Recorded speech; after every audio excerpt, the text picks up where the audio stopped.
Dépôt de documents. Daily order of business, tabling of documents, introduction of government bills, statements by ministers, reports from interparliamentary delegations, presenting reports from committees.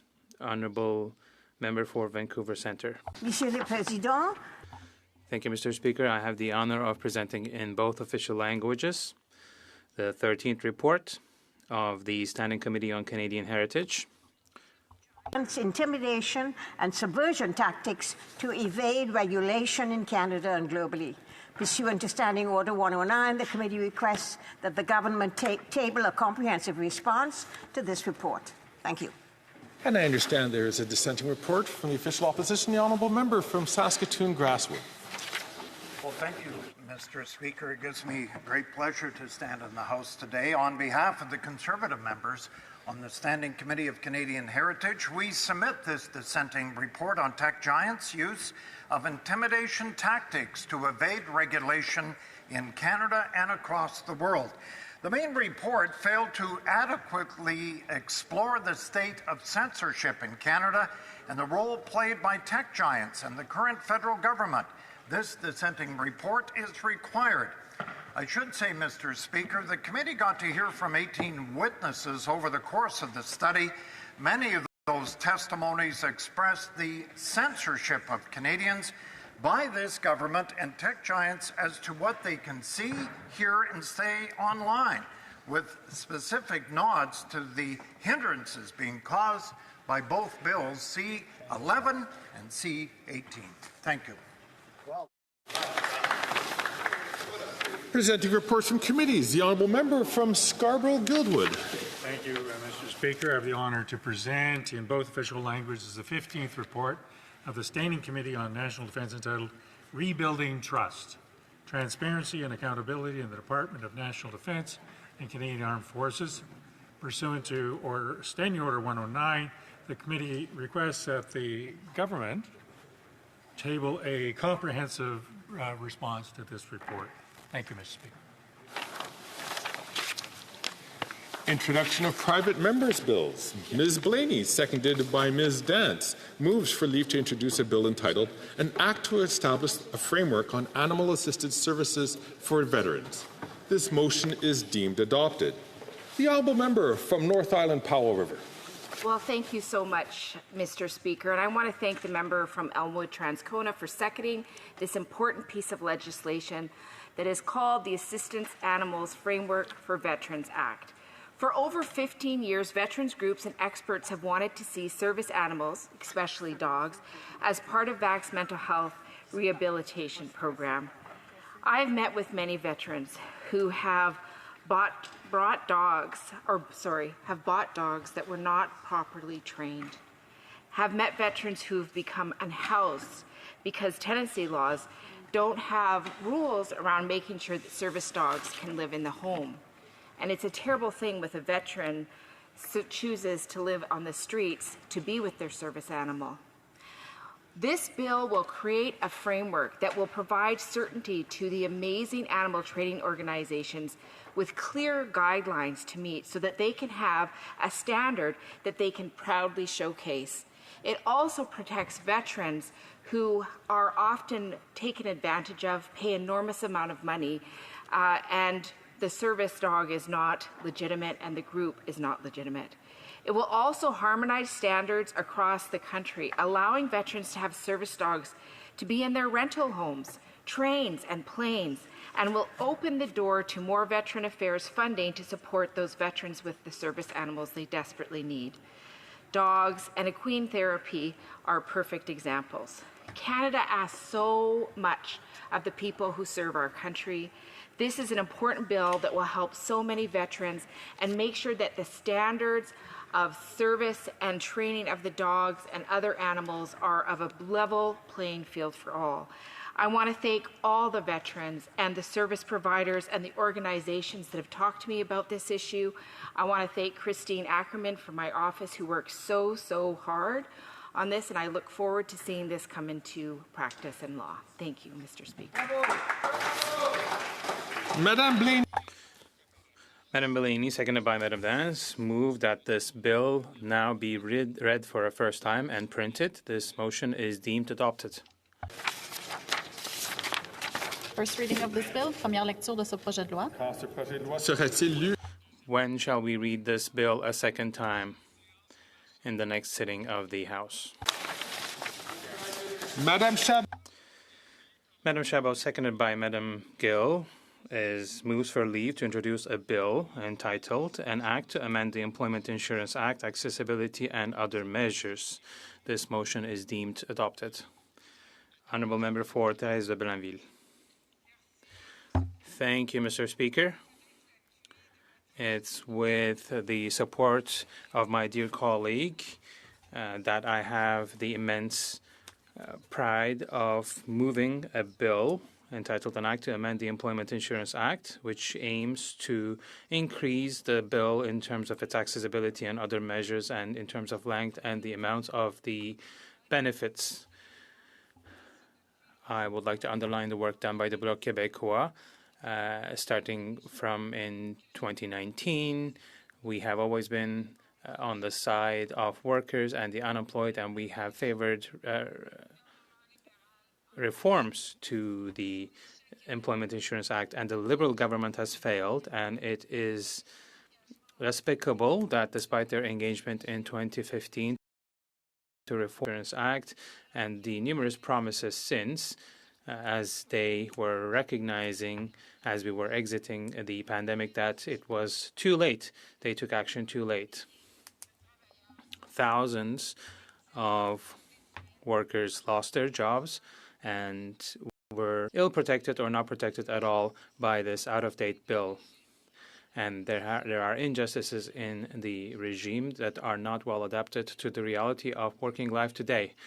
And we have known about these issues for a long time, and we also have known what the solutions could be. So today, it is through a bill from the Bloc Québécois, a strong bill that we are moving, which is in line with the reality that we will hopefully try to help a higher number of workers and seasonal workers, especially young people, women who are doing atypical work, who do not have access to employment insurance, and people who end up losing their jobs and who are not covered by the Employment Insurance Act. And I also would like to underline people who are dealing with health issues who are not covered by this current regime. So thousands and thousands of workers who are paying their contributions into the system but are not protected by the bill. So the coverage of insurance employment insurance should be expanded. It's a question of equality. Our bill is correcting many shortcomings that are important in size and scope in the current bill. And we invite the Liberal Minister, the Minister of Employment and Official Languages, to side with the workers and to honor their engagements and to bring forward concrete measures. Thank you, Mr. Speaker. Honourable Member for Thérèse de Blainville, Ms. Chabot, seconded by Ms. Gill, move that this bill be read a first time and printed. This motion is deemed adopted. First reading of this bill. When shall we read this bill a second time? During the next sitting of the House. Dépôt de projet de loi émanant des députés. First reading. Introduction of private member bills. First reading of Senate public bills.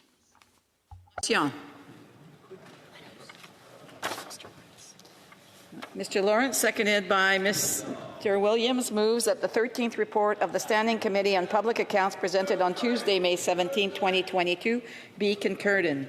The honourable member for Northumberland, Peterborough South. Thank you very much, Madam Speaker, and it's my absolute joy to be rising in the House today and to speak to this important report. And I will, at the outset, say that I'm splitting my time with the amazingly talented member from Bay of Quinte, who is single-handedly going to bring trade back to Canada. So excited, so excited to split time with him. But the order of business today is to talk about the report entitled "Lessons Learned from Canada's Record on Climate Change," delivered by the Commissioner of the Environment and Sustainable Development. The report was delivered pursuant to 108 sub 3 sub G of the public accounts. And I was pleased to be on the committee actually when we studied this important report. And I will just maybe just read a couple of highlights into the record before we get going in earnest on my speech here. From the committee report, the report further clarifies that although Canada's population and economy have grown faster than the emissions have, its GHG emissions have increased since the Paris Agreement was signed, making it the worst performing of all G7 countries since the 2015 conference. And an update to the trajectory has not changed in recent months or years. In 2023, the Commissioner wrote in a new report, while some progress has been made, we are extremely concerned about the federal government's ability to achieve meaningful progress.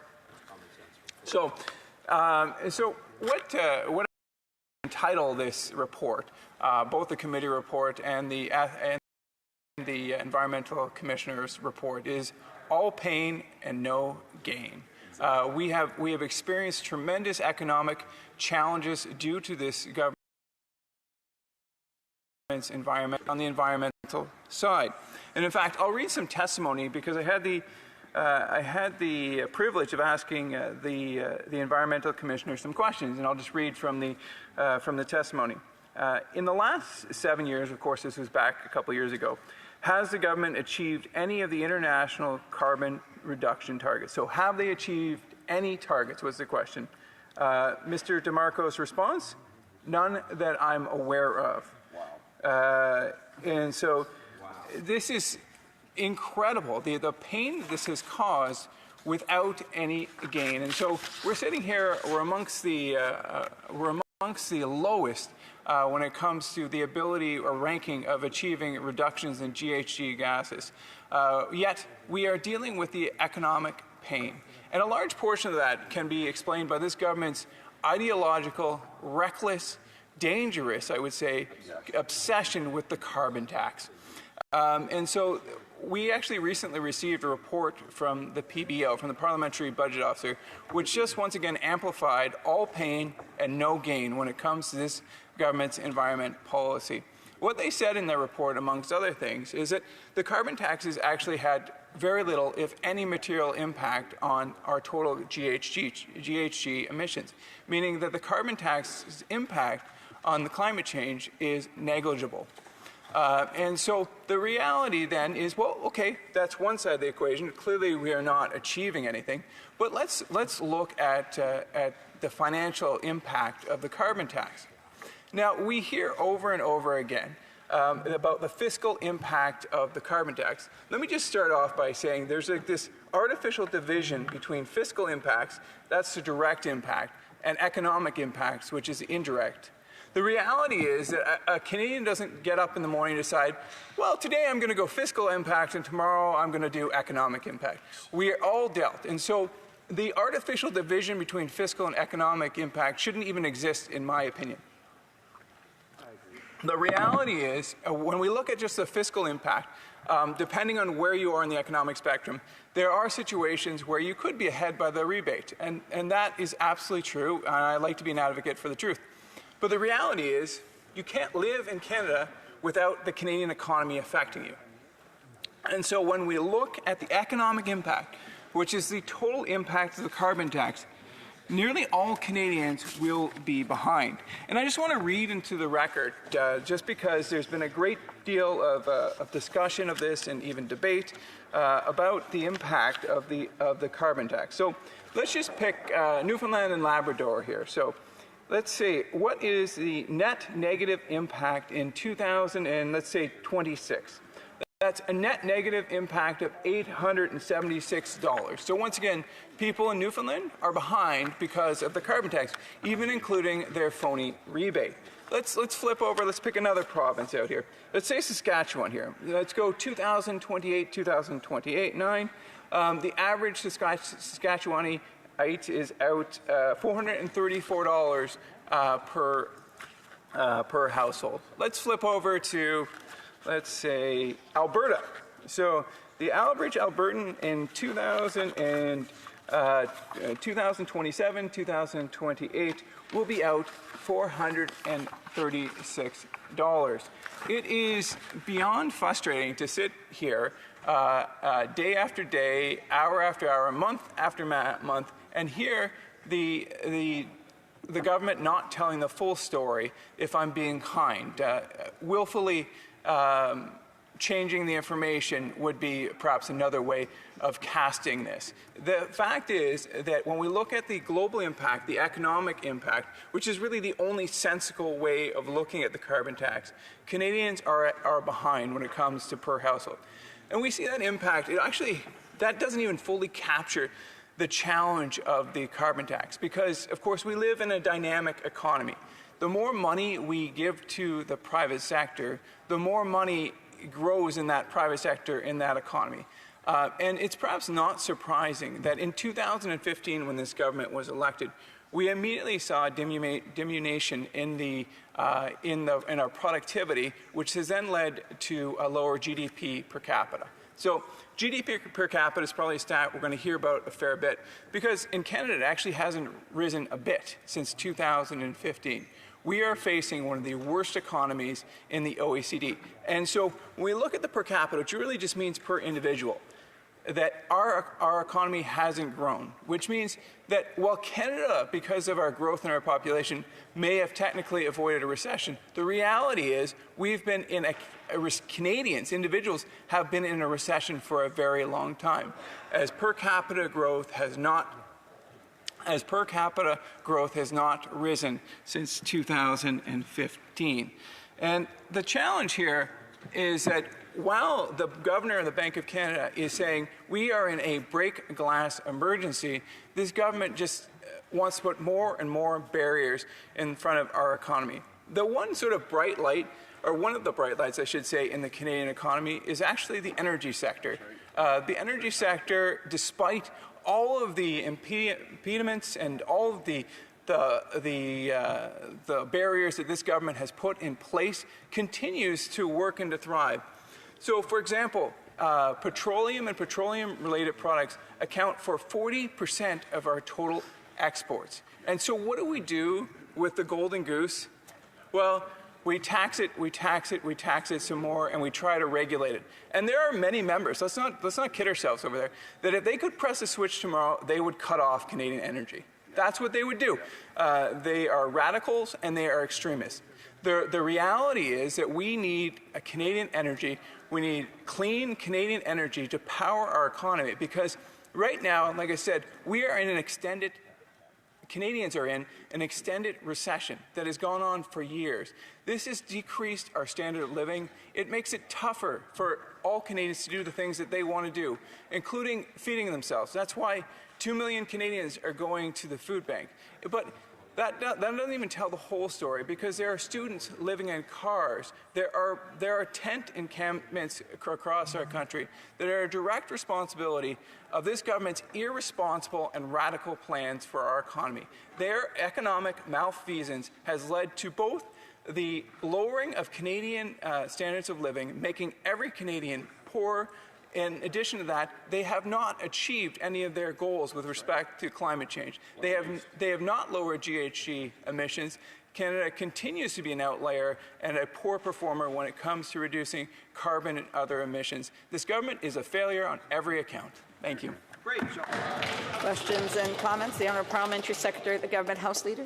Yes, thank you, Madam Speaker. You know, the members absolutely all over the map on this issue. Try to understand in terms of what it is that the report itself is actually about. I'm listening very closely. But let me pick up on one of the biggest flip-flops that we've actually seen in Ottawa, probably in the last generation or so. And that is the members talking about the price on pollution, the carbon tax versus the carbon rebate. The reality of it, Madam Speaker, is that every member of the Conservative caucus that was participated in the last federal election said yes We support a price on pollution, Madam Speaker. And then they get this new shiny far-right leader from MAGA principles, Madam Speaker, and he comes out and he says, well, we're going to do a flip-flop on this issue, and as a result, they are now all in opposition to the price on pollution, Madam Speaker. My question to the member opposite, does he not believe that the MAGA far-right has been a bad influence on the Conservative Party? The honourable member for Northumberland, Peterborough South. You know, in first-year psychology, you learn about something called shadow projection. That's projecting onto other people your own insecurities and failings. And so when I hear about confusion and radical policies, it's no surprising it's coming from that member. Questions et commentaires, questions and comments. The honourable member for Regina Leuven. Thank you very much, Madam Speaker. And this is an important topic, and I listened to my friend intently on his speech, but I'm wondering, has he heard of other flip-flops on the carbon tax?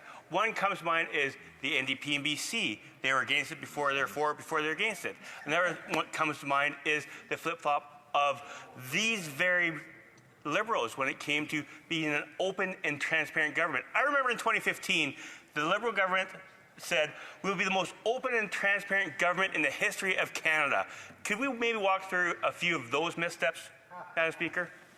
Member of Northumberland, Peterborough South. Yeah, you know what? You're experiencing, I think, something that we see with all progressive candidates, whether it be the Liberal Party or the NDP or otherwise. Right after election, they become strong progressive legislators.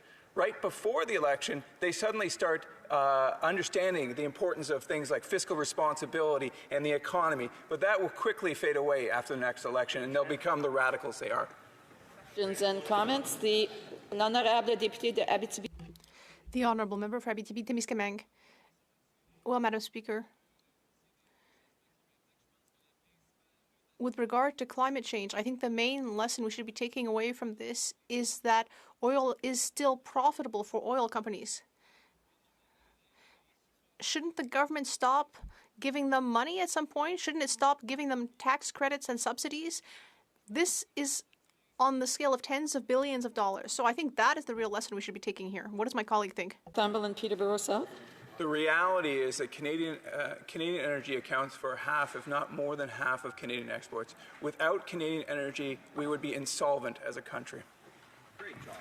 Commentaires, questions and comments. The honourable member for Oshawa. Thank you very, very much, Madam Speaker. And this report that the member brings to the attention of the House is so important. He talks about how the Liberal Party has been all pain and no gain. The member from Whitby actually is on the record saying that they know that their net zero policies are going to cause pain, intentionally, Madam Speaker. Now, what kind of government intentionally causes pain on their population? And we do know that the Liberal leader admires that basic dictatorship of China. And they talk about radicalism. It seems to be moving forward further and further and further to this wokeness. I was wondering if you could talk about Canada's competitiveness, because right now, Madam Speaker, we know we have to compete with the world, and with these carbon taxes, these crazy radical policies, what difference is that going to make for Canadian manufacturers?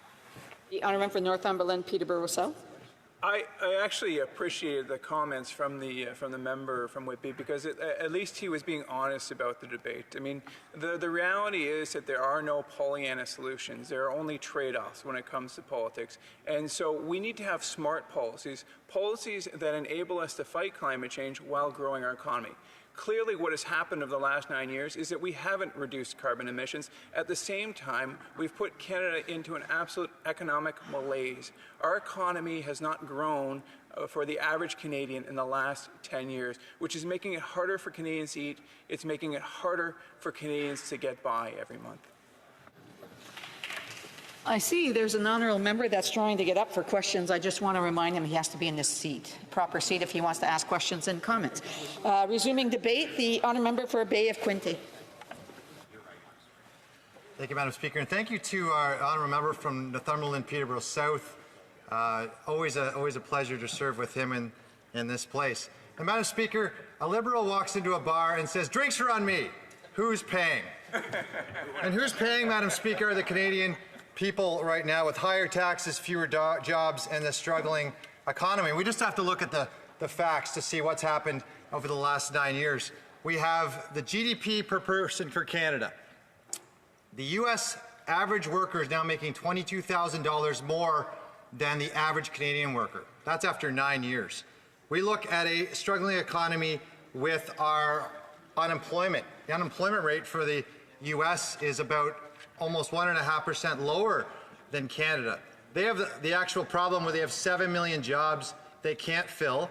And in Canada, 2 years ago, we had 1 million jobs, high-skilled paying jobs we couldn't fill, and that number is now plummeting. It's less than 400,000 right now. We look at the average debt, personal household debt per person. In Canada, it's 180%, where in the U.S., it's just under 100%. We 9 years ago felt at that time that they could pay their mortgages, they could pay their rent, they could afford groceries. So of course Canadians and Canada, we were really focused on the environment. And when this government came in 9 years ago, it promised that it would be able to better the middle class, better the environment for Canadians. And what we've seen after 9 years of this mismanagement of climate and the environment and a bad environmental plan is that Canadians have found out now that it has cost them. And that's the thing we hear, Madam Speaker, when we hear about an environmental plan. The Prime Minister said himself that they're going to reward those that do the right thing, they're going to punish those that don't do the right thing. But Madam Speaker, Canadians, all Canadians, want to do the right thing for their families. They want to be able to get a job. They want to be able to get to work. They want to be able to ensure that their family can go to school and get a good education. They want to ensure they grow up and be able to afford a home in a safe neighborhood, free from crime, free from corruption. And what they're finding now, as all those things have disappeared, and this government still decries climate, environment over everything else. And what that means is that we only have a carbon tax that punishes its citizens, but punishes its workforce. Yesterday, Madam Speaker, we had an announcement to reduce emissions by 30% in the oil and gas sector, a sector that's already seen disparity at a time when Canada's going the wrong way. And if we want to see things go the right way, we're not taking out the environment in question, we're changing the way we do it. We ensure that we have good companies in Canada that are doing great things, but they're growing. You know, Madam Speaker, when you go into a hot tub, and this government's environmental policies are like saying you're going to a hot tub, but you're not going to pee in the hot tub, but everyone else is, right? You might think that you're doing a great thing, but you don't exactly have crystal clear water. And that's what's happening across the world. We have implemented punishing regulations to all of our sectors across Canada. We have a carbon tax that's punishing our citizens. But if we look towards the south of us, the Americans are not doing that to their citizens. They're not punishing their workforce. The Americans have an economy that's performing 5 times as well as Canada's. When they had an IRA, the Inflation Reduction Act, it was supposed to entice clean competition and investment into America. And we've seen what's happened. They get the supply chains. They're getting the results of that. They have clean companies who are deciding to put their production in Canada. And when we thought we were doing only a smidgen of that by putting electric car battery manufacturing or assembly stations in Canada, we weren't including our supply chains with that. We weren't including the vehicle production. And even when we thought that the only thing we were getting out of it was workers, what ended up happening at the end was the workers weren't even Canadian. In Stellantis and Windsor, out of 2,500 jobs, 1,600 were coming from South Korea. So, Madam Speaker, we weren't doing the right thing to help Canada and to ensure we're working in a worldwide phenomenon to help the world when it comes to climate and it comes to environmental policies. And that's exactly what we're seeing. In Why Nations Fail, a favorite book that the finance minister said was her favorite book, it talks about how countries prosper and others fail. Those countries that focus on ensuring their members have savings, can innovate, and can invest, at the same time ensuring that they were free to, in a capitalist society, develop their businesses, innovate and invest their IP, and were able to find ways to expand their businesses and provide good-paying jobs, are those nations that were wealthy and well-off with good democratic systems. those nations that restricted and coerced their industries and set targets or decided what industries those nations should be in, and I'm thinking of the old Soviet Empire, those nations failed miserably, with their citizens finding it hard to pay for rent, to afford and have good paying jobs, and to ensure that they had good wealth that they transferred not only to their own generation, but to the next generation. And Madam Speaker, that's exactly what we're seeing now. When this finance minister says that she admired this book, I think she forgot to read it, or she needs to go back and read it again. But because when it comes to this carbon tax, the fact that it punishes our citizens and more importantly our workforce, when it comes to looking at putting emissions targets and reductions on already what we find is the cleanest energy in the world. And when people are going to go away from that energy, they're going to go to the dirty energy, to the energy that's not only from dictators, but from nations who don't have any environmental standards. We take 15 years right now to develop mines in Canada. Mines for those critical minerals we need for the future of batteries, no matter where it is. And yet other nations are doing it for less. 86% of all the mined material needed for batteries across the world are in China. And let's not even start talking about the failed trade policies, Madam Speaker. And we have an important election today. You said today the news is going to be dominated so much by the election down south.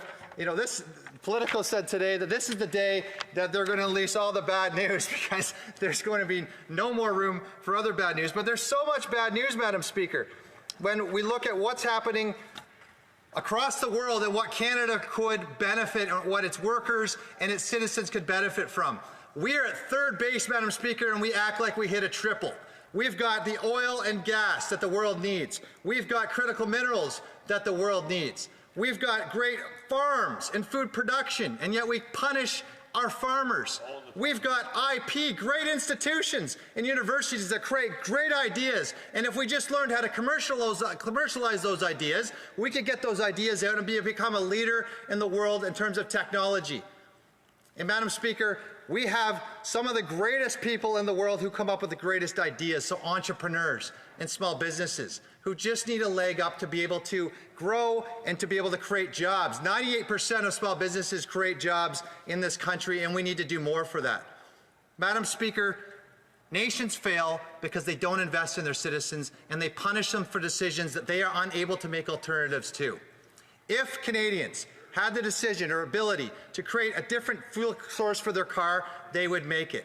If Canadians had the ability to go to a different place of work, they would make that paid them a higher wage, but right now they're struggling to keep the job they had. And if Canadians could figure out a way to afford their mortgage and rent and to make sure it was cheaper, they'd want to do that. But Madam Speaker, because of this housing crisis in Canada, they can't.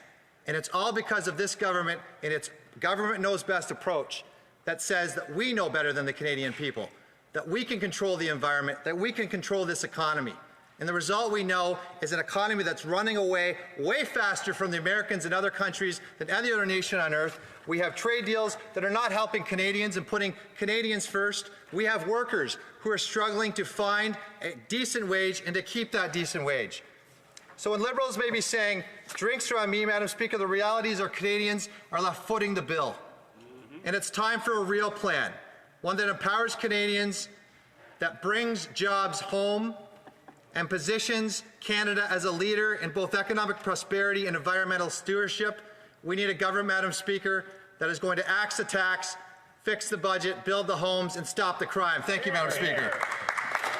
Questions and comments? The Honourable Parliamentary Secretary, the Government House Leader. Yes, thank you, Madam Speaker. You know, it's truly amazing to the degree in which members will actually mislead. The member said that we have a failed trade policy. Reflect on that statement, and that's what he tells his constituents. No government in the history of our Confederation has signed off on more trade agreements than this government. Right on. In the first 3 quarters of 2023, we have had the highest foreign investment in the world, Madam Speaker, in terms of real dollars, third best. The honourable member for Regina Louvain. that if he wishes to participate in the debate, then he waits for the appropriate time as opposed to heckling. And I also remind members, if they continue to heckle after I've told them to not do that, they will not be recognized should they rise for questions and comments. The honourable member, the honourable parliamentary secretary, if he could wrap it up, 16 seconds. Yes, Madam Speaker, the GDP for Canada is absolutely incredible. Third in the world, first in the G7, and the Conservatives have no problem in terms of spreading misinformation. That is something that comes out of the leader of the Conservative Party's office. Why do you want to consistently mislead Canadians? Secretary knows that he's to address questions and comments through the chair and not directly to members. The honourable member for Bay of Quinte. Well, Madam Speaker, the member didn't mention Stephen Harper, so I'll do it for him. Stephen Harper signed the CETA agreement. Stephen Harper was the one who signed TPP and set that up for the Liberals to tee off. When we talk about who led trade development, what industries led it, it was oil and gas. Oil and gas, which this government has declared war on, led trade export growth for Canada. And if we want to look at what happened for Kuzma the last round, well, guess what? When you talk about your success, it was complete incompetence. 3 months before Kuzma was signed, Canada was kicked out of those agreements. And you know who went back in the negotiations? Mexico. Guess who is now the USA's #1 trading partner? Mexico. China's #2, Canada's #3. That's the record of this government. Failed trade policies. We're going to fix that. Questions and comments? The honourable member for Caribou Prince George. Oh, sorry, Kamloops Thompson Caribou. Same hairdo. It's always a pleasure to rise on behalf of the people from Kamloops, Thompson Caribou, Madam Speaker. Before I begin, I want to recognize the career of retired MLA Todd Stone. He served the Kamloops area diligently for 12 years, and I thank him for his service as a former minister and as somebody who gave a lot to the area. With that being said, I want to thank my colleague for his speech. And my colleague from Winnipeg is talking about hypocrisy. Well, let's talk about Liberal hypocrisy here.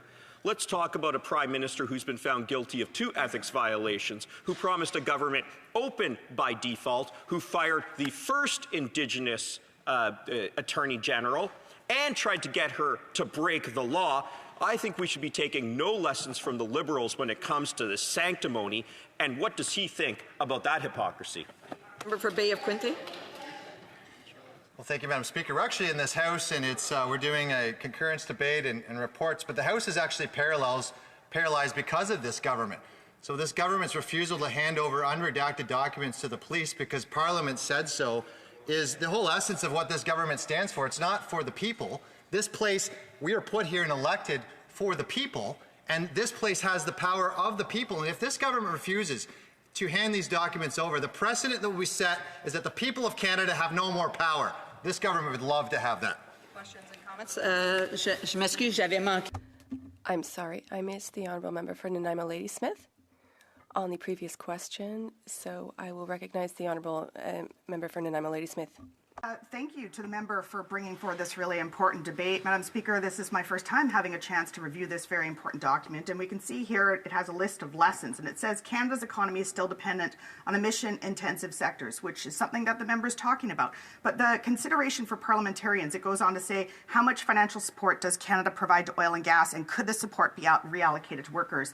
I think this is an important consideration for us, because what we've seen is the Conservatives continuing to prop up oil and gas CEOs instead of looking at a true transition for workers to a clean economy and for those jobs. And so can the member share why the Conservatives are doing all that they can to ensure that workers are disadvantaged as we move forward with a clean economy? A brief answer from the honourable member of Bay of Quinte. Madam Speaker, we're doing the opposite. Oil and gas in Canada employs 500,000 people with good wages and good jobs in Canada. We want to see a diversified economy, which means we have IP commercialization and tangible economy, that we're ensuring we're growing good small businesses, our farming. But until we do that, we have to make sure that the businesses and industries that are here in Canada are getting the support they need to keep bringing in the revenue that this government wants us to pay for all the other programs. We're going to continue to support workers, Madam Speaker. Resuming debate, the Honourable Parliamentary Secretary of the Government House Leader. Yes, thank you, Madam Speaker. You know, it's a pleasure to be able to rise and speak to the motion that's been brought forward by my Conservative colleague across the way. But before I get into my real speech, I wanted to make reference to what we just witnessed on the floor. When I had posed the question in terms of misleading Canadians, Madam Speaker, what does the member actually do? He actually doubled down. What he says is that it was Stephen Harper that signed the trade agreement between Canada and the European Union, which is a number of countries. Madam Speaker, that's just not true. I don't know how much clearer we can actually be on it. History, take a look at the documents, look at when it was actually signed. It's just not true. Yet, his Conservative colleagues give him a virtual ovation because he was spreading, once again, misinformation in the comments that he was providing. That is the issue, Madam Speaker, that we see from the Conservative Party of Canada today, where they will go outside the chamber and they'll say all sorts of bizarre things. Whether it's what the members said inside the House, or whether you have the leader of the Conservative Party going around Canada saying how Canada is broken, when in fact Canada is not broken, Madam Speaker. Canada is the best country in the world to call home. Only a conservative, only a mega right conservative, Madam Speaker. Members who continue to heckle, and I just addressed that not too long ago. I would ask members to please wait. They will actually have 10 minutes of questions and comments to the Honourable Parliamentary Secretary, so lots of time to put their thoughts down and wait for the appropriate time. The Honourable Parliamentary Secretary. Yes, thank you, Madam Speaker. And as I was saying, only a mega right, conservative, far right person like the current leader of the Conservative Party would take that sort of a tactic. It's a tactic that is coming up from the United States and being funneled through the leader of the opposition's office, quite frankly, or at least encouraged in greatly through that office, Madam Speaker. And that's why I was really serious when I had posed the question to the member opposite in regards to the degree in which that far-right element is actually infiltrating and playing such a strong role on policy development in the Conservative Party today. And I don't say that lightly, because all one needs to do is to take a look at what will be a very important election issue in the next election. The price on pollution. The carbon rebate versus the carbon tax, Madam Speaker. Right. And all one has to understand in that particular debate is a couple of points that I would like to highlight. Yes, please. One is the fact that Aaron O'Toole, leader of the Conservative Party, had 337 other candidates. They had an election platform. In that platform, it said, we are campaigning on a price on pollution, a carbon tax, Madam Speaker. That's what it was, Madam Speaker, a carbon tax. Every one of them. Now, it's nothing that's new. In fact, I believe there's a 17, 18, 19 of that's the second time that they actually campaigned on it, Madam Speaker. Truth. You know, there was a good number of them, including their current former leader, who's now the House leader, that campaigned on it not once, but twice. New shiny leader comes in, that far-right mega guy, and what does he do? He takes this huge flip-flop, like a fish on a dock, a dry dock, Madam Speaker. Flip-flop, you wouldn't believe. Changes the direction, and then he says, well, now we're going to cut the tax, or axe the tax. I'm sorry. Don't want to misquote what the Conservative slogan is on this issue, Madam Speaker. And then, behind that slogan is a pile of misinformation where the Conservatives are spending millions of dollars promoting misinformation. They try to give people like the residents of Winnipeg North the impression that they have a net loss of disposable income as a direct result of the carbon rebate versus carbon tax. And that's just not true. And they know that, Madam Speaker. But you would think that that would stop them from saying it? Absolutely not. They continue to spread misinformation. When we know from the budget officer, from literally dozens of economic and university professors that are out saying that what we are saying is true, the public budget, or the parliamentary budget officer is reinforcing that, Madam Speaker. But they have no qualms in terms of spreading that. But, Madam Speaker, that's not what it is I want to be able to share today. I want to be able to talk and address many brought up by members opposite. And some of this stuff completely, I would suggest, maybe irrelevant when they start with the character assassination of the Prime Minister. And, you know, it's interesting when they talk about the Prime Minister, what they don't tell you about, the person that they glorify, is Stephen Harper. And I can understand why they glorify Stephen Harper, because who was Stephen Harper's, Mr. Speaker? They're applauding it. You know, the reason why they glorify Stephen Harper is because their current leader is tied so closely to him. Not only was he in his cabinet, but before being in his cabinet, he was his parliamentary secretary, Madam Speaker. And you know, it's interesting. If you take a look at it, you know, I got this booklet, and it's, you know, Stephen Harper, serial abuser of power, scandals, corruption, abuse of power. You wouldn't believe the number of scandals. And you know what? The leader of the Conservative Party today, he's even referenced on a couple of occasions in here. And it was interesting. They're talking about the filibuster in their comments, Madam Speaker. You know, it was Stephen Harper and the current leader that were actually found in contempt of Parliament. The only Prime Minister and Parliamentary Secretary that's actually been found in contempt of Parliament. And fast forward to the comments that we were hearing from Conservatives today in their speeches. They were talking about, well, we have this privilege issue. You're right, there is a privilege issue that's before us today. And the reason why it's still with us today is because the current leader of the Conservative Party has learnt nothing from the past, Madam Speaker. What he is engaged in is a multi-million-dollar political game on the floor of the House of Commons that is in his personal best interest and in the interest of the Conservative Party, Madam Speaker. That is what we are witnessing. The leader of the Conservative Party is not putting Canadian interests ahead of their political, personal, and party interests, Madam Speaker. And that is unfortunate, because there is a great, and that's why I call it, it's a multi-million-dollar game.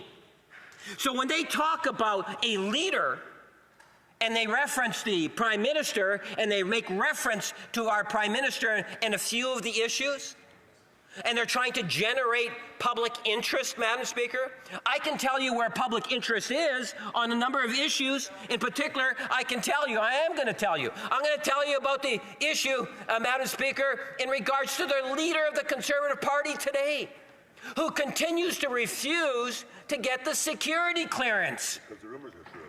And as one of my colleagues has suggested, maybe the rumors are true.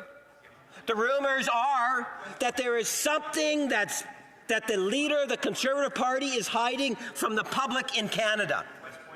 There is something that is going to prevent him from being able to get the security clearance, and that is the real reason why he refuses to get the security clearance. After all, every other leader in the House of Commons has the security clearance.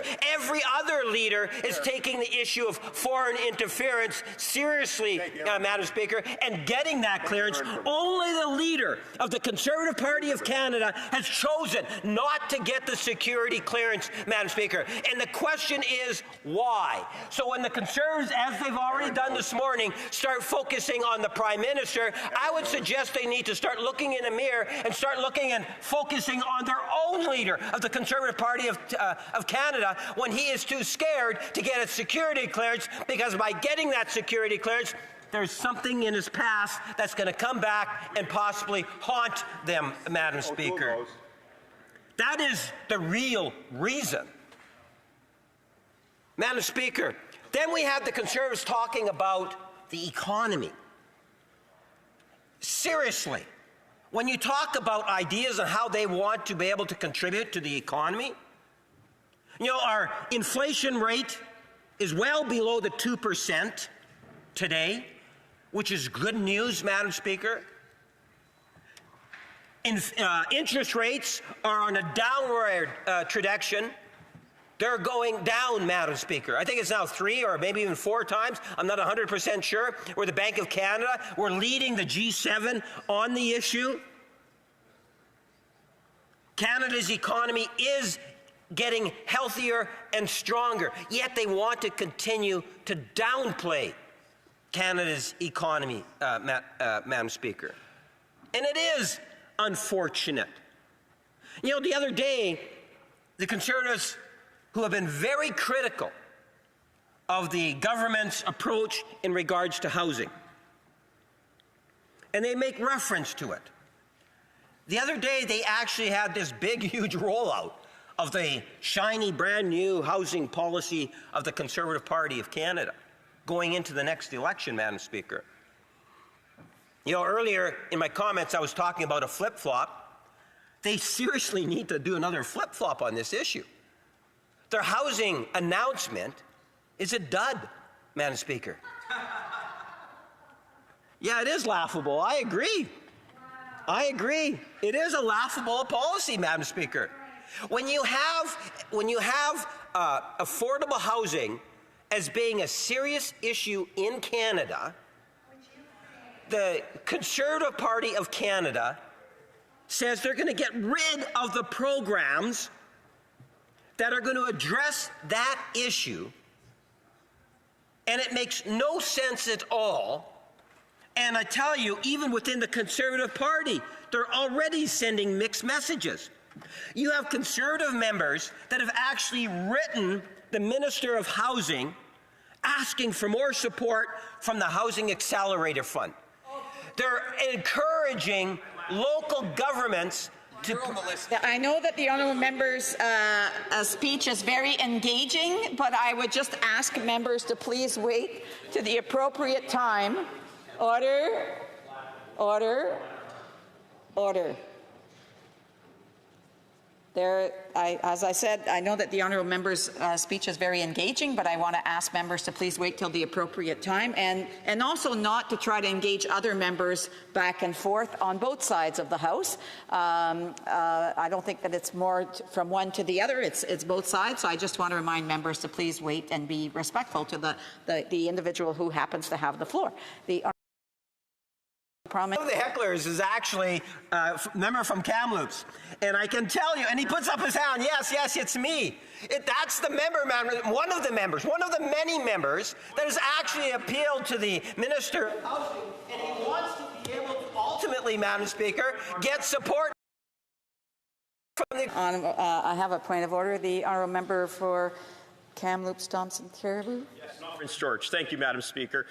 The member has an obligation to speak accurately, and if he reads my letter, I actually lambasted the minister for this. Thank you. The member is rising on a point of debate and not a point of order, and the honourable government deputy House Leader is also rising on a point of order, I would hope. It is. I believe if you seek it, you'll find unanimous consent to table the letter from the member from Kamloops, Thompson, Caribou. Do I have unanimous consent?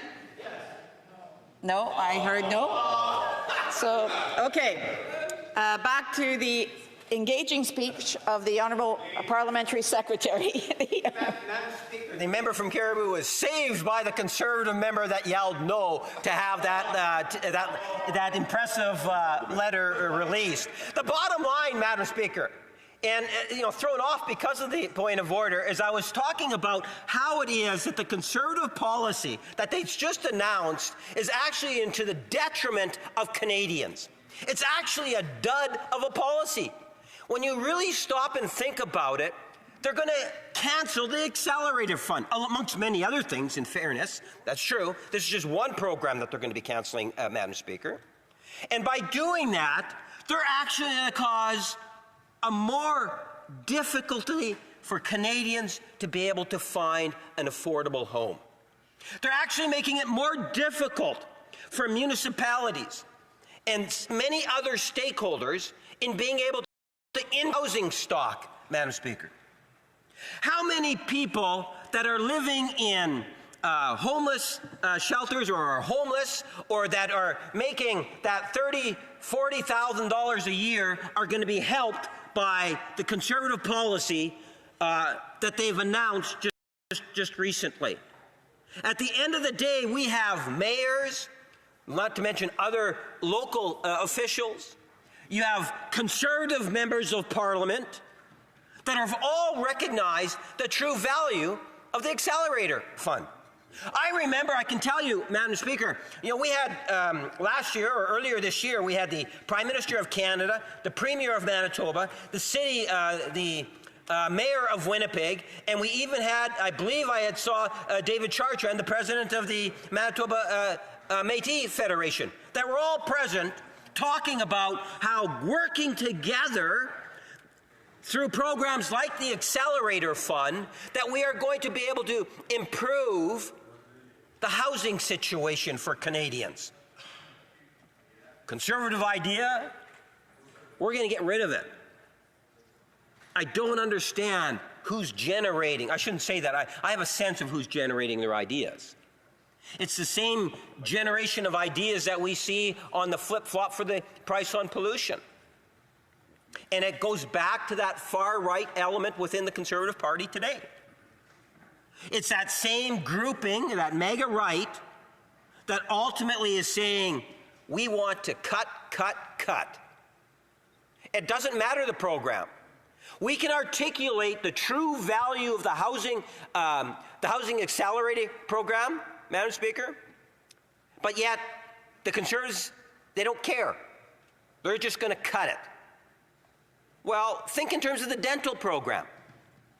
1 million Canadians plus have now benefited by the dental program. The first ever nationwide Canada dental program, over 1 million people served. And the Conservative Party, who cares? We're cutting that program too.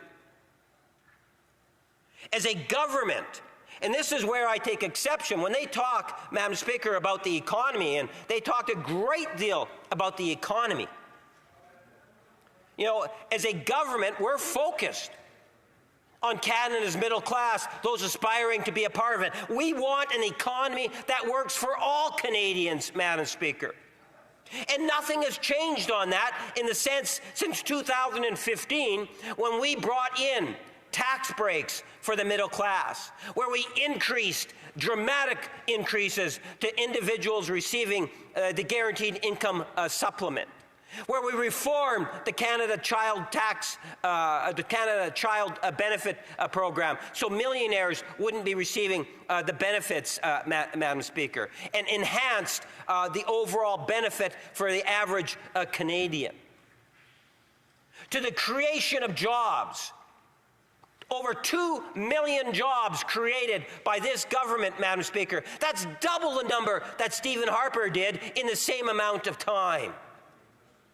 When you talk about infrastructure, no government in the last 50 years has invested more real dollars into infrastructure than this government.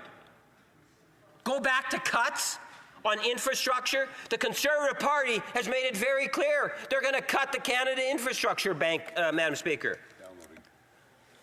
They've made it very clear on that.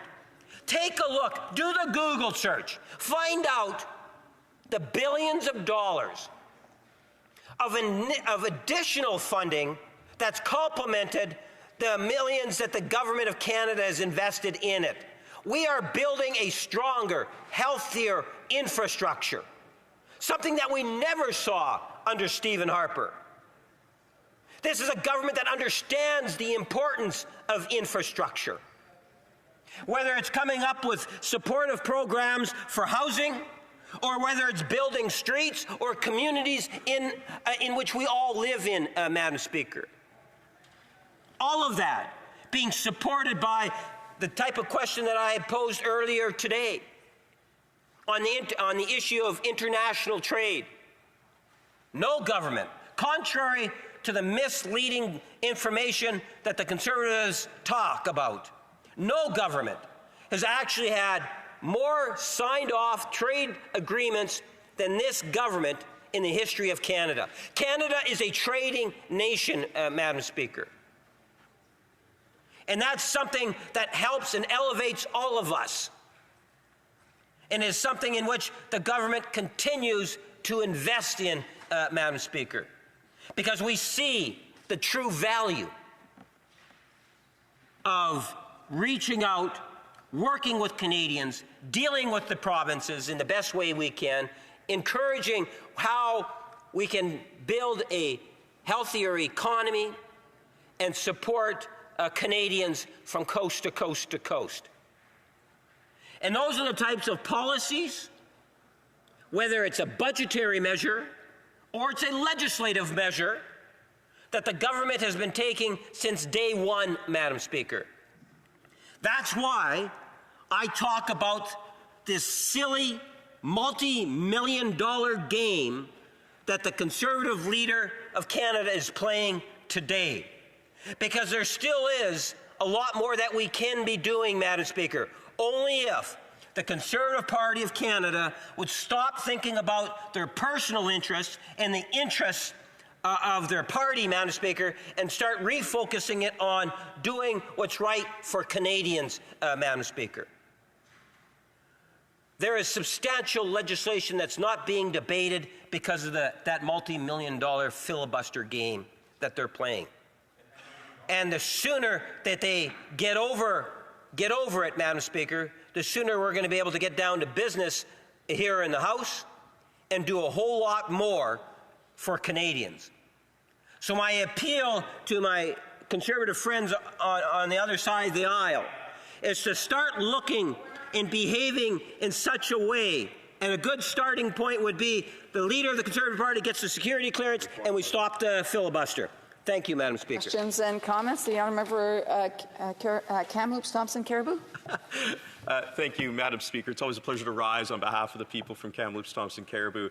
Where to start? You know, my colleague spoke about one of the Conservative members in a speech that was all over the place. It's almost as though the Liberals have become that which they state they abhor. People appealing to conspiracy theorists. What could possibly be there? Wink, wink. There was a story about this in the national newspaper. The moment that anybody brings up anything about the Prime Minister's past, oh, we don't want to talk about that. We don't want to talk about the reporter in the Kootenays or how people experienced it differently. This is just complete and utter hypocrisy. He said that we should just get over this filibuster. You know what'll get over the filibuster? Handing over the documents. Why won't he do it? The Honourable Parliamentary Secretary. Well, Madam Speaker, the member is a lawyer.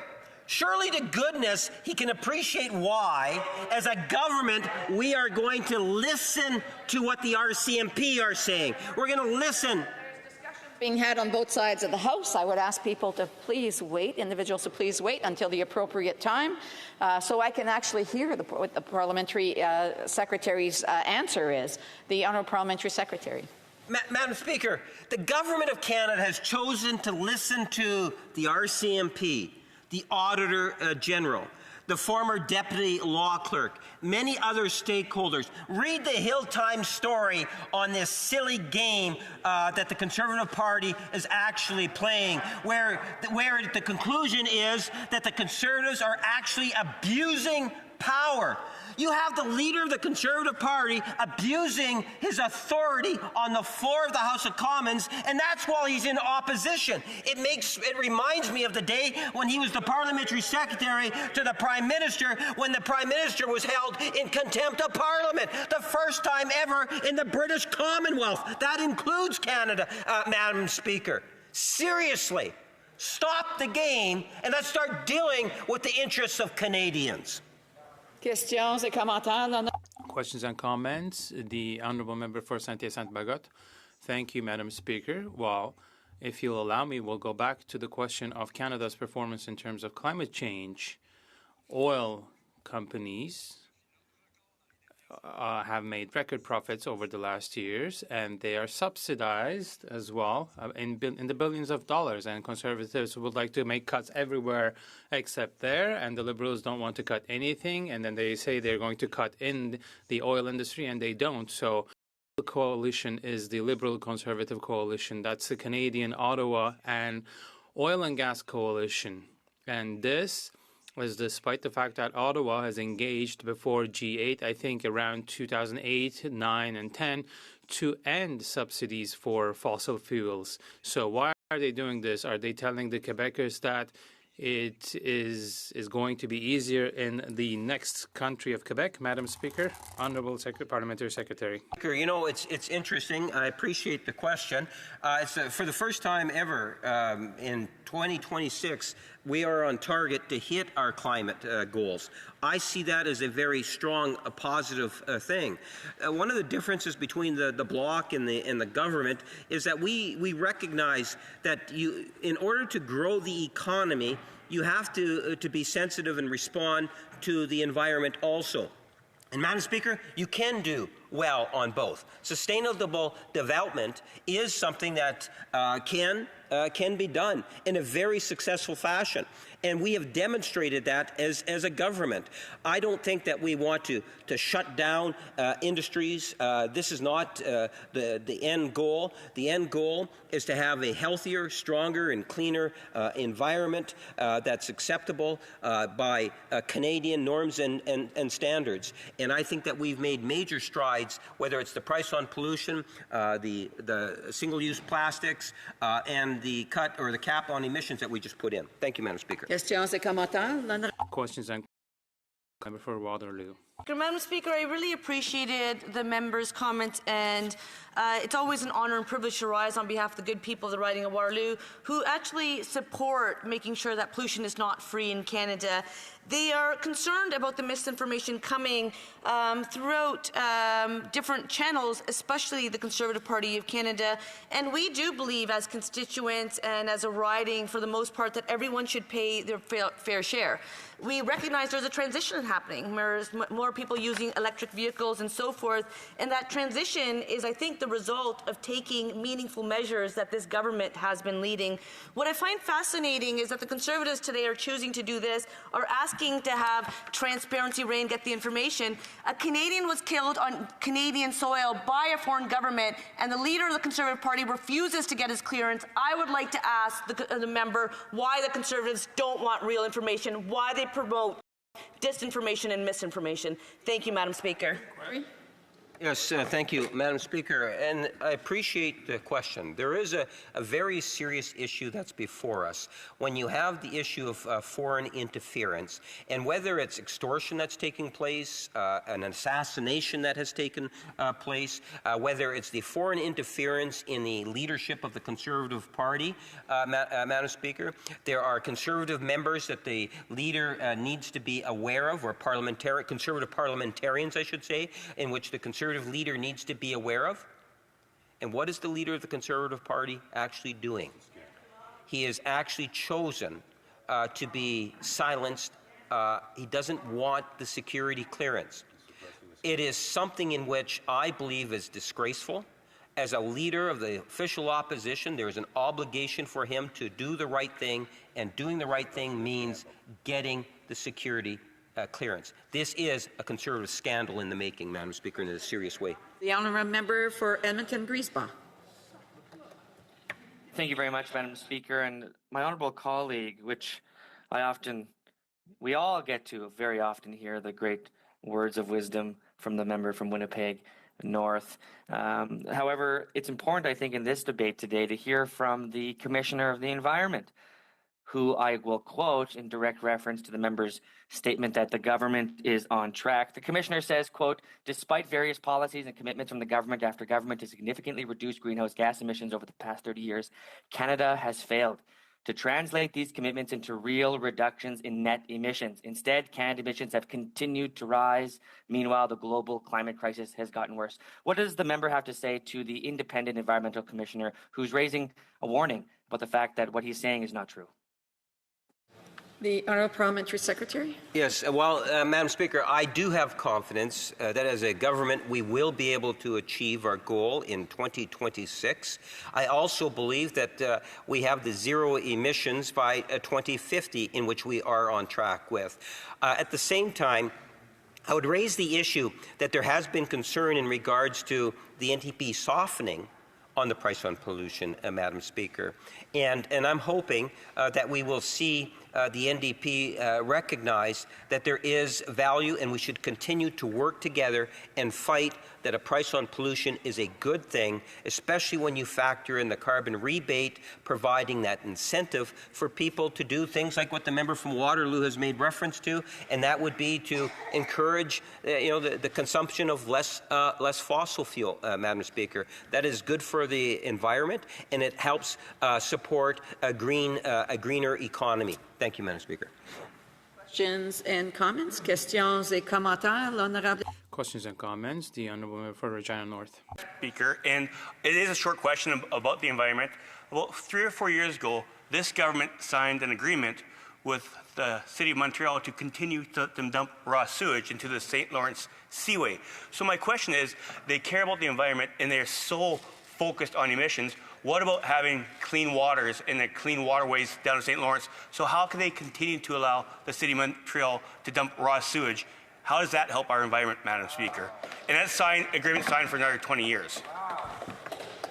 The Honourable Parliamentary Secretary. Yes, Madam Speaker, can you imagine, if you will, if you actually had a Stephen Harper government that actually invested in infrastructure in the same fashion in which we have invested in infrastructure? Then Montreal might not have had to have done that dumping. Then the taxpayers of Montreal, the property taxpayers, maybe wouldn't have seen the type of increase in taxes that they have seen. At the end of the day, as we continue to invest in infrastructure, building better water treatment facilities across the country, the Conservatives' track record on it has been abysmal. And they also have to take some of the responsibility, ultimately, for a lot of the things that we're experiencing today, because they refused back then to take action when the action was necessary. Infrastructure is something that wasn't just created when we became in government. Yes, we've invested in infrastructure like no other government before us in terms of real dollars, but I can tell you the biggest disappointment on infrastructure was likely Stephen Harper. By the way, his current leader was in that cabinet and the personal parliamentary secretary to the Prime Minister at the time. Reprise de débat. Resuming debate. The Honourable Member for Terrebonne. Thank you, Madam Speaker. Well, we are gathered today to talk about the report that I found very interesting when it was tabled in 2022. It's been more than 2 years, 2.5 years. We studied it in the Public Accounts Committee, and unfortunately, I would have liked to have chosen a more recent report from the Commissioner of the Environment or from this committee, because things have evolved and not always in the right direction. Let's look at what the report was saying in the first place. Canada has not succeeded in making sure that its promises lead to net and real reduction in its emissions. The emissions by Canada have continued to go up. In the meantime, the global climate crisis has gotten worse. So from 2022 to our day, it's still the case.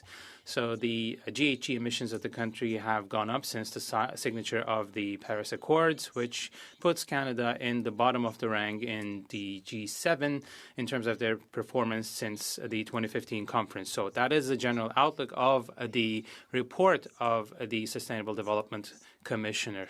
Now, there are some lessons included in this report. First, it takes a more effective leadership and coordination to end the polarization on questions that have to do with the environment, and it needs to be coherent, but clearly that has not been done.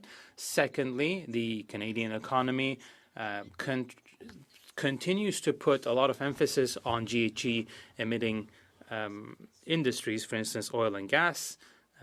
But we have heard about this issue enough from Conservative MPs from Alberta and the Premier in the province. The Commissioner also mentions in the report that the Canadian economy continues to put the emphasis on sectors that produce a lot of emissions. And when you look at the Liberal government's strategy vis-à-vis climate change during the pandemic, a green assistance was put in place to help these oil and gas companies. But according to Environmental Defense, the federal government set aside more than $20 billion in subsidies to the oil and gas industry. And in 2022 only, so after the pandemic, and despite the help to transition, they kept subsidizing the oil and gas companies. Why? Well, the end result is that the emissions from these industries did not start to go down. A third lesson is that adaptation measures have to be made the priority. We are realizing that the policies are not functioning because you are not imposing a carbon tax, or you're not able to make sure that the highest emitting industries reduce their emissions.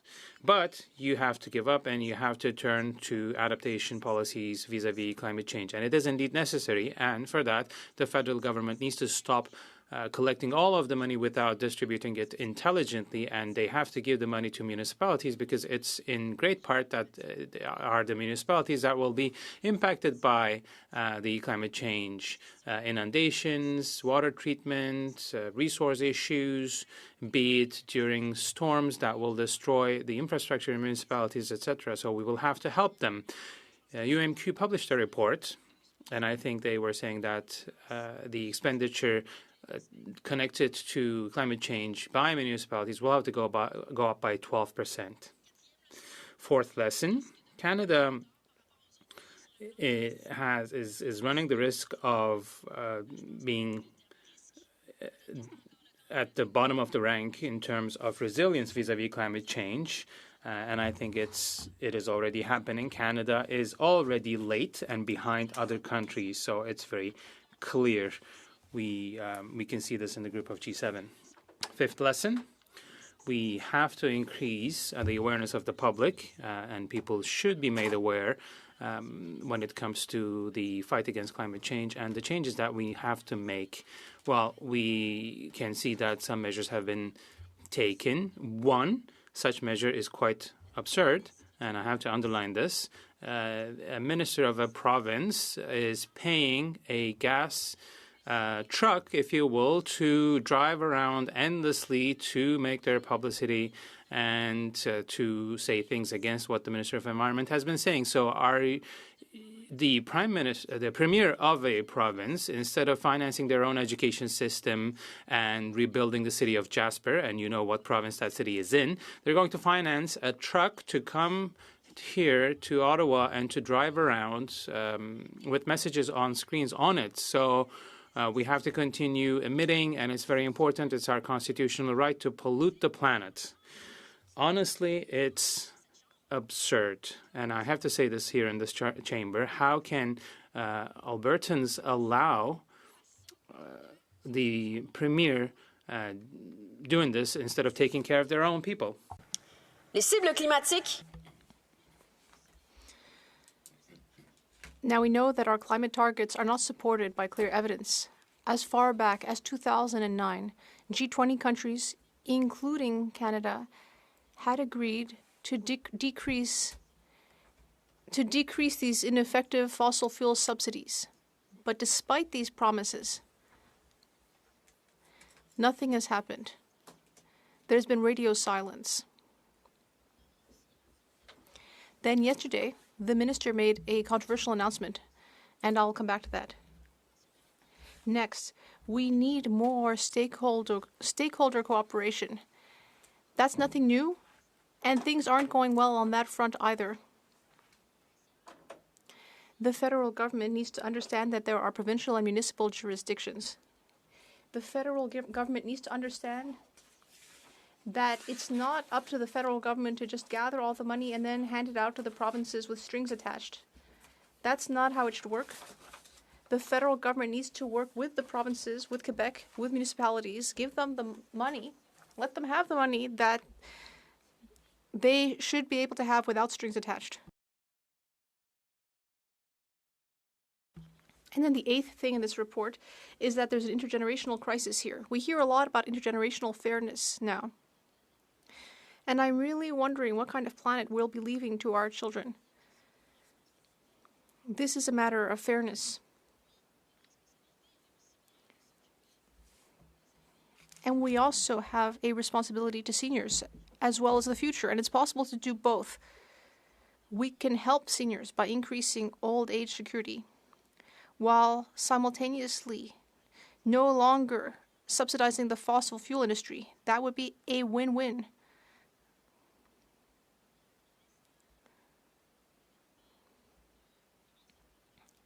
The member for Laurier-Sainte-Marie, I believe, the Minister of the Environment,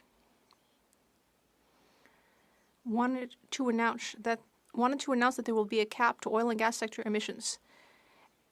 And I do think that's important. This is something that was discussed as early as 2009 among G7 countries, G20 countries, because we're continuing to subsidize an industry. We're hoping that it will change and adopt greener technologies. And yet, what we ultimately see is that emissions are not going down,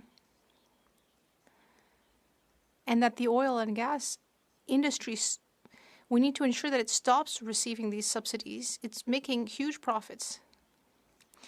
We need to stop hoping that it will just miraculously change, and we need to instead favor a green and fair transition. When we discussed the report, we heard from Équiterre. We heard from Équiterre at committee.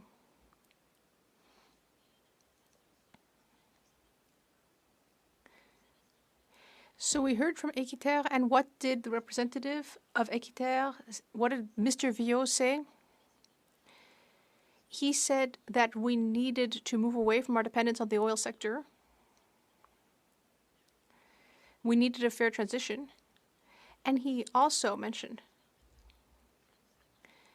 that Canada needs to stop putting all its eggs in the carbon capture basket.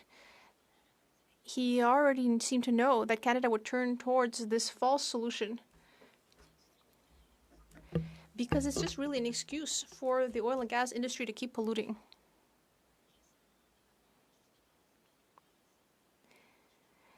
And what we've seen as a response from some of these provinces is shameful.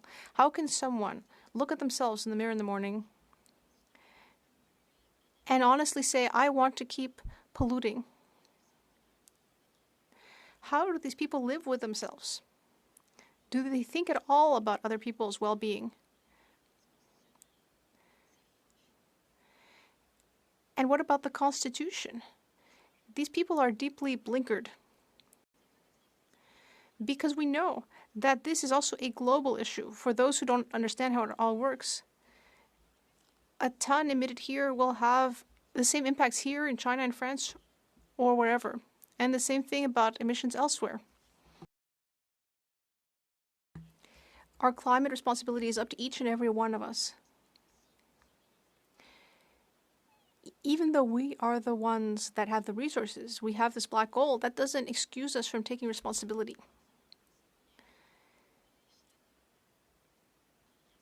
We as legislators have a responsibility to future generations.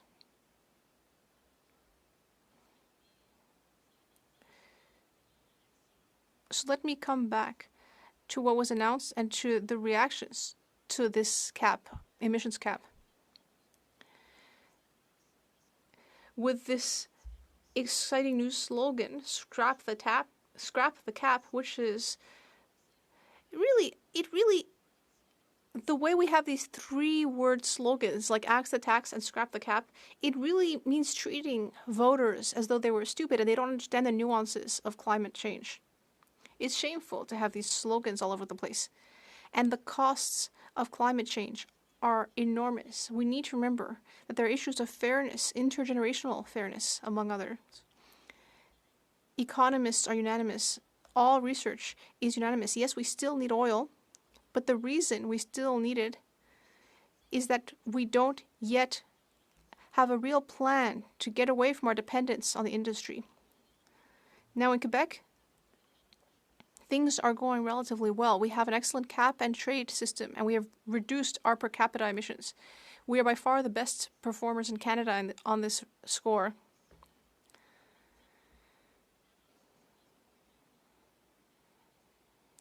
Now, we don't know what's going to happen in the US, but in Europe, they're speaking very seriously about creating an entrance tariff, which will take into account a country's emissions. The EU is discussing that. They're saying that that's something that they might apply to their imports from highly polluting countries. And if that kind of policy is implemented, Canada will be facing a major problem, and Quebec will have yet another reason to leave Canada once and for all.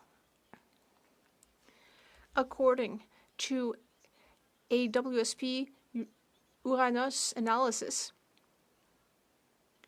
it would cost Quebec municipalities $2 billion more. That's an increase of 12% in their total expenses to modify their infrastructure to adapt to climate change. Since 2010, costs associated with meteorological disasters represent 5 to 6% of annual GDP growth in Canada, which is an increase with regard to the previous 1% average. According to a report called Damage Control, Reducing the Cost of Climate Impacts in Canada, Canada might see real annual decreases, GDP decreases of $35 billion a year by 2030. Yes, the real losses that we might suffer because of climate change add up to tens of billions of dollars. I myself participated in a study at Uranus, commissioned by the government of Quebec,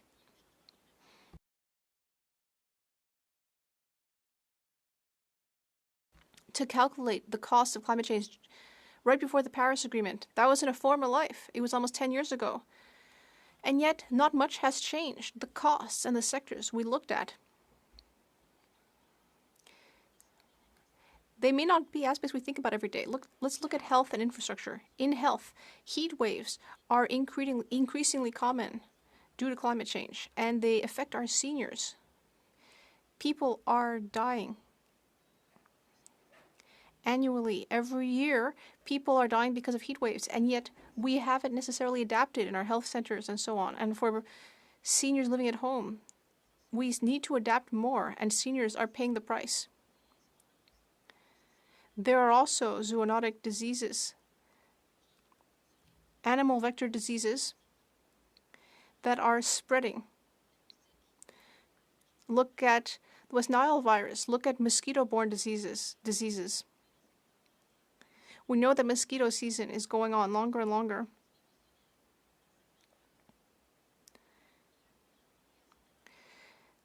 The West Nile virus, Lyme disease, all of these diseases are spreading more and more quickly. And it's all because of climate change. With climate change, temperatures are going up, and these disease vectors are traveling north. Lyme disease is a new disease for people living further north, for example, in the north of Quebec and elsewhere in Canada. Allergies are also more and more expensive for the population because people are less productive when they're suffering with severe allergies.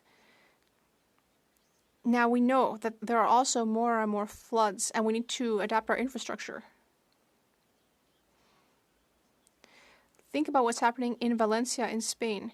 It's a catastrophe. They're still looking for bodies that were swept away by these torrential floods. And in August, here in Quebec, there were severe floods, and we don't quite know how the insurance companies are going to manage the situation, all of these lost vehicles and homes. It's very concrete, it's very expensive, and these events are only going to become more and more frequent. We also are dealing with issues of bank erosion. Increasingly, homes and roads are going to have to move. All of this costs money. There's also the matter of permafrost. For First Nations living in areas where normally there's permafrost, well, due to climate change, these homes will have to be completely rebuilt because otherwise they will collapse because of the loss of the permafrost. And we know that in some areas, on some reserves, housing is already an issue. climate change will only make these housing issues worse. And yet, some are still telling us that it's anti-constitutional to think about the future of Quebecers and Canadians. I just can't wrap my head around it. What we've realized is that despite the good intentions of some ministers, and I think they do have good intentions, despite that, we haven't accomplished very much. Unfortunately, the carbon tax is going to become an election issue, not so much for Quebec, but for the rest of Canada.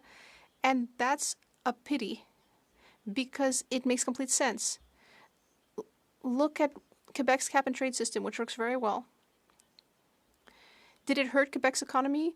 No, on the contrary. Before the pandemic, Quebec had the highest rate of growth in Canada, despite its cap and trade system.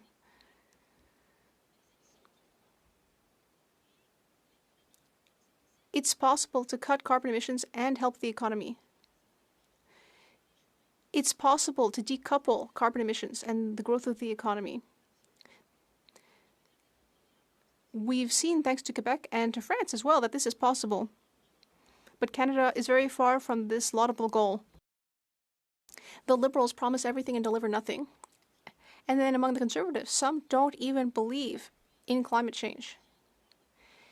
They keep saying, look, I have a right to pollute. It's my right to pollute. What an unfortunate situation overall. And so, what I think is the only hope on the environmental front is for Quebec to become independent.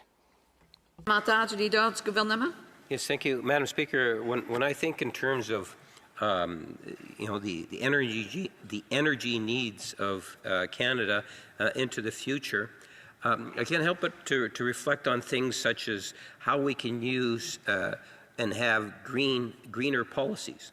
One of those issues was the C49, the Atlantic Accord. Think in terms of the power generation potential by using our coastlines. Think in terms of the billions of dollars of investment that would be attracted to that. The thousands of jobs that would be of great benefit. This is for Atlantic Canada. And yet, I don't quite understand why it is that the Bloc voted against the Atlantic Accord. And when we talk about reducing emissions, I would suggest to you that this is one of the ways in which we could achieve that net zero by 2050. Can she explain why it is that they would oppose Bill C-49, the Atlantic Accord? The Honourable Member for Terrebonne. Well, when I hear about the Atlantic, I think about Baie du Nord.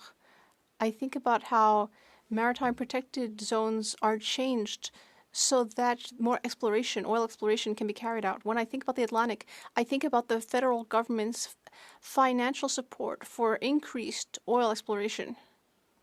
So, Madam Speaker, when I hear the word Atlantic, I don't think climate change progress. I hear backpedaling on climate commitments. The Honourable Member from New Westminster Burnaby. Thank you, Madam Speaker. I'd like to thank my colleague for her speech. First with the former Conservative government and then with the Liberals, what we've seen is that when we spend billions and billions of dollars to massively subsidize oil companies, it makes no sense when we think of all the things we could be investing in, things that would make a real difference. When we think about what we could be doing for clean energy, which would ultimately create more jobs. So I'd like to ask my colleague if, like us, she feels that it's ridiculous that we're continuing to subsidize the oil and gas companies like this to the tune of billions of dollars. The Honourable Member for Terrebonne. I'd like to thank my colleague for the question. And as I said in my speech, I am just as shocked as he is, maybe more. When I think about the subsidies that the oil and gas sector receives in Canada, as I said, just in 2022, we're talking $20 billion. It's absolutely abominable. Even though the federal government can't seem to dig up $5 billion to help our seniors, but it keeps shelling out $20 billion to the oil and gas companies, that nonetheless is bringing in huge profits on the backs of future generations. It's shameful. The Honourable Member for Berthier-Masquinongé. Thank you, Madam Speaker. I'd like to start by congratulating my colleague on her excellent speech. She made very clear points. On a few occasions, she brought up an important thing, local infrastructure. We see billions of dollars being gifted to these oil and gas companies, and they're going to keep polluting because of these subsidies. Meanwhile, we see weather events happening. Berthier-Masquinongé was severely affected by the flooding my colleague touched on. Most of the municipalities in Berthier-Masquinongé suffered severe damage because of this flooding. We need more investment. We need more money for infrastructure. We need to decentralize the funding. So my question for my colleague, does she think that that's a good idea, firstly? And secondly, what should we do to ensure that that money is truly decentralized and doesn't have strings attached? Because we know that the people who really know what needs to be done on the ground are mayors, not the centralizing federal government. The honourable member for Terrebonne, I'd like to thank my colleague for his excellent question. And I would just say that over the last few years in its budgets, the federal government has boasted that it was helping municipalities. But actually, what they did was offer money with strings attached. The federal government said that, for example, the funding was to be used for wastewater treatment. But in this example, such a municipality might actually need the money for something completely different.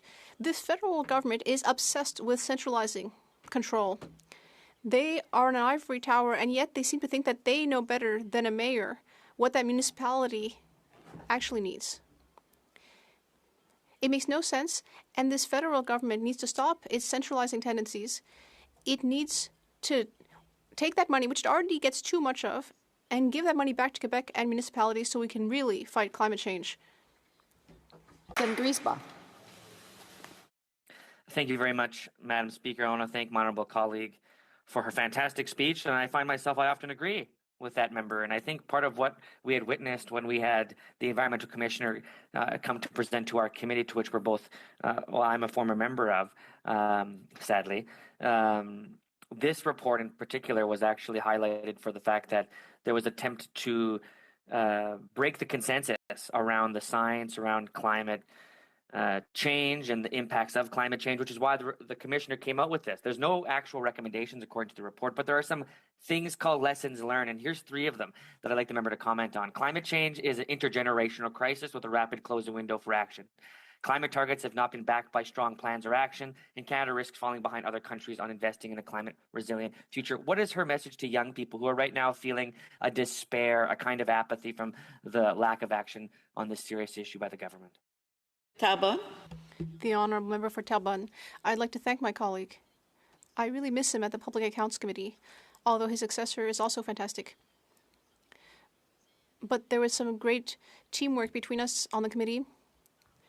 Now, coming to his question on the 3 lessons that he mentioned, I did touch on them during my speech, but regarding the intergenerational crisis caused by climate change, well, as I said during my speech, a key point here is that as legislators, we need to consider that we have a high level of accountability to the future and to young people who are worried and deeply anxious about climate change. What I would say to them is that I am deeply sorry for what they're going through, and I hope that their vote will count, maybe even more than other groups. They need to go vote. Youth need to vote because they need to bring in a government that prioritizes the environment once and for all. And if that's not possible, then for these young Quebecers, I would suggest that they back Quebec independence. Oui, merci. The honourable member for... Yes, thank you, Madam Speaker. Sometimes silence speaks more than words. To date in this debate on my colleague's speech, we haven't heard members of the official opposition who are nevertheless very vocal when we're talking about the oil sector. How does my honourable colleague from Terrebonne explain the silence, the honourable member for Terrebonne? Well, I think when we talk about climate change, it's complete disinterest at best and at worst disdain for the issue, or in denialism about climate change, which is perhaps the general opinion of the official opposition. It's unfortunate because I would have liked to continue to educate them on the subject. There is a course at a university in Paris to deal with climate change and the economy, and that could be very useful to them, I think. We have time for a brief question. The honourable member for Northumberland, Peterborough South. Thank you very much. My question is simple one. This government has a terrible record. Of course, they're one of the worst in the OECD when it comes to reducing GHG emissions. They have not hit an international target yet. Why does the Bloc Québécois vote with this party over and over again and keep them in government, destroying our economy along with it? L'honorable député. The honourable member for Terrebonne, you have 1 minute for your response. I will weigh in briefly. I think perhaps he hasn't followed the news. And my colleague that I do appreciate, however, the Bloc Québécois is ready to bring the government down for a new election however, it is important that I mention that we don't think that the Conservative Party will be any better, especially not on environmental issues. We think it will be a disaster. Thank you. Resuming debate, the honourable member for Edmonton-Griezba. Thank you very much, Madam Speaker. I want to thank my honourable colleagues for what is a very important debate on the climate crisis that's facing everyone across our globe. We share this planet. We share a future. Our children, of course, will have to share the consequences of decisions made in this place, but also decisions made in all of our lives. In this report in particular, the Environmental Commissioner has made very clear that we're approaching a detrimental future. I'd like to quote from the report: "Despite various policies and commitments from the government after government to significantly reduce greenhouse gas emissions over the past 30 years, Canada has failed to translate these commitments into real reductions in net emissions. Instead, Canada's emissions have continued to rise. Meanwhile, the global climate crisis has gotten worse." Madam Speaker, this is a serious warning from the Independent Commissioner of the Environment for our country. Canada is one of the largest countries in the world. If the climate crisis is one that impacts land, we are ones to be greatly impacted. Whether it's the North Arctic regions where we see issues of melting ice that are dramatically impacting the ecosystems there, making it so that generations of Canadians may no longer ever get to see a polar bear. Whether it's Indigenous hunters who are right now in the season of trying to find moose in my parts of the country and are finding it more and more difficult to because of the changing and rapid changing environment.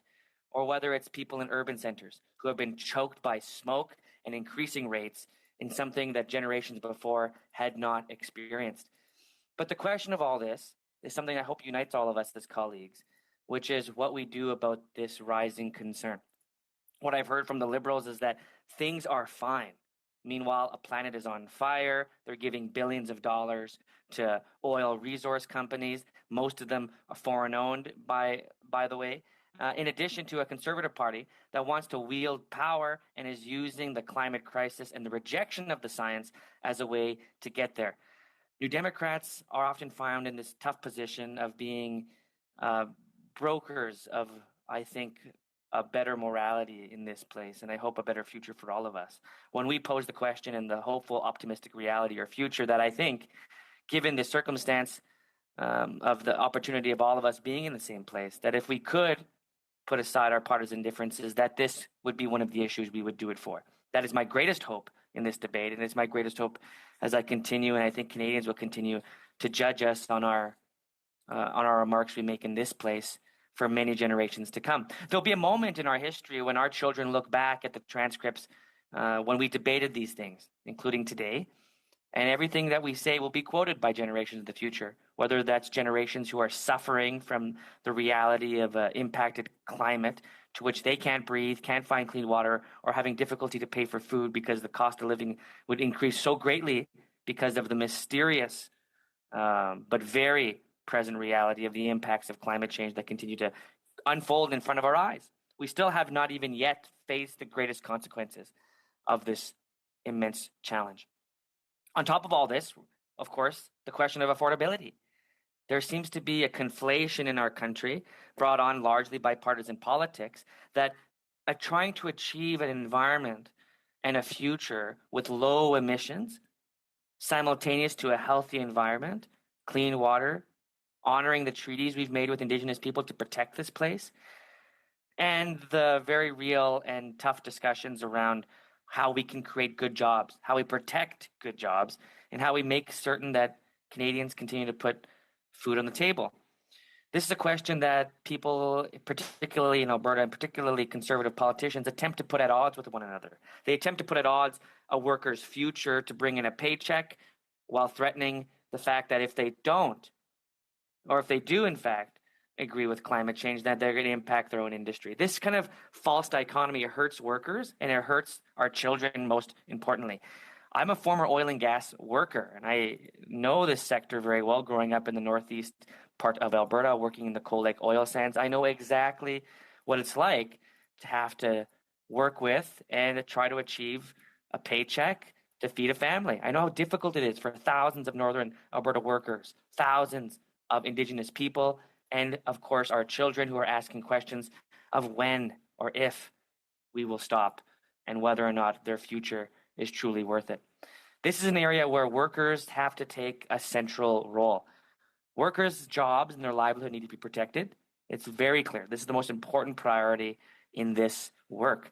If we're to truly address the climate crisis, we have to address a few major topics related to this crisis. And my number one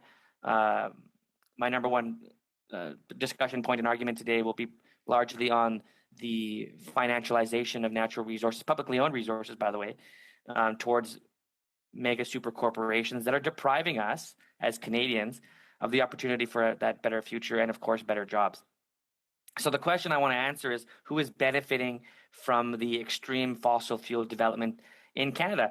In Alberta, at one point, we had a prime minister, very, very noble prime minister that I think is one of the most popular ever, and his name was Peter Lougheed. Peter Lougheed created crown corporations. When Texaco came to Alberta and threatened Albertans by saying, we will pull out all of our assets if you don't let us absolutely destroy everything we want without having to clean it up, he said no, that Albertans would do it themselves. And he created some of the lasting crown corporations we still have today.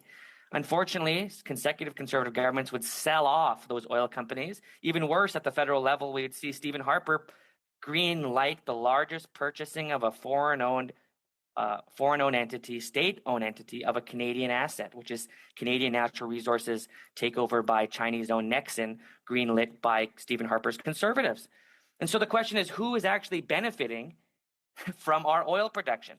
Well, I'll tell you this, it's certainly not the rural communities that have much of the development in their backyard. I know that from experience.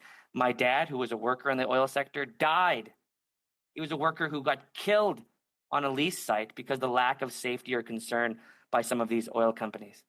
Worse, what we see is municipalities in Alberta still today being deprived of basic taxation. If I'm a Canadian taxpayer, I, like many of those in the chamber, my colleagues, would know this. If you don't pay your taxes, guess what happens? You get a phone call from the CRA. They make sure you pay it. And those penalties are swift, those penalties are brutal, and those penalties are severe. But when you're an oil company in Canada, not even owned by Canadians, you get a pass in Alberta. You get a pass on surface taxes that are owed and paid, and those dues paid to rural municipalities.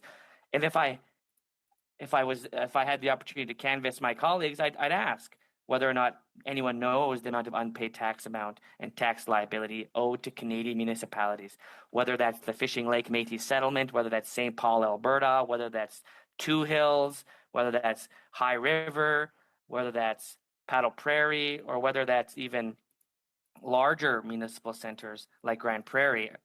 We're seeing huge debts building up because the oil companies don't want to pay their fair share. They owe $250 million in unpaid municipal property taxes to date. $250 million. Guess what $250 million could have gotten the rural municipalities? Probably could have gotten them better roads, better municipal services. They could have even maybe held a festival or a fair. They could have even tried to challenge the very real reality that's facing municipalities when it comes to houselessness. But instead of those resources being paid by oil companies going to municipalities that desperately need it in our small rural communities in Canada, that money is being pocketed by oil barons, CEOs that have made record profits. And I want to back up a second. In Canada, we often talk about the oil sector as if it's in need of something, that it's in great need of Canadian support, that it's in great need of more financialized public dollar, when they're making the largest profits they've ever made before in their entire history. An oil boom that is unseen and unmatched, and the fact that these companies, in addition to making record profits, are unwilling to invest that money back into communities is a shame. Worse yet, they're taking First Nations to court, and on top of that, they're not even helping workers. And I'll give you an example of one. In Alberta, the Labor Relations Board had heard a hearing alleging unfair labor practices by a company enjoying the fruits of massively profitable oil and gas products. The United Food and Commercial Workers Local 401, quote, their president says, they're asking for concessions when the oil and gas sector is making record profits. We're not going to take a $7 rollback when inflation is at a 7%. Is that 6%? Madam Speaker, that's a shocking reality, that in our oil and gas sector, and the reality, if people went and talked to workers there, you'd find that some of these companies are attempting to reduce the wages of people who make less than $20 an hour right now are being asked to take, or were asked to take, a $7 rollback. And when those workers said no, we deserve a fair share of the labor that we're doing on behalf of this country, the company fired them. Imagine that, Madam Speaker. How shameful is that? That the company would fire every single person at that camp because they would not accept a $7 cut in their wages on top of the fact that inflation is at 6%. Shameful. First Nations, are they being served by these massively owned foreign oil companies that were sold off by Stephen Harper to them? No, they're not either. What we're seeing is some of the worst environmental catastrophes we've ever seen in Canada's history are taking place right now. We're seeing, for example, in Fort McMurray, just Fort McMurray's recent, or the 2006 wildfire, which many families are still reeling from, cost us $9 billion in direct and indirect financial, physical, health, and environmental impacts, including being a regional hub for First Nations who then lacked the important goods and services that they relied on. 80% of majority Indigenous communities in Canada are located in fire-prone regions. This is something we have to take into consideration as we plan our future. What we know is that between the years of 1980 and 2021 in Canada, 16 communities were evacuated 5 or more times, but all 2 of those were First Nation reserves. Madam Speaker, this is a serious situation that is being faced annually, predictably, by community members, whether you're a rural municipality, First Nation, or whether you're a worker. They're just not working for regular working Canadians. We have the largest profits in this sector that we've ever seen before, the largest ever. But we're seeing the worst outcomes on our streets. We have the highest price of oil that we've seen in many decades, the last 3 years. You would think if we've seen high oil prices that we'd see this huge investment in new jobs, that we'd see new investment in hospitals, roads, social services, but we're not seeing that. What we're seeing is the company, and they've admitted this, all of the oil companies, the major 6 have all said, rather than investing in production in Canada, they're at a time where they must pay out their shareholders. So all of their profits have been being paid out to the shareholders, many of which are foreign-owned shareholders, no longer Canadian. Shame. The Liberals have made this even worse. So on top of the fact that we have this major profitable oil sector that's not giving good jobs, that's not increasing wages for our workers, that's not cleaning up its mess it's making in First Nations communities, that's not paying their taxes, the Liberals are giving them billions and billions of dollars of public dollar. When that billions of dollars to a profitable sector could otherwise go to healthcare, could otherwise go to housing, could otherwise go to an enhanced employment insurance program that would otherwise be invested in helping support a diversified economy.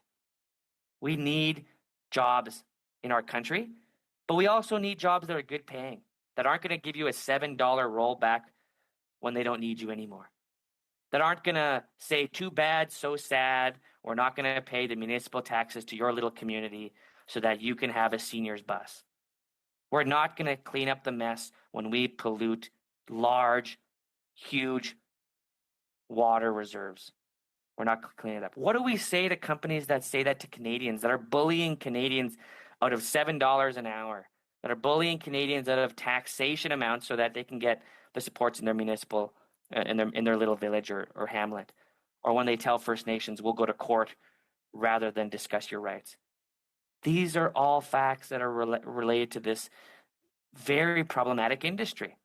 It's true that workers have to be put first in this process, which is why the Alberta Federation of Labour, for example, has proposed an industrial strategy.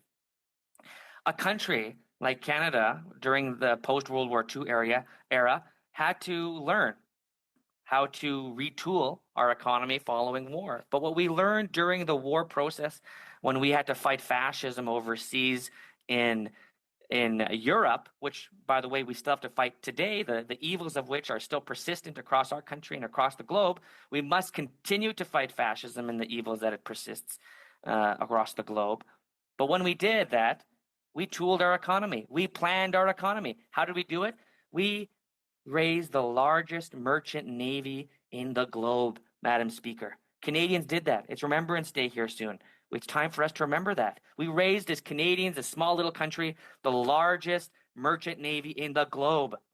And right here at home, the governments of our country work together. They built crown corporations, hundreds of crown corporations, and put every single man and woman to work in our country. They produced stuff. We built factories. We invented stuff the world had never seen before. Canadians, because we had planned properly the kinds of needs that our economy needed to come up to.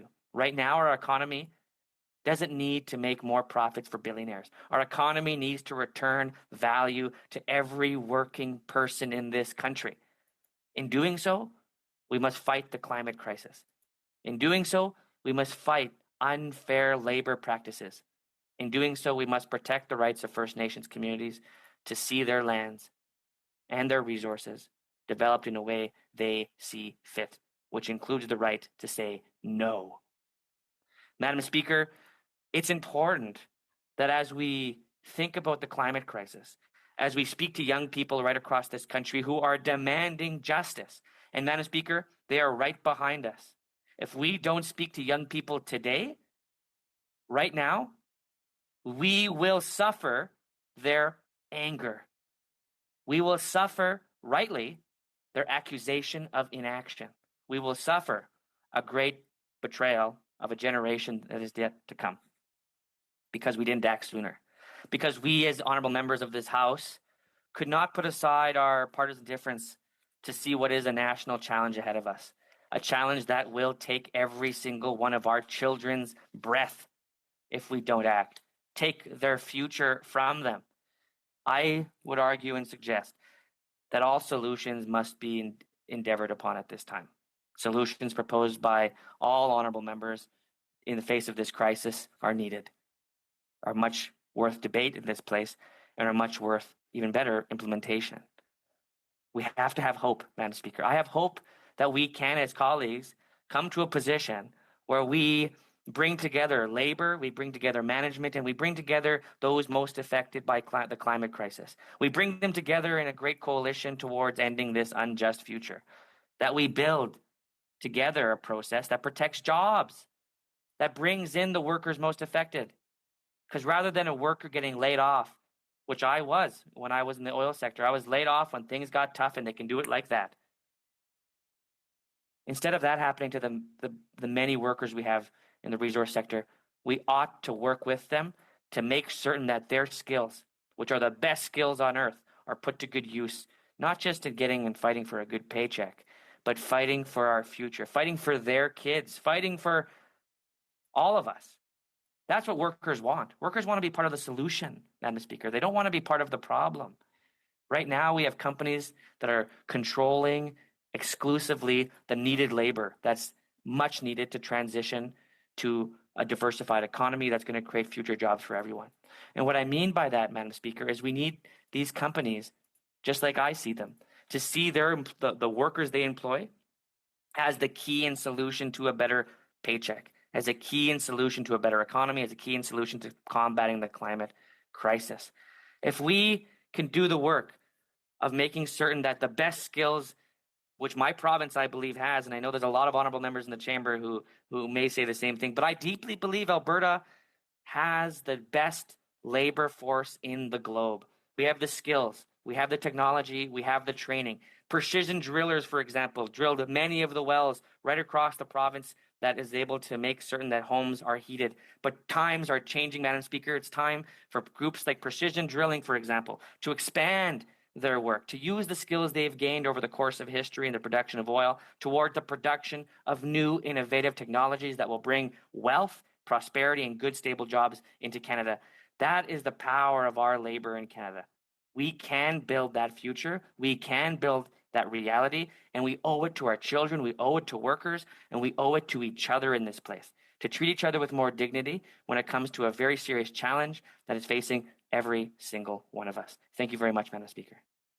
Questions and comments? Questions et commentaires.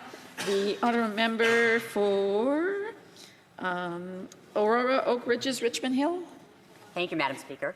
And I'd like to thank my colleague for that very impressive speech.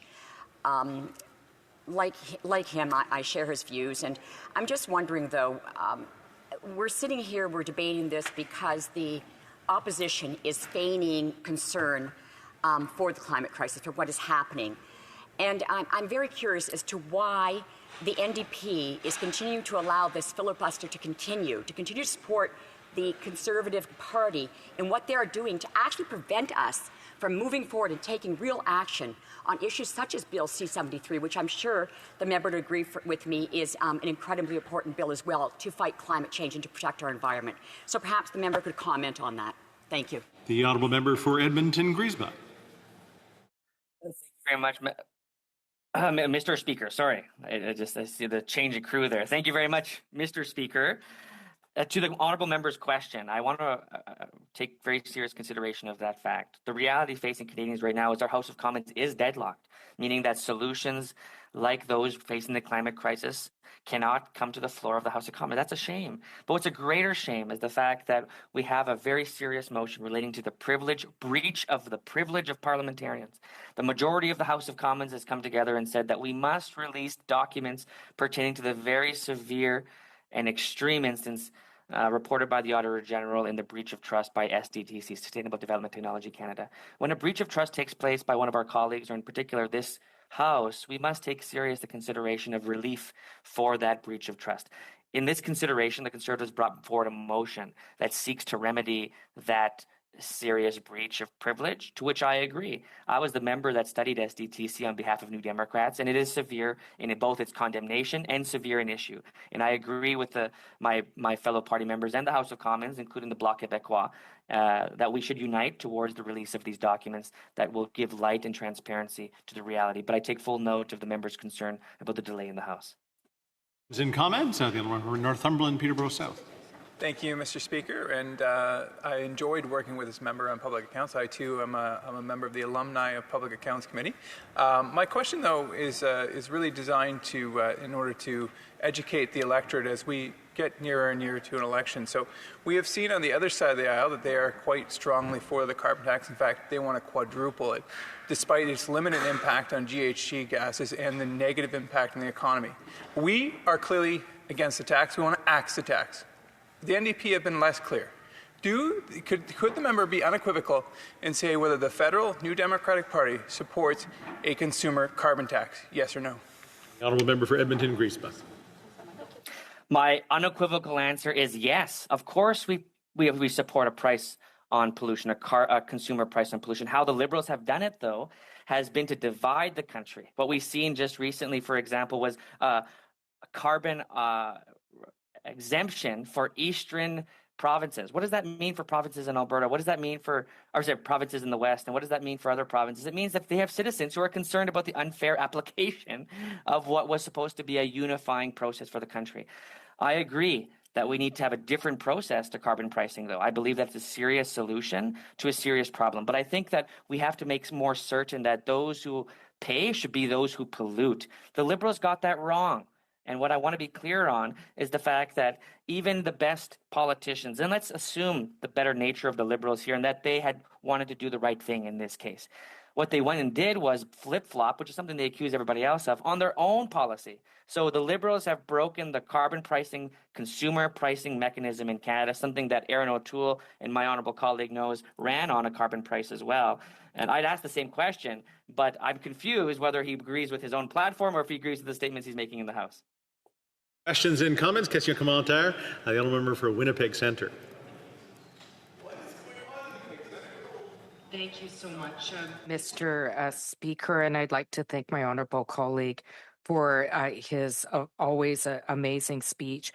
Everybody's talking about the worker, the oil and gas sector. I really appreciated what you shared, both from your personal experience working in the sector, the impacts it had on your life with your father.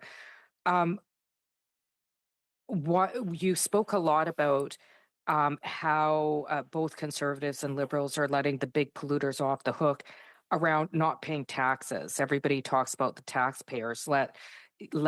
Yet we know that both the Liberals and Conservatives are letting their corporate buddies off the hook. How is this impacting the communities most impacted by the oil development? I just remind the honourable member not to refrain from using yous or directly to the members. Right through the chair. The honourable member for Edmonton-Griesbach. Thank you very much, Mr. Speaker. I want to thank my honourable colleague from Winnipeg Centre, who is not just a stalwart for residential school survivors as she champions a very important bill to deal with denialism. She also champions the very real impacts faced by Indigenous communities in resource development areas, particularly the impacts of women when it comes to the direct connection of the impacts of resource development against women, and they're often very harmful. In relation to the impacts that are made and had by the lack of payment by these oil corporations to rural municipalities means we can't actually finance or address serious issues like the violence faced by women who are living around a resource development sector. Now imagine there's solutions in your little community. Even in Fort McMurray, there's the Women's Center of Fort McMurray that has proposals to be supported to help women in that community recover from what is a higher rate of domestic violence and a higher rate of sexual assault than almost any other region. And that member was on the committee for women that studied that very important finding. Organizations like that could be supported if these oil companies paid their fair share and they paid their taxes like everybody else. Questions and comments. The honourable member for Abitibi-Témiscamingue. Thank you, Mr. Speaker. I'd like to thank my colleague for his excellent speech. I would like to read you an excerpt from the report. It says GHG emissions in the country have gone up since the signature of the Paris Accord, which puts Canada in the last rank among the G7 since the 2015 conference. So I think this is an interesting precedent that a committee report can include this in their work. So I'd like to hear from my colleague. Do you think that this is something good? Are you proud of this? Are you ashamed of this? And how can we improve the situation for next generations, obviously? Thank you very much, Mr. Speaker. And listen, we failed a whole generation. We signed the Paris Accord a long time ago, the Kyoto Accord. So many accords have been signed and giving this hope to a generation that maybe the biodiversity that so many generations have been able to experience, the beautiful air, the clean water, the immaculate forests, and of course, just the right to live would continue to be exercisable in the future. What we're seeing now is a catastrophic reality where we're seeing the highest rate of extinction of species simultaneous to the loss of clean water on top of global economies feeling the pressure of a climate crisis that isn't being taken seriously. From floods to wildfires, we're seeing the direct impacts today. In Fort McMurray, $9 billion of assets were lost. Of course, I'm ashamed that the government has failed to respond appropriately, both to the commitments made by international community, our international partners, but to Canadians here at home. We failed to ensure that. COP is coming up here soon. It's time for Canada to get serious about the reality facing our planet and the reality facing our species, and have the courage to know that as the largest country, one of the largest countries on Earth, we face and will face the largest impact. Time for a quick interaction. Questions and comments. The Honourable Deputy Government House Leader. I must say, Mr. Speaker, I am absolutely floored by listening to the response that this member gave when he tried to justify the fact that the NDP has stepped away from the current pricing pollution with the rebate mechanism that we have. This member voted in favor of it 24 times. On June the 4th of this year, this member himself justified the policy by saying in this House, on April 1st of last year, the Prime Minister increased the carbon tax by 3 cents. Conservatives say it's bad, but Danielle Smith increased it by 4 cents, and that's even without a rebate. Can the member please just not come clean and say, we stepped away from this because we were feeling the political pressure and we couldn't stand up to the Leader of the Opposition? 30 seconds or more. The Honourable Member for Edmonton-Griesbach. Thank you very much, Mr. Speaker, and I think the member would do right by taking more serious concern to this issue. Young people are watching, and I've made a very clear example of where the Liberals have failed in this. I won't bring up the personal record of the member speaking to this fact, but I'll be serious in the fact that you can't tell one part of the region you are exempt for political reasons to save your party and then tell the rest of the country to pay. Resuming point of order, the Honourable Government House Leader. Could the member tell us what region that was? That's just getting back into debate. So we've moved on to the next speaker. Happy to recognize the Honourable Member for Aurora Oak Ridges, Richmond Hill.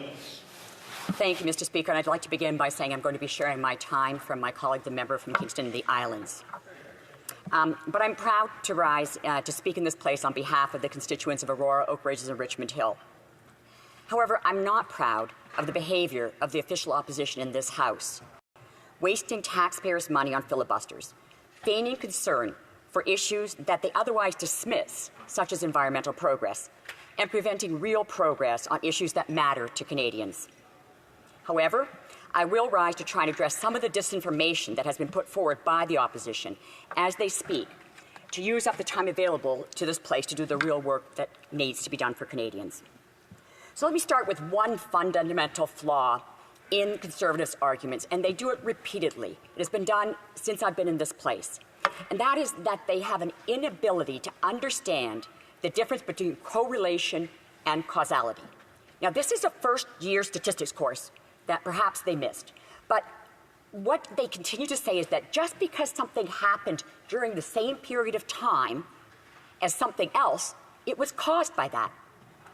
And we know that is not the case. Many things happen during the same period of time, but they're not caused by that thing. You know, we heard today a member opposite state that Canada's economic challenges are caused by the Price on Pollution program. They constantly state food prices are higher because of the carbon levy. It's simply not true. And the misinformation that they continue to spread has turned many Canadians against fighting this great fight against climate change, an existential threat. Young people are discouraged. They hear us talking in this place, doing things that are not addressing the concerns that are giving them great anxiety.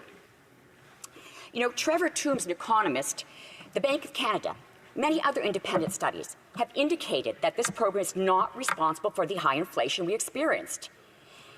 At most, it accounts for 1%, much less by most studies. They know, economists know, and I believe actually that the Conservative Party knows, that's the COVID pandemic, the post-COVID economy, supply chain issues, conflicts around the world that have caused global inflation. The inflation we saw was not just in Canada. It is around the world. And although I do wish every country around the world had a price on pollution program, it's not the case. I think we have a point of order for grasslands. Yeah, thank you very much, Mr. Speaker. Now, we know that the member opposite is from the Have a Yacht Club. I'm just wondering if she could talk a little. The Honourable, I just will always remind everyone of relevance to the topic at hand. The Honourable Member Aurora Oak Ridges, Richmond Hill. Mr. Speaker, I'd also like to say that that was a personal attack. It had nothing to do with what I was talking about, and I would like to see some rulings about Conservatives attacking people personally as opposed to talking about politics. Another point of order, the Honourable Deputy House Leader. You know, I fully understand, Mr. Speaker, that during the proceedings of this House, from time to time, somebody will stand on a point of order and make what is potentially not a point of order as an opportunity to make a political statement. And I realize that I do that sometimes and others do that, and you let people get away with it and whatnot. But what we just saw there was just an intentional personal attack on a member who's speaking. And I think But that's why I cut it off. The second that I cut it off, the second. Yep. The Honourable Deputy House Leader. My point of order, Mr. Speaker, is that you should be asking the member to apologize for that. Listen, we get into lots of crazy debates in this House, and I want to make sure that we move on to the topic at hand. So that was a little off topic. I would suggest everyone to stay to the topic at hand. And if there's a real point of order to be brought up, I'm more than happy to hear. The Honourable Member for Aurora Oak Ridges, Richmond Hill. Yeah. I'd actually like a ruling on this, Mr. Speaker, because this is not the first time this has happened to me in this House. The Conservatives are making a point of attacking me personally on things that have nothing to do with the business of this House, and personal attacks are not permitted in this place. We also have a point of order. The Honourable Member for Edmonton Griesbach. Thank you very much, Mr. Speaker. The member from Kingston United just rose on a point of order related to the fact that we should utilize point of order as a valid point of order. The member just less than 5 minutes ago interrupted you, Mr. Speaker, in the proceedings of this place. And so if you're going to apply a ruling to this, I'd hope that it's applied equally and fairly for all members, including Liberals. On that point of order, the Honourable Deputy House Leader. On that point of order, in my most recent intervention where I rose on a point of order about this very serious matter, I did acknowledge the fact that that happens, including the fact that I do it from time to time. But let's not distract from the fact that this member is being personally attacked by the Conservatives right now, Mr. Speaker, on a personal level. Okay. We do that every day. No, see, there's tons of actual policy. No, listen. Let's not talk across. Let's talk across. Personal attacks are not allowed in this House. Mark? We are not allowed in this House. We are not allowed personal attacks in this House. I'm going to ask the Honourable Member for Cypress Hills Grassland to retract that and apologize. The Honourable Member for Cypress Hills Grasslands. My apologies, Mr. Speaker. The Honourable Member for Aurora Oak Ridges, Richmond Hill, you have the floor. Thank you. And I didn't hear the retraction, Mr. Speaker. I'm sorry, but it is important. I just heard an apology. Retractions and apologies are actually the same thing. So he apologized, that means he retracted it. The Honourable Member for Aurora Oak Ridges, Richmond Hill.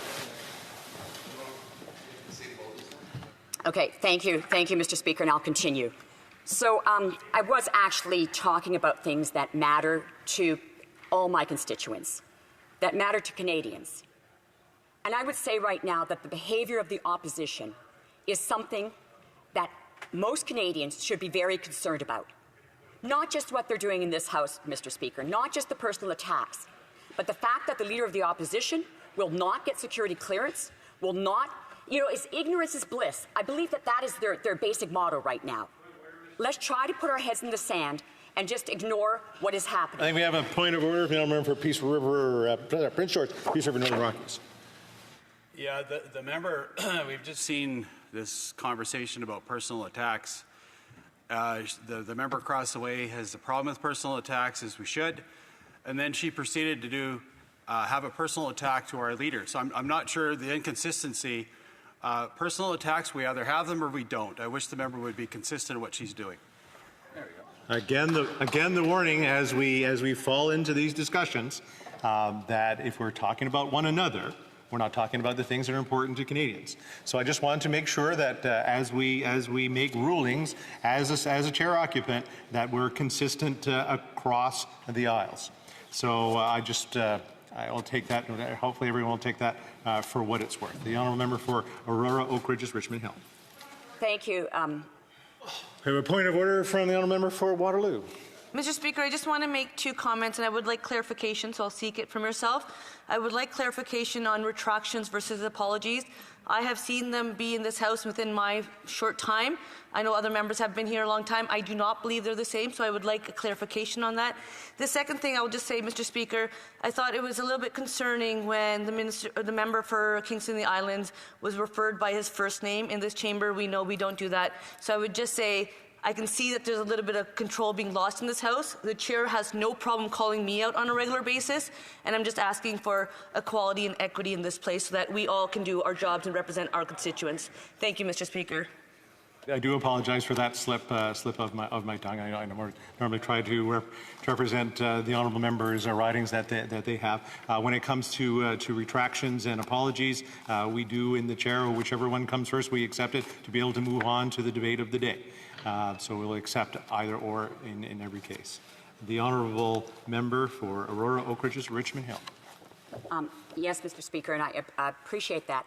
I just want to reiterate that I was not making a personal attack. I was stating a fact that should be of concern to Canadians, that the leader of the opposition, has failed to get security clearance. This means that they are not apprised of what is happening within their own party. That is factual. That is not a personal attack. So if it sounds like a personal attack, then perhaps you should be talking to your leader about what he is doing. But I will go on to what I was talking about, which is that the Conservative Party does understand, I believe, and I hope they believe, I hope that's true or otherwise ignorance is bliss, that global inflation was not caused by the Price on Pollution program. It was caused by the COVID pandemic, by supply chain problems, by conflicts, and by the post-COVID economy. It was global.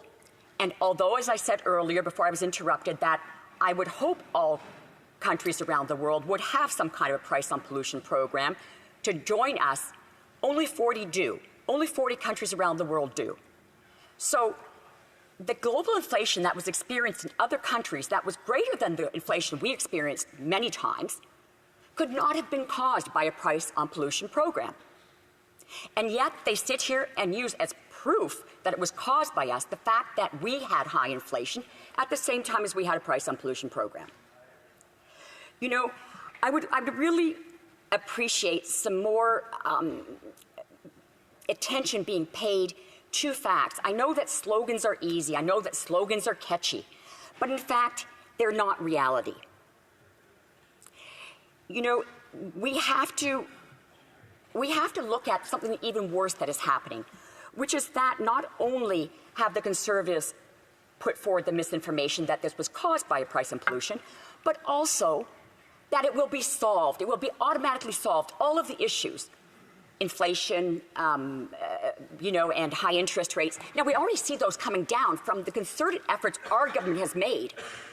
Has nothing to do because the price on pollution program continues. In fact, the price on pollution increased at the same time that interest rates, that inflation fell. So if it's caused by it, I'd like them to explain how it works in the inverse. There is no science, there is no math, there is no proof behind what they're saying. And when they say that it will all be solved by their simple slogan of axing the tax, they are misleading and deceiving Canadians. In fact, we know 8 out of 10 households in Canada on a current basis, cash in, cash out per month, get more back than they pay. The only households that do not are those of the wealthier, those who could pay more, those that are actually consuming more fossil fuels because they have bigger homes, more cars, perhaps a cottage, perhaps a boat. Those people can pay more and should be paying more because they are doing more damage to our environment.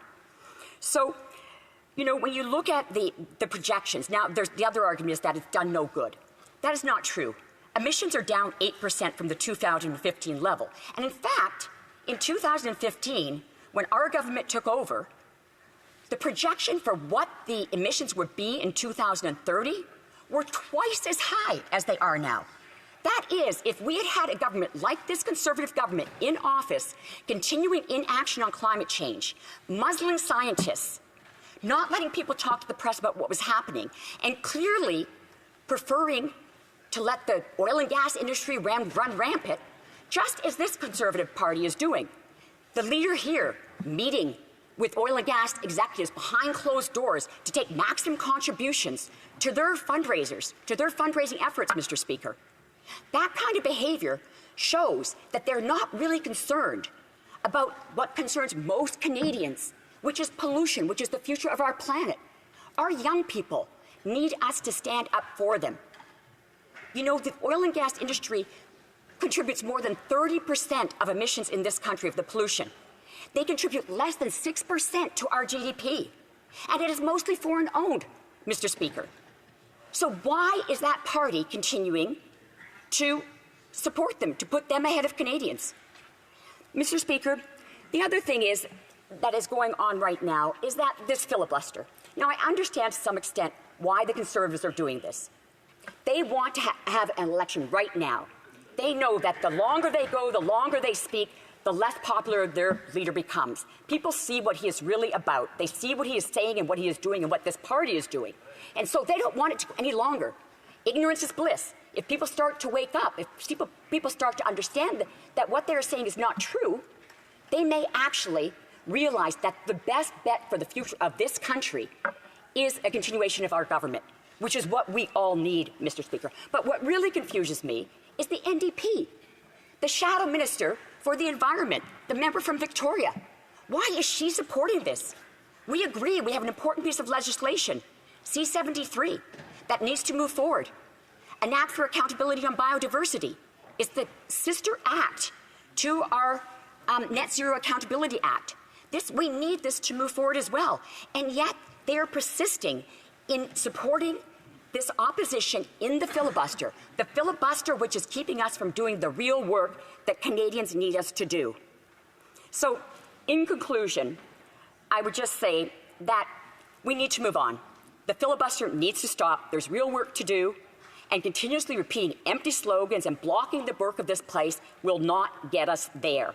We on this side continuing to work for Canadians, ensuring we are ready to move forward with important legislation when the filibuster ends, and we're always going to put Canadians first. Thank you, Mr. Speaker. Questions and comments? Councillor Kamal Tara, the honourable member for King Vaughan. Thank you, Mr. Speaker. I'd like to ask my honourable colleague, I do agree with her, we have a lot of work to do. Recently, we attended an event in the riding, the Yellow Brick House, which is a safe home for victims of violence, women and children. One of the things that was loud and clear after speaking to the victims, listening to the victim's story, was their catch and release policy is not working. Why won't they listen to women and children so that we can ensure their protection? Thank you. Member for Aurora Oak Ridges, Richmond Hill. Thank you, Mr. Speaker, and thanks to my honourable colleague. It was great to see you at the event. You know, it's really interesting because I don't believe victims actually spoke about that at all. In fact, I spoke to many victims. I spoke to the executive director, Laura Sorrenda, who does an amazing job. And it's true, people are getting released. But when I spoke to the York Regional Police that were there, they told me that the problem is actually there aren't enough Crown attorneys, that there are not enough detention spaces for people, and that criminals are being released not because of any legislation in place. In fact, they supported bail reform we put in place, Mr. Speaker. So what they are trying to do is blame our government and say it is our fault when we are supporting these women. It's the first national action plan to combat gender-based violence that this government has put in place, and stronger bail reform laws that not only the police but these organizations support. So stop the misinformation, please. Questions and comments? Councillor Kamal Tara, l'honorable député de Berthier-Mascouche. The honourable member for Berthier-Mascouche. Thank you, Mr. Speaker. I'd like to thank my colleague for her speech. I know her well because we both sit on the Agriculture Committee, and I know she cares deeply about climate change and the impacts that it has on people. The report we're discussing today was analyzed by my colleague for Terrebonne earlier. And my colleague said that instead of subsidizing highly polluting oil companies, we could take that money and instead help our communities to adapt to climate change. She discussed our municipalities, which need to upgrade their infrastructure. My colleague for Terrebonne also spoke about bank erosion. My colleague across the way knows that I work hard on that file as well. And I think that it's very unfortunate that we don't have enough money to support people who live along the St. Lawrence, even though that's so important? Does my colleague agree that we should stop giving money to the oil companies and instead help people to adjust to climate change, which is only going to get worse? Aurora, Oak Ridges, Richmond Hill. And thank you very much to my colleague across the way. I very much enjoy working with him on committee, and I know he's a great advocate for the environment. I would say we need to do both, and we are doing both. The reality is that the need for oil and gas is not going to disappear overnight. And the need to fight climate change, to fight pollution, is urgent. So we have to do everything we can. Helping oil and gas companies reduce emissions, reduce methane, putting the cap on pollution that we're doing, continuing to make sure that we are doing everything we can in Canada to bring emissions down is incredibly important. At the same time, we are investing in infrastructure. We have a green infrastructure fund. We've put a lot of money into trying to help communities. Could we do more of both? We would love to, but we know there are fiscal realities, and we are trying to stay within those guidelines to keep our economy on track. Thank you, Mr. Speaker. Questions and comments? The honourable member for Winnipeg Centre. Thank you so much, Mr. Speaker. And I'd like to thank my honourable colleague for her comments. She did mention, she seems to be focused on the NDP, Mr. Speaker, about the filibuster. I mean, I do agree that it's a little bizarre the Conservatives are blocking their own motion, but the Liberals just have to hand over the document. So I'm wondering about ending the filibuster. I'm wondering when her government, through you, Mr. Speaker, will be handing over the documents that have been that they're required to do so. The honourable member for Aurora, Oak Ridges, Richmond Hill. Thank you, Mr. Speaker. And I would agree with the member that it is rather odd that they are actually fighting against their own motion at this point. We are in agreement with the recommendation that was put forward by the Speaker. We are ready to send these documents, this issue, to PROC to be considered. There is a lot of considerations with what is being asked, and the RCMP and the Auditor General have both expressed their concern about handing these documents over to them. So we are ready. We don't understand why the NDP won't align with us and let this issue go to PROC where it should be considered as has been recommended by the Speaker of the House and move on to the really important issues that we need to be considering here. Thank you, Mr. Speaker. Resuming debate, the honourable member for Kingston and the Islands. Well, thank you very much, Mr. Speaker. It's great to be up today to talk about this important concurrence or this important issue, concurrence motion that has been tabled by the Conservatives. I suspect the only reason why they tabled another concurrence motion is because they're starting to run out of speakers to filibuster the other item that they have stalled in this House, which has been talked about just moments ago. But, I will say, Mr. Speaker, when it comes to the environment and our climate policy, it is working. And the evidence and the data is now coming out to show exactly how it's working. Mr. Speaker, this is the first time since the Industrial Revolution that Canada has seen a decline in carbon emissions while at the same time experiencing economic growth. Say that again. This is the first time since the Industrial Revolution where we have seen an increase in economic output in our country while at the same time seeing a decrease in carbon emissions. And that's because of a number of policies that we brought forward. And the one that I know has been talked about a lot today, and I'll touch on this, is the price on pollution. Now, it's not surprising to me that the Conservatives maintain their same position, at least the position they've had since the last election, because during the last election, they did run on pricing pollution in a very similar but very complicated way of earning arrow points, so to speak, to get purchases from a catalog. But they did at least run on pricing pollution, and they flip-flopped completely since then. And so I'm not surprised. But what I am really surprised of, quite frankly, who I'm surprised the most of, are my NDP colleagues. These the NDP members of Parliament that we've been able to work with over the last number of years have always been in favor of pricing pollution. They voted in favor of it, as the Conservatives counted for us, 24 times. They, on numerous occasions, I have endless quotes on my laptop here from members in this House from the NDP getting up and supporting pricing pollution, and time again. And then I was absolutely floored today when I heard the member from Edmonton Griesba get up and say, well, we just think that the way that it was done wasn't the best way. It should have been done a different way. And the Prime Minister failed Canadians because he didn't do it a different way. Meanwhile, he offered no solutions in terms of what that other way might be. He never once mentioned that before today. Or before, at least since the leader of the NDP made this big reveal towards the end of August.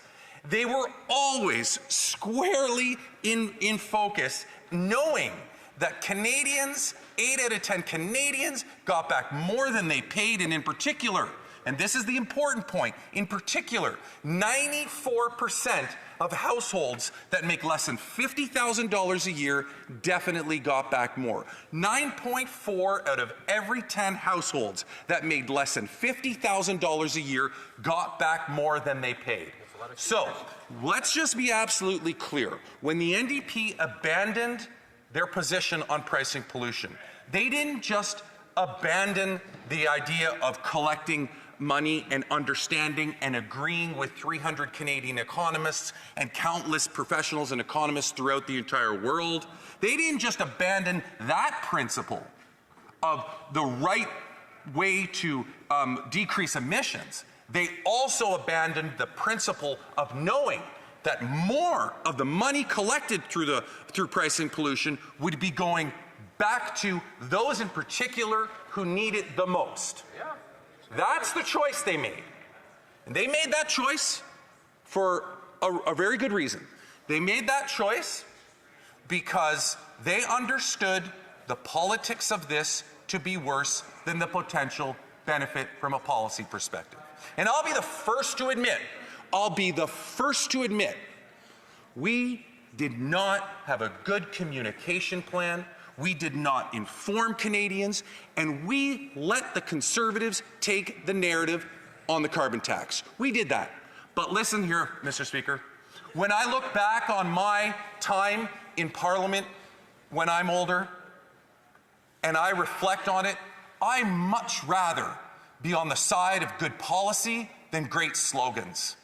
And I will be very proud to have stood up for good policy, even when Conservatives know that it's good policy because they've run on it several times in the past. And I will also know, Mr. Speaker, that unlike the NDP, I did not cave to the Leader of the Opposition. I did not look for my own political opportunity over the slogans and the way that the Leader of the Opposition had taken great policy and weaponized it, regardless of what comes in that program in the future. But I think that this whole idea of hypocrisy and flip-flops is completely in line with what we see from Conservatives lately. You know, the Parliamentary Secretary to the House Leader brought this up, and I'll do it again. We have Conservatives who on a daily basis have been jumping up in this House demanding that more be done for their constituencies in terms of housing.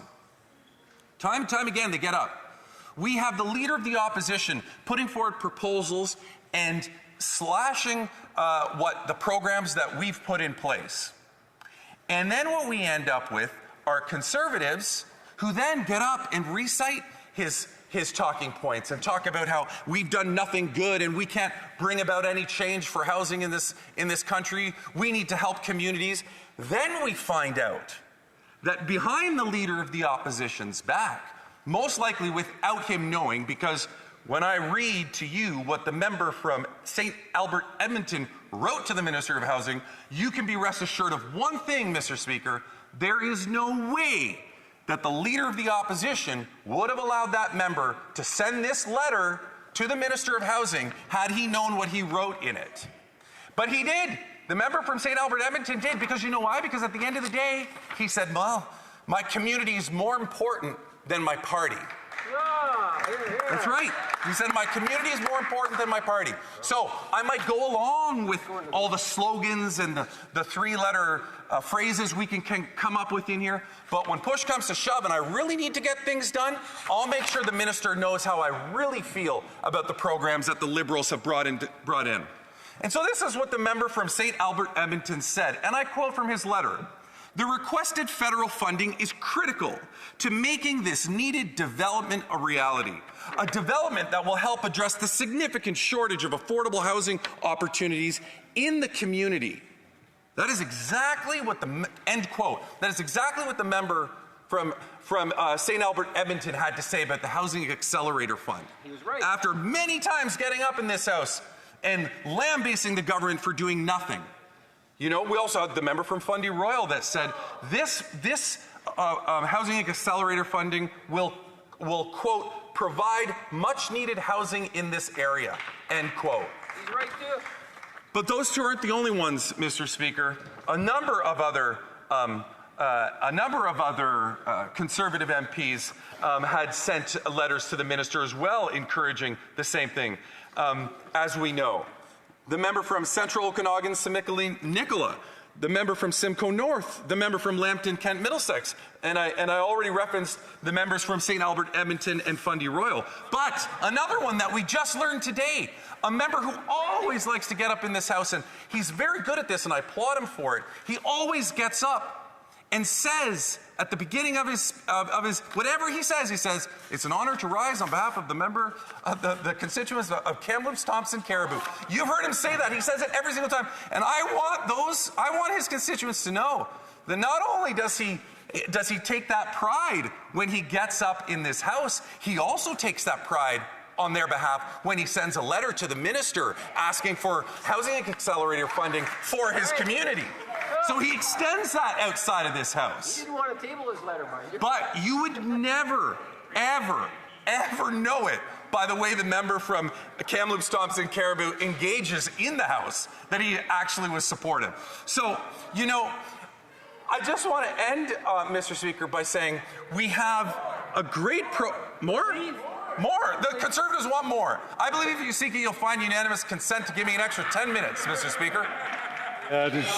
No, I'm already hearing no's. The honourable member for Kingston Island has 26 seconds. In any event, Mr. Speaker, I think that it is beholden upon Conservatives to start doing the right thing for Canadians, and that's not parroting the lines of their leader. That's actually standing up to the leader and saying, hey, hold on a second. Before you go talking about slashing this Housing Accelerator Fund, maybe we should consider keeping it because I know it's really helped my community. That is how you would be properly serving your leader and your caucus and your constituents.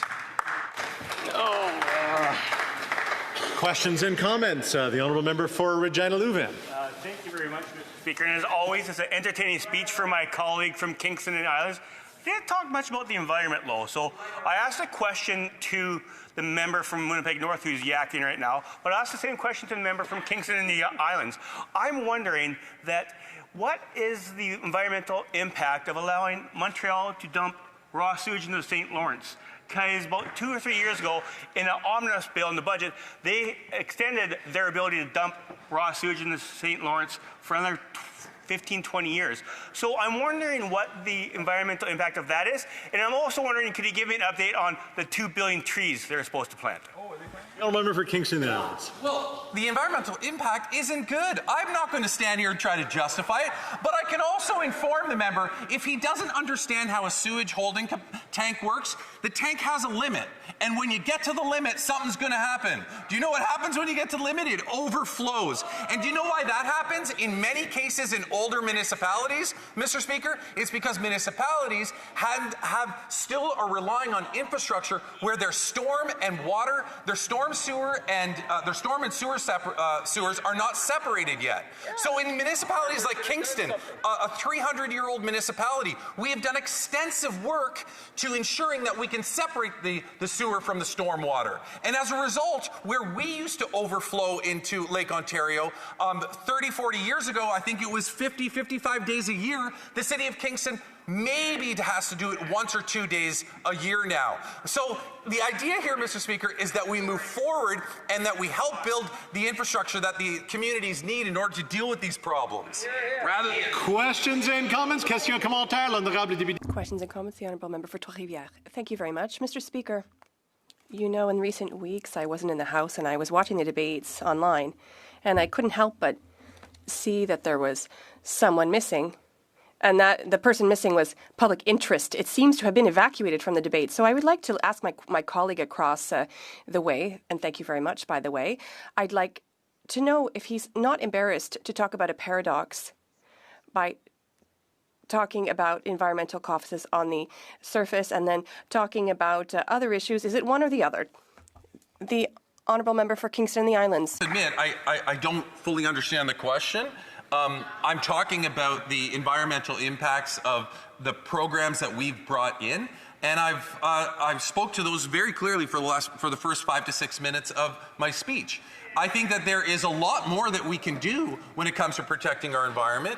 I know that pricing pollution is a very good model. I know that Quebec prices pollution through cap and trade and through the Western Alliance Initiative with California and other states, and used to be Ontario. So I think that there's so much more we can do. I don't understand him. I must have missed the question when he was asking about a paradox between what I'm saying and what we're doing, but I believe that we're on the right course to do what we need to do. And as I indicated in my speech, when I opened my speech, this is the first time since the Industrial Revolution that we are seeing a decline in emissions while at the same time seeing economic growth. So that means that at least some of the policies are working. Questions and comments are the honourable member for Edmonton-Griesbach. Thank you very much, Mr. Speaker. I want to thank my honourable colleague for what is oftentimes a very partisan speech.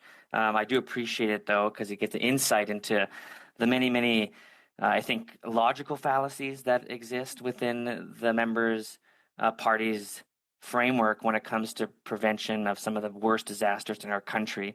In particular, I think about this last summer, we had a severe wildfire season. First Nations, the Auditor General, and the Environmental Commissioner, which published this report, were very confident in their assumption and statement and recommendation that more needs to be done to support First Nations in the prevention of some of these major disasters. Worst of all these disasters is the fact that the government knew that there was flooding of a particular set of communities that continues annually.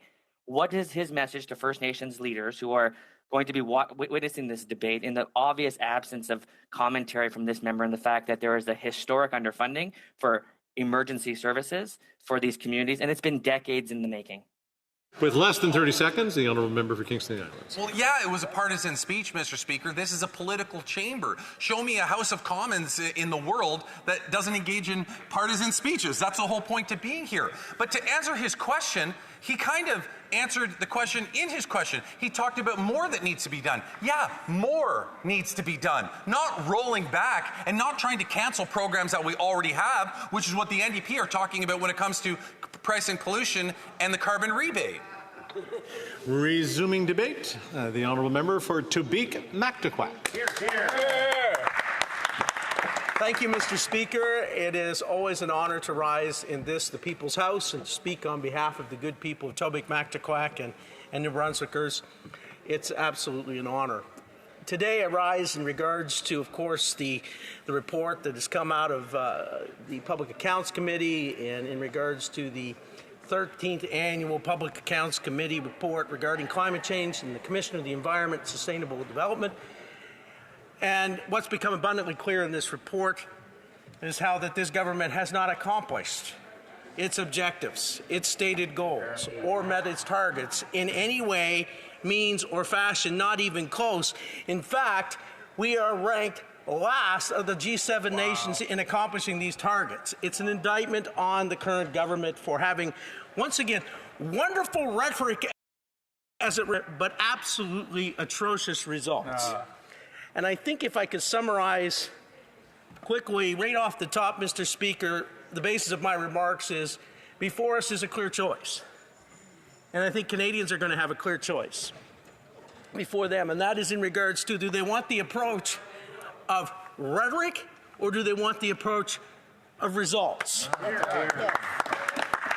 And that choice can be clear. And I should say this as we get into this, Mr. Speaker, I'm splitting my time with the member from Leeds, Granville, Thousand Islands, and Rideau Lake. I don't want to forget that.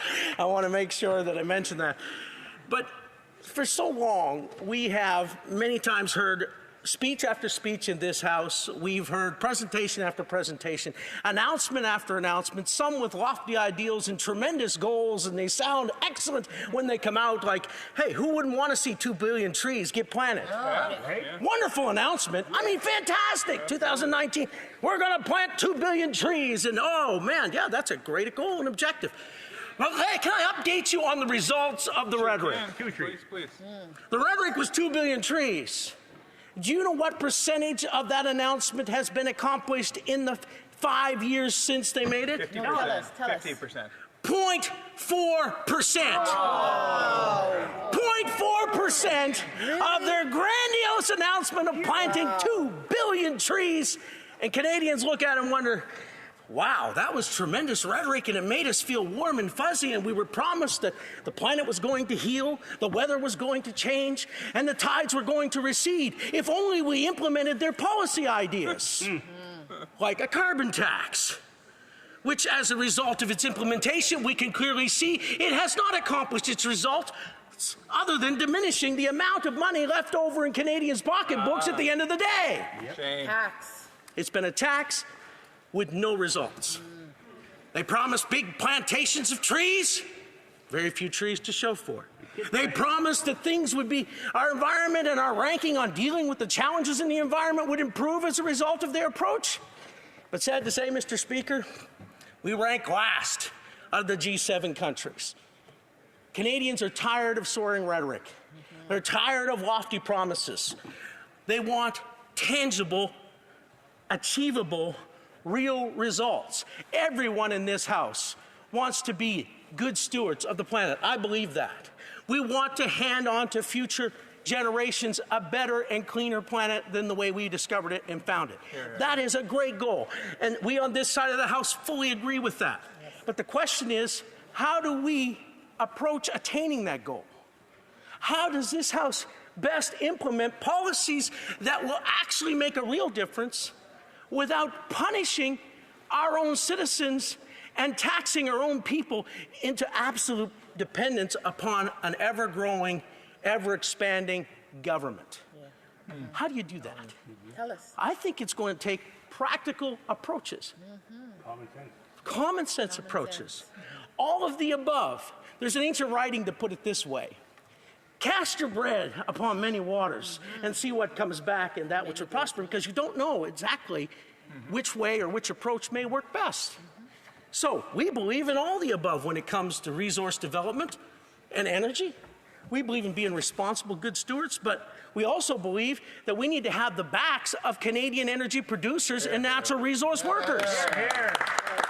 We need to take a backseat to know our environmental practices as it relates to resource development. We have the best environmental practices in the world. We have the best extraction practices, and we have some of the lowest emissions as it relates to production of energy and natural resource supplies. Why would we take a back seat, shut down those industries, put our boot on the backs of those producers, and then outsource our energy needs to nations that don't have near the environmental regulation, nor the ethical approaches to paying people good wages for producing those resources? I'd say we stick up for Canadian producers, stand on the side of Canadian natural resources, and tell the good story of natural resource development and say it will do the Earth's planet a whole lot of good to have Canadian energy on the market.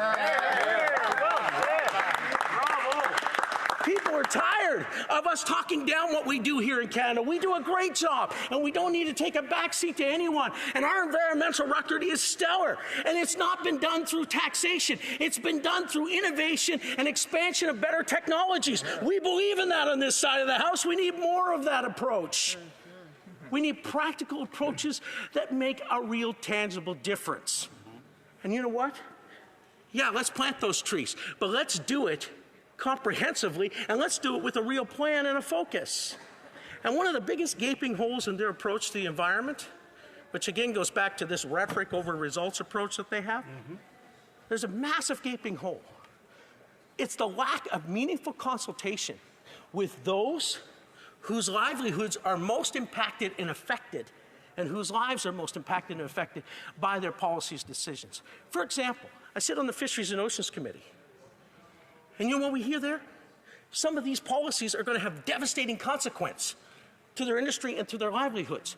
I ask this House, and I ask you through you, Mr. Speaker, to the government, who wants there to be a better, more healthier future for the fishery in Canada than those whose livelihoods depend upon the fisheries and the health of our waters? It's our harvesters and those living in coastal communities. But they've been overlooked in the policy development of this government. And they're frustrated because they're saying, we want clean oceans. That's our livelihood. That's our future. We want healthy fish stocks because that's where we derive our livelihoods from. But we ignore them. I go to our farmers, Mr. Speaker. Who wants better, healthier, cleaner lands than our farmers who produce the best food in the world and worked from morning till night to make sure goods and food are delivered to Canadians? Who does that any more than our farmers? But we have a gaping hole in this government's approach. They don't consult properly with our farmers when coming up with their policies around the ways and means of agriculture. They pass these rules and bring in these taxes, and it devastates those industries. And as a result, they're frustrated and left out of the circle. It's the gaping hole that leads to the vast expanse between their rhetoric and their results. Yes. One other sector I want to talk to you about, and that is in regards to forest management. We all know that the greatest cleaner of the Earth's atmosphere is our trees. Canada is blessed with an abundance of trees, some of the best forest cover in the world, and we don't get near the adequate credit for that. No credit. And yet, what do? We make a grandiose announcement. 2 billion trees are going to be planted. And we deliver 0.4% of that target in 5 years. Now, I asked them, have you consulted with those who are experts in the field of forest management? No. Have they consulted with some of the largest tree producers as well as tree planters in the world? I bet they didn't. I know for a fact they haven't talked with many of them. And as a result, they wonder why we can't get trees in the ground. Perhaps it's because of the gaping hole between their rhetoric and their results. They haven't consulted with those who are most connected to the very industries they're talking about. It's time we changed approach. And it's time we got back to meaningful consultation with those who are most affected by the policies. And I believe if we get on the right side of this, we can win this debate. But more than win the debate, guess what? We can get the results that Canadians are demanding as it relates to being responsible stewards for our country's environment.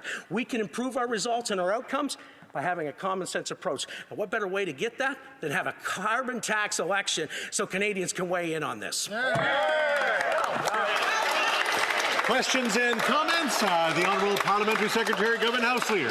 Thank you, Mr. Speaker. You know, we're talking a lot about the climate actions, and it's interesting. The Conservative Party, the leader of the Conservative Party in particular, and here's where it's really important for members across the way to understand this. You have the far-right mega-conservative leader who is actually causing all sorts of reactions, such as the flip-flop on the price on pollution, Mr. Speaker. So, you know, there is an issue that's there that's really important. Representative Louvain. Well, I know you had a comment on the point over to the last Liberal speaker where you shouldn't cause disruption. So I figure is name calling going on, and I think that is adding to disruption in the House. I'd like you to rule on that, Mr. Speaker. I want to thank the honourable member for the interaction. We just need to make sure we're all honourable members in this chamber. The Honourable Parliamentary Secretary. The Honourable far-right mega-conservative leader, if I can get away with that, Mr. Speaker, I think it's a fair description in terms of... That's one step too far. The Honourable Parliamentary Secretary. Okay, I'll start from the top and I'll withdraw, Mr. Speaker. We have the Conservative Party leader who's done a flip-flop in regards to the price on pollution, Mr. Speaker. That is being heavily influenced by the far right, in particular the mega conservatives in the United States, where it kind of creeps in and ultimately being endorsed by the leader of the Conservative Party today, Mr. Speaker. This whole fake news, fake facts, say whatever you want, it can be easily justified. Just like the leader of the Conservative Party has made the determination determination that he is not going to get the security clearance. That's right. And one has got to pose the question, why? Why? Can the member opposite give a clear indication as to how or why it is that the leader of the Conservative Party has made the decision to not get the security clearance? Does he not believe that Canadians have a right to know what it is that he's hiding? Yep. What What's in his hiding? background is he scared to share with Canadians, because ultimately I don't think he would be able to get the security clearance. That's right. I agree. Honourable Member Tobique Mactaquac. Well, thank you, Mr. Speaker, and thanks to my honourable colleague for the absolutely totally irrelevant question. But to respond to the issue at hand, I'll say this. The issue at hand is the Commissioner of Environment for Canada was brought before committee, and my honourable colleague from Northumberland, Peterborough South, asked a straightforward question to the Commissioner of Environment of Canada. He said, in the last 7 years, has the government achieved any of the international carbon reduction targets? To which the Commissioner of the Environment for Canada said, none that I'm aware of. So, Mr. Speaker, I would say that once again we have tremendous examples of soaring rhetoric and no results. I think we need to get back to results. Questions and comments? The Honourable Member, New Westminster Burnaby. Thank you very much, Mr. Speaker. The member says, well, we've got to tone down the rhetoric, and then gives us nothing but rhetoric. I mean, the reality was the Harper regime was terrible on climate change. We saw housing prices double in the Harper regime. We saw the food bank lineups double during the Harper regime. The Harper regime and the Conservative government were absolutely terrible, and he knows this. In New Brunswick, New Brunswickers took a look at the Conservatives and said, hell no. And they threw him out of office just a few weeks ago. Now, the reality is climate change has an impact. In my riding and in the Lower Mainland, we lost 600 people due to the heat dome. These are profound impacts. The atmospheric rivers cutting British Columbia off from the rest of the country, the forest fires.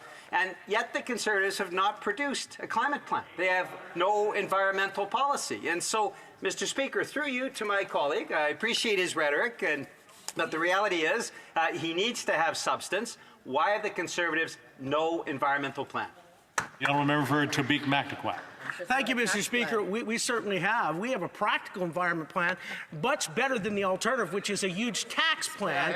And here's the issue. This honourable colleague represents the wonderful province of British Columbia, which has had in place for over 15 years carbon pricing, or a carbon tax. And guess what? With that carbon tax, I asked the Commissioner of the Environment at the Natural Resources Committee, can he point to, do we have yet in this country a metric that can tell Canadians how much carbon has been reduced from Canada's atmosphere as a result of the implementation of the carbon tax? Do you know what his response to that was? He said, no, we have no such metric, sir.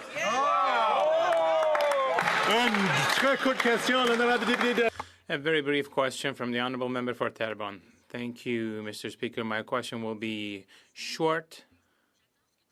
I'm just waiting for people to calm down.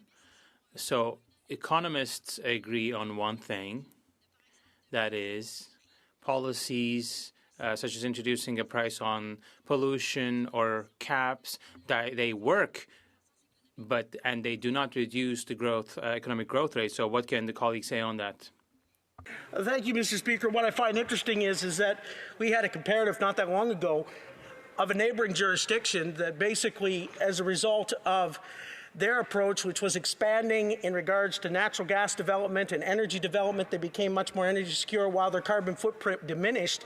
While at the same time, we were signing accords, giving these roaring, wonderful speeches and soaring rhetoric about what we were going to do with the implementation of the carbon tax, and our carbon emissions went up while theirs went down. I think we need a more practical approach that gets better results and less rhetoric.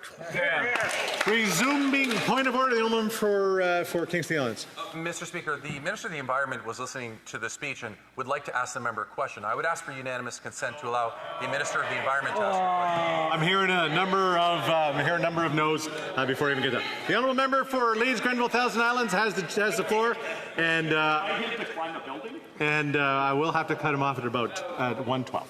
The honourable member. Well, thanks very much. I am delighted that, as the Parliamentary Secretary pointed out, that my remarks have drawn the attention of the Minister, and look forward to his having the opportunity to hear a little bit about the effect of their record on Canadians, his record on Canadians. Look, after 9 years of this NDP Liberal government, they claim time and time again that they're looking out for people. But I'll tell you who they're looking out for. It's always Liberal insiders. It's never about what they put up in the window. There's always a sleight of hand with these Liberals. And of course, with the context of what's been happening in Parliament that's been paralyzed by Liberal corruption for more than a month, the $400 million scandal at their green slush fund is a testament to what these Liberals prioritize. It's not about the environment. It's not what that environment minister says it's about. It's about helping their well-connected insiders. What did they do? They appointed one of their friends to chair the board, and what did she do? Well, she did what Liberals do, and she stuck her hand in taxpayers' pockets, and she took out their wallets, cleaned them out, and put it back in rows. The Honourable Parliamentary Secretary, Government House Leader. Mr. Speaker, is he talking about the lady that donated thousands of dollars to the Conservative Party? Yeah. At a point of order, the Honourable Member for Leeds Grenville, Thousand Island Green Lakes. The truth hurts for these Liberals that are so corrupt that Prime Minister, the Prime Minister that he might support. Well, he might be one of the dozens of Liberal MPs who don't support their own Prime Minister, but that Prime Minister, he broke the law. He broke the law twice. And multiple ministers over here also broke the law. And that's why when they appointed their friend to the Green Slush Fund, when they appointed their friends to the Green Slush Fund board, what did they do? Well, they also got caught breaking the law, putting themselves before Canadians, robbing them blind. Well, Canadians line up at food banks in record numbers. We've seen their record after 9 years. Costs are up to such a point where food bank use has never seen the likes of what it has after 9 years of these economic vandals. Millions of Canadians using food banks in a single month. That's their legacy. Doubling food bank usage in all sorts of communities right across this country, including in that member's riding. His legacy is doubling food bank use in Winnipeg. Shameful. It's shameful. Very shameful. And what do Canadians get? We have a third of those food bank users who are children. For the first time in my lifetime, we've got 25% of Canadians who don't know how they're going to feed their families. Now, unemployment isn't at 25%. Double digits higher of Canadians who are suffering from food insecurity after 9 years of their economic vandalism, the NDP Liberals. How is it that we have that in this country? 1 in 4 Canadians. Well, I'll tell you who isn't lined up at food banks. It's these Liberal insiders. Like in their $60 million Arrive scam, paying tens of millions of dollars to a company that did no actual work, no IT work on an app that should have cost many orders of magnitude less. But what did they do? They put those Liberal insiders first. And what did Canadians get in return? Were they safer? Nope. But their rent doubled. Their mortgages doubled. Yep. Used to be able to pay off a mortgage in 25 years. Now that's how long it takes to save up for a down payment after 9 years of the NDP Liberals. It's a broken promise to Canadians. And the lists are too many. We've got the $9 million condo, the luxury suite they put the Prime Minister's media buddy in Tom Clark. He's on Billionaires Row. while Canadians are living under bridges in tents in record numbers. That's the legacy of these NDP Liberals, and it's shameful. Speaker, I move, seconded by the member for Cypress Hills Grassland, that this motion be amended by deleting all the words after the word that and substituting the following. The 13th report of the Standing Committee on Public Accounts, presented on Tuesday, May 17, 2022, be not now concurred in, but that it be recommitted to the committee for further consideration, including with respect to the implementation of requirements for financial institutions to disclose climate-related financial information, an invitation which the committee traced back to an initiative which the committee traced back to a 2015 decision of G20 central bank governors, provided that, for the purpose of this study, Mark Carney be ordered to appear as a witness for at least 2 hours at a date and time to be fixed by the chair of the committee, but within 21 days of the adoption of this order. This is incredibly important. We can look at the record of economic vandalism by these Liberals, and that's why I've moved this motion today. Well done, Michael. Well done.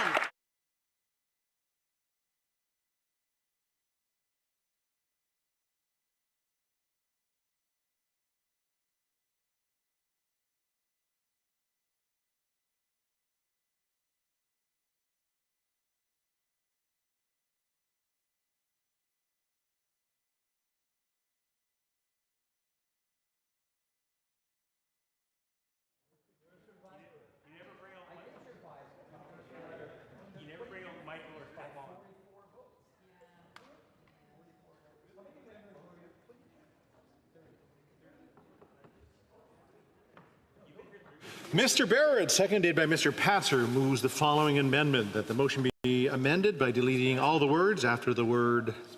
May I dispense? Okay. Can I dispense when I'm reading a motion? I'm just going to look to the table. I should probably read the whole thing. And substituting the following 13th report of the Standing Committee on Public Accounts, presented on Tuesday, May 17, 2022, be not now concurred in, but that be committed to the committee for further consideration, including with respect, I have to read it all, respect to the implementation of requirements for financial institutions to disclose climate-related financial information, an initiative which the committee traced back to a 2015 decision of G20 central bank governors, provided that, for the purpose of the study, Mark Carney be ordered to appear as a witness for at least 2 hours at a date and time fixed by the chair of the committee, but within 21 days of the adoption of this order. The amendment is in order. It's my duty to interrupt the proceedings at this time, put forth with the question on the motion now before the House. The question is as follows.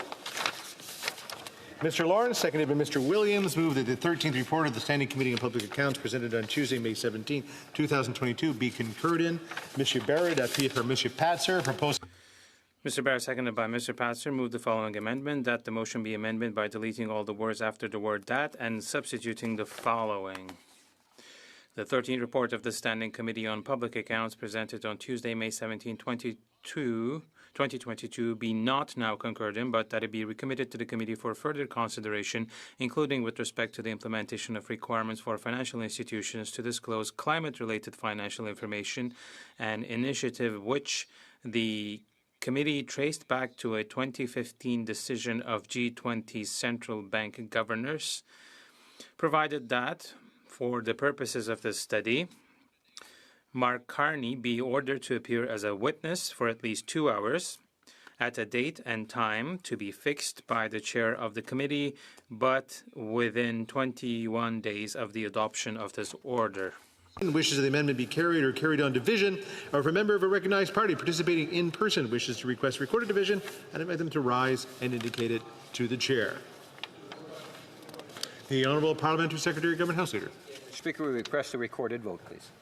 Pursuant to Standing Order 45, the division stands deferred until later this day at the expiry of time provided for oral questions. The House will now resume with the remaining business under routine proceedings. We are under the rubric of motions. No more motions. Presenting of petitions. Présentation de pétition. The Honourable Member for Kitchener Centre. Thank you, Mr. Speaker. I rise to present 2 petitions. The first is with respect to folks who are concerned with the proposed 60-kilometer route for Highway 413.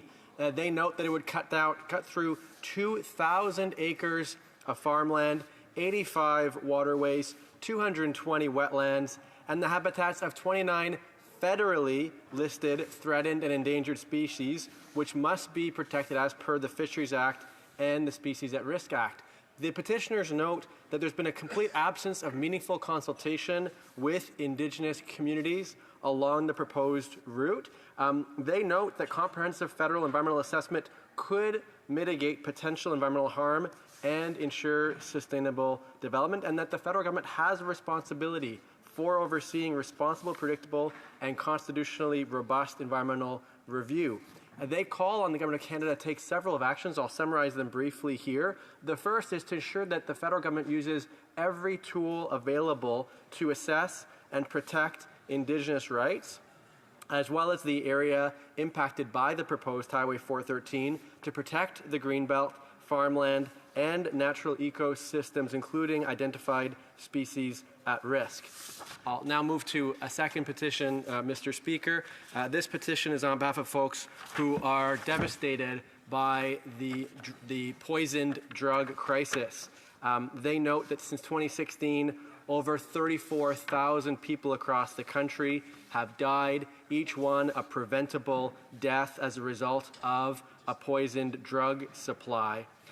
They note that the Canadian Public Health Association and other experts have recommended a number of measures that comprehensively could address this crisis. And as a result, they have several calls for this government to take. First of all, to declare a public health emergency as a result of poisoned drugs, to treat this crisis as a health issue rather than a criminal one, to provide a regulated, safer supply of drugs for people who need them, to reduce overdose deaths, and ensure that folks have access to get to treatment. You have to be alive to get to treatment. And last, to make significant long-term investments for supports for those who use drugs or those who are in recovery.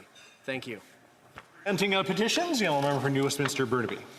Thank you, Mr. Speaker. I'm pleased to rise to table a petition submitted by the hardworking firefighters of Regina, Saskatchewan, IFF Local 181, addressing an urgent issue impacting the health and safety of firefighters across Canada. This petition, signed by 139 residents of Regina and Saskatchewan, calls for immediate action to ban PFAS in firefighter gear and firefighter foam. PFAS chemicals, as you know, are man-made, and they're resistant to heat, water, and oil, but their durability comes at a significant cost. Scientific evidence links these substances to severe health risks, including cancer, putting firefighters who already face hazardous conditions at greater risk. And research shows that PFAS can accumulate in the body, leading to serious health issues. Alarmingly, firefighters face a higher cancer risk than the general population, and we must mitigate these risks by regulating what we can control in their working conditions. Several countries, as you know, Mr. Speaker, have restricted PFAS use. Canada must follow suit. Our firefighters deserve gear free from toxic chemicals. Let us protect those who risk their lives for us. Thank you, Mr. Speaker. Presenting petitions, the Honourable Member for Prince George, Peace River, Northern Rockies. Thank you, Mr. Speaker, for the opportunity to present a petition today in the House. It calls on the government. The government has attempted to ban and seize hunting rifles and shotguns of millions of Canadians. The targeting of farmers and hunters does not fight crime, and the government has failed those who participate in the Canadian traditions of sport shooting. Therefore, we, the undersigned, call on the Government of Canada to stop any and all current and future bans on hunting and sport shooting firearms. And sadly, Mr. Speaker, I am presenting this petition because their member from Skeeto-Bulkley Valley refused to do so. Thank you, Mr. Speaker. Presenting petitions, the Honourable Member for Waterloo. Thank you. I actually appreciate the comments that the member just made, because as we present petitions, members of Parliament present them on behalf of their constituents regardless of what member's position is. The constituents who sign, or constituents from across the country who have signed this petition, are noting that Canada was a founding member of the North Atlantic Treaty Organization, NATO, in 1949, and has participated in every NATO intervention. They're noting that NATO has failed to uphold Article 1 of its charter to settle any international dispute in which they may be involved by peaceful means in such a manner that international peace and security are not endangered. They're noting that according to NATO Defense Expenditures Report, Canada's military spending has increased from $20 billion in 2014 to $39 billion in 2023.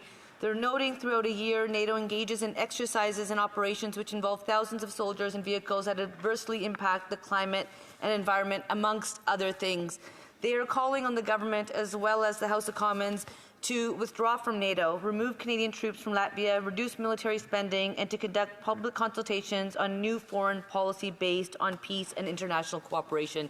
There are 628 Canadians who have signed this e-petition 4979. The person who was advancing this petition lives in the riding of Waterloo. My job is to represent the diversity of views and perspectives within that constituency, and it's an honor and privilege to do so. Thank you, Mr. Speaker. Presenting petitions. Seeing no other. We're going to move on to questions on the order paper. The Honourable Parliamentary Secretary to the Government House Leader. Mr. Speaker, I ask that all questions be allowed to stand at this time, please. So ordered. Orders of the day. Orders of the day. Ordre du jour. Privilege. Resuming consideration on a motion on the failure to produce documents pertaining to Sustainable Development Technology Canada and on the sub-amendment of Mr. Muse. Floor is free. Therefore, the Honourable Member for Edmonton Mill Woods has a 20-minute speech.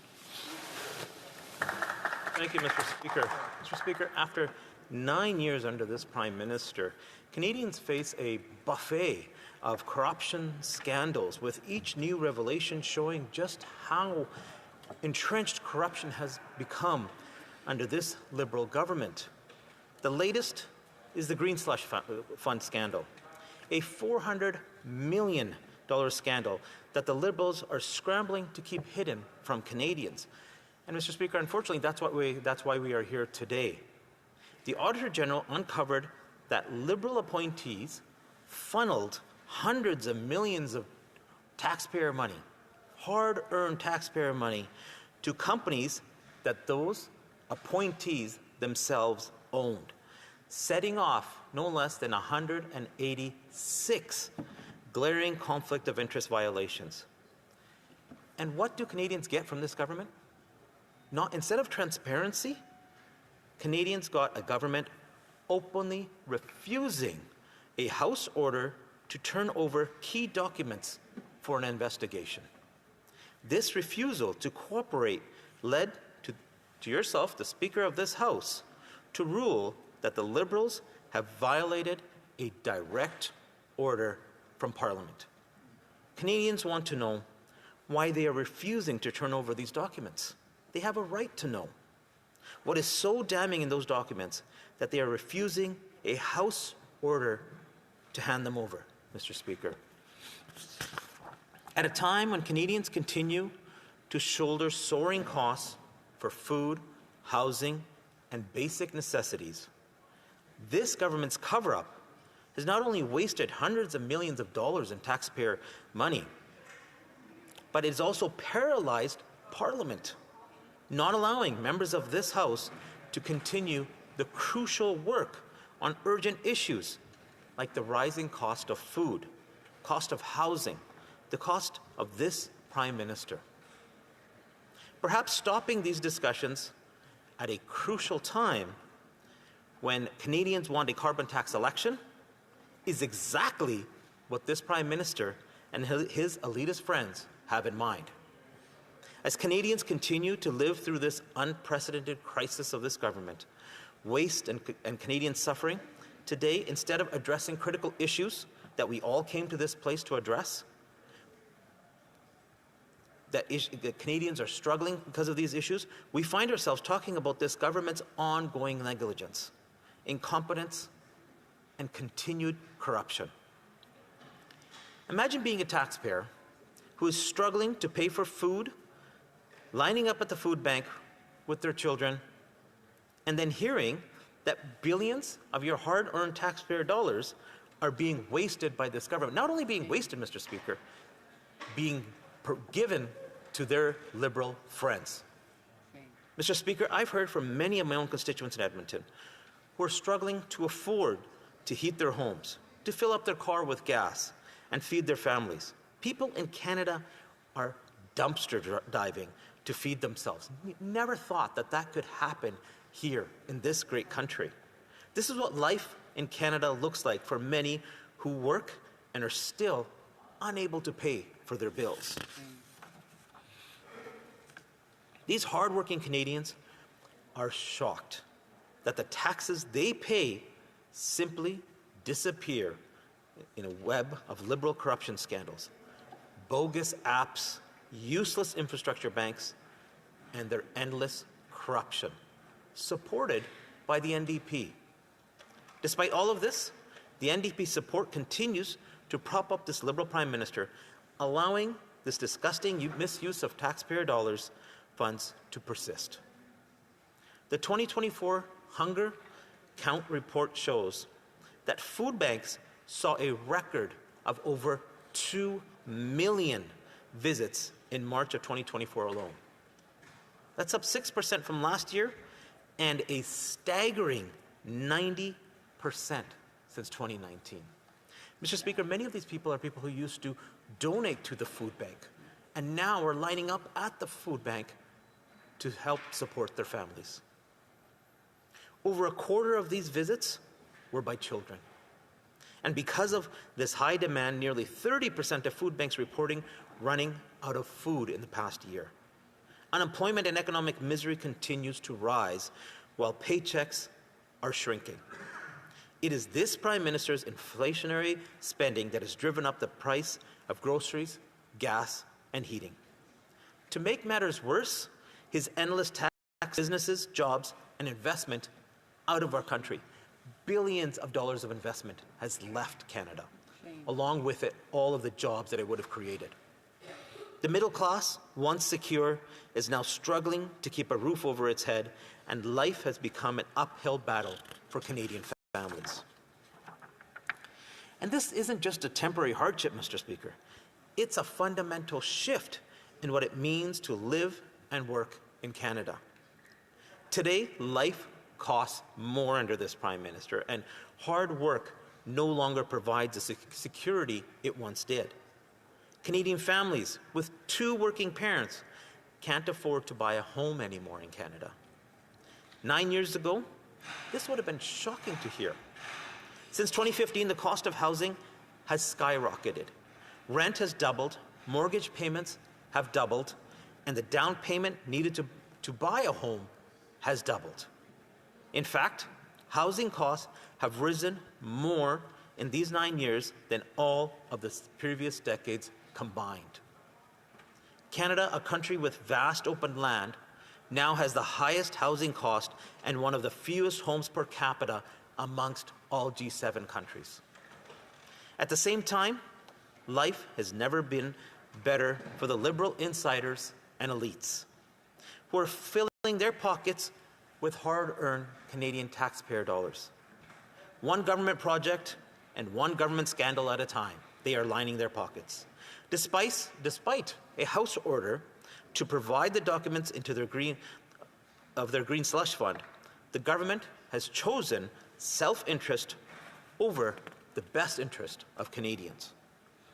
Rather than doing what's right, they have failed to show leadership, transparency, and accountability, showing this House and all Canadians that they will do anything to cover up their multitude of scandals, including this $400 million corruption scandal.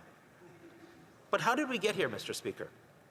Let us review what the Green Slush Fund is and why this Liberal government is hiding key documents that would aid the RCMP in this investigation.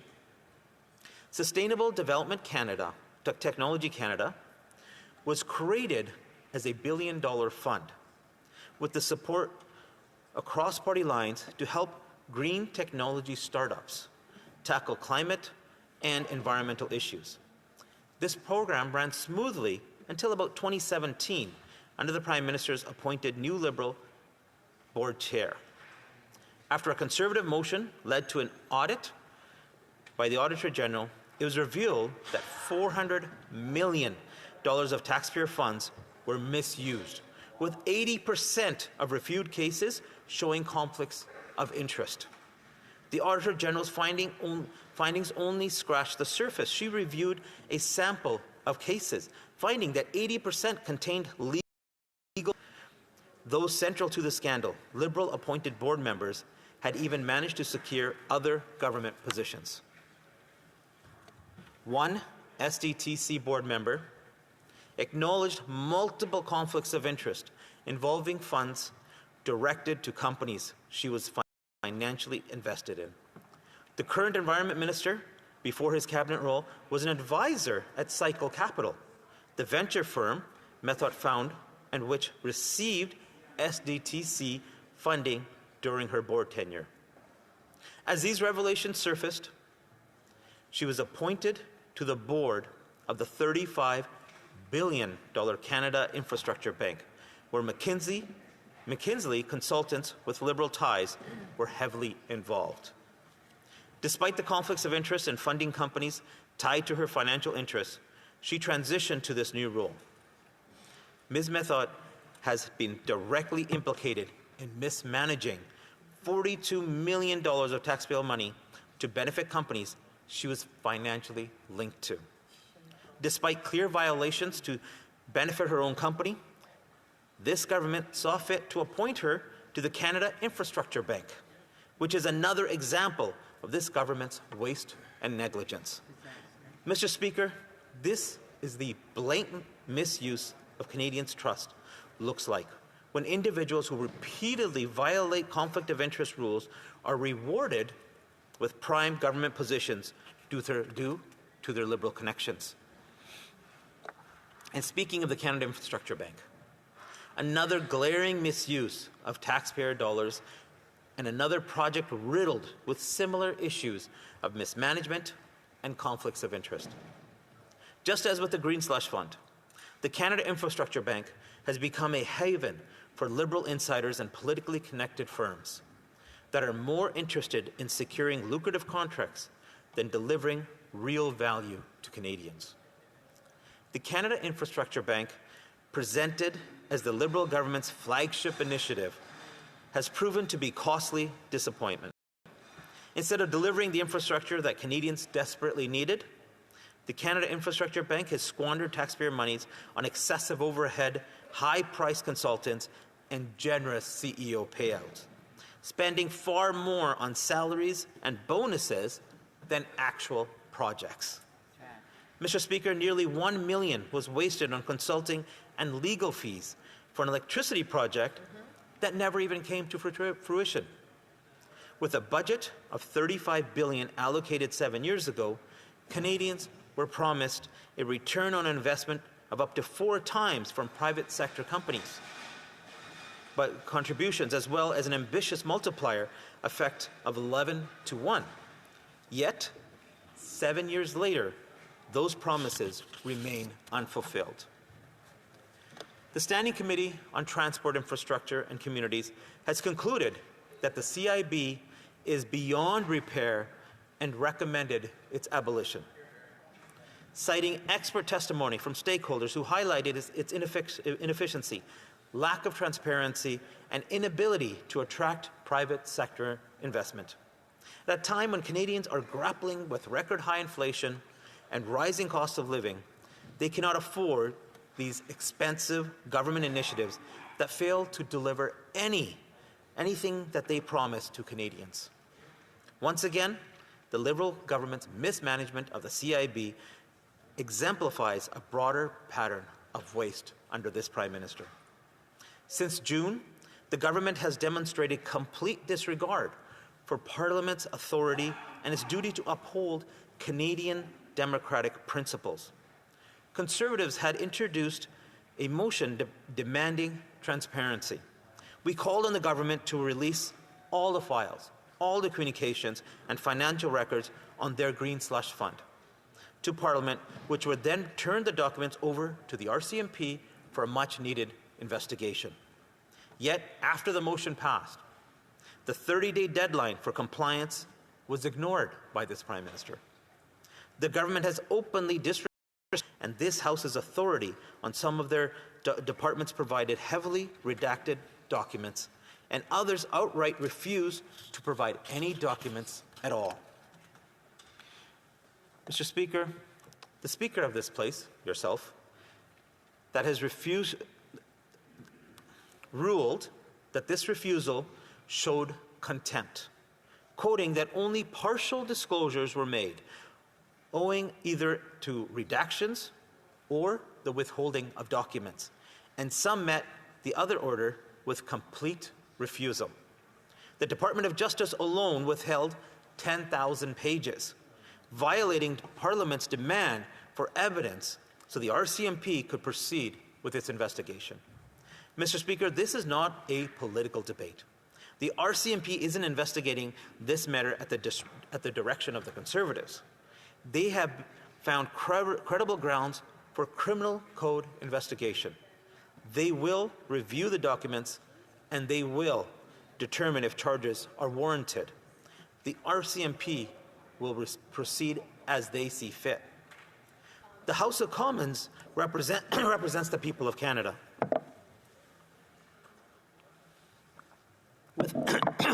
With absolute powers under our Constitution to oversee the actions of this government and the actions of the Prime Minister. In Canada, no one is above the law, and everyone must abide by our Constitution, even the Prime Minister and his wealthy buddies. By consistently dismissing Parliament's authority, this government demonstrates open contempt for this balance of power, undermining the very institution that checks executive actions. Our democratic strength rests on the House authorities to hold the government accountable, investigate breaches, and protect Canadians' interests. We cannot let the actions of this Liberal government dilute the power of Parliament and the integrity of our democracy. What exactly is the Liberal government trying to hide in this case? And why is it so determined to keep these documents from Canadians? Just how far does this corruption reach? The government's embarrassment over the mismanagement of the Green Slush Fund has driven them to shut Parliament down. Yet this does nothing to excuse the actions of those involved in the slush fund to relieve the government of its duty to Canadians. They owe Canadians, our Parliament, and the RCMP a full explanation of what happened, when, and just how deep this scandal goes. Mr. Speaker, this House could get back to business today if the Liberals showed the integrity to hand over those documents. Yet, we know that they won't. These documents would expose the extent of the Liberal corruption and exactly how high this goes.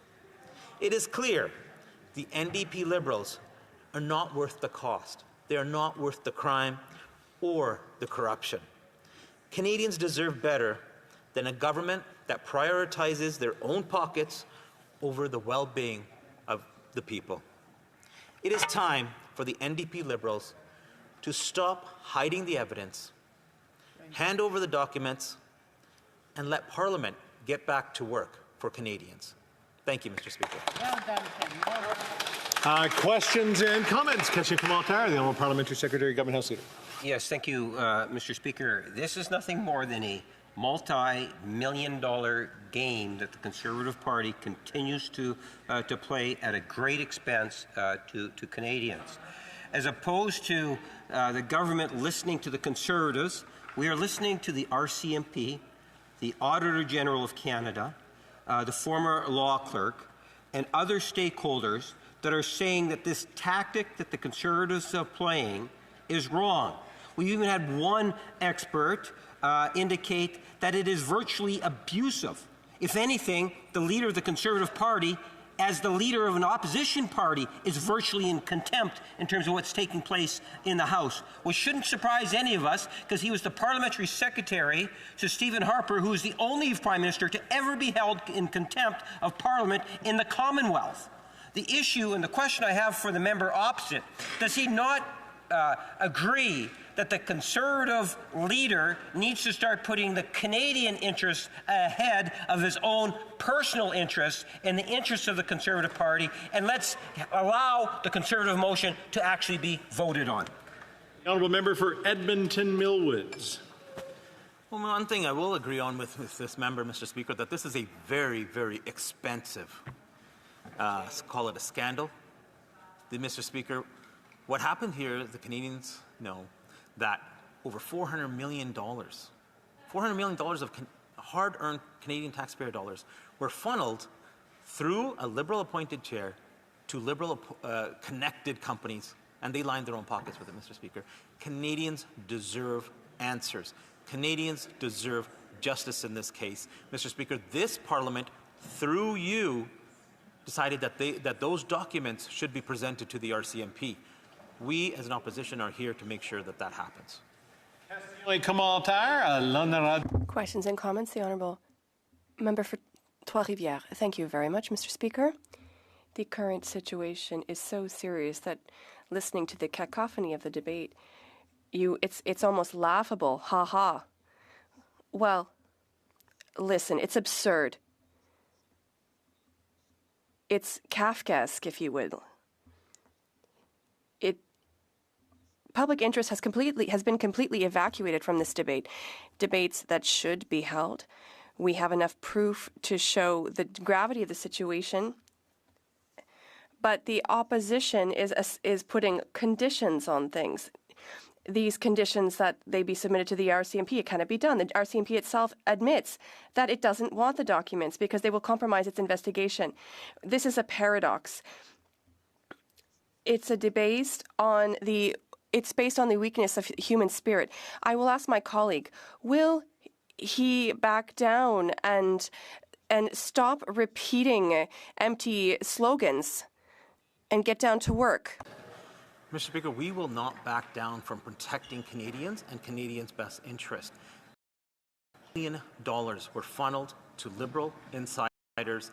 They stole that money, Mr. Speaker. Canadians deserve to get it back. Canadians deserve to know what happened, and the RCMP should get all of those documents so they can bring criminal charges on all the people that are involved in this case. And comments, the honourable member for New Westminster Burnaby. Thank you very much, Mr. Speaker. We, of course, support the motion.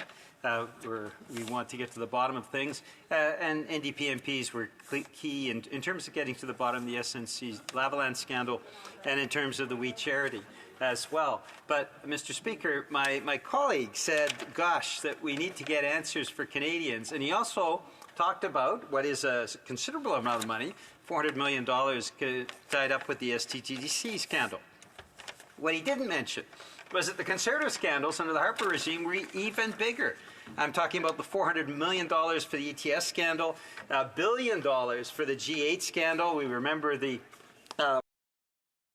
ending that took place at that time. The Phoenix Pay scandal was $2.2 billion. The anti-terrorism funding, they simply lost the paper trail, it was $3.1 billion.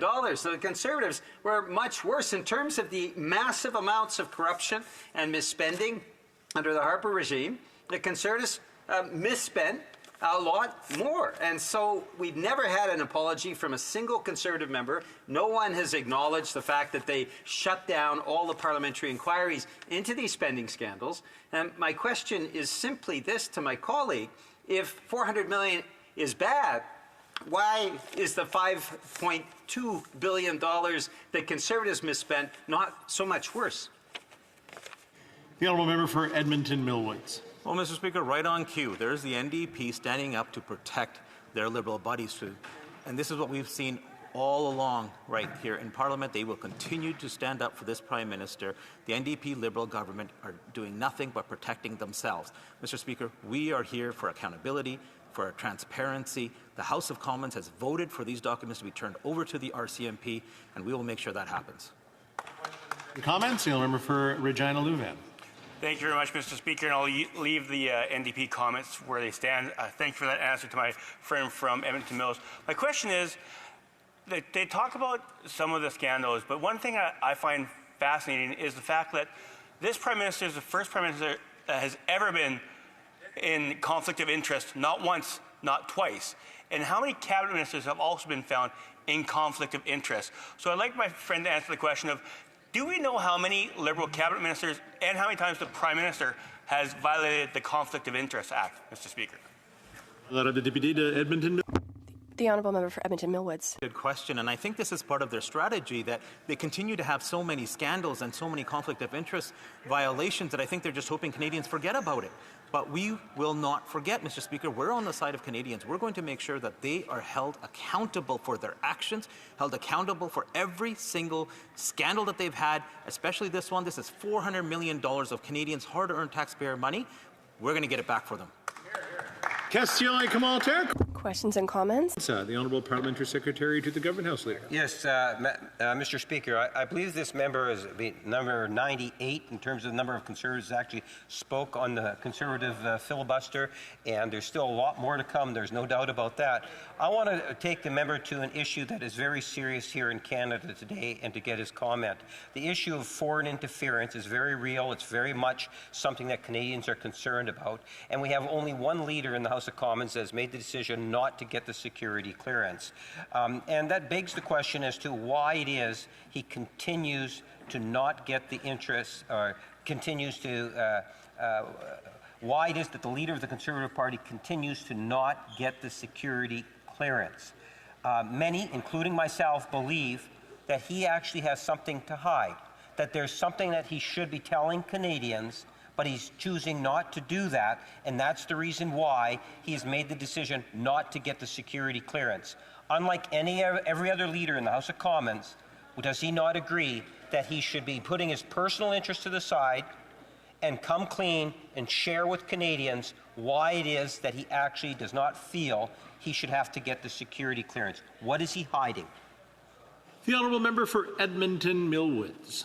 Mr. Speaker, this is the debate today, that what are they hiding? That really is the question, because they will go to any lengths to talk about anything except what we're debating today, which is $400 million of hard-earned taxpayer dollars being funneled to Liberal insiders, Mr. Speaker.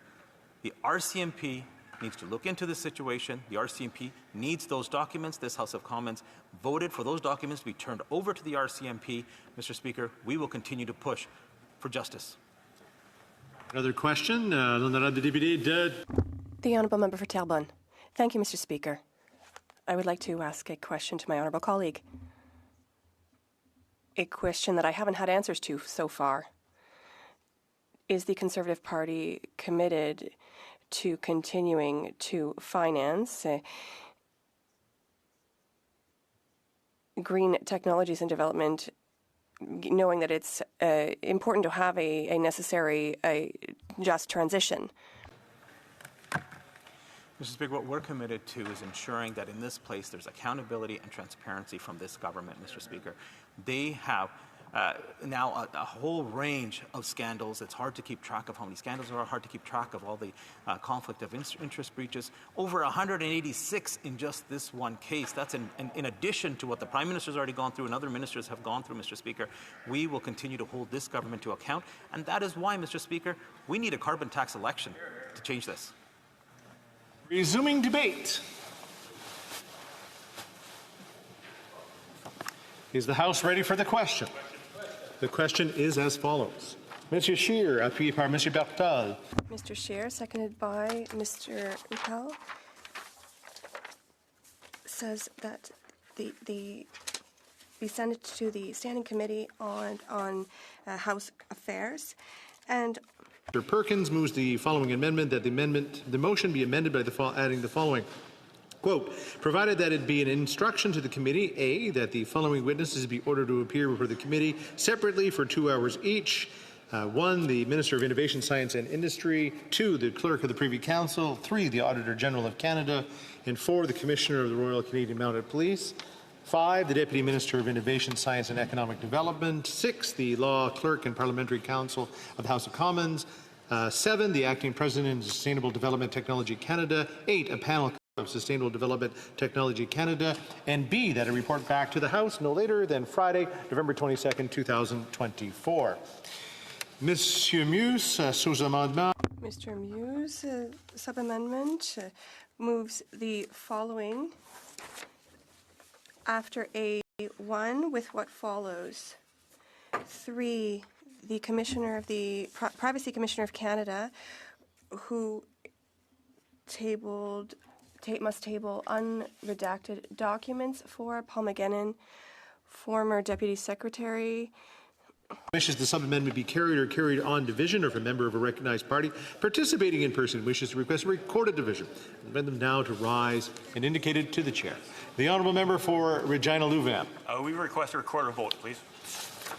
Pursuant to Standing Order 45, the division stands deferred until later this day at the expiry of the time provided for oral questions, which means we go back and we're orders of the day. Orders of the day, ordre du jour, privilege, resuming consideration on a motion on the failure of a witness to provide information to the Standing Committee on Access to Information, Privacy and Ethics. And Debate. resuming debate. So on our list, I just want to confer with who's supposed to be next here.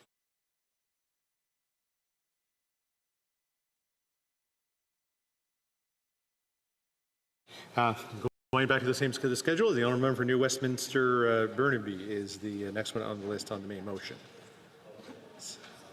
No? All right. Going to the next one on the list, we're going to go to the honourable member for St. Albert, Edmonton. Thank you. Who's Randy?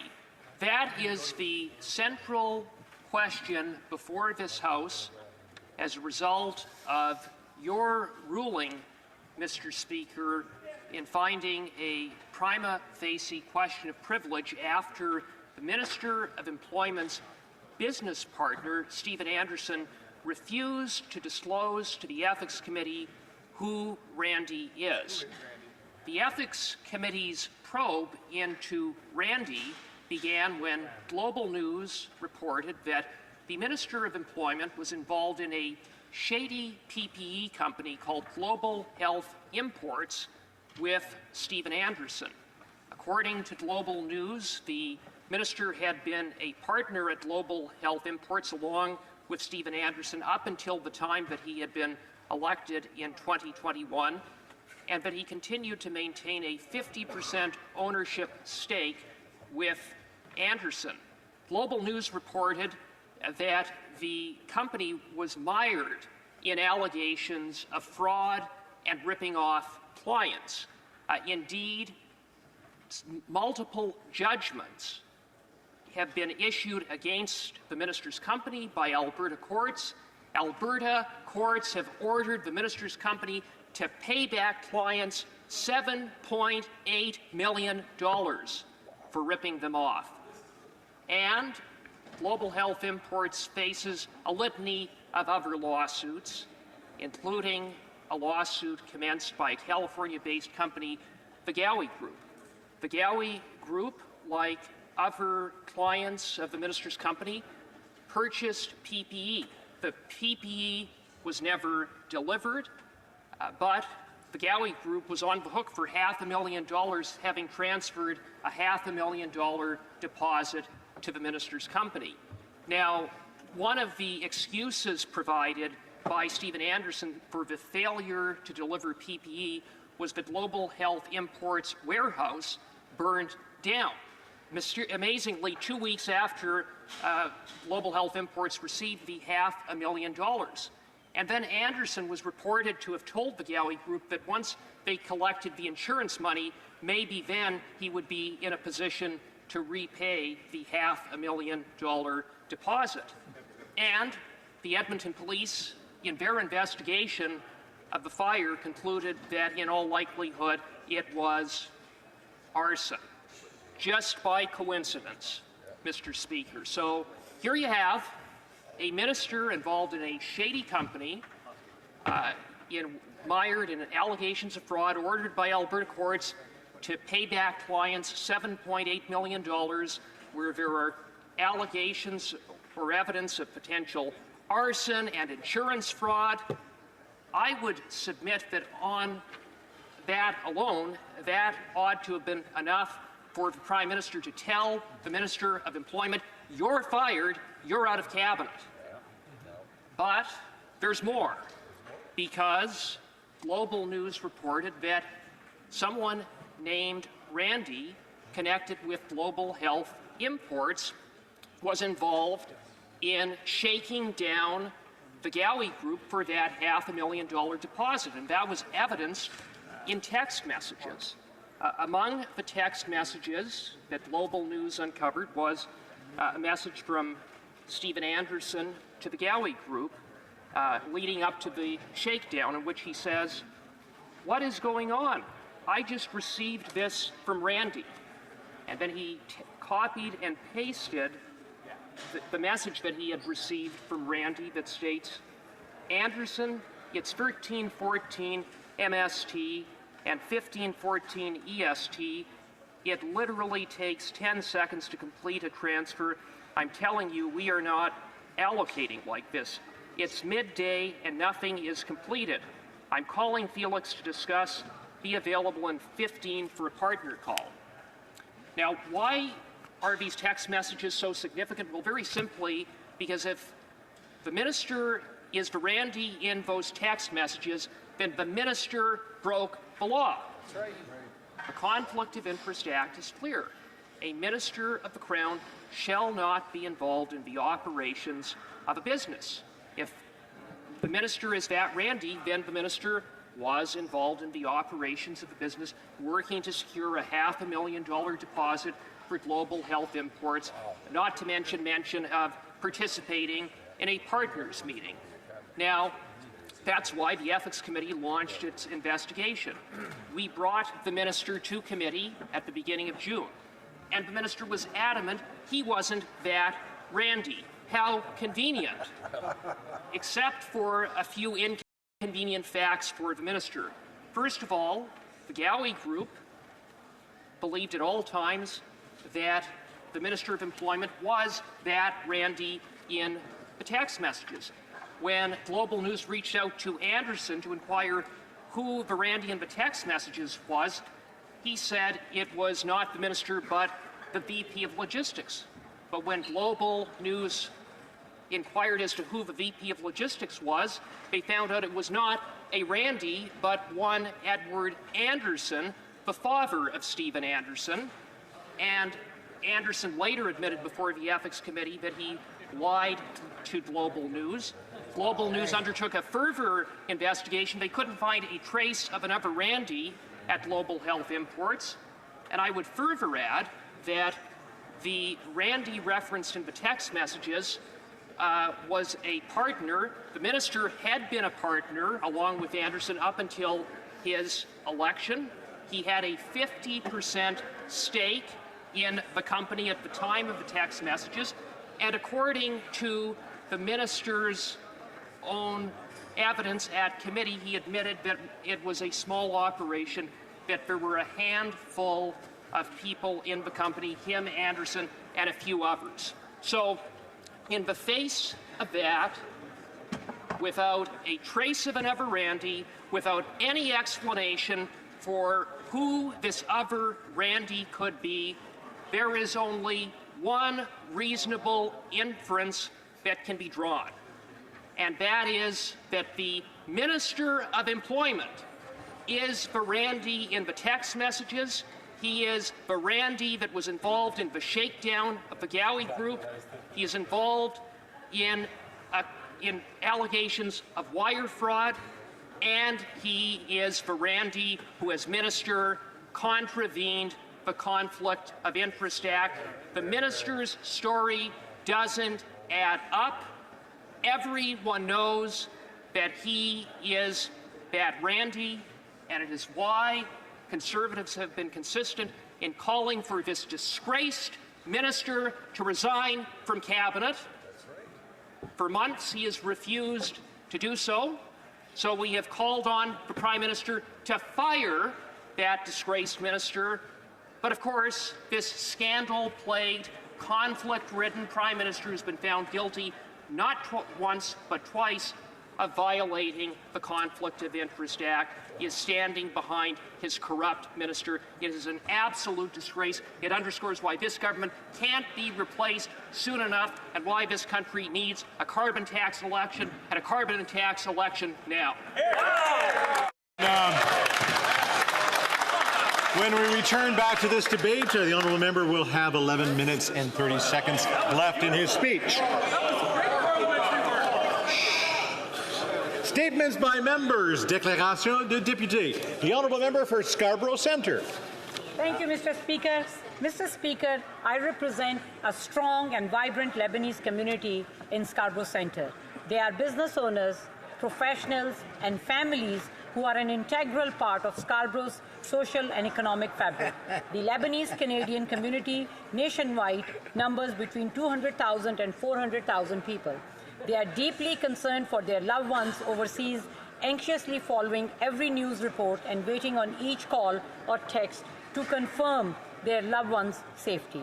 Their mental health and daily lives are deeply impacted by this ongoing crisis. This is no way to live. While the community the government's recent measures to support those already here in Canada, we believe more is necessary. We call on the government to enact special measures allowing the extended family members of Canadian citizens and permanent residents to seek temporary refuge here in Canada. No Canadian should be forced to leave their parents, spouses, children, grandparents, or siblings behind in danger. We urge the government to heed this call for compassion and assistance. Thank you, Mr. Speaker. The honourable member for Colchester, we'll try that again. The honourable member Cumberland Colchester. It is important that Canadians pay tribute to the countless men and women who left behind homes and families to serve the cause of freedom in the face of unimaginable odds. Cumberland Colchester has been home to many Canadians who have made the ultimate sacrifice. Ivan Lee Crow was born near Stewiacke and landed on Juno Beach during D-Day with the North Nova Scotia Highlanders. On June 7, 1944, he was murdered along with 10 other Canadian prisoners by Hitler's 12th SS Division at the Ardennes Abbey, a despicable war crime that still resonates today. He was 21 years old.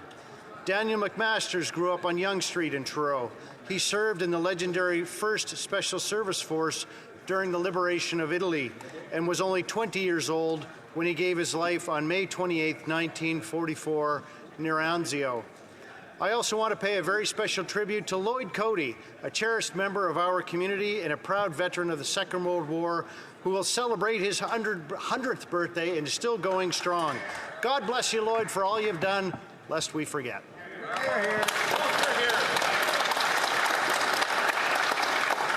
The honourable member for Kingston and the Islands. Mr. Speaker, during Veterans Week, I'm honoured to speak about Cyprus 2024, commemorating Canada's contribution to Cyprus since 1964. This year marks the 60th anniversary of Operation Snow Goose, Canada's longest peacekeeping mission, and the 50th anniversary of a forgotten war. I acknowledge the invaluable contributions of Major General Walter Holmes and Colonel James Holsworth, both retired and residents of Kingston and the Islands, who co-chaired the Cyprus 2024 committee. Their leadership ensures our veterans' sacrifices are remembered and celebrated. This week, veterans and their families will participate in guided tours, cultural excursions, historical walks, and remember services in Cyprus. They will meet Canadian UN soldiers currently serving, as well as Cypriots who lived through the conflict. This pilgrimage and the historical exhibits across Canada commemorate the past and strengthen our veteran community, fostering unity and remembrance. Let us honour their legacy and support our veterans and their families. Thank you. The honourable member for Salabri-sur-Loire. Across Quebec, humans are at the heart of our social economy, and this heart is beating strong. More than 200,000 workers are working in collective companies, which generates more than $47 million. The social economy is the idea that the future belongs to everyone, and we can all contribute to it to build a fairer and fairer world. Before Christmas comes, it's a reminder that we can choose a social economy by acting social projects and in your community, and by committing to a board in your community to do business differently. We need to take action and be part of the solution. That's what all these entrepreneurs are doing that are the pride of our community, the type of companies that do well. So on behalf of the Bloc, happy Social Economy Month. The honourable member from Lac St. Louis. Canada has lost a pioneer in global water management. William Cosgrove was a visionary who long ago recognized the crucial importance of water, not only for developing countries struggling with water scarcity for drinking and sanitation, but for a world increasingly in the grips of climate change.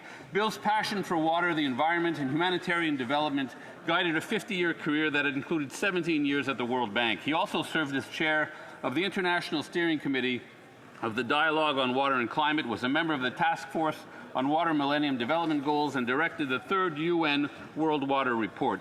Bill's attention was not limited to global water issues. Over 55 years ago, and well ahead of his time, he advocated for creating a catchment basin for excess rainwater in the city of Dollard-des-Ormeaux.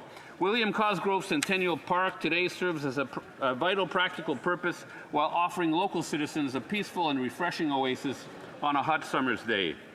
To Bill's wife Frances and children Anne-Marie, Carol Lee, Christopher John, Sean, Ginny, and Catherine, we offer our deepest condolences.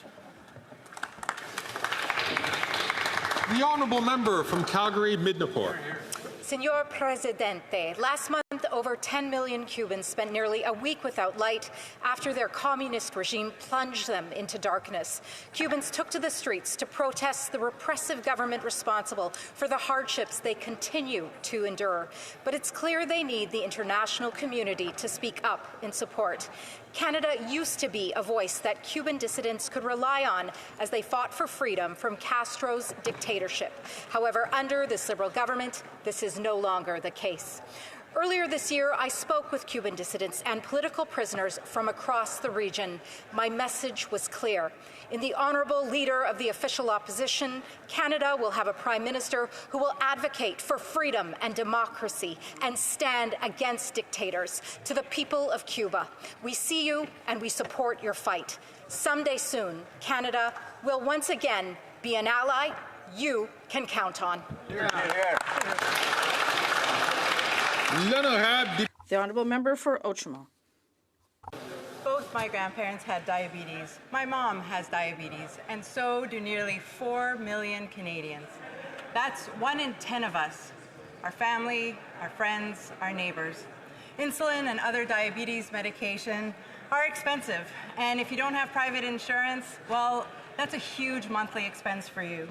All that's going to change because our government is making diabetes medication free for everyone. I have the good fortune, Mr. Speaker, to represent many citizens, including several members of my own family, for whom sugar in their tea is not only an integral part of their daily lives, but truly a culture, a very rich culture. But let's face it, diabetes affects nearly 1 million Quebecers and 4 million Canadians, and the drugs to help treat it can be very expensive. Our government has just passed legislation to make diabetes medication free. Yes, it'll be free for everyone. The honourable member from Milton.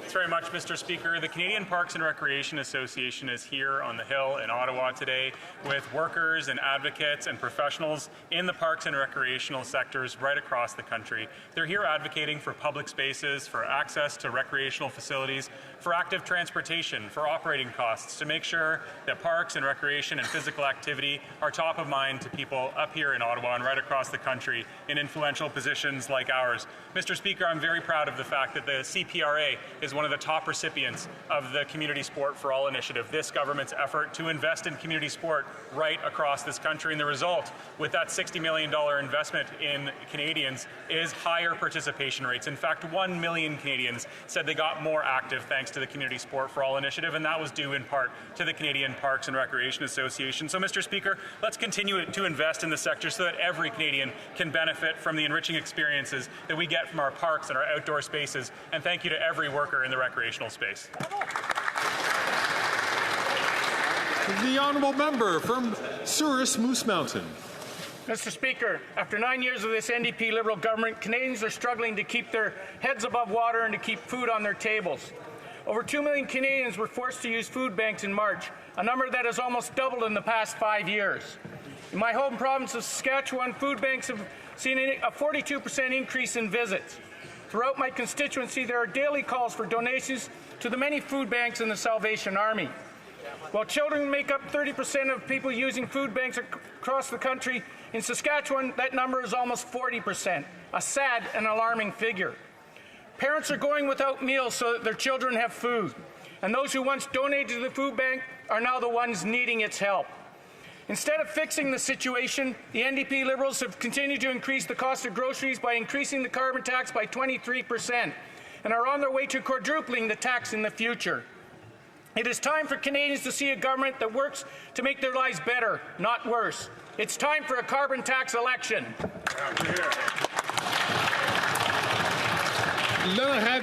The Honourable Member for Pontiac. Mr. Speaker, last year we signed a landmark agreement with Quebec to mobilize a joint investment of $1.8 billion in affordable housing through the Housing Accelerator Fund.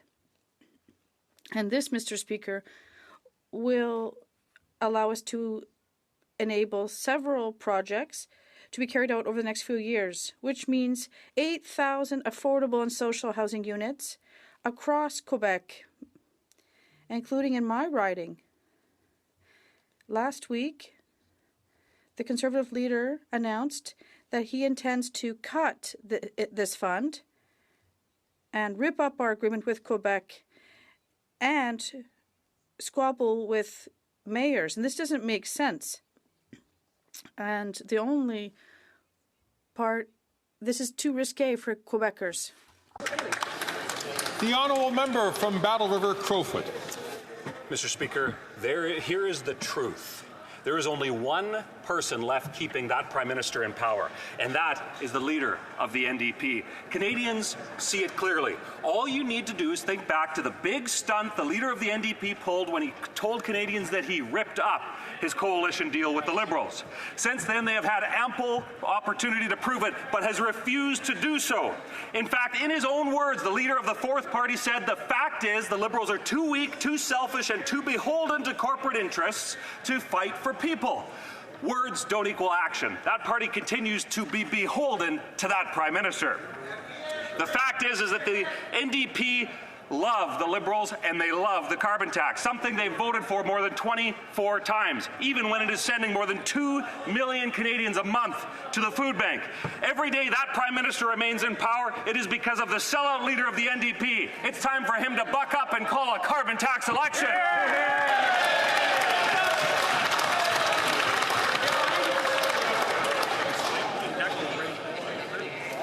Colleagues, I'm going to ask for a couple of things. First, I'm going to ask members to not speak out of turn. The members know who they are, so I'm going to ask them not to do so. And secondly, I'm going to ask all members, of course, as the Speaker or the Chair has already ruled on being careful about what adjectives you use in front of names of honourable members in this House. The honourable member for Louis Saint Laurent. Mr. Speaker, less tax, more housing. The Conservative leader proposes a concrete plan to fight the housing crisis by cutting GST on new homes. In Quebec, for a $500,000 home, buyers will save $25,000 or $1,300 a year. This will add 30,000 new homes a year in Canada. This is a step in the right direction, says the Property Owner Corporation of Quebec. Unfortunately, Mr. Speaker, we know that in 9 years, housing prices have doubled because of the inflationist policies of this Liberal government. And all this with the enthusiastic support of the Bloc Québécois Libre. Just recently, the Bloc leader voted twice, affirming his confidence in the Liberal Prime Minister. And for a month, the Bloc leader made people believe he was going to make gains for Quebec, but the result, nothing, nothing, nothing. That is what the Bloc leader's concrete record is. For Quebec, no gains, but 2 votes for Justin. So we can't wait for an election to elect a good government, a Conservative government.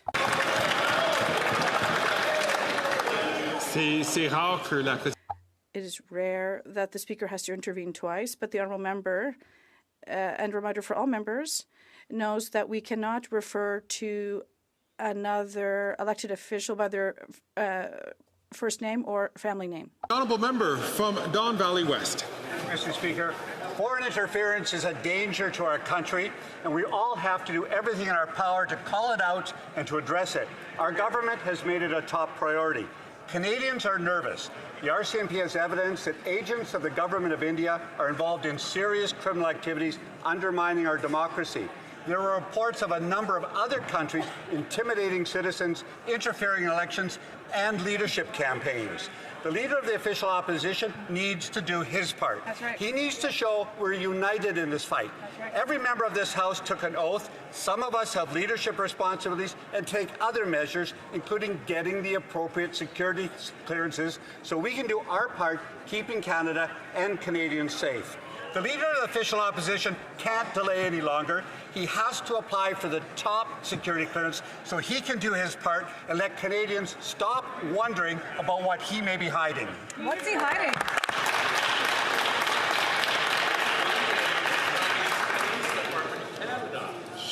Order. The honourable member from North Island, Powell River. Remembrance during Veterans Week, recognizing both Aboriginal Veterans Day and Remembrance Day, I want to thank every person who has served or is serving our country, and thank their loved ones as well, who we all know serve alongside them. Every year I am so grateful to the many legions who are in my riding that prepare sacred events around remembering the service of Canadian soldiers. I have 11 across my riding, and I want to name them all, Mr. Speaker. Port Hardy Legion Branch 237, Port McNeill Legion Branch 281, Port Alice Legion number 180, Gold River Legion 270, Sayward Legion number 147, Campbell River Legion number 137, Quadra Island 154, Alert Bay Legion 198, Comox Legion Branch 160, Powell River Legion number 164, and Texada Island 232. With significant engagement from their communities, they hold space for veterans, and it's so important that we remember them lest we forget.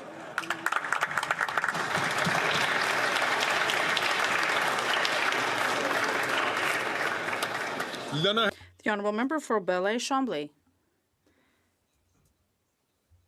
During the first seconds of the record gala on Sunday, we were really under the spell of what took place. They passed the torch of Quebec songwriting and paid respect to Leonard Cohen. On behalf of the Bloc, I would like to congratulate them for their album Inuktitut, and they won the Felix Award for the Album of the Year. And with their other artists, they build bridges between the various worlds that only an artist can understand.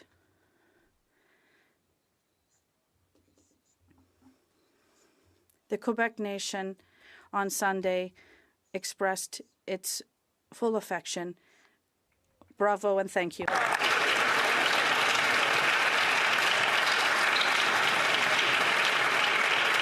The honourable member from Brantford Brant. Mr. Speaker, after 9 years of NDP Liberals, the Canadian dream of home ownership has become a pipe dream, unless, of course, you're a friend of the Prime Minister. Today it was revealed that he purchased a $9 million condo on Billionaires Row in New York City for his good friend Tom Clark, after Clark complained that his old residence wasn't up to his standards. It's difficult to do the work of a consul general without Italian marble floors, a $5,000 coffee machine, and a golf simulator at your disposal. This revelation confirms that Tom Clark lied to committee about his involvement in the purchase. It also confirms evidence obtained by committee showing that Clark was instrumental when it came to purchasing the property. Canadians are fed up with this government. It's time for change, time for accountability, time for a Conservative government who will bring transparency and respect back to the Canadian taxpayer.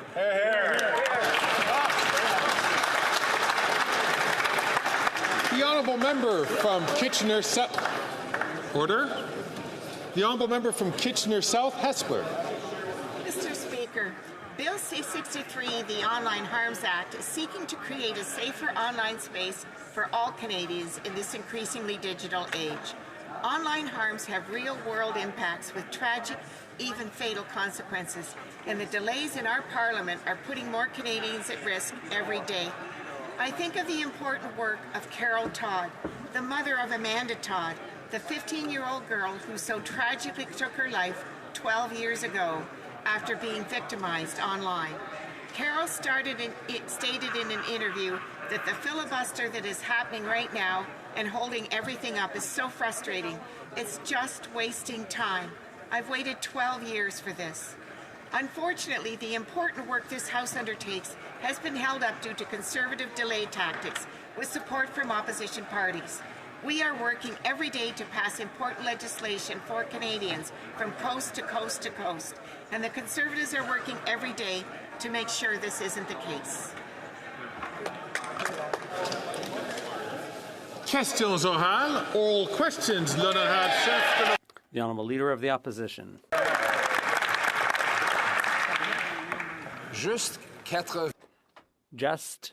80 days after becoming Prime Minister, Stephen Harper promised to put an end to, or managed to put an end to, tariffs on softwood lumber. But this Prime Minister caved in and allowed Donald Trump to reimpose those tariffs, and Mr. Biden doubled them. Stephen Harper entered into a deal with Barack Obama in order to avoid the consequences of the Buy America Act. Can we have an election so that Canadians could have a Prime Minister who will stand up for Canadians? The Right Honourable Prime Minister. On the contrary, Mr. Speaker, what we see once again is the Conservative leader saying anything and everything while we stand up against Donald Trump. We stood up against him when he wanted to renegotiate NAFTA, and it was the Conservatives, including Stephen Harper, who were encouraging us to back down and not offend the Americans. On the contrary, we stood up for ourselves. We protected supply management. We protected steel and aluminum workers. We protected Canadian jobs all across this country, Mr. Speaker. The Honourable Leader of the Opposition. This Liberal Prime Minister not only capitulated to Obama, Trump, and Biden, he also gave $500 million worth of investment that left this country, impoverishing Canadians in the process. 10 years ago, the New York Times said life in Canada has the wealthiest middle class in the world. And Canada seems to be outstripping even the U.S. Today, it's the opposite. Canadians are poorer than Americans. Why is this Prime Minister creating jobs for Americans? The Right Honourable Prime Minister. Mr. Speaker, the opposition leader continues to claim that Canada's broken, but at the same time, he wants to get rid of the investments that will help Canadians, for example, with the construction of new homes. The millions of dollars that we've sent to the government of Quebec to build new affordable housing, if it was up to him, he would cut and impose austerity on Quebecers and all Canadians. They don't want that. We don't want that. We need to invest to help alleviate the housing crisis, and that not the kind of policies the opposition leader is proposing. Minister Stephen Harper only 80 days to get a softwood lumber deal that put an end to the tariffs and reimbursed what were already collected. And then this Liberal Prime Minister capitulated, allowed Trump to reimpose the tariffs and Biden to double them. Harper got us an exemption to Buy America. This Prime Minister then capitulated, allowed Trump and Biden to reimpose them, hurting our construction workers and our providers of steel. Why can't we have a carbon tax election so that we can have a Prime Minister that no longer capitulates to the Americans, but instead will stand up for Canada? The Right Honourable Prime Minister. Mr. Speaker, since I just answered that question in French, allow me instead to take a moment to condemn unequivocally the violence we've seen in South Asian communities across the country over the past few nights. Let me be very, very clear. The individuals who are inciting violence and division and hatred in no way represent either the Sikh community or the Hindu community in Canada. At a time of Diwali, Bandi Chor Divas, we're seeing communities come together to celebrate their diversity and their strength. We will continue to stand for the unity of Canadians.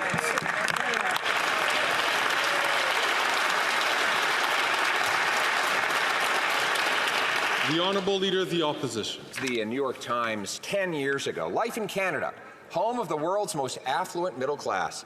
Median income in Canada appears to have surpassed median income in the United States. Oh, what a decade can do. Now, American workers make almost $20,000 more than their Canadian counterparts. They get twice as much investment every single year.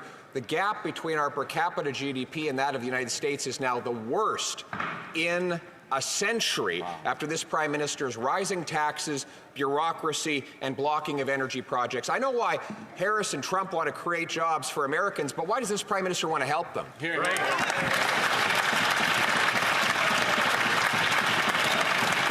Right Honourable Prime Minister. Mr. Speaker, the silence of the Conservative leader is deafening when it comes to what's happening in the South Asian communities right now.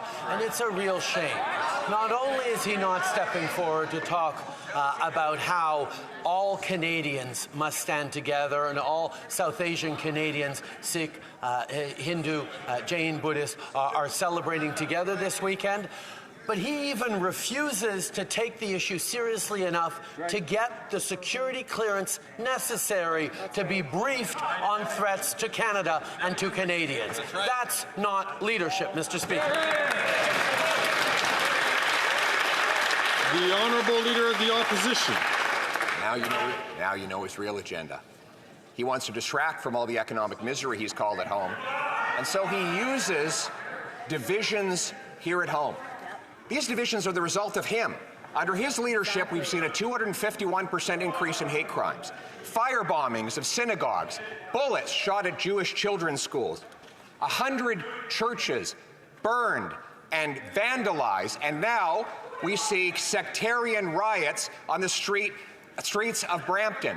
This never happened before this Prime Minister. Does he take ownership for the divisions he's caused and the violence that has resulted?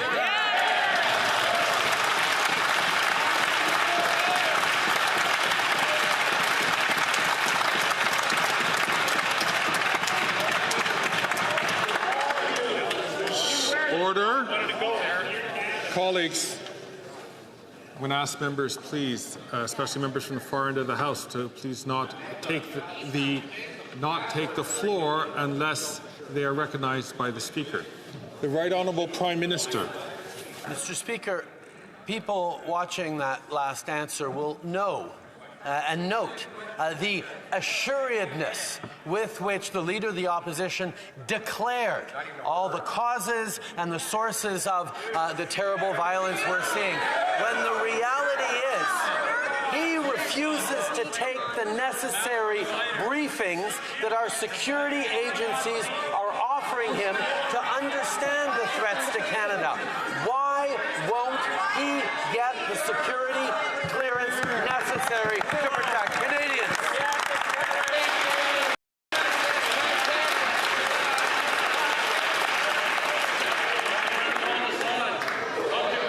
Order.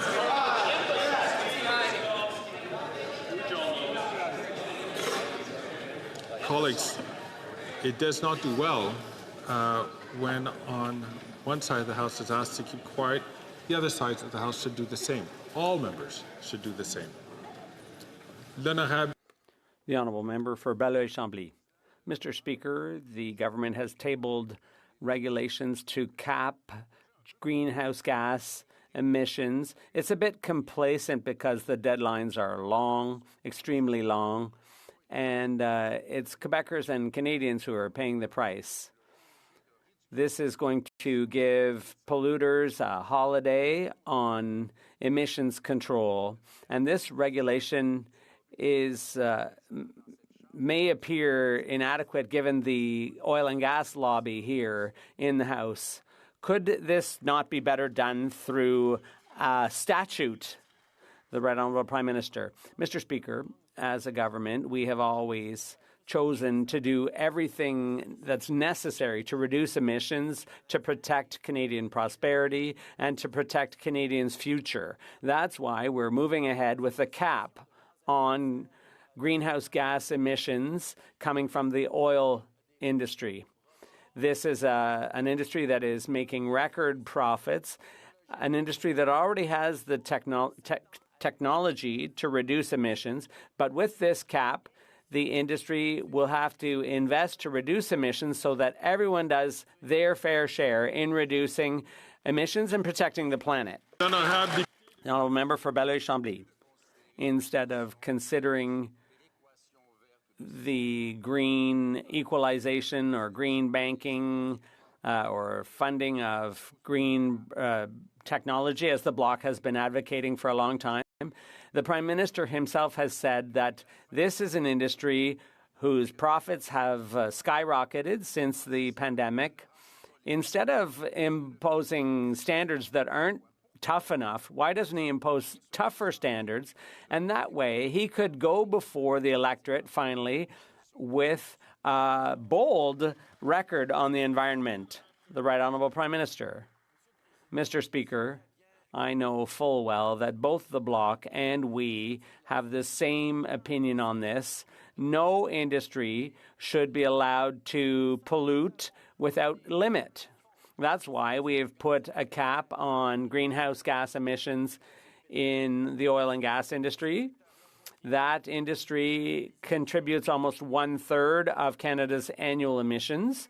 And so that industry has a greater capacity to reduce our emissions. They're making record profits, so we agree that they should reinvest in technologies that will help reduce emissions and help them do their fair share. Honourable Member from Burnaby South. Who here doesn't have a family doctor? Well, 5 million Canadians don't. Now, Loblaws owns Maple, and a family doctor working at Maples will charge you $80 a month per person to see a doctor. Now, things are gotten so bad, this is predatory. The Prime Minister lets you down, and then Galen Weston swoops in to profit off it. Why is this Prime Minister letting Galen Weston profit off of people's pain?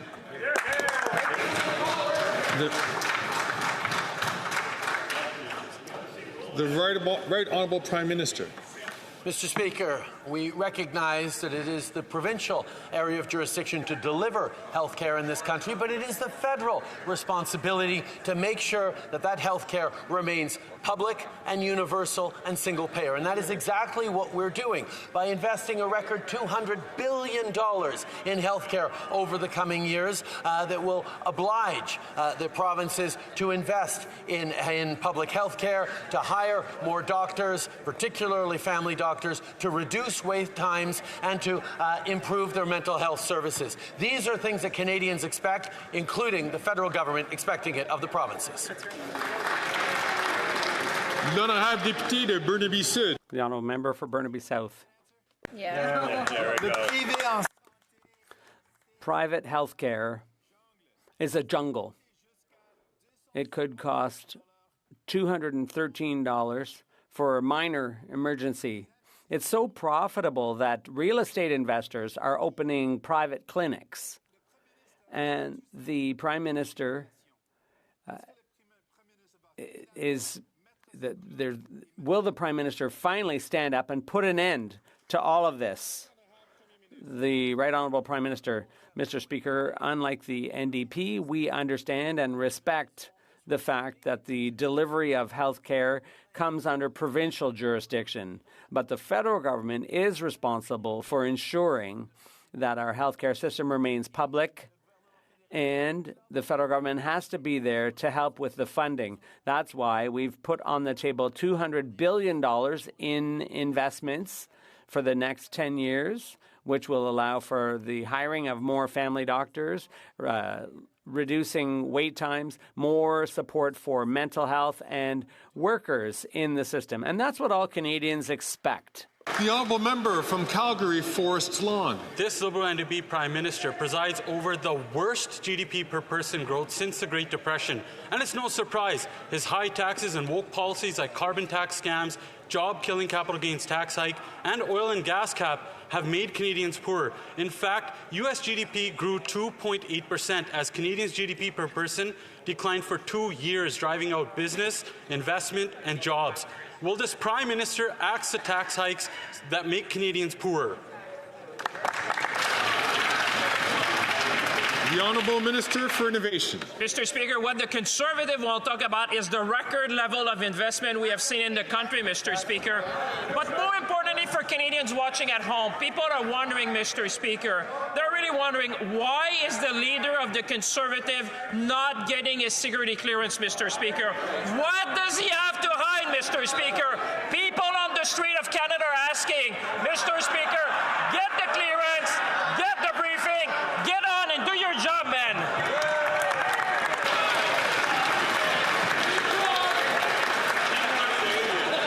The honourable member from Calgary, Forest Lawn. We're talking about the Canadians. They're starving and they want to make personal attacks on the Conservative leader. These economic arsonists will do anything to deflect away from their failed record. Canadian workers are $22,000 poorer than U.S. workers. If Canada had just kept pace with the U.S. over the last 2 years, Canadian workers would have $6,200 more every year. And now Canada is poorer than Alabama. Why don't these economic arsonists call a carbon tax election so Canadian workers can finally fire them?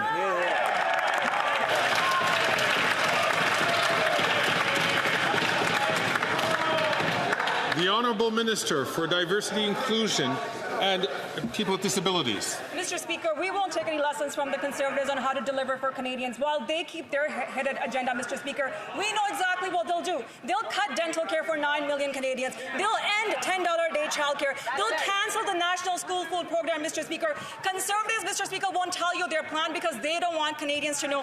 Just like, Mr. Speaker, their leader won't get the security clearance that he needs to protect Canadians, Mr. Speaker. Shame on them.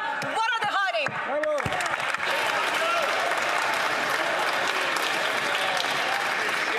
The honourable member from Wellington Halton Hills. Mr. Speaker, more bad news from experts. Last week, economists at National Bank released an analysis that said, quote, GDP per capita has fallen by about 4% cumulatively since 2022, which is unprecedented outside a recession. This is a made-in-Canada per person per capita GDP recession caused by a government that's hiked taxes on everything, energy, housing, banks, investment, that's driving out investment and making Canadians poorer. When will the government admit its mistake and reverse course on tax hikes that are driving out investment like they reversed course on so many other issues? The Honourable Parliamentary Secretary to the Deputy Prime Minister and Minister of Finance. Mr. Speaker, if the Conservatives would like to make comparisons with the United States, I have one for them. Canada ran a deficit of just 1.1% of GDP in 2023, Mr. Speaker. That's compared to a 6.3% of GDP deficit in the United States of America, Mr. Speaker. We have made sure to be responsible with our balance sheet, and we are doing it while supporting vulnerable Canadians, Mr. Speaker. The Conservatives' hidden agenda is to cut programs that Canadians rely on. The honourable member from Wellington Halton Hills. Mr. Speaker, I'll quote another expert relative to Canada's position with the United States. The Governor of the Bank of Canada, who last week said, quote, foreign capital, even some Canadian capital, is going to the United States because they can get faster regulatory approvals, end quote. 2 years ago in Washington, the finance minister in her speech said, quote, Canada must and will show similar generosity in fast-tracking, for example, the energy and mining projects our allies need to heat their homes and to manufacture electric vehicles, end quote. Simple question. Can the government tell us which mining and energy projects they have fast-tracked since the speech in Washington? The Honourable Leader of the Government in the House of Commons. Mr. Speaker, I know that member to be an honourable. I'm going to ask the honourable member from South Shore St. Margaret's, please. to not take the floor, and thus recognized by the chair. The honourable member.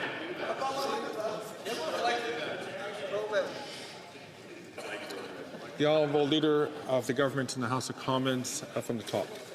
Thank you, Mr. Speaker. Mr. Speaker, I know that member to be someone who cares about Canada's standing in the world and who I thought cared about Canada's national security as well. But what I find perplexing and what I think must be difficult for him to understand is why is it that the leader of the official opposition is refusing to get a security clearance?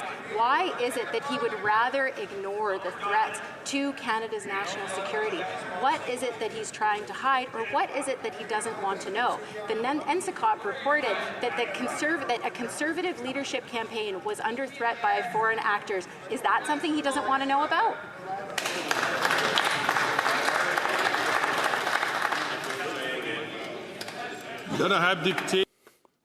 The honourable member for Charlebourg-Haute-Saint-Charles.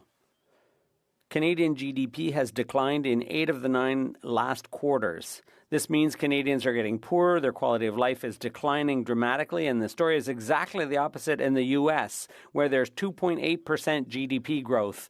Canadians are facing a recession caused by the Prime Minister's increases in carbon tax, housing tax, and capital gains tax. I know it's hard for the Prime Minister to understand the poverty of Canadians because he's never been in need himself, but can he show some compassion by eliminating his taxes? The Honourable Minister. Canadians have enjoyed record investments. Take Honda, for example, the largest investment in their history, $19 billion Honda has invested. And the largest investment in BHP's history also, $22 billion in Saskatchewan. Record investments are being made in Canadian companies. Mr. Speaker, Canada is a winner in this century's economy, and we will continue working for Canadians. The honourable member for Charlebourg-Haute-Saint-Charles. Mr. Speaker, how many jobs are Canadians losing because of the quadrupling of the carbon tax, and the job-killing capital gains tax increase as well? Where's the gain, Mr. Speaker? And what we've learned through Statistics Canada is that the income of Canadian households has declined while it's on the increase in the U.S. In Canada, people are having to pay through their teeth. The Honourable Minister of Public Services and Procurement. Let's talk about investment in my colleague's riding. Affordable housing units are being built as we speak and the funding for that was questioned by the Conservative leader because he wants to cut back on those deals with the provinces. Would he ask the Conservative leader, who's sitting just 4 seats over for him, if he could get his security clearance so that he can protect all Conservative members against foreign interference? The honourable member for Berthier-Masquinongé. Tonight, in the presidential elections, Americans will choose who gets to reopen the North American Free Trade Deal in 2026. Our most important free trade agreement is at risk of being renegotiated. Trump has promised to do that, and Harris voted against CUSMA. That's why it's dangerous to let 2 senators, Peter Boehm and Peter Harder, block C-282. They want to overturn the vote of elected officials to put supply management back on the bargaining table as early as 2026. It's the Prime Minister who appointed them. Will he finally ask them to pass C-282 so it's enforced before any renegotiation? The Honourable Minister of National Revenue. Thank you, Mr. Speaker. I'd like to remind our Bloc colleagues that senators are independent. What he's saying is that the Bloc doesn't have the power to protect supply management. The only government, the only party, the only group of members who has the will and the desire and the ability to protect supply management is a Liberal government, Mr. Speaker. The honourable member for Berthier-Masquinongé. The Prime Minister knows that if C-282 isn't passed, the Americans could put supply management back on the bargaining table as early as 2026. He also knows it won't be him doing the bargaining, it'll be the Conservative leader. If he doesn't act to put C-282 ahead of any negotiation, he's putting our agriculture in the hands of the Conservatives, the same Conservatives who conceded supply management loopholes in agreements with Europe and Asia. Will the Prime Minister intervene, or has he already done so silently? The Honourable Minister of National Revenue. Thank you, Mr. Speaker. I can assure you that with our Prime Minister, the Minister of International Trade, the Minister of Agriculture, and myself and many of our colleagues, we are talking to senators and we are asking them to get that bill back here quickly. But any legislation can be amended. The best way to protect farmers in Quebec and all across Canada is to ensure that we keep a Liberal government in office for a long time to come. The Honourable Member for Berthier-Masquinongé. The last answer to my last question was yes, Mr. Speaker. I'm sorry, I'm just going to have to interrupt the member. I would ask members, please, to allow the member who has the floor to ask his question so that everyone here, including the Speaker, can hear his question. The Honourable Member for Berthier-Masquinongé. From the top, please. It seems that the answer to my last question was yes, Mr. Speaker. No one in this House should tolerate two senators overturning our democratic choice to protect supply management. Message to Misters Beam and Harder. If you want to sacrifice supply management, then run for office. Face the voters for once instead of cashing checks for life in the Senate. Come and present your ideas to farmers in Berthier-Masquinongé. Come and face me. The Liberals are looking for candidates. Will the Prime Minister finally tell them to put their faces on election signs or mind their own business?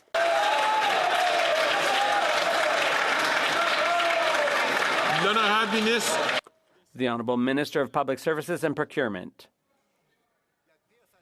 The worst way, Mr. Speaker, to defend supply management is to align with the Conservative Party and vote along with them. They're the ones who pose the greatest risk, the greatest threat to supply management. We're the ones who stood up and defended it against the U.S. And unfortunately, what the Bloc is doing is getting in cahoots with the Conservatives. Honourable Member from Prince George, Northern Rockies. After 9 years and 3 U.S. presidents, this NDP Liberal Prime Minister has failed to get a deal with the Americans on softwood lumber, while our previous Conservative government got it done within 80 days. 2 more mills in BC are closing because of this Prime Minister's incompetence. Wayne and Marie Harder have seen their logging businesses in Fort St. John destroyed by these NDP Liberals. I asked Wayne yesterday, who would you fire in this NDP Liberal government? Wayne's answer, all of them. Will the Prime Minister do the right thing for forestry families and call an election today?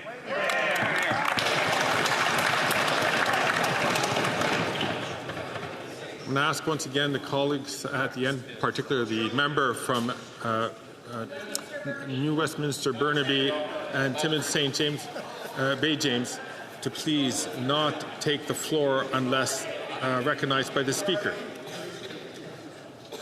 The Honourable Minister for International Trade. Mr. Speaker, I want to say to forestry industry workers and those in the sector how important they are to Canada, how important they are to Canada's economy, and indeed how important they are to building affordable homes in this country. I know that we continue to work very hard and we have said that getting a deal is indeed the best way to go. But I think what Canadians want to know is why it is that on this side of the House, when we renegotiated NAFTA, on this side of the House, when we stood up to defend tariffs against steel and aluminum workers, or on this side of the House, we are always standing up for workers, what they are doing on the other side of the House. The Honourable Member for Miramichi, Grand Lake. Mr. Speaker, after 9 years, the NDP Liberals are not worth the cost to Canada's economy. While the Prime Minister dismissed his failure on softwood lumber as a small issue, the U.S. slapped a 14.5% tariff on Canada. This negatively impacts the 24,000 New Brunswick forestry workers. The Prime Minister has failed with 3 straight U.S. presidents, while Prime Minister Harper got a deal in just 80 days. When will the Prime Minister finally stand up for New Brunswick forestry workers? The Honourable Minister for Natural Resources and Energy. Thank you, Mr. Speaker. We on this side of the House have been working very hard in the interests of forestry workers and forestry companies here in Canada. We are working very hard to progress negotiations with the Americans. We are working very hard on value-added forestry. It is something that we are committed to continuing to do, including working with Irving Forest Products in New Brunswick. I would say, though, that on this side of the House, we are working very hard in the best interests of Canadians. We would expect elected officials across the board to be doing that, and Canadians are asking why the Leader of the Opposition will not get his security clearance. Exactly.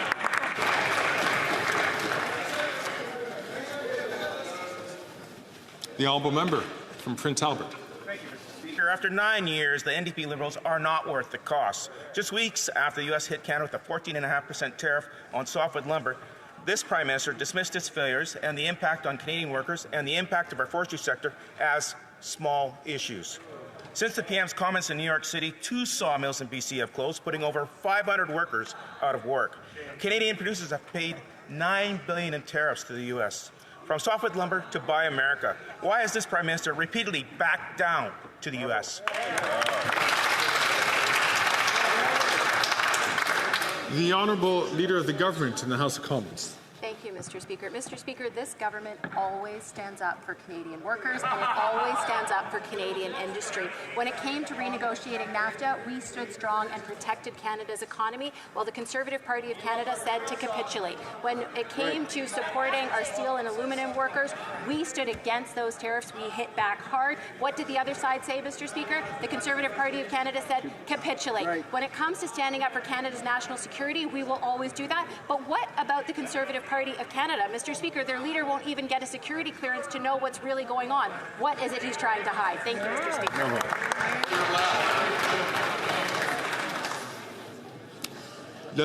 The Honourable Member for Chicoutimi-Le-Fjord. Mr. Speaker, after 9 years of this Liberal government and 3 American presidents, we still don't have a softwood lumber agreement with the United States. While the previous Conservative Prime Minister got a solution at 90 days after being elected, the incompetence and lack of leadership from this Prime Minister means we don't have a deal. 3 sawmills have filmed recently in Quebec, including one in my riding. 100 workers have been let go. Why are the Liberals still abandoning forestry workers?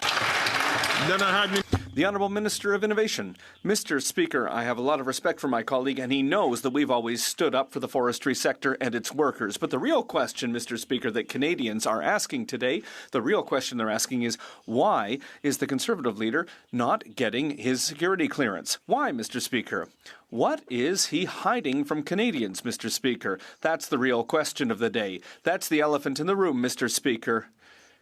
The Conservative leader needs to get the security clearance. He'll get the briefings then, and then he'll be able to do his work, because that's what Canadians expect from a leader. They expect them to get a security clearance. The Honourable Member from Nanaimo, Ladysmith. Mr. Speaker, women veterans will be attending Remembrance Day services this week.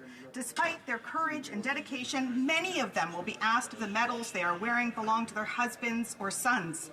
Women veterans and their loved ones have sacrificed so much for our country. They cannot be made in.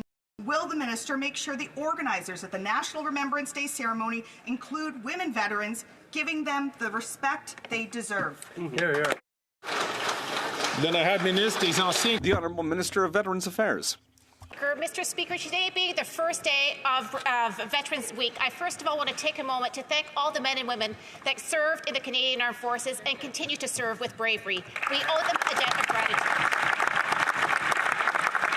As we attend Remembrance Day services all through Canada, we certainly want to make sure that Canadians have a moment to really thank the veterans that have served. I also encourage them to attend Legions and also many commemorative services that will take place all over Canada to thank both men and women that have served in the Canadian Armed Forces. Thank you, Mr. Speaker. The Honourable Member from London, Fanshawe. For 17 years, the Office of the Veteran Ombuds has been shining a light on the neglect of veterans. We have a sacred obligation to care for those who served, but successive Liberal and Conservative governments have ignored their reports and recommendations. Veterans need action, and we need to empower the ombuds by giving them the power to compel documents and issue binding recommendations. When will the Liberals make the necessary changes to create a truly independent ombuds so she can be the champion veterans deserve? The Honourable Minister for Veterans. Thank you very much, Mr. Speaker. Mr. Speaker, when it comes to the services that we've provided to veterans across this country, since 2016, our government has invested more than $11.5 billion in additional services and support for families. Unlike the previous Conservative government, Mr. Speaker, we have acted. The previous Conservative government closed Veterans Affairs offices across this country. And the first thing that we did, we reopened all 9 offices, plus we opened an additional one.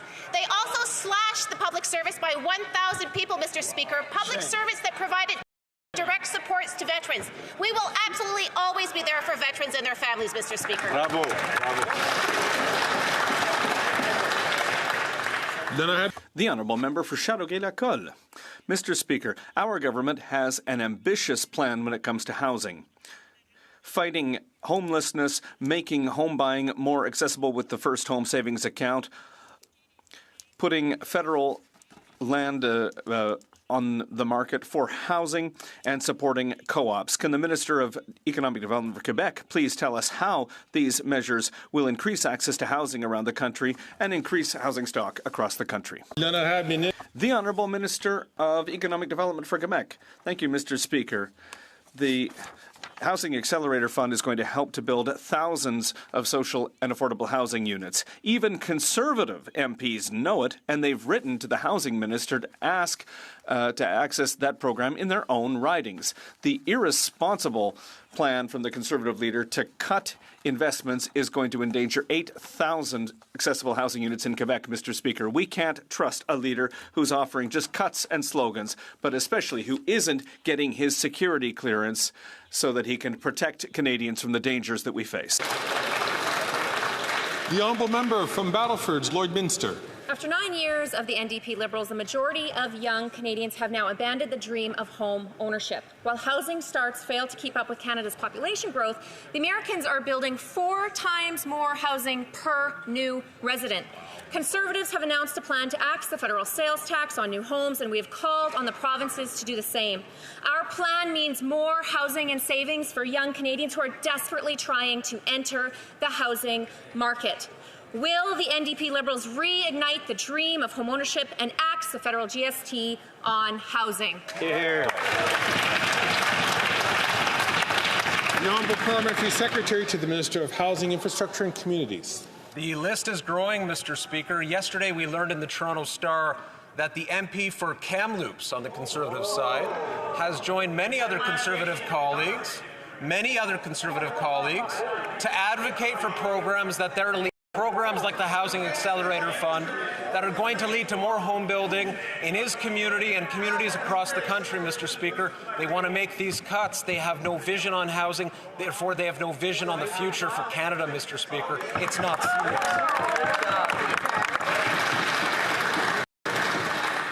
I ask the Honourable Member for Kamloops Thompson Caribou, as well as the member for Coast of Bays Central Notre Dame, to please not take the floor unless they are recognized by the Speaker. I thank the Honourable Members. The Honourable Member from Battleford, Lloydminster. Speaker, that wannabe minister is so desperately clinging onto their $8 billion failed Liberal housing photo op program that has built 0 houses. Conservatives have proposed the most significant housing policy commitment made in the past 2 decades. And those aren't my words, Mr. Speaker. That's what the West End Home Builders Association has said. And the Canadian Real Estate Association also called it a positive step towards making home ownership more attainable for Canadians. Will the NDP Liberals listen to the experts and axe the federal sales tax on housing?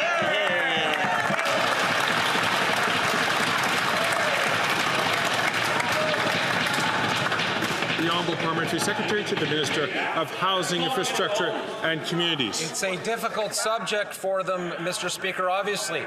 The MP for Kamloops, the MP for Simcoe North, the MP for Central Okanagan, the MP, and he's the best friend of the Conservative leader, the MP for St. Albert Edmonton, Mr. Speaker, went behind the back of the Conservative leader to advocate for the accelerator fund that's going to lead to more home building. In this House of Commons, on social media, they parrot their leader's talking points, but they don't believe in those talking points, evidently, Mr. Speaker, because they're advocating for good government programs that are going to get more homes built for Canadians.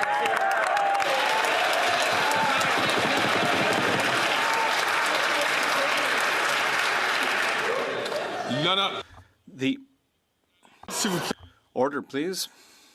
The honourable member for Lévis-Lotbinière.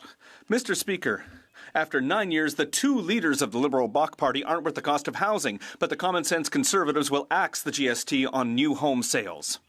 For an $800,000 home, which cost only $400,000 when our leader was housing minister, that will allow buyers to save $40,000. That's $2,200 per year in mortgage payments, Mr. Speaker. When will the two leaders of the Liberal Bloc Party axe the federal tax on housing, or are they going to continue to fund their photo op programs? The Honourable Minister of Economic Development for Quebec. Well, I would like to share with my honourable colleague a simple mathematical rule, Mr. Speaker. It's very simple. 6 is lower than 8,000, and that's the number of homes that the Conservative leader is putting in danger. 8,000 with his cuts. He needs to answer to Quebecers. Why won't he do it? I would invite all members, including ministers and leaders of the opposition parties, to take their conversations outside of the House, please. The honourable member for Lévis-Lotbinière. Mr. Speaker, the Liberals' failures in housing have been resounding, Mr. Speaker. The two leaders of the Liberal Bloc Party have doubled the cost of housing, rent, and down payments. Because the Liberals' record is such a disaster, the common sense Conservatives will cut $8 billion in failed, ineffective Liberal housing programs. Mr. Speaker, when the Conservative leader was Minister of Housing, he built 195,000 new homes. And we have the receipts. Why are the two leaders of the Liberal Bloc Party so far to the left that they've left Canadians behind when it comes to housing?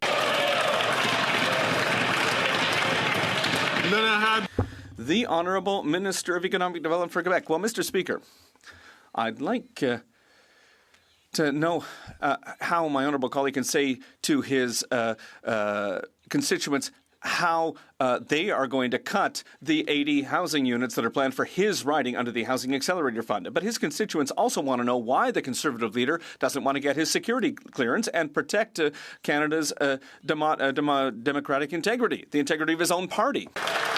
The Honourable Member for Thérèse de Blainville. The Liberals promised a major reform of EI in 2015, then again in 2019, then in 2021, and then no later than 2022 promised, and then by Christmas 2022 pinky swear. 9 years, 4 ministers later, the Liberals have done nothing. EI is still failing 6 out of 10 workers. That's why the Bloc Québécois has tabled a bill to reform EI, and it's going to fix these inequalities. Will the Liberals support it? The Honourable Minister for Economic Development. Well, Mr. Speaker, I have a lot of respect for my colleague from the Bloc Québécois, and when it comes to the question of modernizing the employment insurance program, that's a priority for our government, and we have made major changes, Mr. Speaker. We've extended the illness benefits to 26 weeks. We have extended the 5 weeks of additional support for seasonal workers, Mr. Speaker. We've also added important benefits for adoptive parents, and we are going to continue to modernize the EI system for all Canadians from coast to coast to coast. The Honourable Member for Thérèse de Blainville. With C418, the Bloc is moving forward where the Liberals have failed since 2015. We are proposing a single eligibility criteria at 420 hours. increased benefits from 55 to 60%, increasing the minimum benefit period to 35 weeks, increasing special illness benefits, and the list goes on. That's what a real reform looks like. Will the Liberals support us?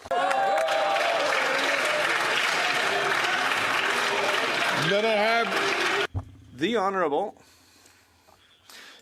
Minister of Employment. Well, Mr. Speaker, there's a gang who want to support us in continuing to modernize the EI system. We've heard loud and clear at our summit on the labour force for the 21st century. Listen, I understand that the Bloc Québécois wants to move forward with certain ideas here in the House, but they are going to disassociate from their friends, the Conservatives, and support us so that we can get back to work, the very important work that we need to get done here in the House of Commons. That's the question of the day.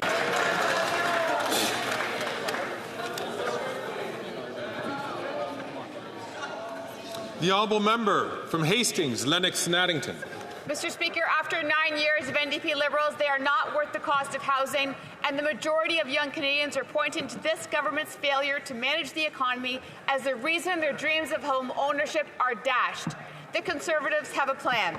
Scrapping the GST on new home sales will save young Canadians tens of thousands of dollars on new homes, and the Conservative leader already wrote the premiers asking them to match his pledge provincially. Mr. Speaker, will the NDP Liberals axe the federal GST on housing so more young Canadians can afford a home?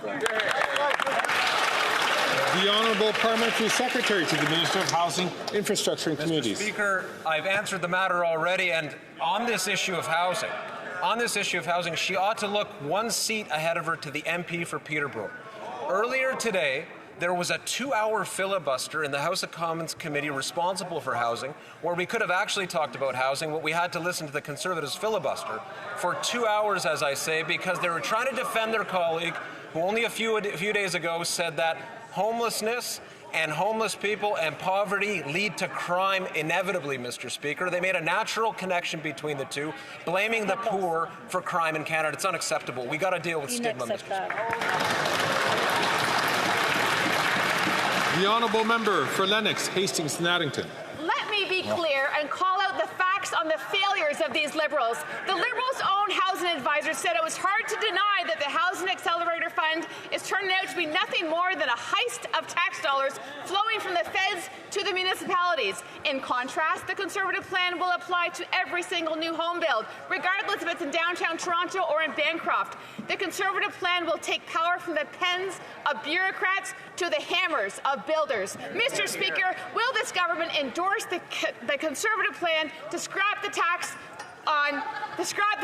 on housing? Yes or no? The Honourable Parliamentary Secretary to the Minister of Housing. More empty slogans from the Conservative side, Mr. Speaker. But you know what's not empty? You know what's real? The example of the Conservative leader who only months ago went down to encampments and filled people in their most vulnerable state. That's right. Who before that visited a home of a working class person, a server, and called it a shack, Mr. Speaker. Yep. So is it any surprise that the MP for Peterborough looks at poverty as something that's caused by those on the street, that points to the poor and makes them responsible for issues of criminality? We have to deal with stigma if we're going to deal with the homeless.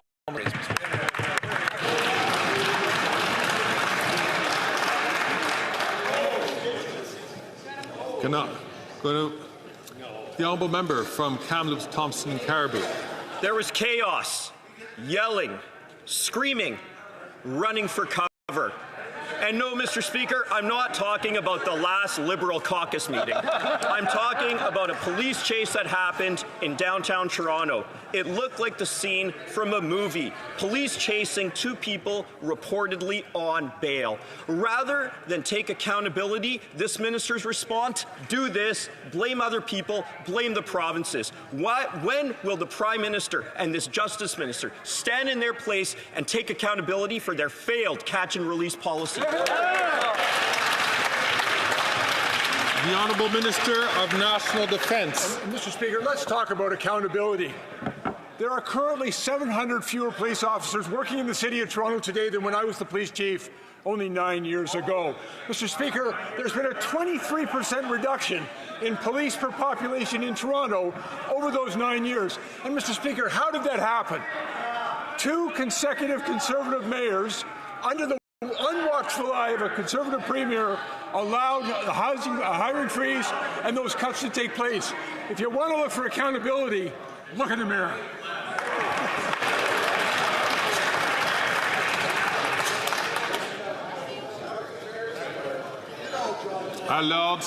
Order, please. The honourable member for Ottawa-Vanier. Mr. Speaker, through the First and Second World Wars, over 300,000 Canadians in uniform left Halifax to go to Europe.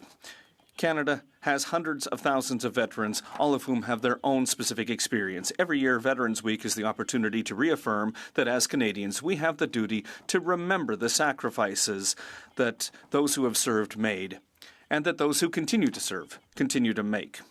Can the Minister of Veterans Affairs please inform this House about the theme of Veterans Week this year?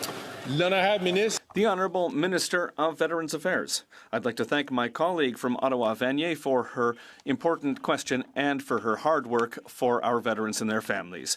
The theme of Veterans Week this year is Canadian Armed Forces Around the World. It's a theme that reflects the role that Canada has long played in promoting and defending peace and security around the world. Mr. Speaker, Canadians across the country to either attend Legions this week, to thank a veteran, and also to make sure that they take part in a commemorative service in their community. Thank you so much, Mr. Speaker. Bravo. The honourable member from Leeds-Grenville, Thousand Islands and Rideau Lakes. The Liberals' $9 million cover-up of their luxury condo purchase in New York City is now unraveling. Newly uncovered government documents show that the Prime Minister's Clark lied before a parliamentary committee. Wow. He had previously said that he didn't weigh in on the purchase, but now we know he in fact said that it required urgent replacement. After 9 years of these NDP Liberals, they're not worth the cost, the corruption, or lies from their insiders. So will the Prime Minister fire his buddy Tom Clark for lying to Canadians? The Honourable Minister for Foreign Affairs. Mr. Speaker, I just went to the OGO committee and I answered all his questions for an hour, and we've been talking about this issue. First and foremost, we have good value for money in this transaction. $7 million will be refunded. Second, all the process were, of course, followed. And finally, we don't fall into the character assassination that he's doing about an important consul. But not only that, at the time of the U.S. election today, when all Canadians are looking down south to see what's going to happen, we need to invest in the American-Canadian relationship, and that's exactly what we're doing, Mr. Speaker. The honourable member from Leeds-Grenville, Thousand Islands and Rideau Lakes. These economic vandals bought a $9 million condo in Manhattan for the Prime Minister's buddy, and they're subsidizing his rent to the tune of $40,000 per month after doubling rents for Canadians, doubling mortgages for Canadians, and presiding over a country for 9 years with homeless encampments springing up under bridges in communities from coast to coast to coast. If that's not bad enough, Canadians are lined up at food banks in record numbers. 25% of Canadians don't know where their next meal is coming from. If they won't fire Clark for lying, will they fire him for blowing $9 million? The Honourable Minister for Foreign Affairs. Apparently, Mr. Clark was good enough for the Conservative when he was moderating their leadership race, but that's another issue. That's another issue, Mr. Speaker. What I want to say today is, as Canadians are looking down south to see what's going on and to take act of the will of the American people, we will invest in the relationship between Canada and the U.S., contrary to what the Conservatives want to do. And of course, we won't take the recommendation of having an official residence outside of Manhattan. Why? Because only 2 countries in the world do so, Bangladesh and Afghanistan, Mr. Speaker. The honourable member from... Order. That includes the honourable member from South Shore, St. Margaret's. The honourable member from Calgary, Midnapore. Mr. Speaker, Tom Clark lied to committee, saying that he didn't know about the purchase of a $9 million condo. The Minister of Foreign Affairs also said she didn't know about the purchase of a $9 million condo. She also said she didn't know that a Canadian warship was next to Russian warships in the port of Havana. She also said that she didn't know that a senior global affairs official attended a Russian embassy party. Mr. Speaker, isn't that the role of the Minister of Foreign Affairs to know? That's right.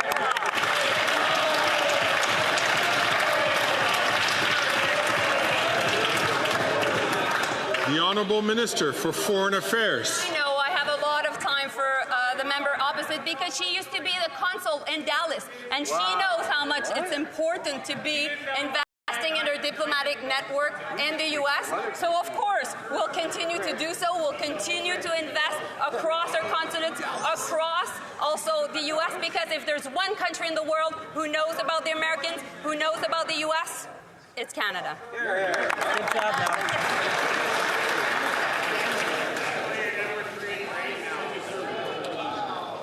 The Honourable Member from Richmond Centre. Mr. Speaker, previous Conservative government has brought cuts and challenges that left many veterans struggling, particularly in British Columbia, and we don't want to see this happen again. Our Liberal government has worked diligently to address these issues. As we reflect on these changes, let us remember that our commitment to veterans must be unwavering. Can the Minister of Citizen Services share how our government has expanded our reach to better support veterans from coast to coast to coast? The Honourable Minister from Citizen Services. Thank you, Mr. Speaker. Do you remember when the Conservatives campaigned on shutting down veterans' offices? Yep. Or do you remember when they promised to increase the retirement age to 67? Well, of course you don't, because Conservatives never actually say what they're actually going to do. It's why they speak in slogans. They hope no one would notice that they shut down veterans' offices in Corner Brook, Sydney, Charlottetown, Thunder Bay, Windsor, Saskatoon, Brandon, Kelowna, and Prince George. Mr. Speaker, our government reopened all those offices, and we opened a new office in Surrey, because when we say that we support veterans, unlike Conservatives, we actually mean it.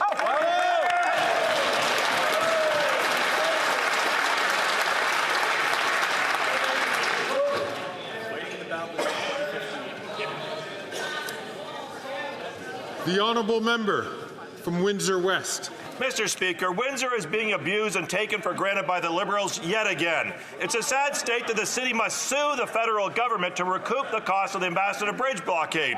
While the Conservatives supported this illegal activity that hurt the economy and public safety, the Liberals are making Windsor taxpayers foot the bill. This means less money for roads, parks, housing, and emergency services. Less services for Windsor because of Liberal failures.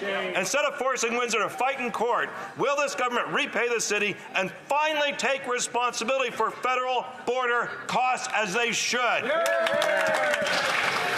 The Honourable Minister for Public Security.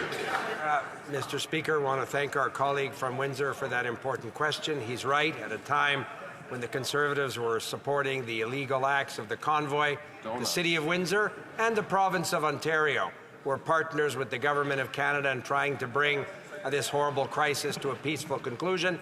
I was happy some months ago to have an opportunity to talk to the Mayor of Windsor. My colleagues on this side of the House have also been talking to me about what we can do to support the City of Windsor. And Mr. Speaker, we're always open to working with the City of Windsor. They've been a valuable partner to our government. The Honourable Member from Courtenay, Alberni. Mr. Speaker, INEO Employment in Port Alberni provides vital support to help people trying to find jobs. They offer necessary training and capacity building for employment readiness. They can do this because of the BC Community and Employer Partnerships Program, but they've recently lost support due to federal funding cuts. Funding cuts that are happening because the Liberal slashed BC's funding by $74 million. They're leaving people out to dry. But while they do everything they can to continue to prop up rich CEOs, will the Liberals immediately restore BC's federal funding to make sure that these critical programs keep running? Hear, hear. The Honourable Minister for Employment and Workforce Development. I'm happy to report to this House that the Government of Canada transfers $2.8 billion every year to train almost 1 million workers in partnerships that we have with British Columbia, provinces and territories across the country. If that member and other members in this House want to make sure that we have a fully functioning workforce, let's get the provinces to do their part when it comes to recognizing foreign credentials. We have thousands of people in this country who need to make sure that the credentials are recognized here. We need the provinces to do their part and make sure that people don't have survival jobs in this country, but they have dignified jobs from coast to coast to coast.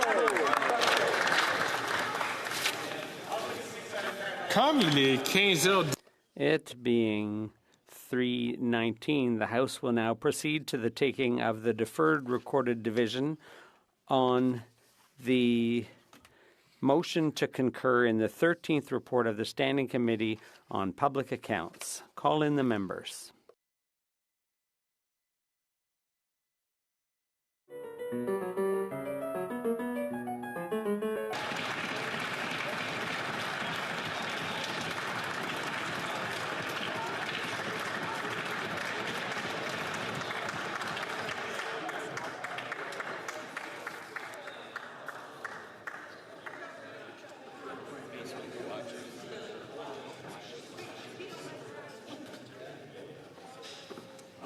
La question est la suivante, Madame. The question is the following one. Ms. Posey moves that the report of the Standing Committee on the Environment, report number 4, be concurred in. For members voting electronically has started, and the House will now proceed to the vote for members participating in person. All those in favor of the motion will please rise.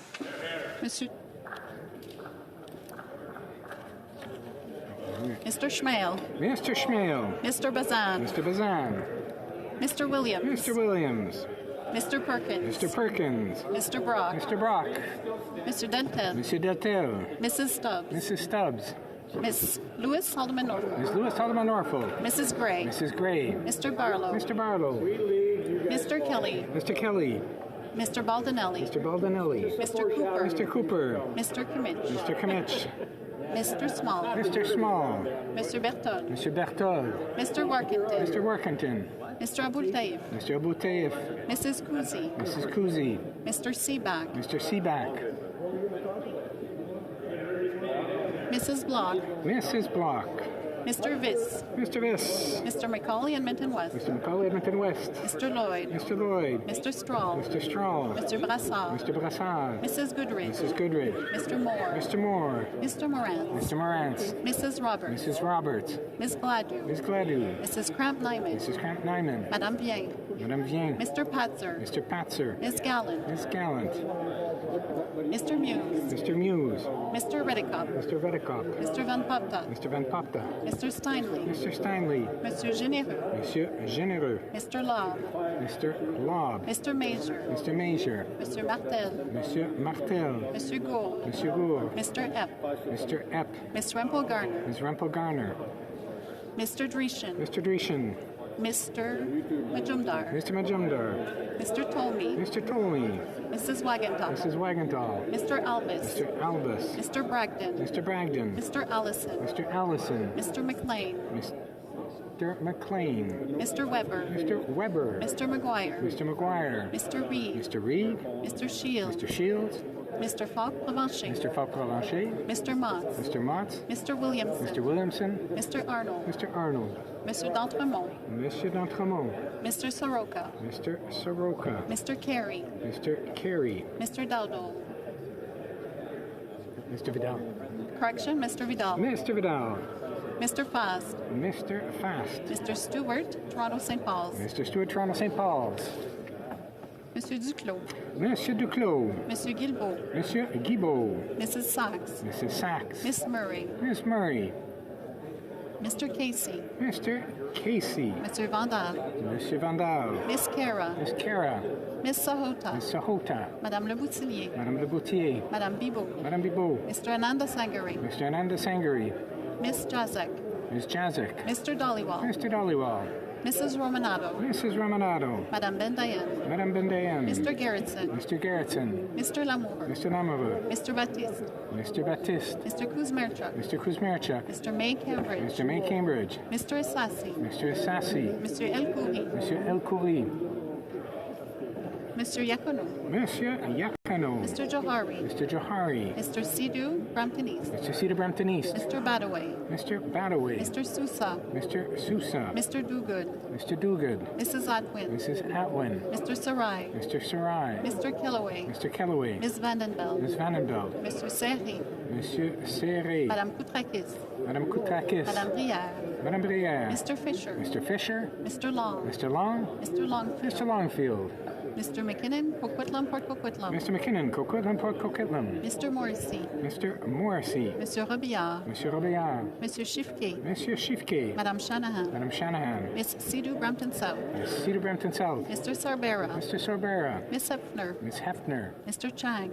Mr. Chang. Mr. Rogers. Mr. Rogers. Miss Yip. Ms. Yip. Mr. Lewis Kitchener-Conestoga. Mr. Lewis Kitchener-Conestoga. Mr. Pulowski. Mr. Pulowski. Mr. Van Bynen. Mr. Van Bynen. Miss Bradford. Miss Bradford. Madame Diab. Madame Diab. Mr. Gahir. Mr. Gahir. Madame Lapointe. Madame Lapointe. Miss Taylor-Roy. Miss Taylor-Roy. Mr. Carr. Mr. Carr. Monsieur Thériault. Monsieur Thériault. Monsieur Lemire. Madame Posé. Madame Posé. De retour à Monsieur Lemire. Monsieur Lemire. Madame Desbiens. Desbiens. Madame Desbiens. Madame Bérubé. Madame Bérubé. Mr. Julian. Mr. Julian. Mr. Massey. Mr. Massey. Miss Matheson. Miss Matheson. Mr. Johns. Mr. Johns. Miss Idlout. Miss Idlout. Miss Dance. Miss Dance. Miss Blaney. Miss Blaney. Miss Ashton. Miss Ashton. Mr. Angus. Mr. Angus. Mr. Davies. Mr. Davies. Miss Barron. Miss Barron. Miss Kwan. Miss Kwan. Mr. Morris. Mr. Morris.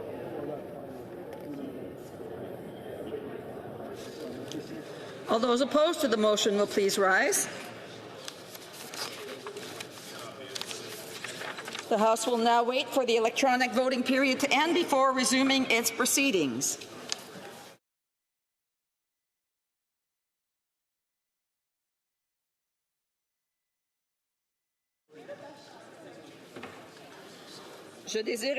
I wish to inform the House that the electronic voting period has now ended. If members were not able to vote due to technical difficulties, they may now use the raise hand function, and the chair will recognize them. Or they may rise in the House. The honourable member for Madame Kayabaga. Je vote. Ms. Kayabaga, yea pour. Mrs. Block? Madam Speaker, and I would like to confirm that my vote was recorded as yea. Yeah. It was recorded as yea.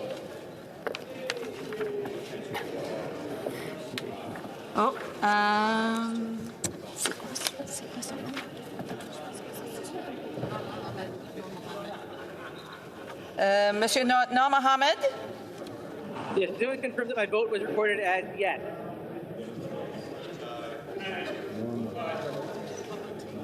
Okay.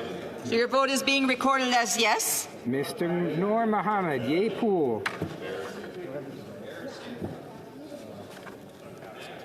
The table will now compile the results of the vote. Yeas pour, 324, 324. Nays contre, 0, aucun. Je déclare. I declare the motion carried.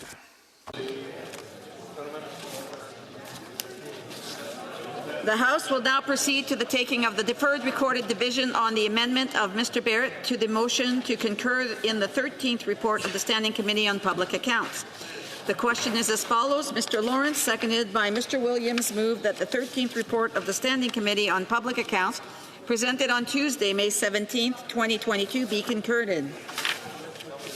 Amendment. Mr. Barrett, seconded by Mr. Patzer, moved the following amendment, that the motion be amended by deleting all the words after the word that and substituting the following.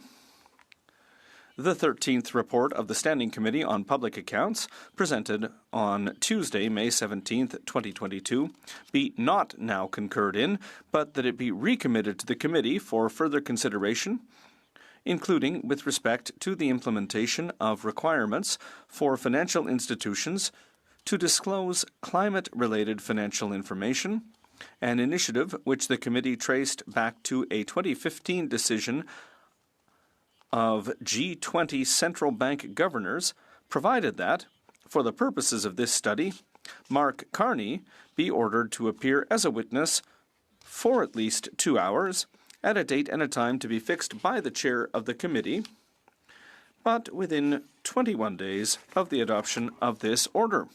The 10-minute period for members voting electronically has started, and the House will now proceed to the vote for members participating in person. All those in favor of the amendment will please rise. Mr. Schmale. Mr. Schmale. Mr. Bazan. Mr. Bazan. Mr. Perkins. Mr. Perkins. Mr. Brock. Mr. Brock. Mr. Deltel. Mr. Deltel. Mrs. Stubbs. Mrs. Stubbs. Miss Lewis Haldeman Norfolk. Miss Lewis Haldeman Norfolk. Mrs. Gray. Mrs. Gray. Mr. Barlow. Mr. Barlow. Mr. Ellis. Mr. Ellis. Mr. Kelly. Mr. Kelly. Mr. Baldinelli. Mr. Baldinelli. Mr. Cooper. Mr. Cooper. Mr. Kimmich. Mr. Kimmich. Mr. Small. Mr. Small. Mr. Berthold. Monsieur Berthold. Mr. Workington. Mr. Workington. Mr. Abultaif. Mr. Abultaif. Mrs. Kuzi. Mrs. Kuzi. Mrs. Block. Mrs. Block. Mr. Viss. Mr. Viss. Monsieur Brassard. Mr. Brassard. Mrs. Goodrich. Mrs. Goodrich. Mr. Moore. Mr. Moore. Mr. Morantz. Mr. Morantz. Mrs. Roberts. Mrs. Roberts. Ms. Gladue. Ms. Gladue. Mrs. Cramp-Nyman. Mrs. Cramp-Nyman. Madame Vien. Madame Vien. Mr. Patzer. Mr. Patzer. Mrs. Gallant. Mrs. Gallant. Mr. Muse. Mr. Muse. Mr. Van Popta. Mr. Van Popta. Monsieur Généreux. Monsieur Généreux. Mr. Lobb. Mr. Lobb. Mr. Mazer. Mr. Mazer. Monsieur Gould. Monsieur Gould. Mr. Epp. Mr. Epp. Miss Rempel Garner. Miss Rempel Garner. Mr. Dreeshen. Mr. Majumdar. Mr. Majumdar. Mr. Tolmy. Mr. Tolmy. Mrs. Wagenthal. Mrs. Wagenthal. Mr. Bragdon. Mr. Bragdon. Mr. Allison. Mr. Allison. Mr. McLean. Mr. McLean. Mr. Weber. Mr. Weber. Mr. McGuire. Mr. McGuire. Mr. Reed. Mr. Reed. Mr. Shields. Mr. Shields. Mr. Falk Provencher. Mr. Falk Provencher. Mr. Mott. Mr. Mott. Mr. Williamson. Mr. Williamson. Mr. Arnold. Mr. Arnold. Monsieur d'Entremont. Monsieur d'Entremont. Mr. Carey. Mr. Carey. Mr. Vidal. Mr. Vidal. Mr. Fast. Mr. Fast. Mr. Stewart, Toronto St. Paul. Mr. Stewart, Toronto St. Paul.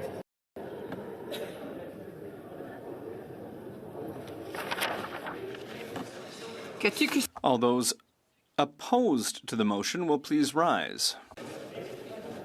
Monsieur Duclos. Monsieur Duclos. Miss Sachs. Miss Sachs. Miss Murray. Miss Murray. Monsieur Vandal. Monsieur Vandal. Miss Cara. Miss Cara. Miss Sahota. Miss Sahota. Madame Le Boutillier. Madame Le Boutillier. Madame Bibot. Madame Bibot. Miss Jazek. Miss Jazek. Mr. Dollywall. Mr. Dollywall. Mrs. Romanado. Mrs. Romanado. Madame Bendayen. Madame Bendayen. Mr. Gerritsen. Mr. Gerritsen. Mr. Lamoureux. Mr. Lamoureux. Mr. Baptiste. Mr. Baptiste. Mr. Kuzmerchuk. Mr. Kuzmerchuk. Mr. May Cambridge. Mr. May Cambridge. Miss Dillon. Miss Dillon. Monsieur El Khoury. Monsieur El Khoury. Mr. Yacono. Mr. Yacono. Mr. Johari. Mr. Johari. Mr. Sidhu Brampton East. Mr. Cedar Brampton East. Mr. Badaway. Mr. Badaway. Mr. Sousa. Mr. Sousa. Mr. Dogood. Mr. Dogood. Mrs. Atwin. Mrs. Atwin. Mr. Sarai. Mr. Sarai. Mr. Kellaway. Mr. Kellaway. Ms. Vandenbeld. Ms. Vandenbeld. Monsieur Seri. Monsieur Seri. Madame Koutrakis. Madame Koutrakis. Madame Brière. Madame Brière. Mr. Fisher. Mr. Fisher. Mr. Long. Mr. Long. Mr. Longfield. Mr. Longfield. Mr. McKinnon, Coquitlam, Port Coquitlam. Mr. McKinnon, Coquitlam, Port Coquitlam. Mr. Morrissey. Mr. Morrissey. Monsieur Robillard. Monsieur Robillard. Mr. Shifke. Monsieur Shifke. Madame Shanahan. Madame Shanahan. Miss Sidhu Brampton South. Miss Cedar Brampton South. Mr. Sorbera. Mr. Sorbera. Miss Hefner. Miss Hefner. Mr. Chang. Mr. Chang. Mr. Rogers. Mr. Rogers. Ms. Yip. Ms. Yip. Mr. Lewis Kitchener Conestoga. Mr. Lewis Kitchener Conestoga. Mr. Pulowski. Mr. Pulowski. Mr. Van Bynen. Mr. Van Bynen. Miss Bradford. Miss Bradford. Madame Diab. Madame Diab. Mr. Gahir. Mr. Gahir. Madame Lapointe. Madame Lapointe. Miss Taylor Roy. Miss Taylor Roy. Monsieur Thériault. Monsieur Thériault. Madame Posé. Madame Posé. Monsieur Lemire. Monsieur Lemire. Madame Bérubé. Madame Bérubé. Mr. Julian. Mr. Julian. Mr. Massey. Mr. Massey. Miss Matheson. Miss Matheson. Mr. Johns. Mr. Johns. Miss Dance. Miss Dance. Miss Blaney. Miss Blaney. Miss Ashton. Miss Ashton. Mr. Angus. Mr. Angus. Mr. Davies. Mr. Davies. Miss Barron. Ms. Barron. Miss Kwan. Ms. Kwan. Mr. Morris. Mr. Morris. The House will now wait for the electronic voting period to end before resuming its proceedings.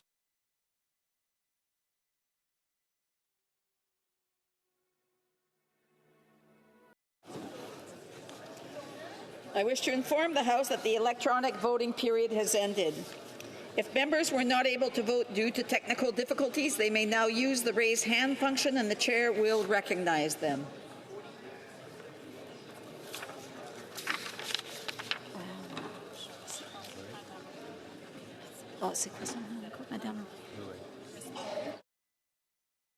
Ms. Murray?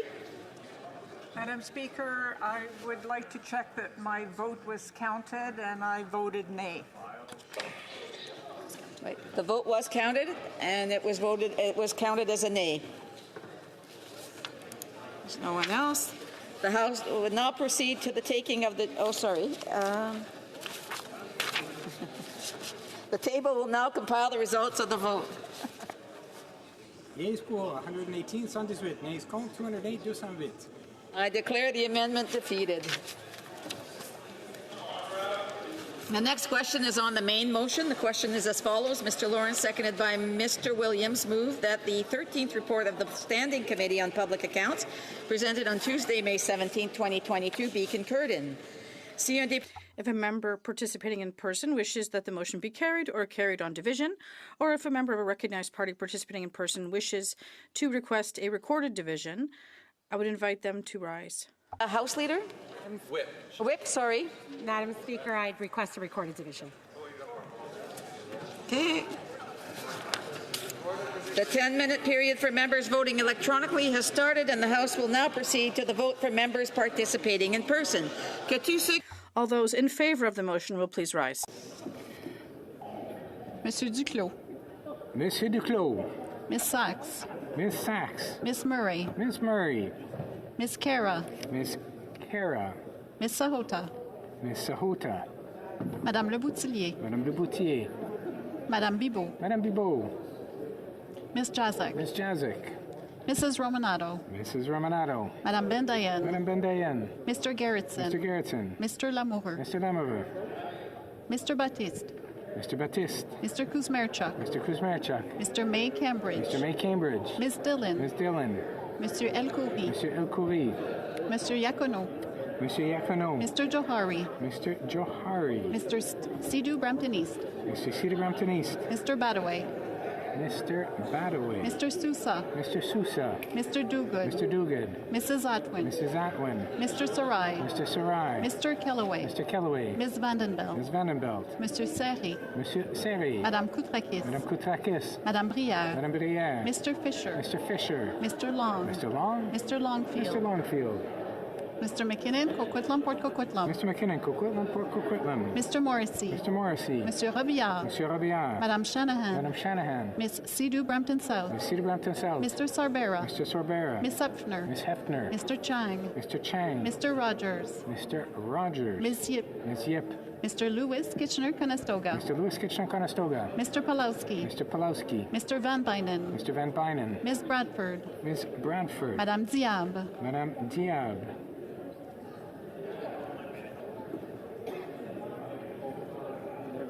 Mr. Schmale. Mr. Schmale. Mr. Bazan. Mr. Bazan. Mr. Perkins. Mr. Perkins. Mr. Brock. Mr. Brock. Mr. Deltel. Mr. Deltel. Mrs. Stubbs. Mrs. Stubbs.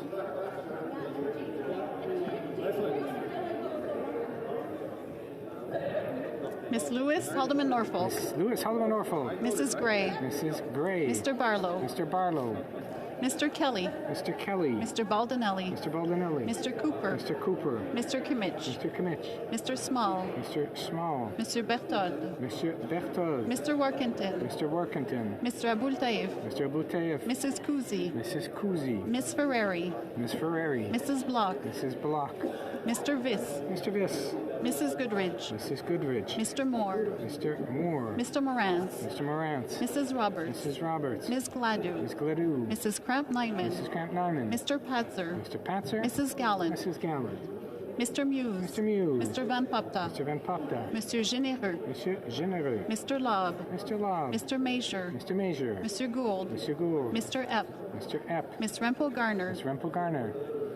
Mr. Dreeshen. Mr. Dreeshen. Mr. Majumdar. Mr. Majumdar. Mr. Tolmie. Mr. Tolmie. Mrs. Wagenthal. Mrs. Wagenthal. Mr. Bragdon. Mr. Bragdon. Mr. McLean. Mr. McLean. Mr. Weber. Mr. Weber. Mr. McGuire. Mr. McGuire. Mr. Reed. Mr. Reed. Mr. Shields. Mr. Shields. Mr. Falk Provencher. Mr. Falk Provencher. Mr. Motz. Mr. Motz. Mr. Williamson. Mr. Williamson. Mr. Arnold. Mr. Arnold. Mr. D'Entremont. Mr. D'Entremont. Mr. Carey. Mr. Carey. Mr. Stewart, Toronto St. Paul's. Mr. Stewart, Toronto St. Paul's. Mr. Julian. Mr. Julian. Mr. Massey. Mr. Massey. Miss Matheson. Miss Matheson. Mr. Johns. Mr. Johns. Miss Dance. Ms. Dance. Miss Blaney. Ms. Blaney. Miss Ashton. Ms. Ashton. Mr. Angus. Mr. Angus. Mr. Davies. Mr. Davies. Miss Barron. Ms. Barron. Miss Kwan. Ms. Kwan. Monsieur Thériault. Monsieur Thériault. Madame Posé. Madame Posé. Monsieur Lemire. Monsieur Lemire. Madame Bérubé. Madame Bérubé. Mr. Morris. Mr. Morris.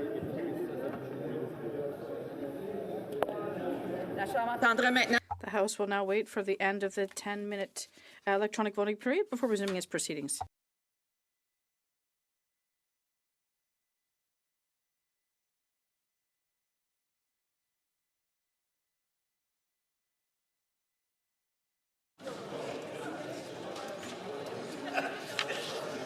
The House will now wait for the end of the electronic voting period before resuming its proceedings.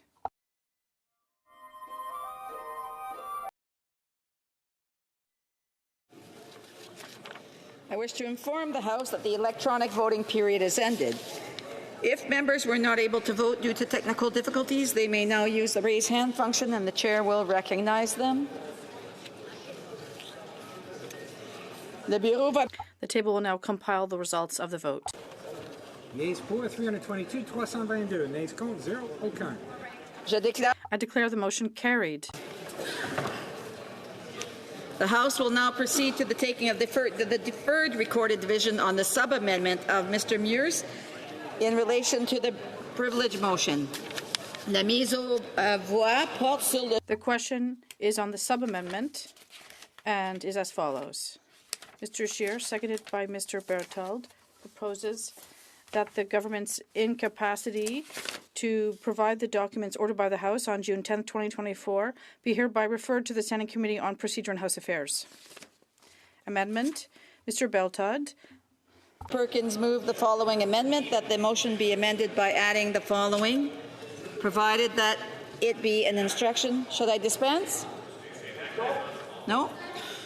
Provided that it be an instruction to the committee, A, that the following witnesses be ordered to appear before the committee separately for 2 hours each. 1, the Minister of Innovation, Science and Industry. 2, the Clerk of the Privy Council. 3, the Auditor General of Canada. 4, the Commissioner of the Royal Canadian Mounted Police. 5, the Deputy Minister of Innovation, Science and Economic Development. 6, the Law Clerk and Parliamentary Council of the House of Commons. 7, the Acting President of Sustainable Development Technology Canada. 8, a panel consisting of the Board of Sustainable Development Technology Canada, and B, that it report back to the House no later than Friday, November 22nd, 2024.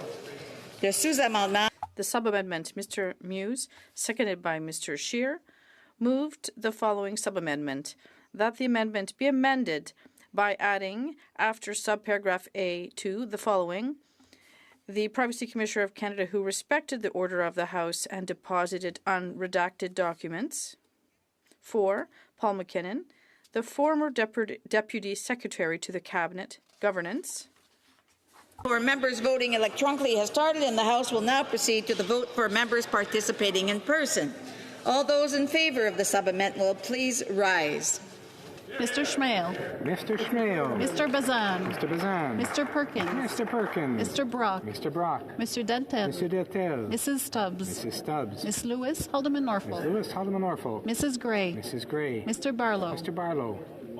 Mr. Kelly. Mr. Kelly. Mr. Baldinelli. Mr. Baldinelli. Mr. Cooper. Mr. Cooper. Mr. Kimmich. Mr. Kimmich. Mr. Small. Mr. Small. Monsieur Berthold. Monsieur Berthold. Mr. Workington. Mr. Workington. Mr. Abultaif. Mr. Abultaif. Mrs. Kuzi. Mrs. Kuzi. Miss Ferreri. Miss Ferreri. Mrs. Block. Mrs. Block. Mr. Viss. Mr. Viss. Mrs. Goodridge. Mrs. Goodridge. Mr. Moore. Mr. Moore. Morant. Mr. Morant. Mr. Morant. Mrs. Roberts. Mrs. Roberts. Ms. Gladue. Ms. Gladue. Mrs. Kramp-Nyman. Mrs. Kramp-Nyman. Mr. Patzer. Mr. Patzer. Mrs. Gallant. Mrs. Gallant.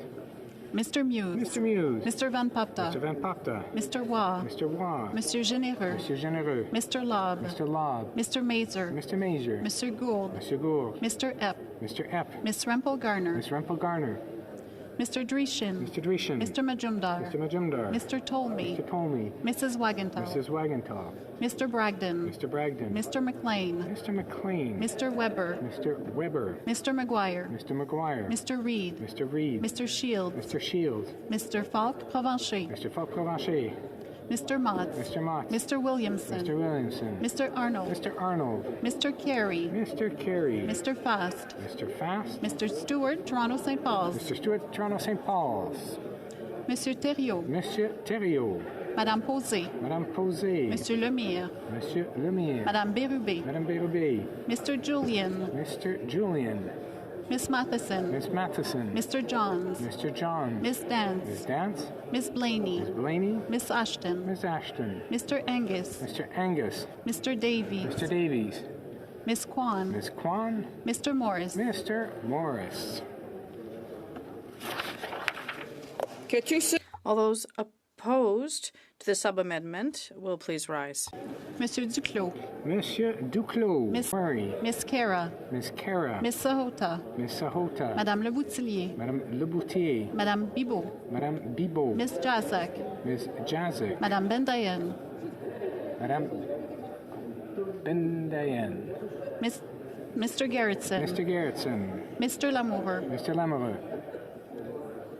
Mr. Baptiste. Mr. Baptiste. Mr. Kuzmerchuk. Mr. Kuzmerchuk. Mr. May Cambridge. Mr. May Cambridge. Miss Dillon. Miss Dillon. Mr. Yacono.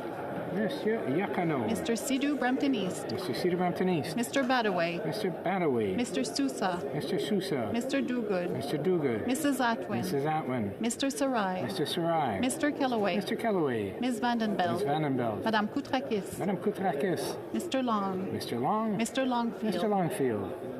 Mr. McKinnon, Coquitlam, Port Coquitlam. Mr. McKinnon, Coquitlam, Port Coquitlam. Mr. Morrissey. Mr. Morrissey. Monsieur Robillard. Monsieur Robillard. Madame Shanahan. Madame Shanahan. Miss Sidhu Brampton South. Miss Cedar Brampton South. Mr. Sarbera. Mr. Sorbera. Miss Hefner. Miss Hefner. Mr. Chang. Mr. Chang. Mr. Rogers. Mr. Rogers. Mr. Lewis Kitchener-Conestoga. Mr. Lewis Kitchener-Conestoga. Mr. Pulowski. Mr. Pulowski. Mr. Van Bynen. Mr. Van Bynen. Miss Bradford. Miss Bradford. Madame Lapointe. Madame Lapointe. Miss Taylor-Roy. Miss Taylor-Roy. The House will now wait for the end of the electronic voting period before resuming its proceedings.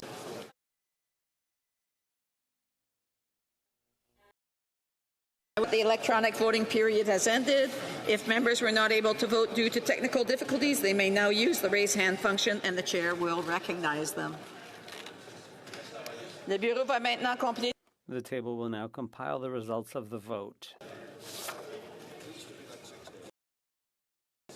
Yeas pour 172, 172. Nays contre 149, 149. Je déclare. I declare the sub-amendment carried. C'est un point d'ordre, l'honorable. Is it a point of order? You didn't see me when I stood. Just one moment.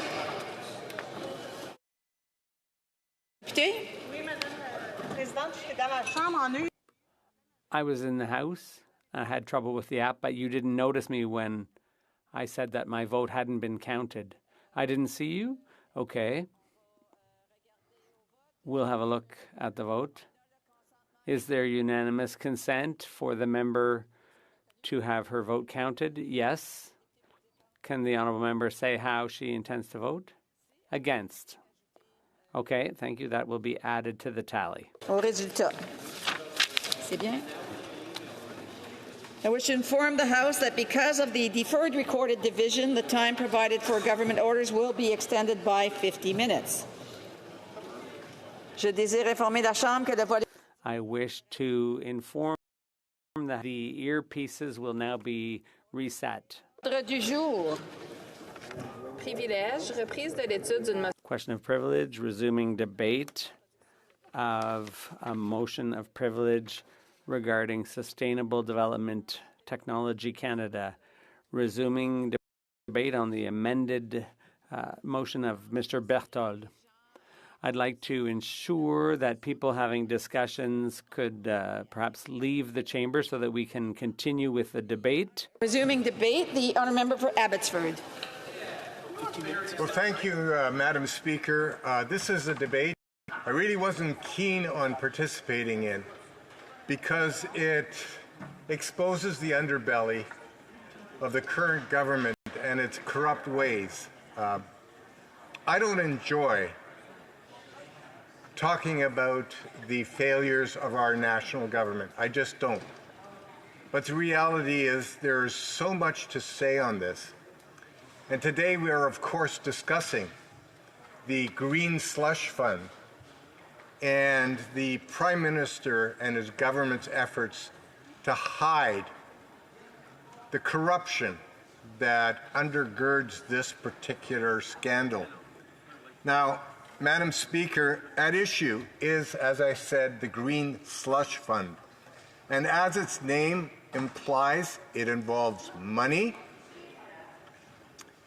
It involves a purported green innovation fund that was brought forward by Sustainable Development Technology Canada.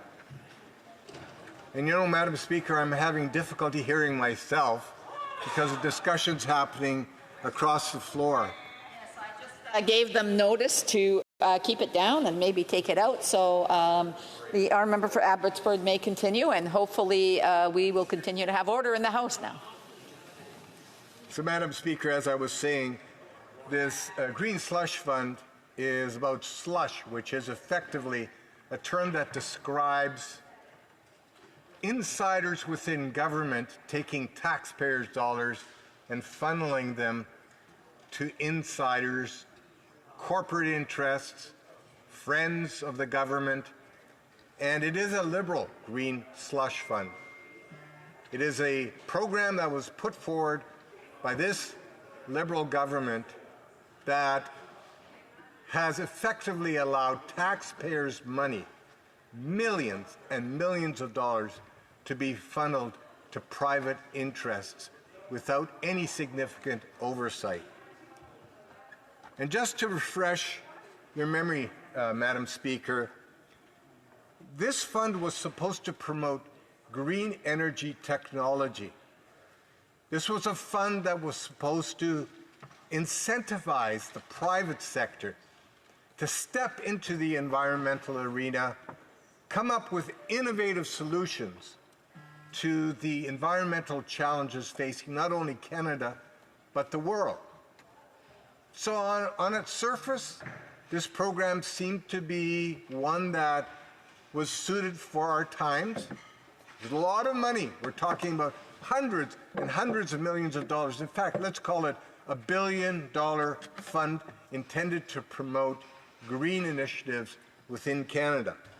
Well, what happened? Instead of this money going to worthy organizations, it went to insiders, liberal insiders, corporations that were connected to this government one way or another. And let me explain how that happened. When you establish a fund like that, typically government will establish a board of directors. And they'll draw from the private sector individuals who have expertise in that particular space, in this case being the green environmental space.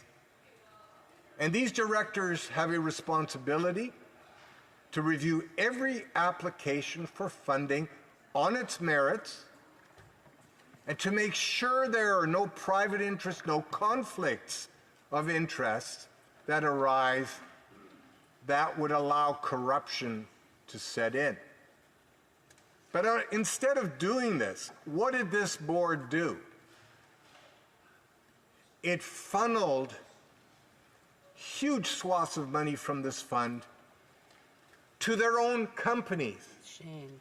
The directors of this board made decisions that caused much of this money to be funneled to their own companies.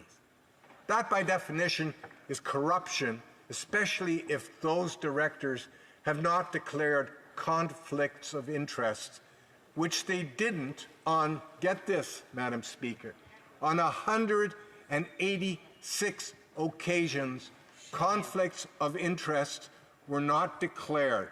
Directors did not recuse themselves or remove themselves from the process to ensure that the integrity of this funding mechanism was maintained. And now we have this slush fund. And of course, we as MPs in this House became aware of this, and we asked the government to deliver to Parliament all relevant documents relating to this scandal and to this corruption. That's the least that Canadians should expect of their members of Parliament. But instead, what the government said, oh no. These documents, they are confidential, they are sensitive, they really aren't the purview of Parliament. We're the government, and we know best, and we're not going to let you see those documents. So, of course, those of us in the opposition benches in this House, we got upset, very upset. And we said, you as a government have no right to withhold documents that are relevant to a police investigation into corruption at the highest levels of government. That's right. And so we went to you, Madam Speaker, Mr. Speaker, it was Mr. Speaker at the time. And we said, Mr. Speaker, we believe there's a point of privilege here, and we would ask that you order that these documents be turned over to Parliament for delivery to our police authorities, in this case, the RCMP. And the Speaker of this House, the highest authority in Parliament, said, yes, I'm ordering you, government, Mr. Prime Minister, to turn over these documents to Parliament. That's right. That was the order of the Speaker of the House of Commons, the highest authority in Parliament. There is no appeal from that order or that decision. The Speaker, who is actually a Liberal, made the decision to make that order. And what did the Prime Minister do? He defied the order. He said, no, shame. I am above Parliament. I'm above the law. I will not turn over those documents, except in a redacted form. Now, for Canadians who don't understand what redaction is, it's simply censorship. What happens is government bureaucrats, at the instruction of their political masters, will black out huge sections of these documents. That's right. And then they say, well, we turned over some documents, but of course there's nothing of value to be read because all the information has been blacked out. And that's what this Prime Minister did. He refused to divulge and disclose to this House, the People's House, the House that should be accountable to Canadians. He said, no, I'm defying the Speaker, I'm defying Parliament, I'm defying MPs, I am placing myself above the law and above Parliament, and I will not give you those documents in unredacted form. You're right.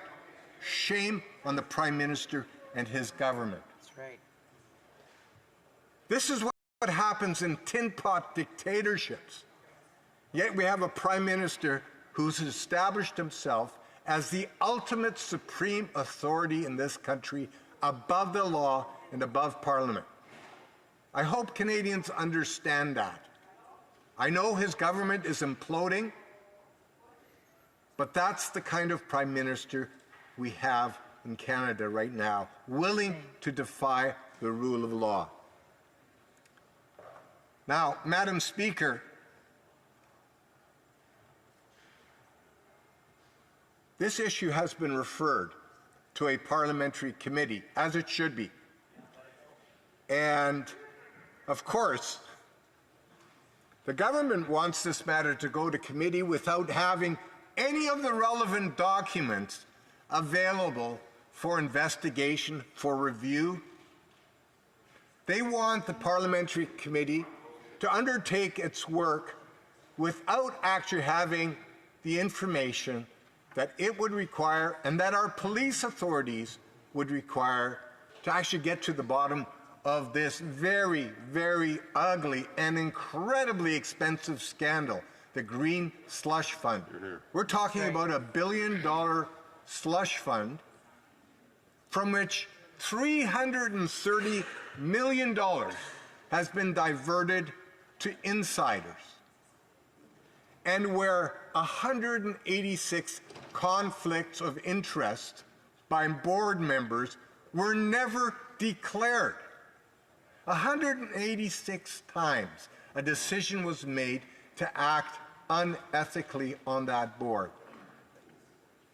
It's unbelievable, Madam Speaker, that this could happen in Canada today. So this matter is supposed to be referred, of course, to the committee, but we as a House, acting collectively, have decided until the Speaker's ruling is complied with, we will not allow this matter to go to the committee. It is that important. And I believe Canadians who are watching today would agree with me, and would agree most of the members of this House, that this scandal is of such proportion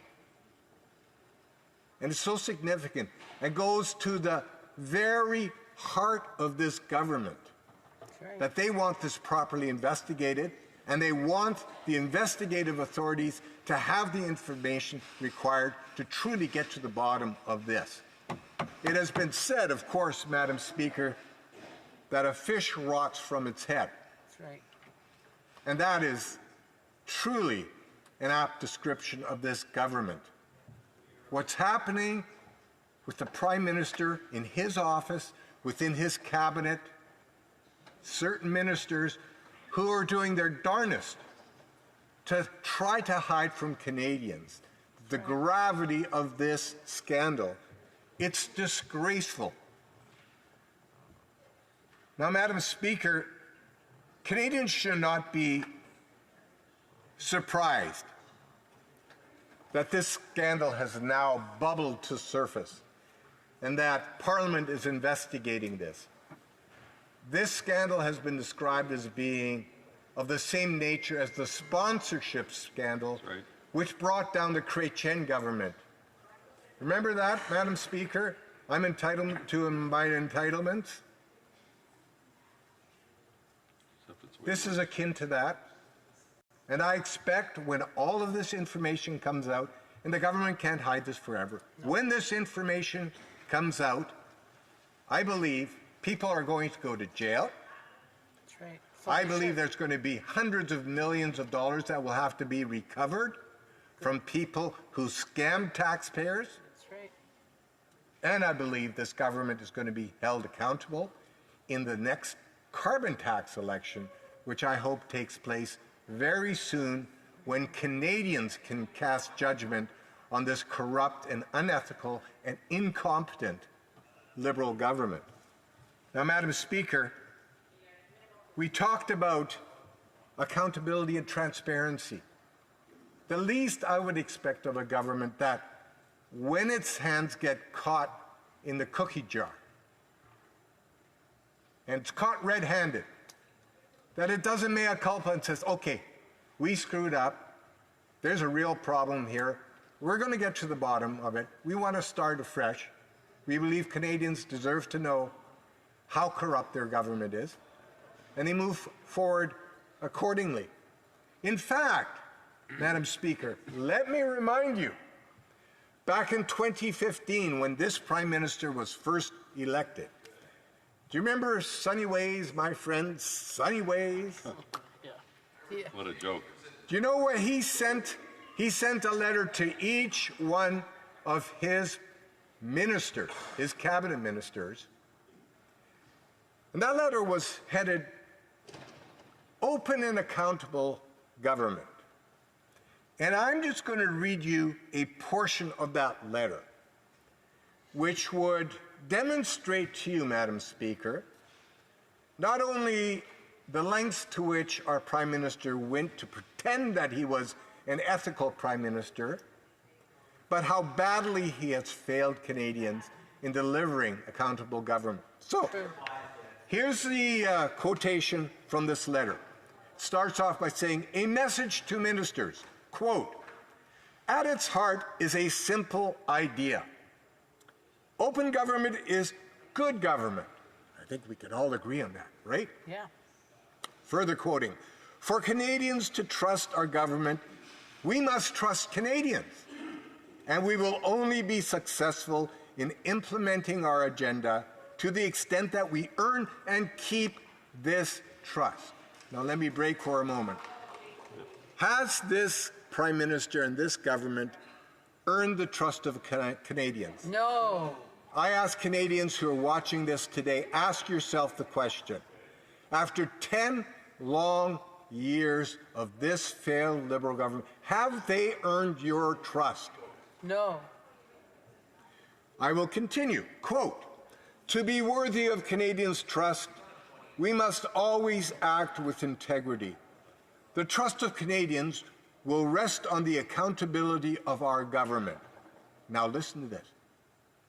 Quote, our Prime Minister, in our system, the highest manifestation of democratic accountability is the forum of Parliament. Whoa.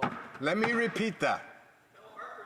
This is our Prime Minister in his letter to his cabinet ministers, claiming to be the bastion of integrity, writing, quote, in our system, the highest manifestation of democratic accountability is the forum of Parliament.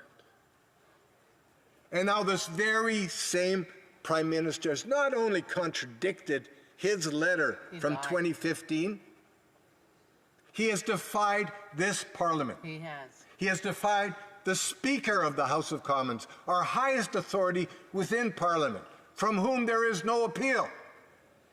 That is our Prime Minister. Today, an unworthy Prime Minister, unworthy of Canadians' trust. Now, Madam Speaker, you can see I am very upset about what I've experienced in this House in the last 10 years. I've been a member of this chamber almost 20 years. Wow. I've seen the cut and thrust of debate. I've seen the ups and downs of governments. And none of us is perfect. I'm not expecting perfection from anyone in this House. I don't expect perfection from our government. I do expect excellence. I do expect integrity. I do expect honesty and transparency. And sadly, that is lacking from this government. And that is why Canadians should no longer have any trust or confidence in this government. And I know my Liberal colleagues over there who are listening to me speak today, they know I'm telling the truth. Now, they're still propping up this Prime Minister, even though many of them privately are saying, hey, he's got to go, he's got to go. We don't trust him anymore. He's not our guy. But publicly, they're still out there cheering along, clapping like trained seals. But the reality is, he's even lost the confidence of his own MPs. They just don't have the courage to stand up and be counted today. Madam Speaker, we deserve better than that. Yeah. You know, it gets worse than that, Madam Speaker. If I were only speaking about the Green Slush Fund, that would be enough. Right. But this government has a long history of corruption and graft and incompetence and recklessness. Think of the SNC-Lavalin affair back in 2019, when it was this Prime Minister who stepped in to pervert the rule of law in Canada by interfering in a criminal prosecution of one of Canada's flagship companies, SNC-Lavalin. And in the process, you know what the Prime Minister did? Because his Justice Minister, who was Canada's first Indigenous Justice Minister and a woman, a thoroughly capable woman, he fired her. Sad. He fired another minister, Jane Philpott. It goes on. The We Charity scandal. The vacation at the Aga Khan's Island, which he claimed was his friend.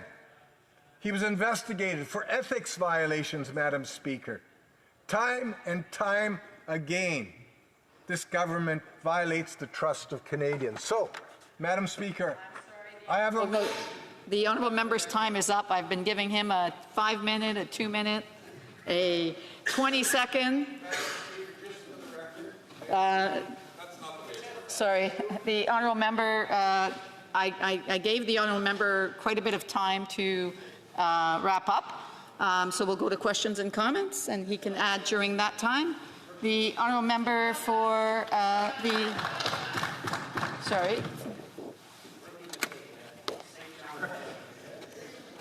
questions and comments. The honourable member for St. John. St. John Rossi. Thank you, Madam Speaker, and thank you to the member opposite. I have a lot of respect for him, and 20 years service is absolutely incredible in this House. I take the member opposite at his word that he did not want to get up and waste his time and waste our time this afternoon with that speech, but we did hear the speech. So, Madam Speaker, I do have a quote from the Commissioner of the RCMP I'd like to read to the member opposite. And I quote, the RCMP's ability to receive and use information obtained through this production order and under the compulsory powers afforded by the Auditor General Act in the course of a criminal investigation could give rise to concerns under the Canadian Charter of Rights and Freedoms. It is therefore highly unlikely that any information obtained by the RCMP under the motion where privacy interests could support a criminal prosecution to further a criminal investigation.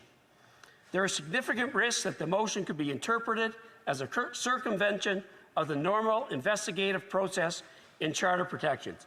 Again, Madam Speaker, lots of respect from the member opposite, but I'd like him to comment on the Commissioner of the RCMP's words. Thank you. Member for Abbotsford. I'd be glad to, Madam Speaker, and this gives me an opportunity, of course, to move, seconded by the member for Brandon-Souris. Only move a motion during his speech. He can't do it during questions and comments. So the honourable member for Abbotsford. I'd be glad to respond to the question. Now, I noticed that the member for St. John's Rothsay qualified the letter by including the terms where privacy interests exist. Of course, privacy interests are sacrosanct in Canada. There is a reason why we have privacy interests in Canada, and we protect them at all costs. There's nothing that prevents this Parliament from receiving the documentation that we've asked for and protect the privacy interests of those who may be implicated.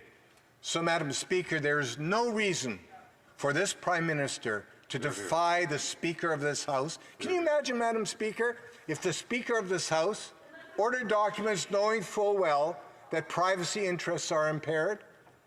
But they're not. This is not an issue of Charter of Rights being impaired. This is an issue of the integrity of this House and the transparency of this government. Well done. Questions and comments? The honourable for Churchill, Kiwana, Newcastle.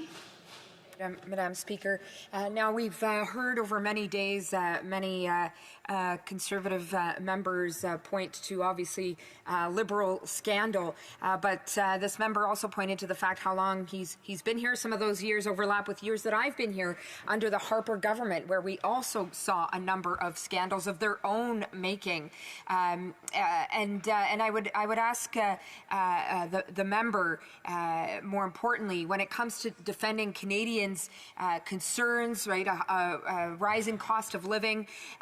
Where is this member, and where are Conservatives when it comes to standing with us in the NDP in terms of calling for tax fairness, in terms of calling for concrete action to take on corporate greed from grocery stores and other corporations that are gouging Canadians? Why do the Conservatives, when they have the chance, refuse to stand up to the rich and powerful when they have, as they have the chance in this House? Why do they vote against Canadians' interests?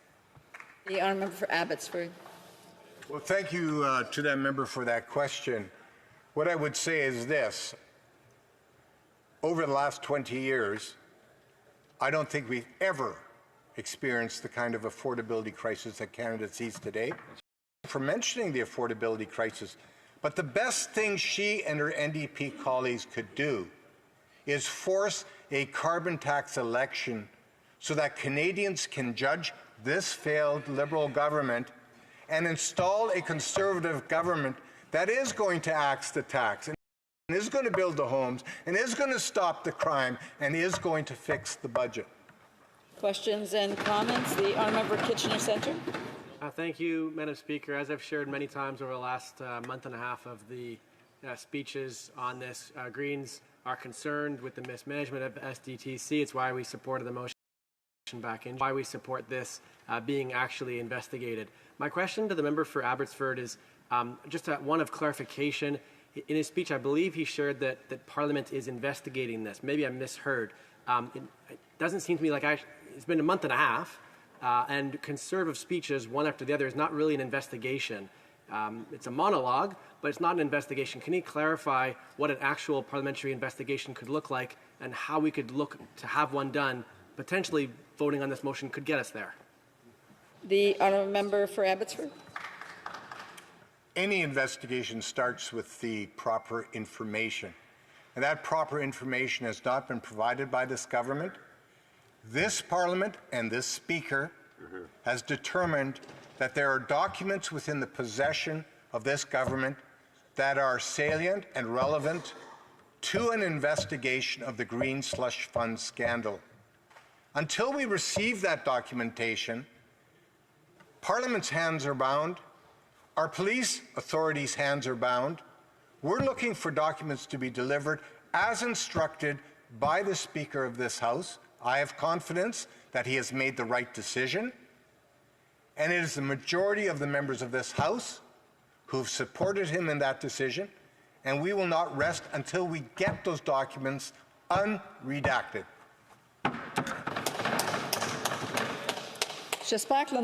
I hope that the honourable member is not on his telephone in the House. I hope that's not the honourable member is not on a telephone in the House. All right, thank you. Questions and comments? Member for Cypress Hills Grasslands. Well, Madam Speaker, I really appreciated my colleague's speech.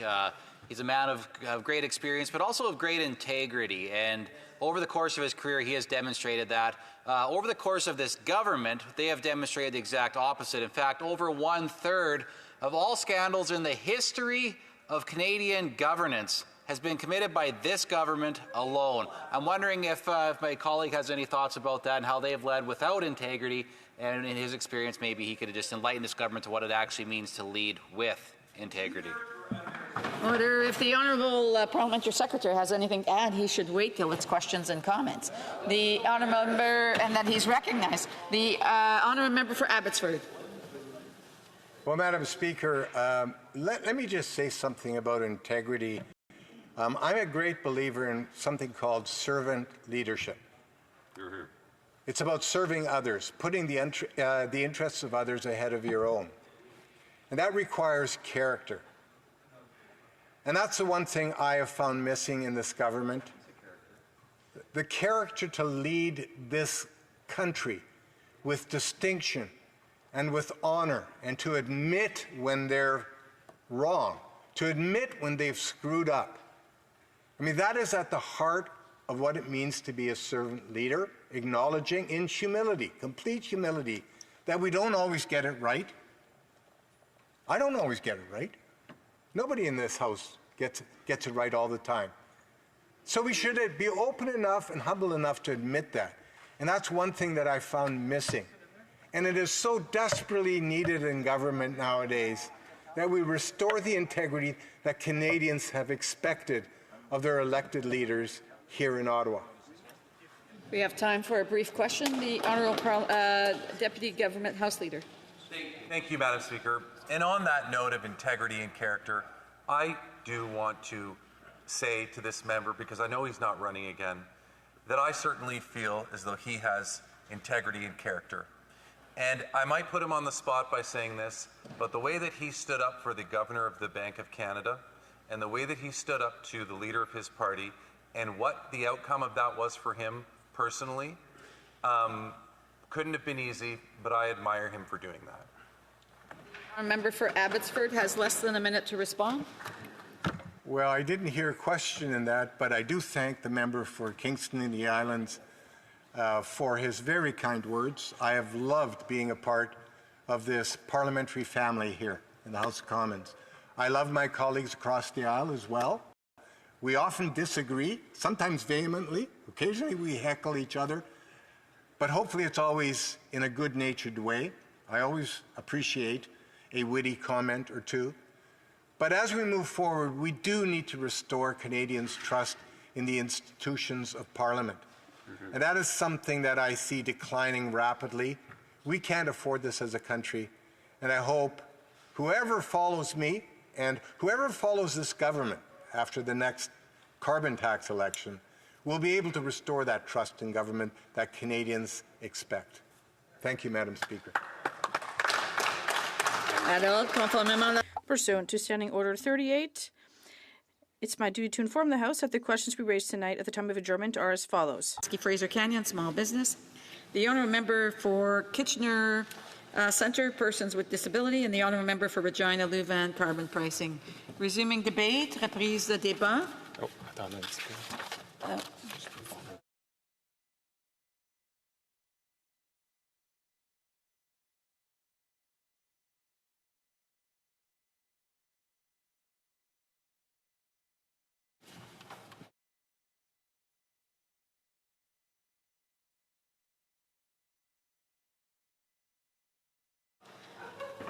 Resuming debate, reprise de débat. The Honourable Member for Calgary Shepherd. Thank you, Madam Speaker. I'm glad I caught your eye, Madam Speaker, so I could rise again to speak on this amendment. Situation now where Parliament has been paralyzed for multiple weeks because the Liberal government's unwillingness to actually release all of the unredacted documents to the public. You know, Madam Speaker, when I spoke to the original main motion and the sub-amendment on this matter, I then told my constituents the depth of the issue that was going on before this House, that the government was refusing to disclose documents as taxpayers had already paid for, documents that by all rights they should obtain, because as taxpayers they have a right to know what their government is doing with both funds and documentations within government. And we're talking almost $400 million that was misappropriated, misspent, and as the Auditor General has indicated, corruptly sent to the crony friends that ministers of the Crown had appointed to the board of Sustainable Development Technology Canada, SDTC, which we have labeled as the Green Slush Fund. And Madam Speaker, I got back a lot of my constituents who replied back that they were very happy to see that opposition parties, that all opposition parties way back in June of 2024 voted as a group against the Liberal government, demanding that these documents be given over to the House of Commons law clerk and then proceed then to give them to the Royal Canadian Mounted Police, the RCMP. And they were pleased to see that because they are just as worried as I am that close to $400 million would be corruptly spent, corruptly sent to companies that in some cases, as the Auditor General discovered, about 1 in 5 or 1 in 6 companies who made applications and were given money had nothing to do with financing and supporting green technology, innovation, commercialization in Canada. And it's examples like that that I tell my constituents, how do you get to billions of dollars of deficits? How do you get to billions of dollars of new debt that's accumulated on the national treasury that all citizens, all taxpayers are responsible? Well, it starts with millions, and then it becomes billions. And this is a perfect example. Almost $400 million that could have been spent on anything else, or it could have been saved. We could have had a lower deficit in a particular year. And Madam Speaker, many Conservative members have asked the question, what could we have done with the close to $400 million that was corruptly spent by SDTC's board members that were appointed by a now former industry minister? And again, like I recounted in a prior debate, this fund had a clean bill of health right up until the Liberals decided to muck around in the people who were involved in making decisions on which projects would be funded and which ones would not be funded. At first, they replaced the board chair. They replaced the board chair because Jim Balsillie, who is a well-known entrepreneur in Canada, has had a lot of success in business, was really inconvenient for them because he was criticizing government policymaking and government decisions, so they then replaced him. And they replaced him with a different board chair, an adversarian, who was selected to be the new board chair. And then other board members started getting replaced. And this is where the issues began to accumulate, Madam Speaker. And this is why we find ourselves today with now considering the issue before the House, where the government is still refusing to give over the documents. And you know, the motion, the House order that was passed back in June that the government has refused to comply with within the time span that was given to it, it was very direct, it was very clear. Anything to do with SDTC or the Green Slush Fund documents had to be given over to the law clerk's office, the law clerk who we all trust as parliamentarians, who often works with different parliamentary committees to ensure that we give, when there are issues of documentation, redactions of documents, the House has an absolute and complete right to get unredacted documents of whatever type they may be. And then we trust the law clerk to look at them carefully and decide which documents should be made available to parliamentarians. In this situation, where we're at, the House basically passed by majority vote, is that we give it to the law clerk, then give it to the RCMP. And you know, I've listened to debate. I've listened to debate over the past few weeks from different Liberal caucus members of the government caucus. And what they've said as excuse giving, that they've said is, well, potentially some of these documents may infringe the rights, the charter rights of some types of Canadians. And that argument is specious, I would say, Madam Speaker. It's a ridiculous argument to make. They've never actually said which charter rights would be infringed.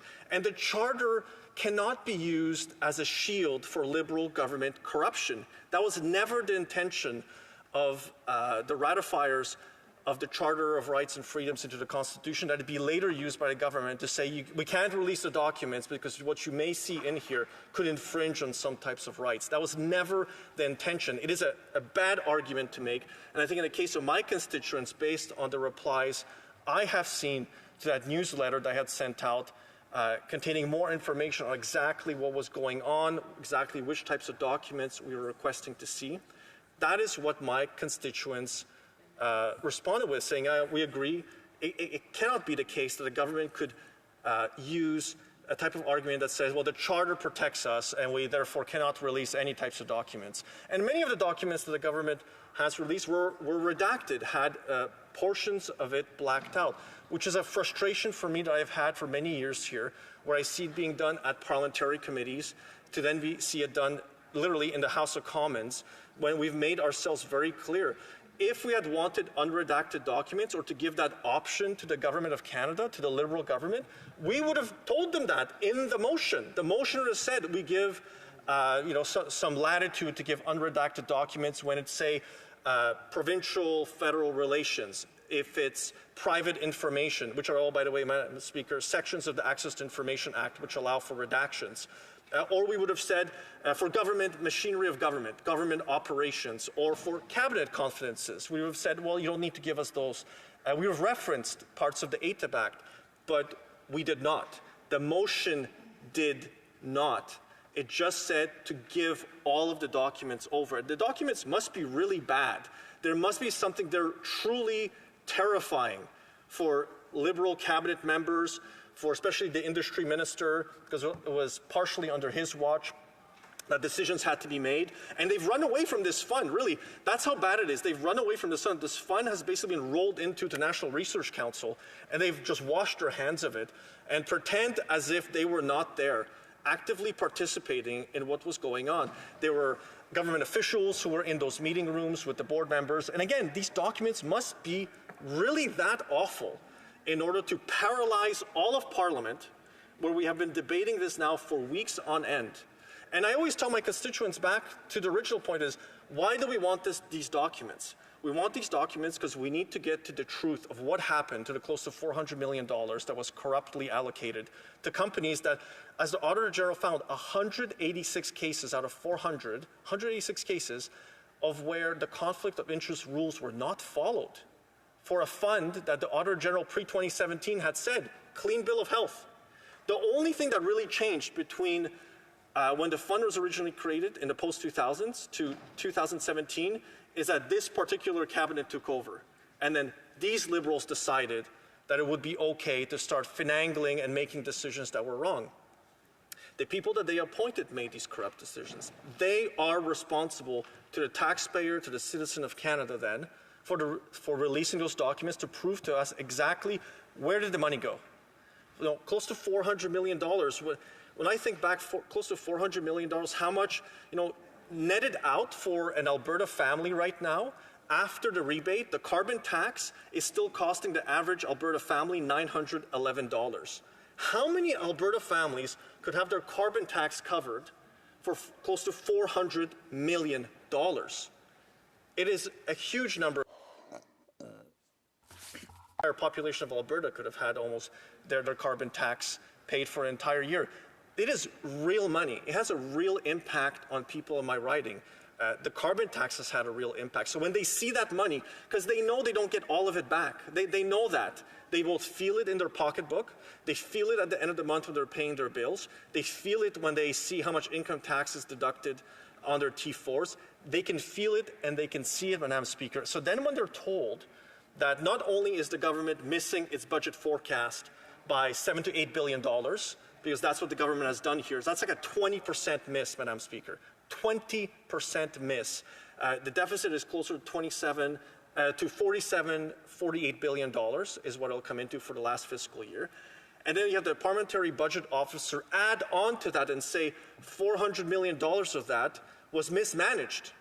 And then you add in this $400 million, close to $400 million, that was also not just mismanaged, Speaker, it was corruptly directed to sometimes the board member of SDTC, or the Green Slush Fund, was a board member or a corporate officer of the company that received the money.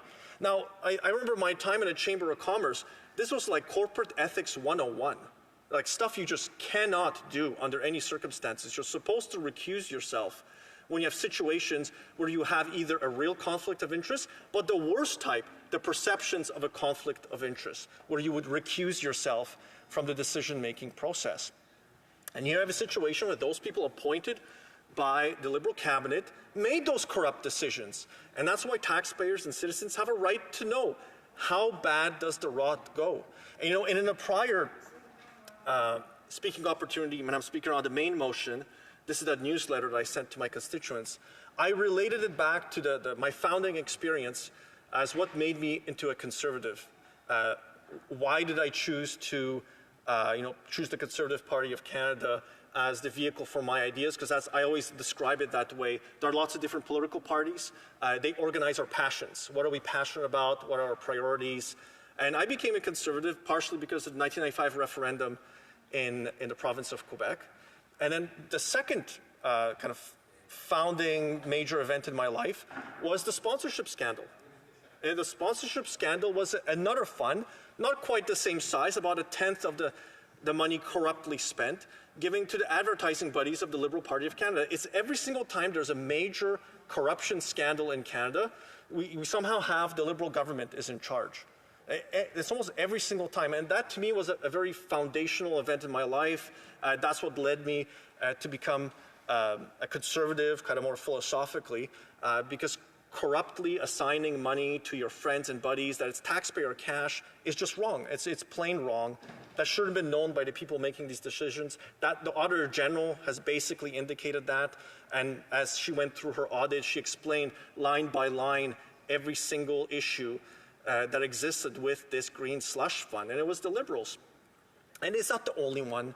There's been SNC-Lavalin. Every single time there's like a scandal that's come up, at first the Liberals, there's this arc, so-called. At first they denied that anything went on. That was the case with SNC-Lavalin and the deferred prosecution, which cost them the firing of the very first Indigenous Justice Minister, Attorney General in the history of Canada, fired, undeservedly fired. And then the President of the Treasury Board that was then summarily fired. Both of them were expelled from government caucus. That was the SNC-Lavalin scandal. First, they denied it. They denied the Globe and Mail story was true. Then they said, well, the story is true, but it's not what you're pretending that it is. And then eventually they said, well, yes, this is exactly how it happened. There was a recording that was released as well. So, to me, the whole story is happening all again. The government has insisted there's nothing to see here at first. They said there was nothing going on. They got up in question period and answered questions and denied as ardently as they possibly could. Eventually, the Auditor General's report said that, no, this situation is untenable. There is not just corruption, but very deep corruption that goes back to 2017 when these decisions on who could make those decisions on how the money would be allocated by these board members, all appointed by the cabinet again. And again, in the case of Annette Verscherian, she even had $200,000 given to one of her companies. And when she emailed some of the staff, and this again, public documents, when she emailed some of the staff, they promised to find other funds in government where her company could gain access to additional monies. Like the government of Canada is not a piggy bank for Liberal crony friends. It is not a piggy bank for any of them. Taxpayers in my riding, citizens in my riding, and taxpayers are young and old. They're not just 18-plus-year-olds who pay personal income tax. It's teenagers who are paying GST. Every single time, they're just as much taxpayers as anybody else. And now you have a situation where their money was corruptly spent. Their money was corruptly directed. So we find ourselves here again looking at a new Liberal scandal. This one is not as new. This one now is several weeks old because now the government is in contempt. That's what the Speaker basically ruled. It's in contempt. It's refusing to give over documents. That is, to me, the textbook of contempt. They're refusing to abide by an order where a majority of MPs in this House voted for it as parliamentarians.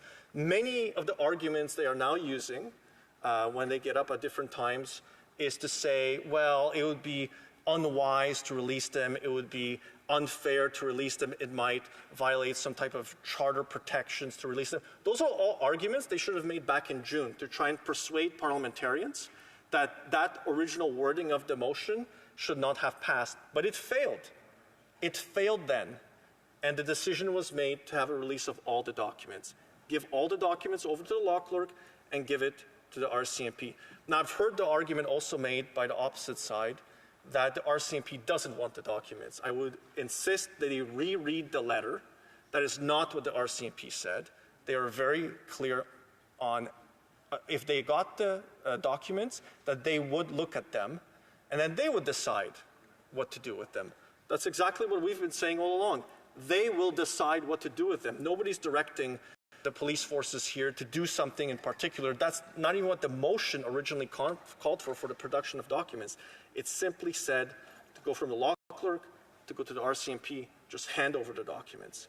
It's also difficult now, Speaker, to subpoena or to ask for production of documents if you don't know that the documents exist. And as an avid and enthusiastic user of the access to information laws in this country, and I invite any member to look at my office expenses and see how often I expense ATIPs, which are $5, some of the best money an opposition parliamentarian can spend. I do a lot of them, and I often get frustrated because I sometimes don't know what a document is called. I don't know what the title of a document is, and sometimes I have people tell me that the documentation does not exist, Madam Speaker. And as I always do, I always have a Yiddish proverb when I'm Speaker, so I was saving this one for last. I know members were waiting. One of my favorite ones that I often use is, words should be weighed, not counted. And I hope that my contribution today will be again to reiterate the points we've made over the last several weeks, that the arguments being made by the Liberal government, the argument they are advancing, that they can't simply give the documents because charter, because freedoms are specious, they don't apply here. Yeah. It cannot be used to shield the Liberal government from corruption charges.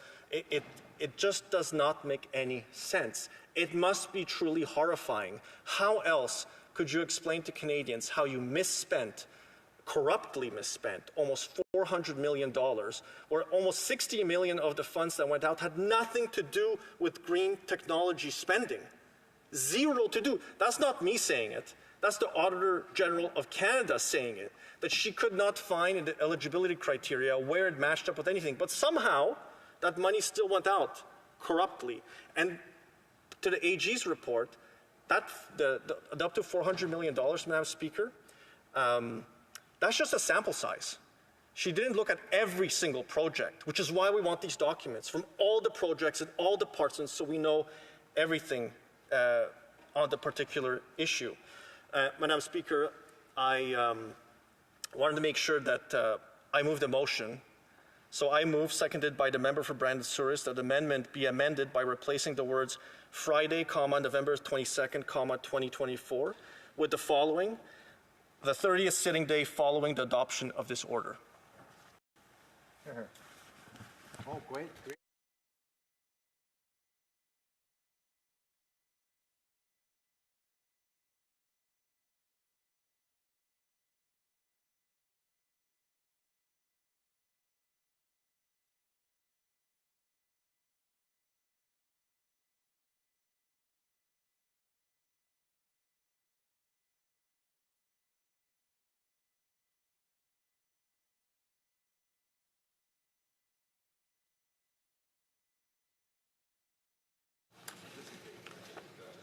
Mr. Kimmig, seconded by Mr. McGuire, moves the following sub-amendment: that the amendment be amended by replacing the words Friday, November 22nd, 24, with the following: the 30th sitting day following the adoption of this order. Le sous-amendement est recevable. The sub-amendment is admissible. Parliamentary Secretary to the Minister of Employment, Workforce, and sorry, there's another piece to that one, and Workforce Development and Official Languages. Well, thank you, Madam Speaker. And I have a great deal of respect for my colleague across the way. Both our fathers were in the Solidarity movement, fighting the communist dictatorship in Poland. It was a situation, it was a country where politicians directed the police, and they directed the police and arrested my father. Does he not see how this Conservative motion weakens not only the Charter of Rights and Freedoms, but weakens that incredibly important wall separating the politicians and the police in this country? Thank you. The honourable member for Calgary-Shepherd. Thank you, Madam Speaker. The member is correct. My dad was a member of the Solidarity movement. I'd say his father, being one of those who was arrested, probably ranks in the esteem of a lot of the Polish-Canadian community quite a bit higher, because especially if you were not a shipyard worker, but you were one of the mine workers, you were especially oppressed by the communist regime in the People's Republic of Poland, as it was called. But no, I actually disagree with him, because a perfect example of why I would say no, it doesn't blur the lines.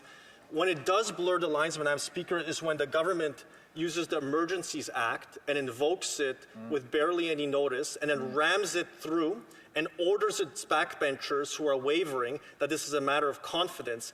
That's when you have the Emergencies Act was purely used to direct the police on what to do over several days. That is when you really fog it over and confuse people, that politicians don't direct police forces. They simply lay out the rules that are supposed to apply, but don't select the people who are supposed to be arrested. The Emergencies Act used by the government he belongs to is the problem here. Questions and comments? Questions et commentaires?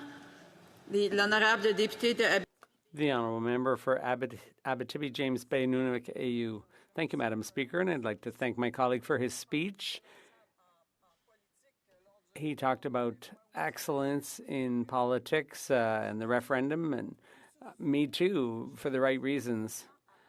Under the Harper government, 19 years after the Auditor General's report, including 10 years under Harper, there's still a lack of control over public funds, and this was never solved. So when we talk about the change from one government to another, it's always the same old story when it comes to interference, and there's lots of questions that remain to be answered. So my question is about whether we're playing our role as lawmakers. What does my colleague think about that? The honourable member for Calgary-Shepherd. Thank you, Madam Speaker, and I'd like to thank my colleague for that question. I don't quite agree when she talks about the Harper times as Prime Minister. It's been over 9 years now that we've had a new government at the helm, and I would point out that in terms of how that particular fund that for health care was managed, the Auditor General, year after year, had given the Harper government an excellent rating in terms of how taxpayer money was spent in keeping with all the rules. It was only in 2017 that the people who had been put in charge of that fund, that's when the problems started. And the Auditor General today is saying that there are serious problems with that fund, and that's why we're asking for the document to be released. For Kitchener Centre. Madam Speaker, the member for Calgary-Shepherd is someone I feel is particularly reasonable. I understand he's introduced another sub-amendment. It must be the third, fourth, fifth sub-amendment. I believe each one has come from the Conservatives on their own motion. Can he explain what the purpose of these sub-amendments are, if not to prolong debate on the very thing that they claim to want to be investigated? The honourable member for Calgary-Shepherd. So I'd like to thank the member for the question from Kitchener Centre. Particularly reasonable might just be a slogan I might run on in my local riding. I'll credit him if it does happen in the next election. We want the documents, Madam Speaker. We're talking about close to $400 million of corruptly allocated funds from SDTC, the Green Slush Fund. The public has a right to know how their money was misspent and corruptly spent. All we're asking for the government to do is pretty darn simple. Give us all of the documents, unredacted, give them to the law clerk so they can pass it over to RCMP. The moment that happens, this paralysis that the Liberal government has imposed on parliamentarians, stopping us from doing legislative work, will end. But it's their own obstruction of Parliament, their contempt of Parliament, which is causing the current paralysis. So I invite them to simply release the documents. They can do it right now, this minute. And comments? For Bow River. Bow River, yeah. To my honourable colleague, and appreciated his speech, one of the things he did mention in it, the relevance of the documents had to do with we've only had a partial look and information about one part of those, and there's much more to this slush fund, and that's why we need the documents. I think he had an opinion about that. The honourable member for Calgary-Shepherd. Thank you, Madam Speaker. So the member for Bow River is exactly right. In the sample size the Auditor General used to verify the process of spending, how decisions were made, she identified 186 particular situations where there was a conflict of interest or an apparent conflict of interest. And these are situations where board members of the Green Slush Fund should have recused themselves from the decision-making process. Because the sample size is not all of the projects about which we have no information, we really don't know how the decisions were made. Were they even eligible? Like I mentioned in my intervention, close to $60 million was allocated to companies which had nothing to do with green technology. There might be more, which is why we want all of the documents to be released to the public through the intermediary of the law clerk's office. And the law clerk's office is, again, deeply respected. In fact, one of the previous law clerks, I'll remind the House, was actually appointed to become the Information and Privacy Commissioner of Canada. That is how much esteem the House, and presumably the government has, for the law clerk's office. Because I have a motion at the Immigration Committee exactly on a similar situation that was passed for a production of documents, because, again, we trust the law clerk's office to get the job right. Questions and comments? The Honourable Member Churchill, Kiwana, Newcastle. We've now heard from yet another Conservative who's talking about what the best interest of Canadians are. Obviously, we support transparency, getting to the bottom of what the Liberals are hiding with respect to this scandal. But I want to go back to that question of the good of the Canadian public. We know that Canadians are having a more and more difficult time. Life has become increasingly unaffordable, and yet what we hear from Conservatives is slogans around cutting. We know when they were in power, they cut health care, they cut key programming. Certainly regions like ours lost jobs and public services under the Harper government. So my question is, when the Conservatives talk about the best interest of the Canadian public, why don't they stand up and vote for us when it comes to measures on tax fairness, when it comes to taking on corporate greed that's gouging Canadian workers and Canadians across our country? Why are they not on the side of Canadians who are suffering when it comes to taking a stand in this House, and instead throwing around cheap slogans and not standing up for real solutions for Canadians? The member Calgary Shepherd. Thank you, Madam Speaker. So, directly to the member's question, I invite her to review the Hansard Blues on my intervention. I am almost certain I did not use any abbreviations or the so-called slogans that she is referring to. I have a worry, like my constituents do, about how government spends their money. And I think we can all agree, I think all opposition parties agree, because we all voted together for the production of these documents, that Liberal government corruption is never excusable. They shouldn't be allowed to use the argument that the Charter of Rights and Freedoms allows them not to do this. They can't obstruct Parliament. They can't paralyze Parliament. They can't be in contempt of Parliament because they don't want to give us the documents. And I think what's always united opposition parties, whether they're Conservative or Bloc or New Democrats, is that we all agree that we are here to stop Liberal government corruption, because it is endemic. Every new government that comes in, whatever the words they use during the campaign, eventually leads to this particular situation where funds or programs that were working are bent to suit the needs of Liberal cabinet members, to suit the needs of Liberal cronies. So I hope we will all agree that we will stand firm against this corruption, and that we will not give the government the opportunity to continue to paralyze this Parliament. Here, here. Well done.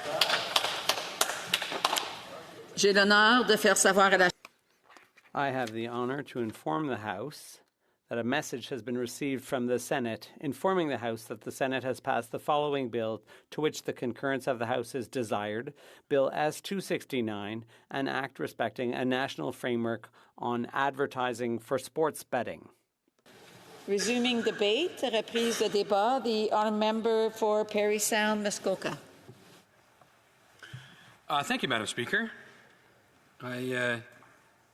It is a bit remarkable that we're, still here 4 weeks later, still quite delayed. I can hear some rumbling from some of my colleagues in the back benches of the Liberal Party over there who are frustrated. I understand their frustration.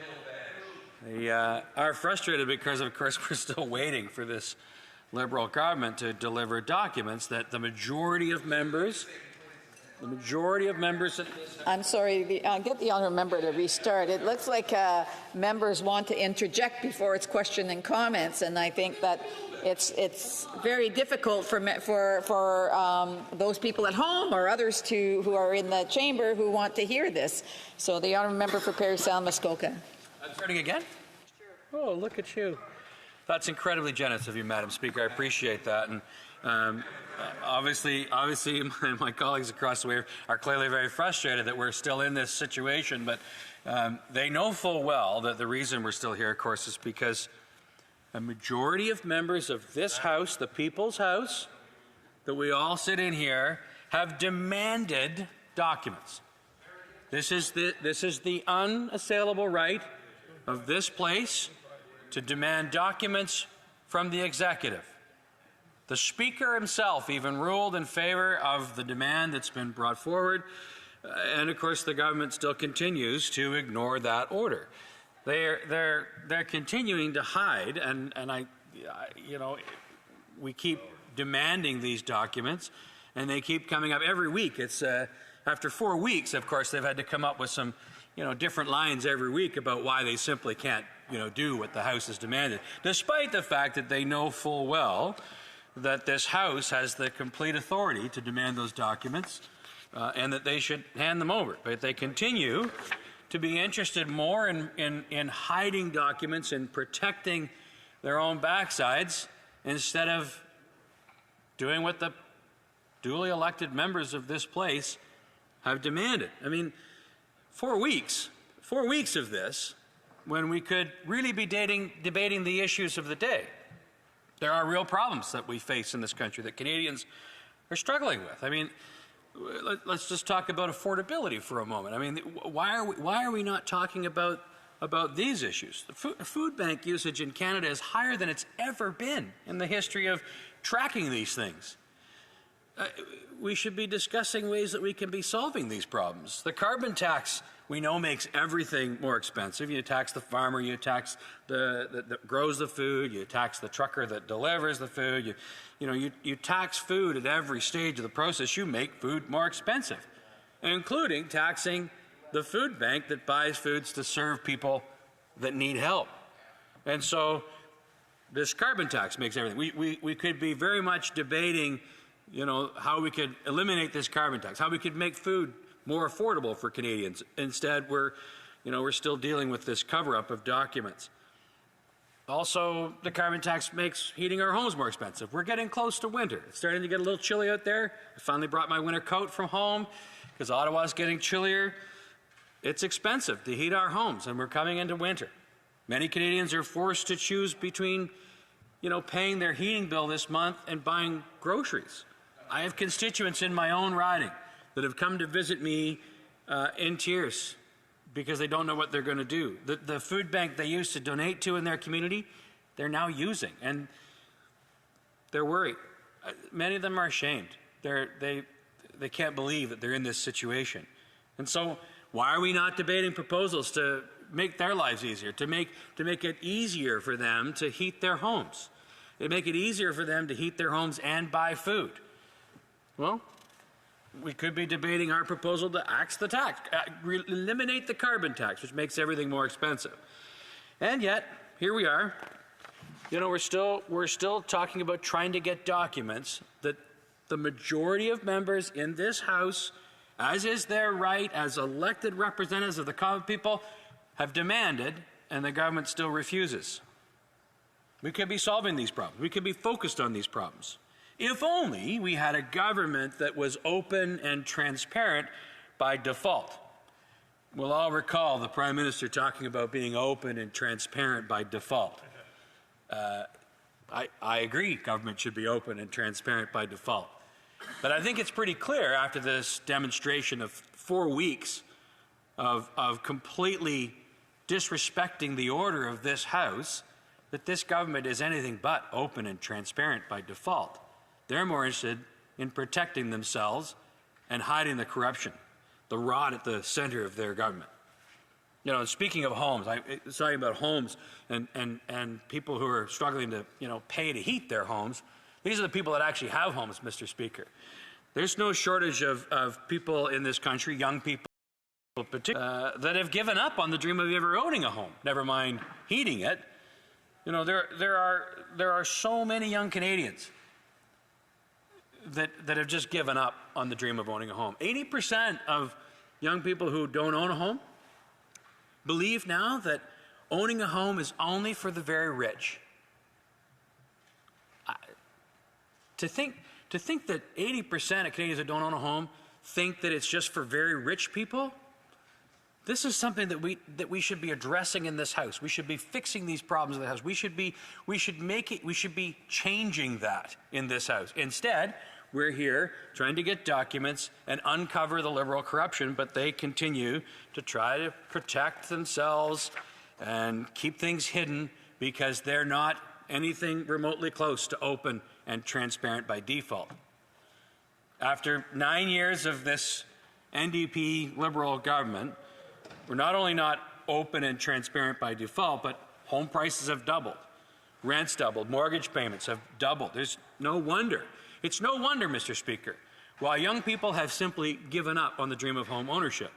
It's no wonder why they've given up on this place doing anything to solve the problems that they face, because here we are, struggling to get documents that a majority of members of this House have demanded, as is their right, and a government continues to refuse to deliver the documents. It's like they think they're all powerful. It's like they think they don't have to listen to what this House says. And yet this House is supreme. Parliamentary supremacy. I did a little lecture on this not too long ago. My colleague from St. John's Ross remembers it. I see the giggle on his face because he knows it was a good speech. He understands the importance of parliamentary supremacy. So we should be debating things in this House right now that isn't about their cover-up, but it's about solving problems for Canadians. In fact, you know, Conservatives, the Conservative leader, just proposed a brilliant idea that I know that some of them over there really like on the Liberal benches. He proposed a brilliant idea to eliminate the federal sales tax on new homes sold in this country under $1 million. What a brilliant idea. This has the potential of saving people up to $50,000 on the purchase of a home. But here's the thing. We're not debating that. We haven't got a motion on the floor proposing that the government adopt this change and eliminate the federal sales tax on new homes because they're trying to cover up their corruption. They're trying to cover their tracks in all the conflicts of interest. And so here we are. We could be talking about how we could be saving Canadians $50,000 a year, $50,000 on the purchase of a home, or $2,200 a year in mortgage payments. That's about the same amount, $2,200 a year. Imagine what that could do. Imagine how many more people could afford to buy a home. And now, of course, you know, the Leader of the Opposition has actually written to the premiers to suggest that they follow suit and eliminate the provincial sales tax on the purchase of a new home. In Ontario, Mr. Speaker, that has the potential of reducing another 8% the cost of a new home. What a great idea. This is a brilliant idea. It could save thousands and thousands of dollars on the cost of a new home. More Canadians could have a home. That 80% of young people who believe that owning a home is only for the very rich, who've given up on the dream of home ownership, we'd actually be doing something to solve that. We'd actually be delivering hope and solutions to these young people. And yet here we are. Here we are, still debating, still pushing, still pressuring this government to hand over the documents, to be open and transparent by default. It's funny that we talk about transparency, Mr. Speaker, because you'll remember, Mr. Speaker, I'm sure, on November 4th, 2015, the then newly elected Liberal Prime Minister released this open letter. I'm going to read it, if you don't mind. He said, and I quote, "Canadians need to have faith in their government's honesty and willingness to listen. That is why we committed to set a higher bar for openness and transparency in Ottawa. Government and its information must be open by default. Simply put, it's time to shine more light on government, to make sure it remains focused on the people it was created to serve. You." Boy, that sure sounds refreshing, doesn't it? What a great idea. A government that's open by default, and they promised to do so. Well, how's that gone since 2015? You know, Mr. Speaker, before I arrived here, I grew up in municipal politics. I spent a lifetime in municipal politics. I see a couple of colleagues that have been in municipal politics in Ontario. They know how local government works. It is absolutely open by default. Every council meeting, every committee meeting, it's all open to the public. Closed sessions are very rare things. They're only for legal advice or purchasing property or to deal with staffing issues. If you're going to fire somebody, for example, these are the things that are enclosed. Everything else is open.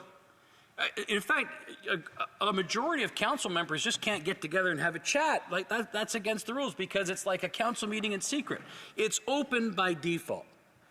And I'm looking at some colleagues that have lived that world, and they know, and I know they absolutely know that if they ever operated at local council the way this government operates, they wouldn't last very long. They'd be kicked out of office. It's a far cry here what goes on from what goes on at the local level for sure. And so we're asking, why do we need to be transparent in this case? What is the need for transparency here?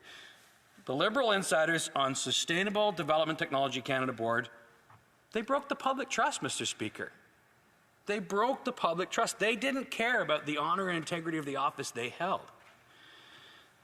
That was until November of 2022 when literally heroic whistleblowers raised the alarm. They raised their concerns about what was going on in this agency with the Auditor General. They called the Auditor General. And so the Auditor General at that point saw enough of an issue that she launched an investigation. So she did this investigation and she found widespread conflicts of interest, corruption, and abuse of Canadians' hard-earned dollars at Sustainable Development Technology Canada. In fact, Mr. Speaker, as has been said in here many times, the Auditor General found that 82% of the transactions involving payments from Sustainable Development Technology Canada to companies approved by the Board of Directors were conflicted. Wow. That's almost all of them. 82%, meaning over the 5-year period in which the Auditor General examined, 82%, almost all of the transactions that she reviewed were conflicted. Honestly, at the local level. In municipal government, you'd go to jail for this kind of stuff. Yep. It's insane. And yet here we are, demanding documents for what amounts to a $400 million corruption. This makes the sponsorship scandal back in the Chrétien era seem quite tiny by comparison. $400 million. And oh, no, we can't show that information. Doesn't matter what Parliament, the supremacy of Parliament has said. That doesn't matter. We've got to protect this person. We've got to protect that person. In truth, what they're doing is they're protecting themselves. But this is a level of corruption and conflict of interest that is almost unimaginable. I can't think of another example this bad in the history of this country. So the Auditor General also found, never mind that, $300 million of conflicted transactions, but she also found that this board, this Liberal-appointed board, also funded almost $60 million, $58 million of projects that were not even eligible in the criteria of the agency. They weren't eligible. They didn't meet the criteria. You talk to all kinds of agencies, charities, municipalities all across this country that apply for federal programs all the time, and they get turned down. They have amazing applications, and they do all the things they've got to do. They dot all the I's, they cross all the T's. They have amazing projects, amazing ideas, and they get turned down. But if you're a Liberal insider, it doesn't matter whether you meet the criteria or not, because someone's got your back. They'll take care of you. $58 million. $58 million. Imagine how many homes could be built with that. Imagine how many more people could be supported in this country that can't afford to buy food. $58 million. Not even eligible. But they got their money. So how has this happened? We'll go back. The House ordered the production of documents. A majority of members of this House voted back in June. A majority voted to hand over the documents. It's an extraordinary power. I know. I've talked about this again before. It's an extraordinary power. The government, the Prime Minister, the departments that his cabinet controls, they've all just refused. They've redacted and removed portions of the documents this House has requested. They've just done their own thing. And, you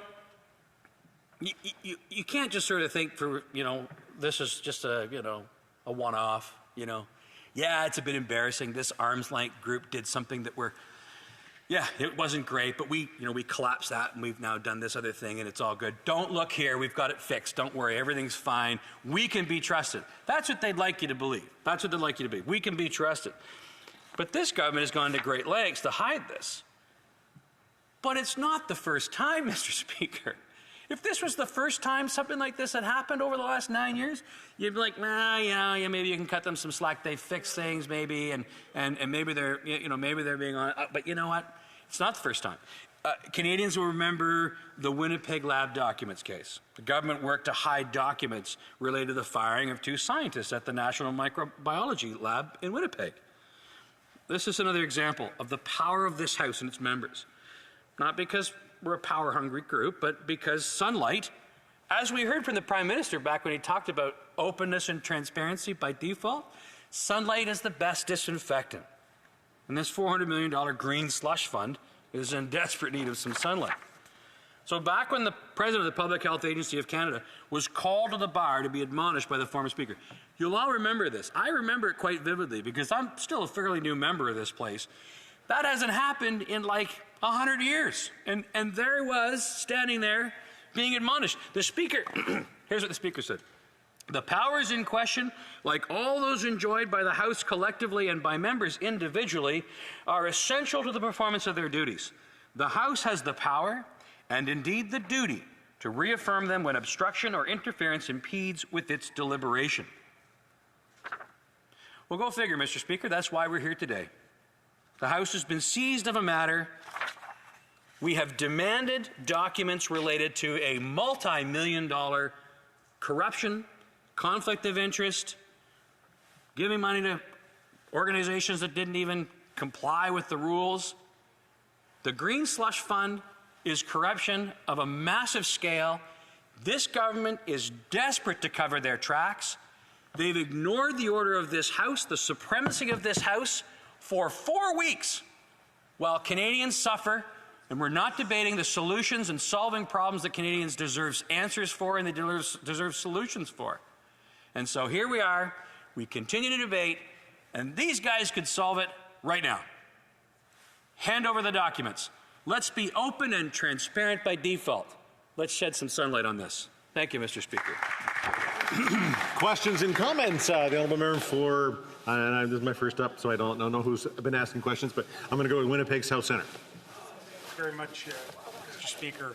I'll simply try to bring a little bit of levity and take advantage of the comments component as opposed to a question. 2 things. One, I thought that the member did a good job of using his own words. I enjoyed hearing discussion on a variety of different things that wasn't manufactured by Conservative staff. But the second is, in all honesty, Mr. Speaker, I heard a lot of reference from another colleague earlier of Yiddish proverbs. So I thought I would offer my colleague this vocabulary that he could introduce into a future speech. He referenced liberal backside, so I thought I would tap into the former educator in me to teach him a word.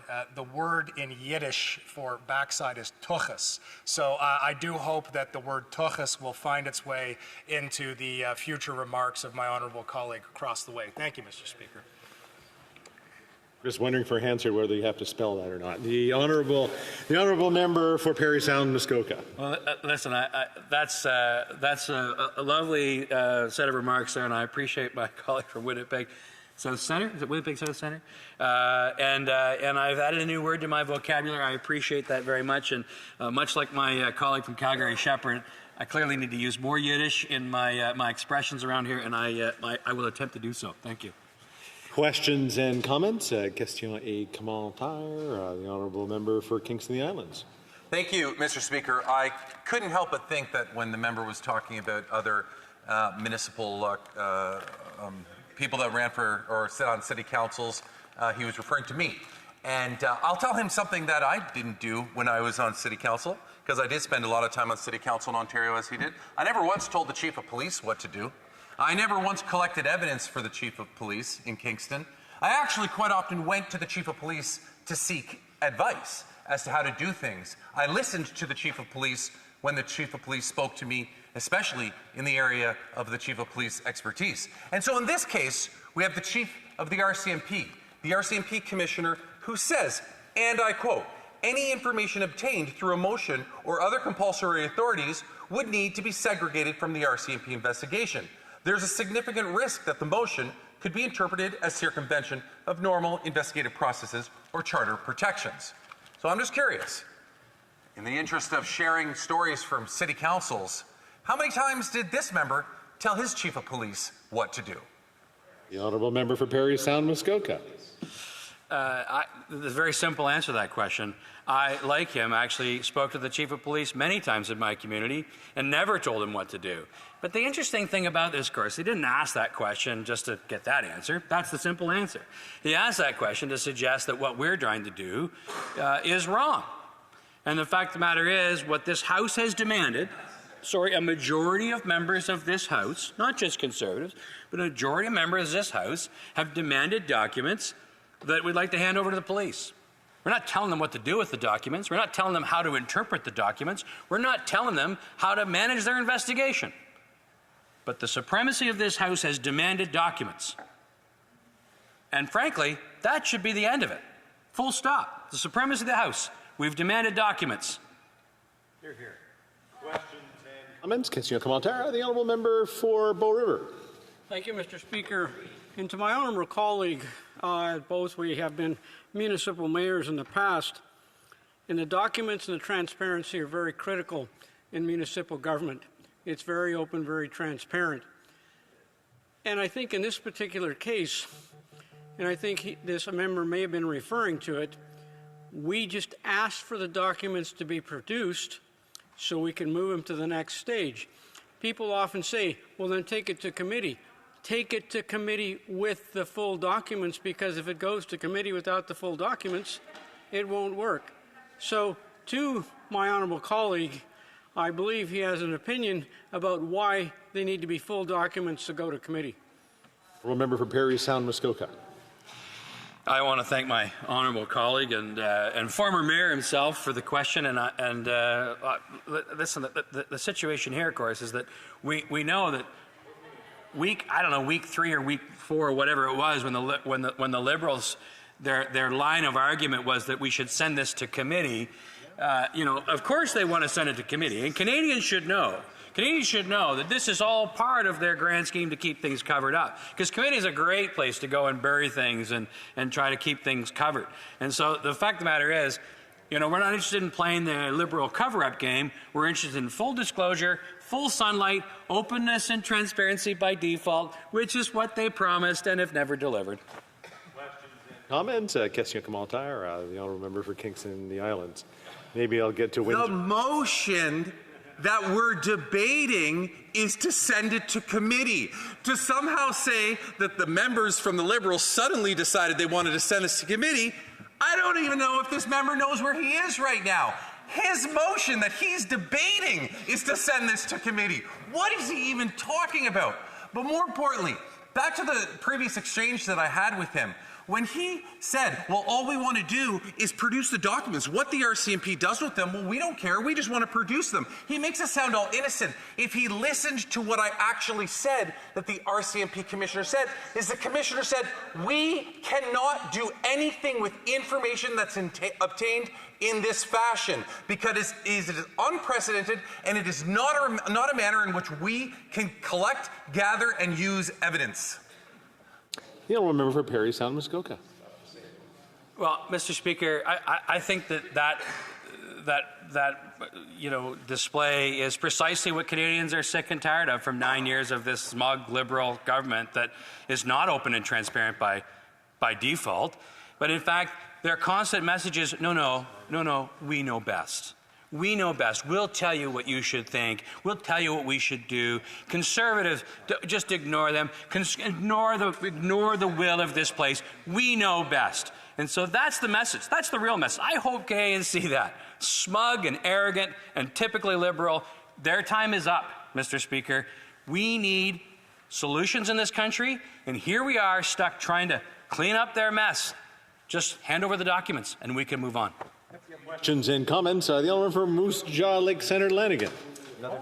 Thank you, Mr. Speaker. And I know Halloween is over, but it does seem to be a night of mayors. And for the Liberal Party, it seems to be a nightmare. And Mr. Speaker, while my colleague was sharing his speech, It was interesting. It brought me back to a time of where we talked about accountability in the council chambers and how everything was transparent. People could see what was going on.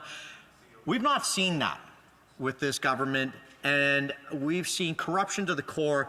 It starts at the top, and I just would like to get his perspective on the difference of seeing a council in operation and this Liberal government in operation, and why are we dealing with this at a time like this? Thank you.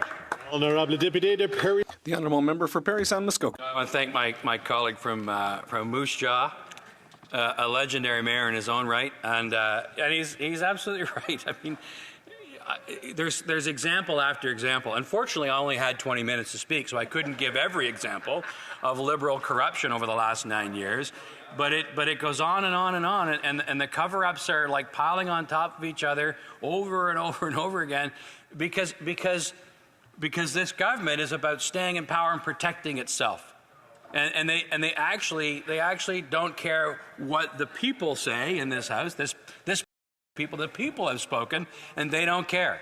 It's arrogance, it's corruption, and they'll do anything they can to protect themselves and stay in power. Questions and comments? The honourable member for Windsor-Tecumseh. Speaker, and I've been listening intently to what the member has said, and when it comes to this Conservative motion and these documents, they scream out, "We want to see everything. We want to see everything." Well, when it comes to foreign interference, when it comes to security clearance, when Canadian lives are at stake and at risk because of foreign actors, the leader of the Conservative opposition says, "I don't want to hear anything. I don't want to see anything." He won't get a security clearance. He won't see what are the risks to his own caucus and to Canadians. Does the member not see the screaming hypocrisy of that position? The honourable member for Parry Sound Muskoka, 30 seconds. I'll tell you about screaming hypocrisy. It's the fact that they could just release the names. The leader of the official opposition has said to the Prime Minister very clearly, "Show us the names. You can release the names. Go ahead and do it. If there's something that we need to hear, tell us." But they won't do that because that's not a good political game. Resuming debate, the honourable member for Central Okanagan, Similkameen Nicola. Thank you, Mr. Speaker, and it's truly a privilege to stand here on behalf of the wonderful people of Central Okanagan, Similkameen Nicola. Privilege. Now, when we talk about privilege, we must remember that our work here, representing our constituents, is an honour, not an entitlement. It is something that we as parliamentarians have inherited through the centuries to ensure that we can speak and exercise our roles as grantors of supply and legislators, as something that is entrusted to us, and we must ensure that when it comes time for a new generation of parliamentarians that is in the same condition or better that we received it. Canadians sent us here with the expectation that we will carry out these duties with respect and integrity. Throughout my public service, I was a former city councillor and now as a member of parliament, I've consistently strived to maintain what I call the public trust. That is to say, when we act in alignment with our conduct within our public institutions as trustees of sorts. We may have legitimate disagreements about how best to pursue the public interest through reason, reflection, discussion, and debates, but the heart of any decision must be centered around protecting that collective trust of the people we serve. That people who are in positions of leadership make a point of carrying out their duties that will maintain or enhance this trust in our system by as many as possible. Fortunately, Mr. Speaker, what we've seen with the Sustainable Development Technology Canada and its Green Slush Fund falls far short of that standard. Ultimately, it comes down to what kind of country we wish to see and believe in. A country where hard work, sacrifice earns a powerful paycheck, where a citizen can afford nutritious food, gas, and a home in a safe neighborhood, where they can raise a family, perhaps build a business, or retire with dignity. That, or a country where hard work and sacrifice is viewed as something for lesser mortals, where family and high corporate or political connections are what assures success rather than a better idea or a mousetrap or a hustle. An economy of gatekeepers that is made for and managed for the gatekeeping class and those seeking to join them. where merit and hard work is undervalued in the light of who you know and what you can do with that position of authority. This latter type of description of country is corrosive, and it really harms the previous version. That's not the kind of Canada I want to see for my children. And here's where these two conflicting visions have collided. Today, we have a Canada where over 2 million hardworking, working-class people and those with lower income are lining up at food banks to feed themselves. While a rogue Crown Corporation, appointed by this NDP Liberal government, puts itself first in line for their own interests and not to the Canadians who are suffering the worst of our own made-in-Canada GDP per head recession, where the past 8 out of 9 quarters, Canadians have seen their purchasing power eroded. Instead, we are seeing that the NDP Liberal government that brags that it is the most activist government ever, yet it leaves those who are seeing their dollar eroded and our country's productivity erode. Those so-called progressives should be mindful of what U.S. economist Paul Krugman warned, that productivity isn't everything, but in the long run, it's almost everything. That remark, after 8 back-to-back quarters of a declining GDP per head, should act as a cold shower for all members in this place.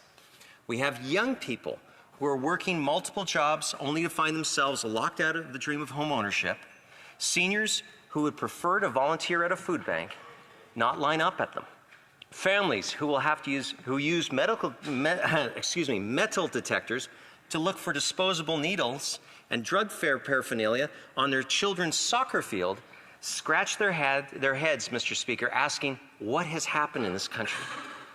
The Member of Parliament for Carleton has said that he wants to restore the promise of Canada.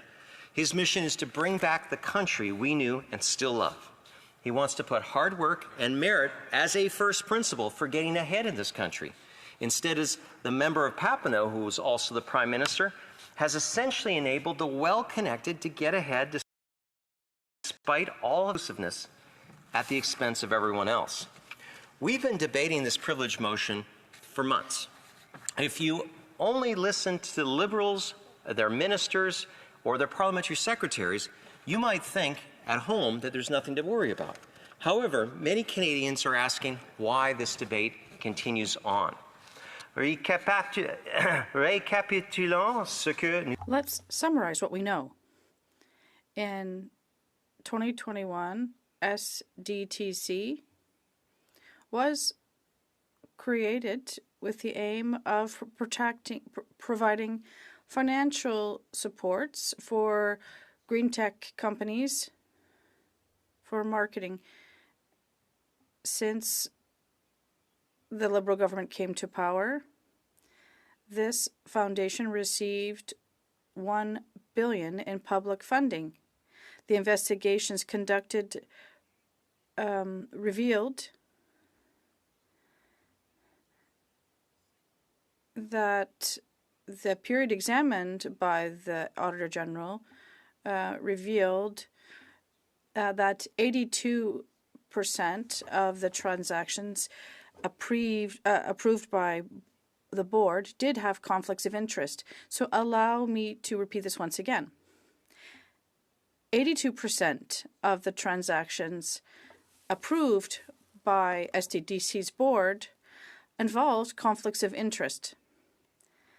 The Auditor General said that this represents millions of dollars in taxpayers' money given to companies whose board members had conflicts of interest when they voted on this funding.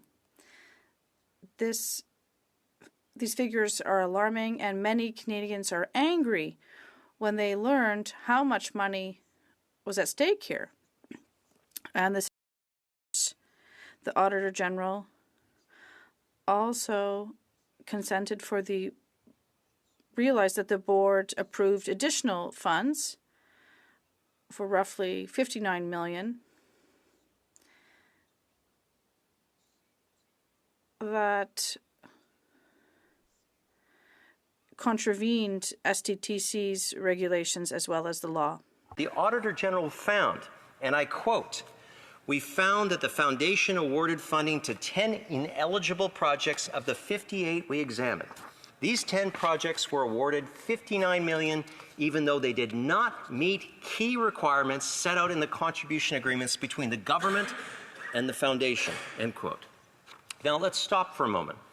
In my riding, I've had constituents who, through no fault of their own, were overpaid CERB.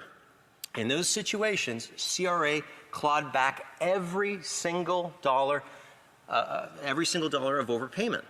Now, I've also had citizens who were, after the fact, deemed ineligible for that same CERB funding. And guess what? They also found every single dollar clawed back as well. So I ask, what will happen to these ineligible projects at CDTC? Will these people have to pay that money, have that money clawed back as well, Mr. Speaker? Or is it different when it comes to Liberal insiders pocketing tax dollars they are not eligible for? Do members of this Liberal government think that's right?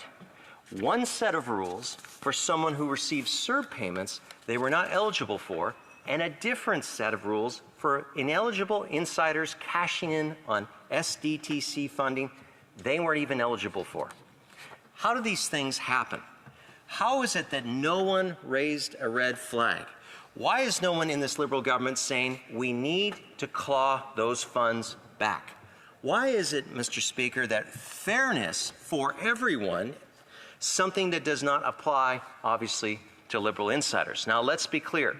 The laws clearly state that a governor and council appointee chosen by the government to oversee taxpayer funds should not personally benefit from their committee role, nor should their family. Yet somehow, over 5 years, the board approved 405 transactions, with the Auditor General examining 226 and discovering that 186 of those were conflicted, an astonishing 82%, totaling $330 million. This begs the question, if the Auditor General were to analyze all 400 transactions, how many more would have showed similar conflicts? Those 400 transactions represent $832 million in taxpayer money. It appears that appointees selected by the Prime Minister and his cabinet position themselves to profit from this privilege. Now, that's a staggering figure. Some might even call it outrageous. La vérificatrice générale. The Auditor General designated 9 people who are responsible, is why the Ministry of Industry said that this question is broader than the sponsorship scandal that involved $43 million under the Crutchan government. This is just the tip of the iceberg that we see here, and I congratulate my committee colleagues for the diligent work that they accomplished to shed light on this issue. With every layer revealed, every documents have been requested to reveal more troubling details. The government constantly refused to reveal these documents, and we understand why. The Auditor General's investigation showed that over $300 million was paid to Liberal insiders. Minister are resisting the production order for documents to be submitted to the RCMP. The Prime Minister's office defied the House's order and instructed to redact sensitive information, resulting in documents heavily blacked out or not given at all. What are they hiding? Well, I think I know, we all know what they're hiding. I suspect they're hiding further misconduct and misuse of taxpayer funds. The limited information we've seen, 226 out of 400 transactions, indicates this is just the beginning, amounting to $390 million. Strangely, this doesn't seem to faze the NDP Liberal government. It's almost as if this program was deliberately designed to work this way. Liberals benefiting Liberal appointees. This is reminiscent of past scandals like SNC-Lavalin, where the Prime Minister attempted to exert pressure on then Member of Parliament for Vancouver-Granville, Jody Wilson-Raybould, to protect his wealthy associates. When she refused to comply, our great feminist Prime Minister dismissed her. Similarly, when Dr. Jane Philpott spoke out against this pathetic and shameful treatment, she was also ousted. This is the track record of our so-called feminist Prime Minister. This is the same Prime Minister who accepted a lavish vacation from the Aga Khan and has repeatedly violated ethical standards. It should come as no surprise that we find ourselves in yet another Liberal scandal involving the protection and enrichment of Liberal insiders, entitled to their entitlements. Let us also not forget that millions of taxpayer dollars were funneled to a charity that employed members of the Prime Minister's own family. Did he take responsibility? No, but his friend Mr. Morneau did. Funny how that works. It's always someone else who takes his hits. I guess that was a learning experience for the rest of us. I must express my disappointment at the backbenchers now, Mr. Speaker, on that side of the House. Sure, the infamous 24 who opposed the Prime Minister's continued premiership, note, I didn't refer to it as leadership, have been making the news. But surely there must be more than 24 that feel that their government's stonewalling of this House's production order is out of order. They must be receiving the same calls and emails from constituents that I am. They should remember that while they sit on the government side, unless they're in cabinet, and you might stretch this to a parliamentary secretary, Mr. Speaker, technically anyone who's not in cabinet is not part of the government. Those MPs, they work for the Canadians who elected them. Those seats don't belong to the Prime Minister's office or his Prime Minister, belong to the people that those MPs represent. I encourage them to reflect on why they ran for public office. I doubt any of them imagine that they would spend their time covering for entitled Liberal insiders who've profited from ill-gotten gains. Yet here we are, debating a motion of privilege because this Prime Minister prioritizes protecting his job and his friends over safeguarding taxpayer money. Despite all the discussions about privacy protection, this has led to this. Of SDTC used this slush fund to get rich, and the Auditor General caught them with their hand in the bag. My colleagues discovered more corruption with the help of a whistleblower. The House required the production of documents so that the RCMP can determine whether a criminal investigation is justified. The Liberal government has refused to produce these documents, which the Speaker has deemed to be in violation and breach of our question of privilege. We've been asking for almost 3 months for these documents, but rather than doing so, the work of the House has been blocked by a government that is trying to protect a Prime Minister that has clearly spent too much time. Canadians will return to the polls to decide who will lead this great country. Will they choose a party and a leader who have shown a lack of respect for hard-earned tax dollars, a deficit of ethics, and limited moral backbone? A government that has enriched its friends while doubling housing costs, sent 2 million Canadians to food banks, and allowing crime and public disorder to rise? Or will they choose a common-sense government led by the honourable member from Carleton, one that will axe the tax, build the homes, fix the budgets, and stop the crime? I believe Canadians will make the right choice, Mr. Speaker. I look forward to that day, but before I end my comments, Mr. Speaker, I just wanted to recite one more time the importance of this particular debate. It is about this place we work in, the public trust that we've been asked to hold. I'm not asking for Liberals, I'm not asking for NDP or Bloc members or Green members to agree with me. We can fight out those battles. We can discuss and debate the ideas about how best to serve the public interest. But, Mr. Speaker, that public trust, that means that we have to view this place as being worthy, so that when we discuss about our work in Parliament, we can say the House, a majority decided to force the government to bring forward documents, and the government followed that order, the same as a court order would be in any other circumstance.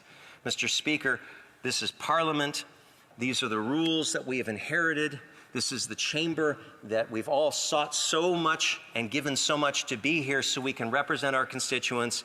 Let us ensure that when we give the torch of to the next generation of parliamentarians, they can look at us in the eye and say, this is as good or better than when you found it.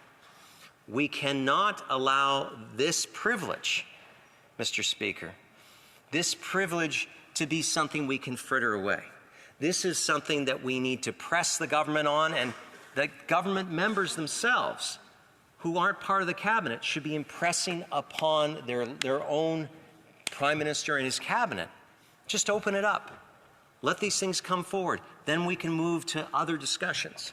But right now, Mr. Speaker, to allow this Liberal government just to pass on and say we're not complying with something that they've been ordered, that's wrong.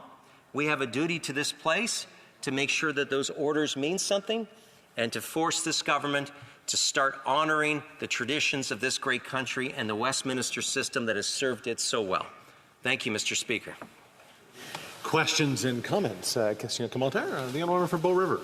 Thank you, Mr. Speaker. My honourable colleague from British Columbia, I think one of the concerns that I've heard expressed is the supremacy of parliamentary for itself, that when the Parliament makes an order and the Speaker is the one who makes this directed order, it is on our own business that we're asking this. So it's the supremacy of the Parliament that's at stake here in following what we believe should be done within our own Parliament, the House of Commons. I'd like to have my colleagues' opinion on this particular point.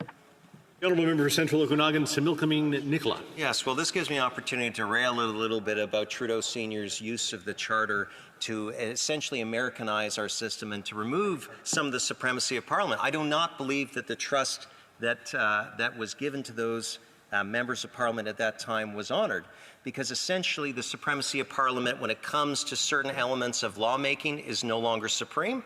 I accept that the Supreme Court exists and can rule on the constitutionality of said laws under the Charter. I respect that. But what I also will say, it means more so than ever that over matters under our own jurisdiction, specifically an order, production order on the government should not believe that it exists. They are brought from us, legislative branch, to the executive, and they are tied to the hip for a reason. A government cannot start spending, it cannot start doing without honoring the Parliament as a whole around it. So, Mr. Speaker, I think that we have to show that when we do a production order that we mean business, and the government should respect that. Absolutely, along the lines of supremacy of Parliament. Absolutely in our business. This is something the government should believe is sacrosanct, and I encourage all members of this place to tell the government to start acting like it. Questions and comments. Question et commentaire. The honourable member for Edmonton West. Thank you, Mr. Speaker. I'd like to thank my colleague for his excellent speech. This is not our first rodeo on this issue of the government refusing to hand over documents. Last year, when we had the McKinsey scandal, the Operations Committee passed a unanimous decision, actually, for the government to turn over all the documents, both from McKinsey, but also from all the departments related to McKinsey. Now, McKinsey, as many people realize, is probably one of the most abhorrent companies, consulting companies in the world, responsible for horrors in Saudi Arabia, Yemen, but also the opioid crisis in North America, especially in the States. Now, funny enough, McKinsey complied with the order. Every single document McKinsey had, they turned over. The government actually refused. 19 departments refused to hand over documents. We actually did find one document, though, from the government to McKinsey advising them not to turn over documents the Parliament ordered. So I asked my colleague, what does he think when a company as abhorrent as McKinsey will follow the rule of Parliament, but the Liberal government doesn't? The honourable member for Central Okanagan, Similkameen Nicola. Well, I'd like to thank the member for the question because this touches on a number of things. The commitment to a rule of law means that it is not up to the judgment of the men and women that are in positions of authority that ultimately decide whether a case is right or it's wrong. That is decided by laws as they are laid out. In this place, the government serves the House of Commons, and when the House of Commons, a majority, asks for a production order, it is expected to be followed. And the point he's made that public trust, that essential element where people look to comply with their democratic institutions because they see it's in the part of the bigger picture, even if in some cases, as the member has pointed out, that this particular company has created all sorts of new structures to game the incentives of the market. Well, what I would simply say, Mr. Speaker, is that the government needs to start treating the office they have as a position of trust. They need to start treating this chamber as royally as it deserves. Because, Mr. Chair, if we don't, we lessen this institution and we let it down. We let our constituents down. The government must comply. That's what our Constitution says. Parliament is supreme and can make orders of the government, not the other way around. Questions and comments? Question commentaire. The honourable member for Bow River. Thank you, Mr. Speaker. I think you touched my colleague on his speech and his answer previously, and I think it's really important. I think it's trust that the people have in their democracy. And I think this particular case is an example of the trust and how important it is that the taxpayers, our constituents, have a level of trust. And I think this is how we lose this level of trust, and yet we're working to try to reestablish that by what we're asking. To my colleague, who has been here a long time, who would understand what trust is, how important is trust in this particular issue? Thank you, Mr. Speaker. Honourable member for Central Okanagan, Similkameen Nicola. So, Mr. Speaker, in a free and open society, people only make decisions if they know that there is certainty. How do you know that when you get out of bed in the morning that you're not going to get run over? You trust that the system's going to operate as it should. And this is one of the reasons why we have representative democracy, where instead of all of us voting on an app as citizens, like perhaps some jurisdictions do, I know in places like Switzerland, their canon law allows for direct democracy. That involves too much time and consideration, and many Canadians just want to know that when they elect a member of Parliament, that person's going to come to Ottawa and be powerful and speak up for their interests, and to make sure that they have a government that respects the rule of law, that respects the Constitution, that respects Parliament and those people that are working in it. But we have to respect ourselves. And a big part of that, Mr. Chair, is that trust. Trust that when someone votes for someone, that they are going to be good actors. And I'm sure that the Prime Minister has spoken lots of that, especially on his victory speech in 2015. Sunny ways, my friends, sunny ways. Well, Lord Acton said that all politics is failure. Now, it doesn't mean that people are failures. It just means that the grand visions that we have sometimes hit reality. But the one thing we should never lose, Mr. Speaker, is trust. So let us show trust in the process. Let's get this government to give us the documents so that we can properly show the Canadian public that we are trustworthy and that our democracy delivers for them. Questions and comments? Question commentaire. The member for Calgary-Shepherd. Thank you, Mr. Speaker. I'm glad I caught your eye. I wanted to start just by recognizing the member for Winnipeg South Centre used a Yiddish term, which I'm really pleased that we're using more Yiddish in the chamber. So to the member, I want to say, how about will he join me in kvetching a little bit and complaining about this government? Almost $400 million was corruptly spent, which is what these documents are related to. What the Auditor General reported was this was just based on a sample size, an incomplete sample of all of the projects that the Green Slush Fund board members, in some cases, corruptly directed money to their own companies. So I wonder if you could expand on what could possibly have spent if the whole $1 billion had been spent differently. What other projects or initiatives could you have spent on, or lower taxes, or a smaller deficit could we have achieved? I just want to give an expansive opportunity for them to fetch with me and complain about Liberal government corruption. The honourable member for Central Okanagan, Similkameen Nicola. Well, this is an excellent point, because the Auditor General has publicly has said that their office has asked for more funding, because under this government we've seen spending just go up by unbelievable amounts, effectively doubling our debt. Canadians may not feel that they're getting better results for it, but there is more money that has sloshed through the system through Parliament. And the Auditor General felt that they can't do as good a job. So the member's 100% right. I think it's around 40% or less was sampled.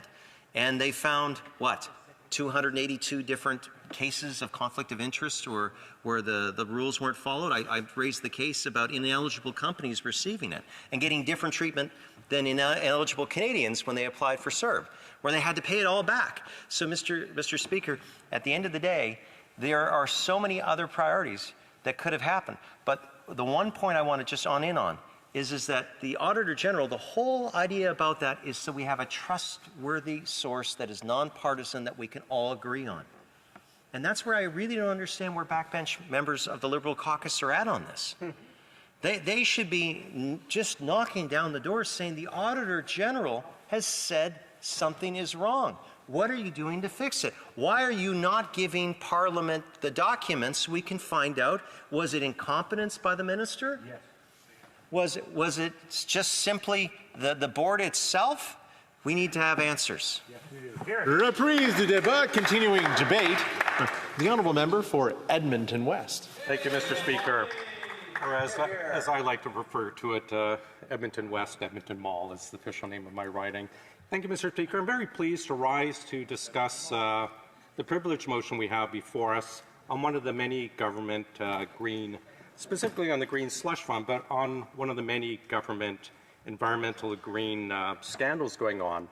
Now, yes, I did say scandals. I'm sure a lot of you are wondering, scandals plural, and yes, just some that I've scanned through, there's 5 that we're looking at right now. There, of course, is the Green Slush Fund.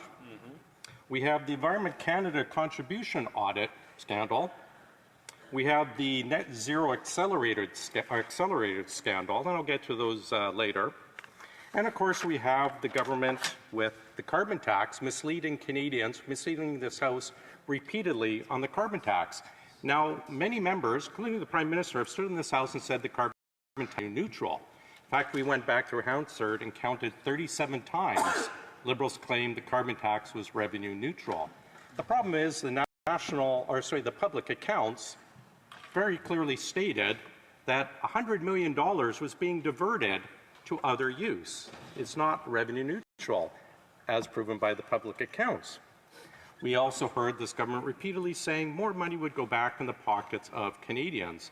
And yet the Parliamentary Budget Officer has come out and stated very clearly, because of the effects on the economy, because of the knock-on costs as the tax goes through the system, Canadians are worse off. Albertans will be worse off over $750 per family because of the carbon tax. And of course, we have the Parks Canada scandal, which is under Environment Canada, where we have seen Jasper, the unfortunate issue of Jasper burning. I used to work for a company, we had a hotel in Jasper. Unfortunately, a lot of employees are now out of work, but also homeless.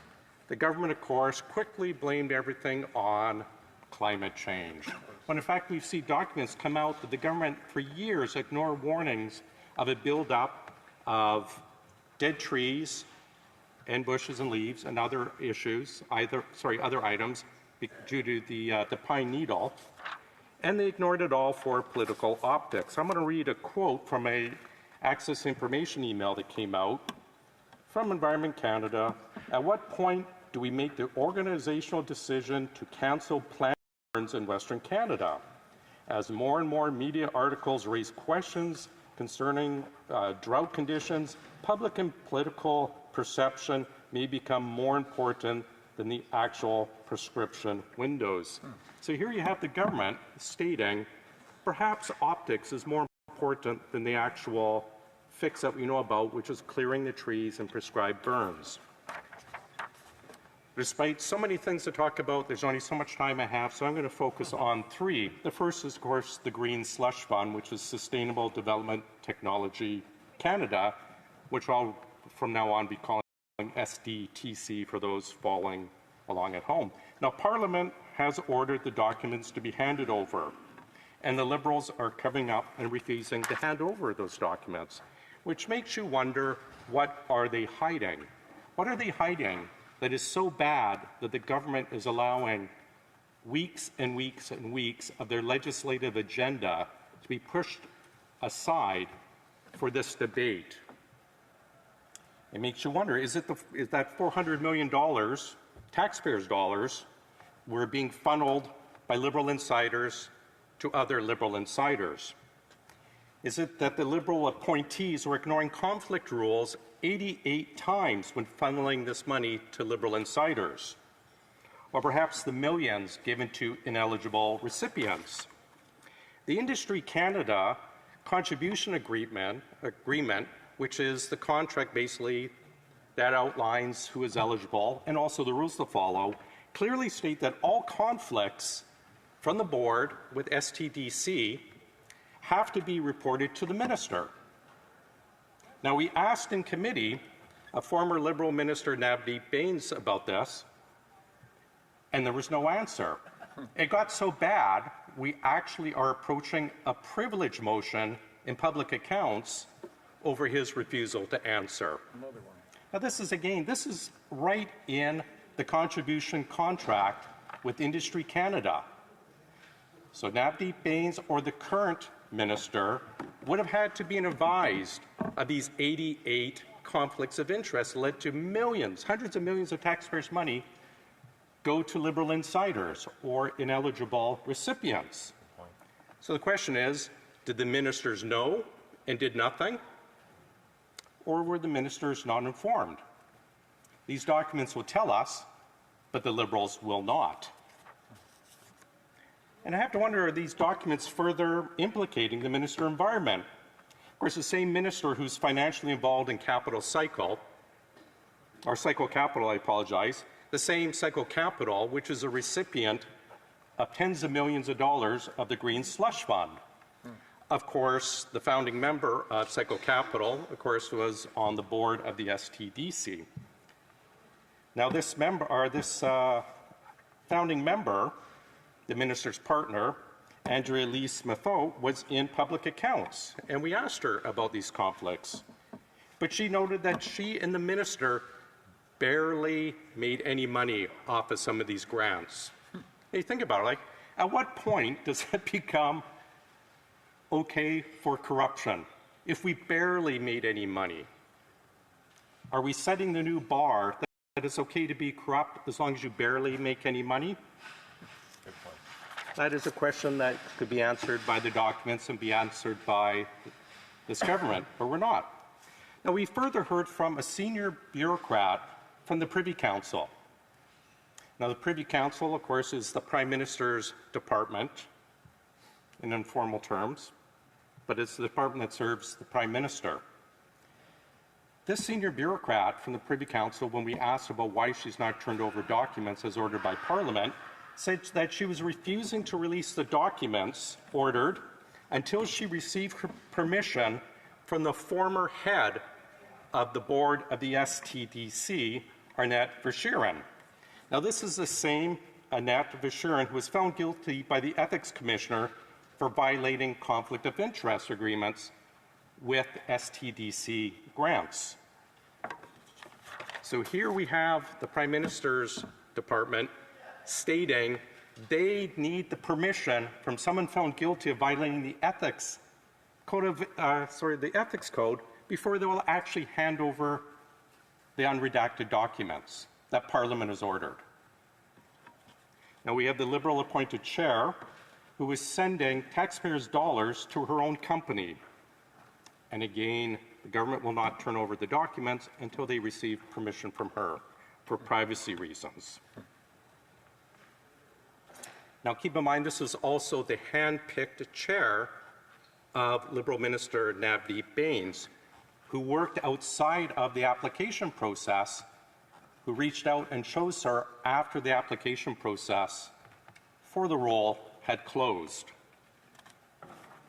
And here we have the Liberal government blocking access. I want to move on to the next green scandal, number 2, the Net Zero Accelerator. Now, like the expensive Liberal housing accelerator that doesn't actually build houses, the Net Zero Accelerator doesn't actually reduce emissions. The Environment Commissioner reported that $8 billion for programs were paid out to ineligible companies, most with no plan to actually reduce emissions. The actual cost to Canadians taxpayers per ton of reduced emissions was $523. You think about that. Current carbon tax is working its way up to about $170. Government paid $523 per ton of reduced emissions. Commissioner commented in his report that the money was given out was not part of any coherent policy on decarbonization. Not a coherent policy. Of course, it's only $8 billion between friends. He also commented the vast majority of the projects have no written commitment to reduce precise amount of emissions. If only life was so easy that we could just give out $8 billion without telling the government what you were going to do with it or what you were going to achieve. Now, companies awarded billions hadn't even completed feasibility studies on how they were actually going to reduce emissions.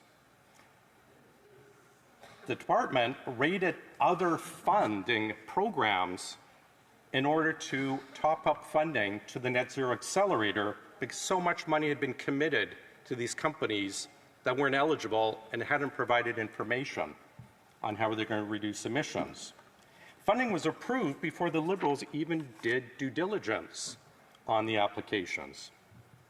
Now, who are some of these companies so deserving of the corporate welfare from taxpayers, you ask? Well, one of them is a company called Geely, or perhaps Geely, I'm not sure how to pronounce it, but it's G-E-E-L-Y. Now, this is a China-owned car company that builds EVs with forced Uyghur labor. And yes, Canadian taxpayers, through our friends with the Liberal government, are giving them corporate welfare for electric vehicles made in China by forced labor to be brought into the Canadian market. But guess what? This is the same car company that will now be paying 100% higher tariffs on the cars built, subsidized by Canadians using forced labor brought into Canada. But it gets worse. And you wonder, how could it get worse? The Ukrainian National Agency for Prevention of Corruption states that Geely is a sponsor of war. It continues to help fund the Russian economy by paying tax, by continuing to do business in Russia, paying taxes in Russia. So we have an independent Ukrainian agency noting that this company is a sponsor of war, but what the heck, let's give them taxpayers' money anyways. Now, of course, we have Stellantis, which is worth $55 billion market cap.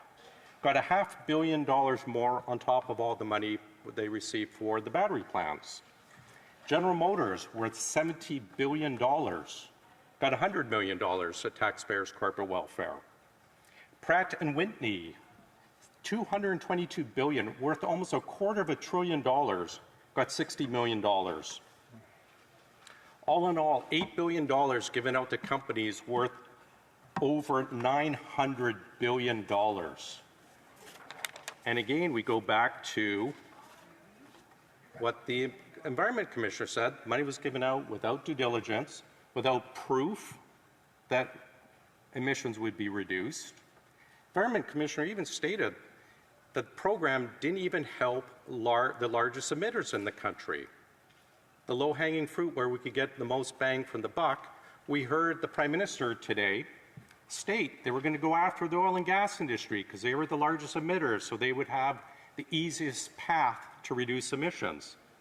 So here we have the Environment Commissioner noting this same government gave out $8 billion of corporate welfare, but didn't even target the largest emitters where we get the most bang for the buck. Funny part of the report, this is page 8 for those following at home, Environment Commissioner notes that government stated that any project above $50 million requires Treasury Board approval, concurrence letters from ministers and other concerned departments, and cabinet approval, but it can be fast-tracked with a letter through the Prime Minister. So here we have, again, millions, billions given out to companies that weren't eligible, but it would have had gone through Treasury Board and the Minister. So here we have the Treasury Board not doing the job, the Minister's not doing the job. You'd think somewhere along the lines someone would have said, oh, $100 million to General Motors, which is worth $70 billion. Are you sure? Have they done the due diligence? Are they doing the right thing? No. In fact, they even had a way to skirt the rules by you could fast-tracking this money by going right to the Prime Minister. I actually read in the report the Environment Commissioner stated due diligence wasn't done. Companies received money, funding, even before the project was properly vetted. How much money was given out to from taxpayers being fast-tracked for the Prime Minister so they could have optics instead of actual action on the environment? And now I get to the last scandal I want to talk about tonight, the Environment Canada contribution audit scandal.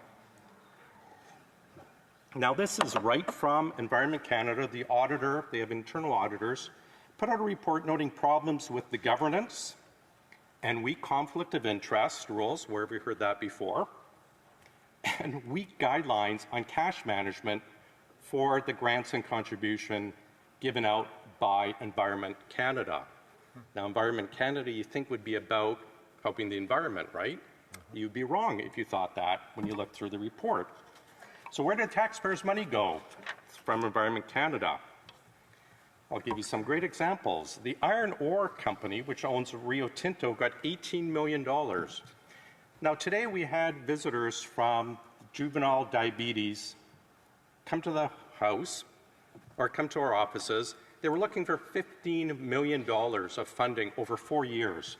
They believed that they would have a medical breakthrough to cure type 1 diabetes. They're that close. They just need $15 million for 4 years. But where are we spending the money? $18 million for Rio Tinto. Oh, and by the way, the same Rio Tinto that got fined $500,000 by the Quebec government for dumping harmful substances into the Saguenay River. Environment Canada rewarding people who have been fined for polluting.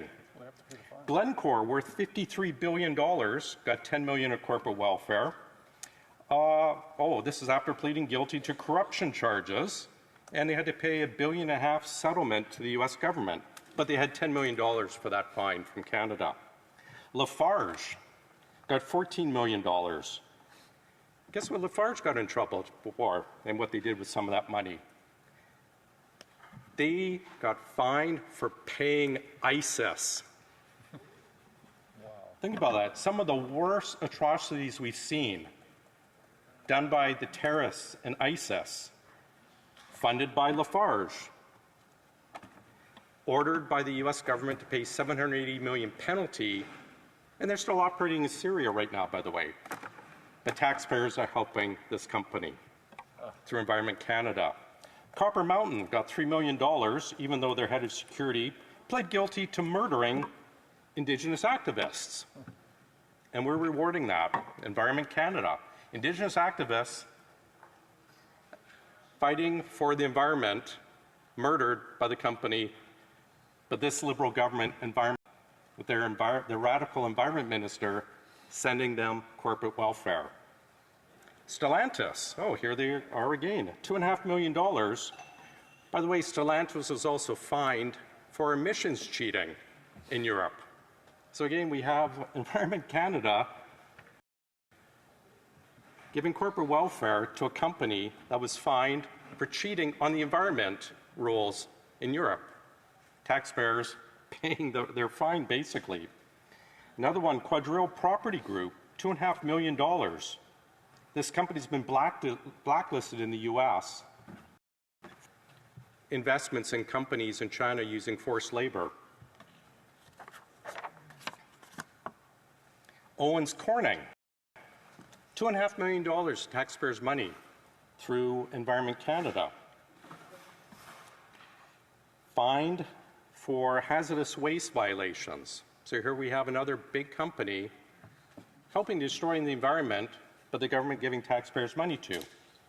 One of my favorite, Cornell University, $15 billion endowment fund that they have, but the Environment Canada is funding students in a foreign university instead of funding here. Now, I want to get back to the issue at hand, which is the issue the government will not hand over the documents. Now, Michelle Bedard, who is the law clerk, when appearing in both Public Accounts and OGO, made this statement: there's no limit to the right of the House of Commons and any of its committees to order the production of documents, providing the documents are available in paper or electronic form and are here in Canada. And this is the crux of the issue. It's very clear Parliament has the right to order these documents. Committee has demanded them. Parliament has demanded them. Yes. This government has given up 4 or 5 weeks of its legislative agenda to prevent these documents coming out. We have to ask, what are they hiding? Thank you, Mr. Speaker.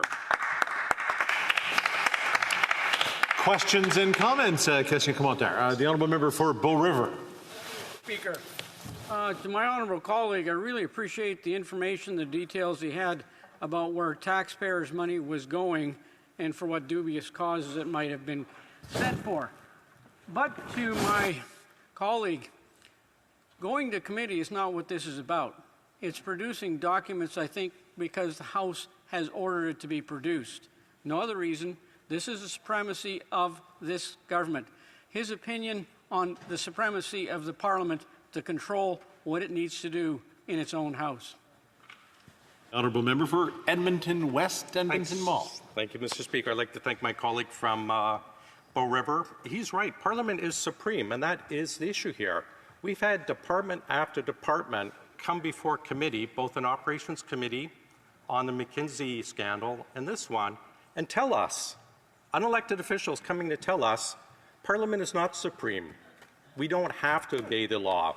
We had the PCO, Privy Council Office, tell us, no, the Information Act, the Privacy Act, supersedes the Constitution, supersedes Parliament. We had other departments come and actually lie to committee about why they would not turn over documents. If they're not going to turn over documents, obey the law here, what else are they going to violate the law on? Questions and comments? The honourable member for Regina Louvain. Thank you very much, Mr. Speaker. And I had a chance to speak to this amendment and this motion before, but my question would be for my colleague is,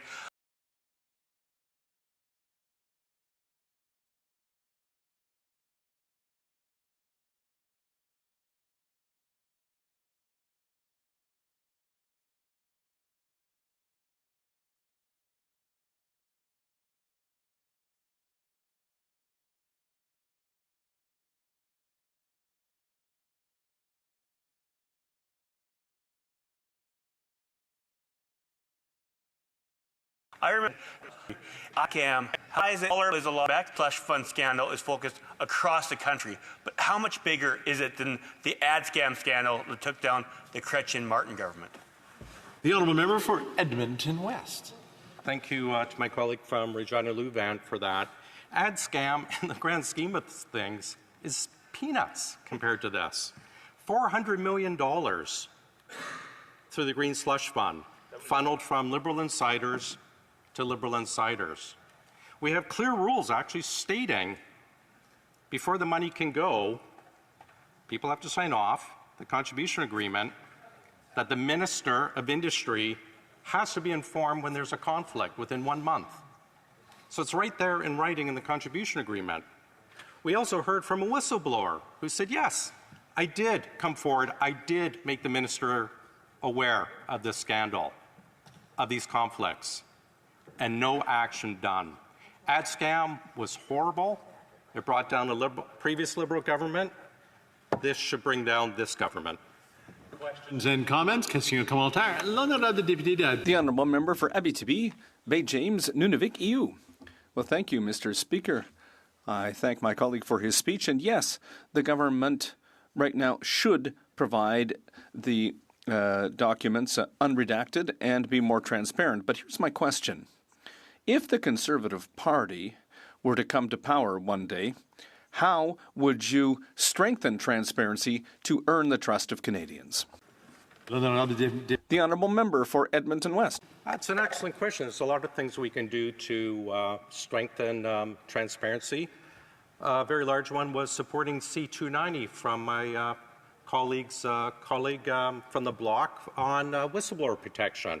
We actually need to reopen that bill and make it stronger so that we are protecting whistleblowers and not protecting corrupt government officials.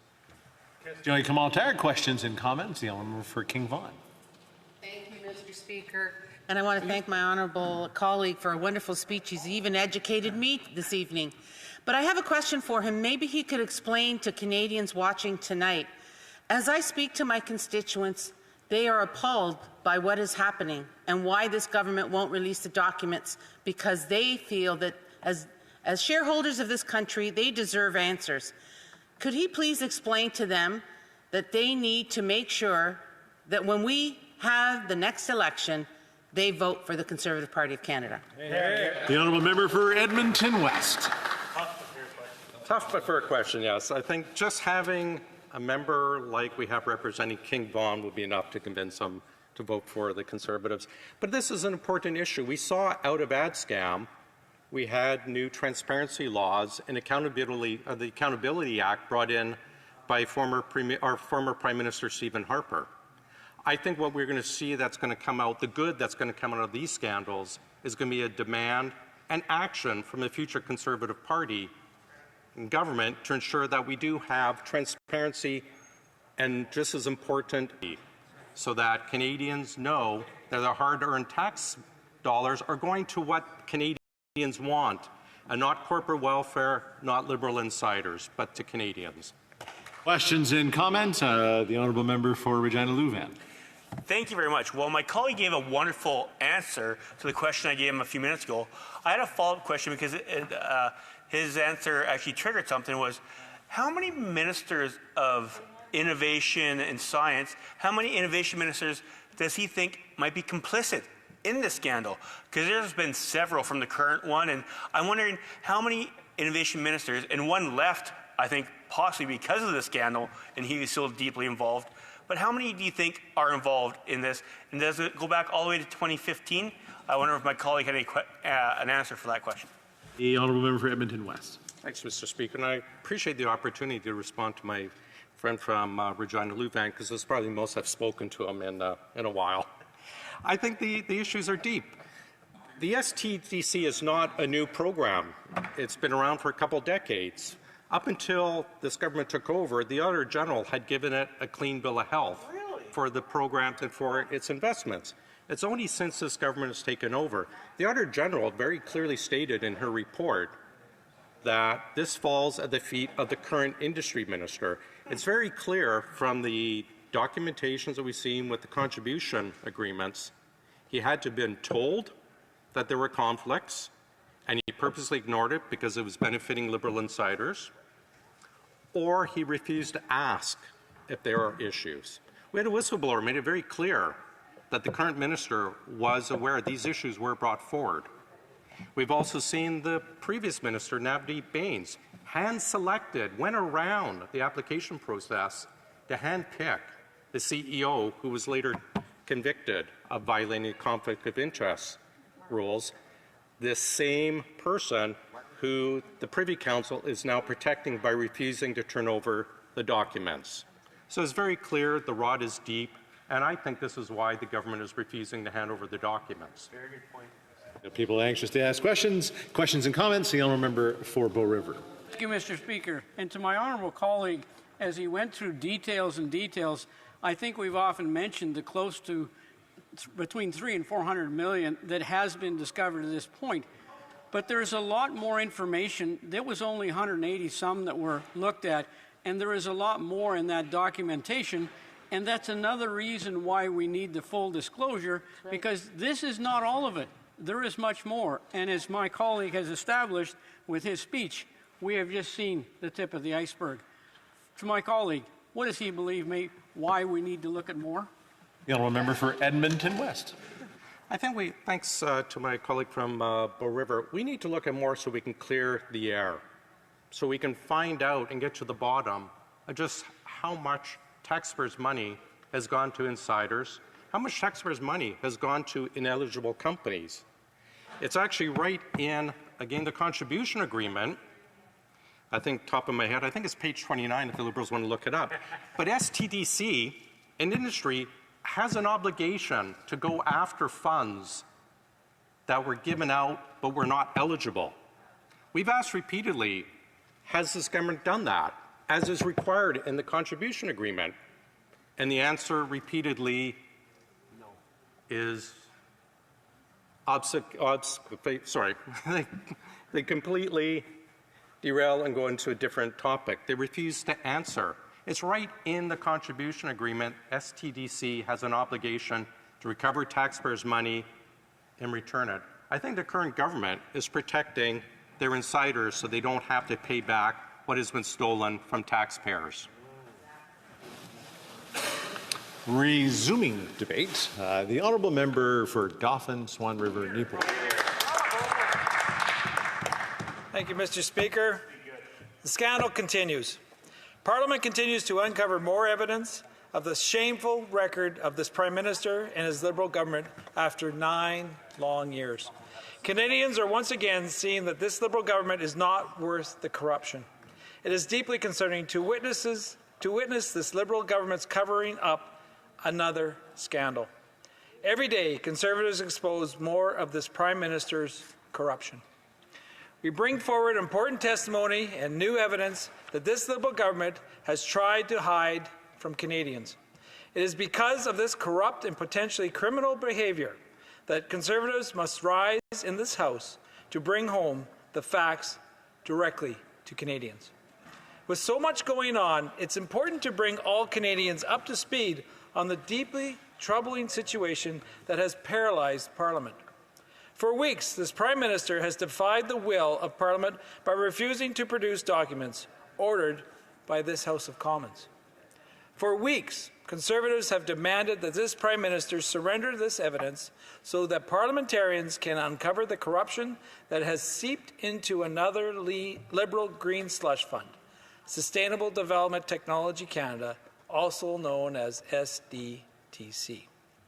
This is my second time rising in the House, and I will continue to rise as long as these Liberals refuse to hand over evidence to the RCMP. Conservatives will not allow this Prime Minister or his caucus to hide the truth that Canadians deserve. So how did we get here? Mr. Speaker, for those just to know, I'd like to take it to explain how Sustainable Development Technology Canada, or SDTC, started to rot. You see, according to the program's website, SDTC is a government-funded program that claims to help, and I quote, Canadian companies develop and deploy sustainable technologies by developing critical funding support at every stage of their journey, from seed to success, end quote. What the program's website doesn't tell Canadians is that SDTC program became corrupt when the Liberals made changes to the program's board of directors. In 2019, under the direction of the Liberals industry minister, new appointments were made to the SDTC board. The SDTC website history doesn't tell you that many of these appointees' own companies would soon be caught in conflicts of interest with the same funds they were responsible for handing out. The SDTC website doesn't tell you that Liberal insiders began to siphon funds into their own pockets and have been getting rich for years while the Prime Minister and his cabinet turned a blind eye. And how do we know this happened? Well, Mr. Speaker, in a tremendously brave manner, whistleblowers came forward to call out the corruption they saw working at SDTC. Without their honesty, the scandal may have never been uncovered. Thanks to these whistleblowers, the alarms started to sound on this Liberal government. The ensuing investigations would suggest that SDTC negligence was much more than just mismanagement of funds. I refer to investigations, plural, because both the Ethics Commissioner and the Auditor General have reported findings of greed and corruption that is allowed to thrive under this Liberals government's watch. Over the course of multiple investigations, including investigations by Conservatives in committees, it seems that Parliament has only scratched the surface of Liberals' corruption. What started as tens of thousands of Canadian tax dollars being quietly directed to Liberal insiders turned from hundreds of thousands, turned to millions, turned to tens of millions, turned to what is now hundreds of millions of dollars.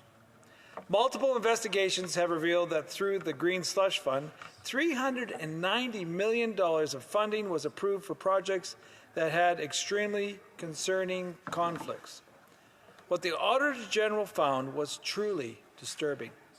The Auditor General found evidence that the Liberals' Green Slush Fund handed out $58 million to projects without a promise the contribution agreement terms were met.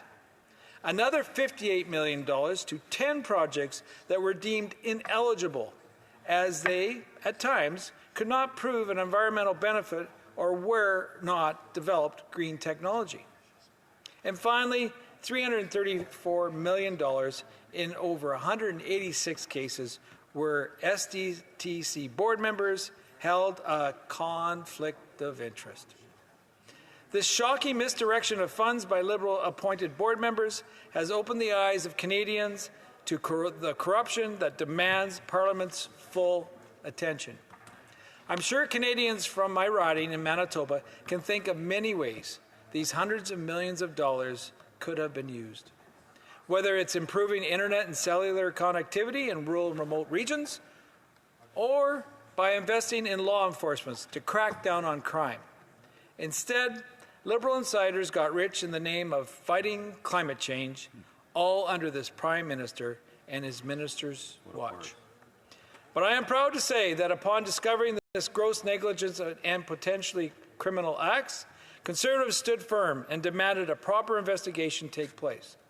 Conservatives voted to pass an order from this House of Commons to force the Liberals to hand over the documents involved in their Green Slush Fund. We demanded that these documents be handed over to the RCMP so a proper investigation could take place. But surprise, surprise, Mr. Speaker, these Liberals who voted against the document production order also refused to release the documents to the House of Commons. This is undoubtedly a breach of parliamentary privilege, as the Speaker of the House of Commons has ruled. It is on the breach of privilege that my Conservative colleagues continue to rise today. Not only were the Liberals caught giving funds to their Liberal friends, the minister responsible was also exposed for handing out tax dollars to projects without guaranteeing the projects would do good for the environment. This proves, once again, that the Liberals are nothing more than fake environmentalists. The Liberals failed to manage this program, leading to $390 million going into the bank accounts of Liberal insiders. Some SDTC recipients had no requirement to meet the environmental goals set out in the fund, and others were not even eligible for the funding. This is not the first time we've seen the Liberals misleading Canadians about the environmental record.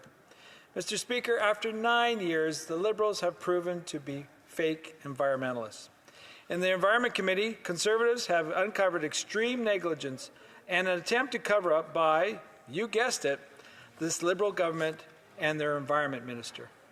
Evidence revealed at the Jasper wildfire investigation has proved the Liberals do not care about the environment and won't accept responsibility for the damage that their action caused.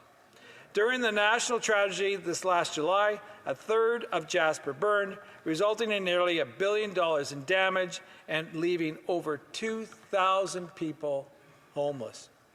The Environment Committee launched an investigation into the Jasper wildfire.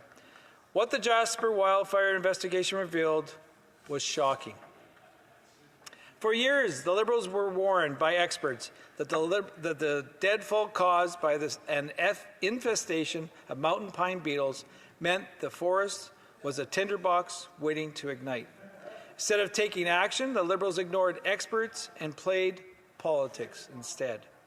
An email obtained by the Jasper wildfire investigation revealed that senior officials in the Environment Minister's department were discussing cancelling prescribed burns months before the Jasper wildfires. And I quote, "At what point do we make the organizational decision to cancel prescribed burns in Western Canada?" Quote, "Political perception may be more important than actual prescription windows," end quote.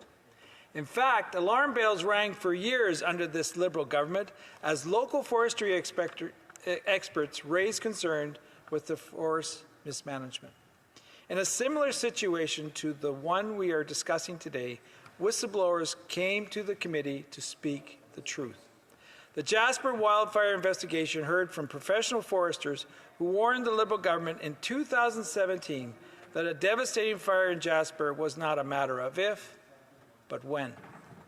The same professional forester revealed, and I quote, "Nothing was done to address a landscape of beetle-killed trees to prevent the mega fire of July 22nd, 2024, end quote. And while the Liberals' radical environment minister falsely claimed that his department did everything they could to prevent the fires, Conservatives exposed the Liberals ignored warnings about Jasper for years. In fact, just like their Green Slush Fund, the Liberals are failing to cooperate with another investigation, the Jasper wildfire investigation. On October 9th, this Prime Minister appointed a minister responsible for Jasper's recovery. On that same day, Conservatives passed a motion calling for this minister to testify at the Jasper wildfire investigation. Mr. Speaker, that was 27 days ago. Despite this, the minister has gone into hiding. He does not want to come to committee where he will be held accountable. Canadians want to know what this minister is hiding from this committee. And why won't he show up to answer the people of Jasper who have lost their homes because of this Liberal government's inaction? This is just another example of Liberal cover-ups and corruption. And while the minister responsible for Jasper won't testify, Conservatives have continued this investigation on behalf of Canadians. Through the Jasper wildfire investigation also revealed that a Parks Canada employee who spoke out about the mismanagement in Jasper was fired under this government. The Jasper wildfire investigation also heard from professional forester Ken Hodges, who asked whether the inaction by this Liberal government could be considered criminal. Why does the question of criminality keep coming up under this government? The forestry experts submitted a brief written submission to the Jasper wildfire investigation and stated, and I quote, "Was the inaction by Parks, knowing the issue and concerns that created this catastrophe, a criminal act?" End quote. Canadians should be concerned by this question that shows once again how often this Liberal government's actions blur the lines between negligence and criminal behavior. The Jasper wildfire investigation is ongoing as Conservatives continue to uncover powerful evidence that shows Liberals' negligence allowed Jasper to burn. Mr. Speaker, we have to hold this government accountable. This is precisely why the SDC documents must be handed over to the RCMP so Canadians can understand just how corrupt this deal was and whether it was criminal. Canadians are rightfully wondering this. Mr. Speaker, to the millions of Canadians who are outraged to learn about this corrupt and potentially criminal use of Canadian tax dollars, I would direct them to yet another Liberal handout which has just been exposed. I refer to yet another flashy Liberal announcement earlier this September, this time for a project that the Prime Minister claimed would bring high-speed internet to Canadians. The Prime Minister claimed that his government signed a $2 billion deal with a company named of Telesat that would lead to, and I quote, better and faster internet service, even in rural and remote northern regions. The Prime Minister went on to claim, and I quote, Telesat Lightspeed will expand internet and 5G networks in communities across Canada with affordable high-speed broadband connectivity. The Prime Minister also said, and I quote, the network will accelerate the federal government's work to connect all Canadians to high-speed internet by 2030, end quote. This Liberal government hands out tax dollars in another deal they claim will connect rural and remote Canadians. But guess what we just learned? There is zero commitment to connect any households with internet with this $2 billion. Zero. Nothing. Nada. None. I asked the government in a written question, and I quote, what are the complete details of financial penalties, if any, for not connecting the number of households agreed to in the funding agreement, end quote. This was the minister's response, who, by the way, was the same minister overseeing the Green Slush Fund. And I quote, the funding agreement does not include any commitment in regards to the number of households to be connected to high-speed internet, end quote. The minister went on to say, and I quote, and so there are no associated financial penalties in this regard, end quote. Can you actually believe this, Mr. Speaker? It's a $2 billion joke. Canadians are being forced to pay $2 billion for a connectivity program that may not connect a single household. How can you expect to connect Canadians to high-speed internet when your contract doesn't even set a minimum number of households that must be connected? Was it laziness? Was it neglect? Was it corruption?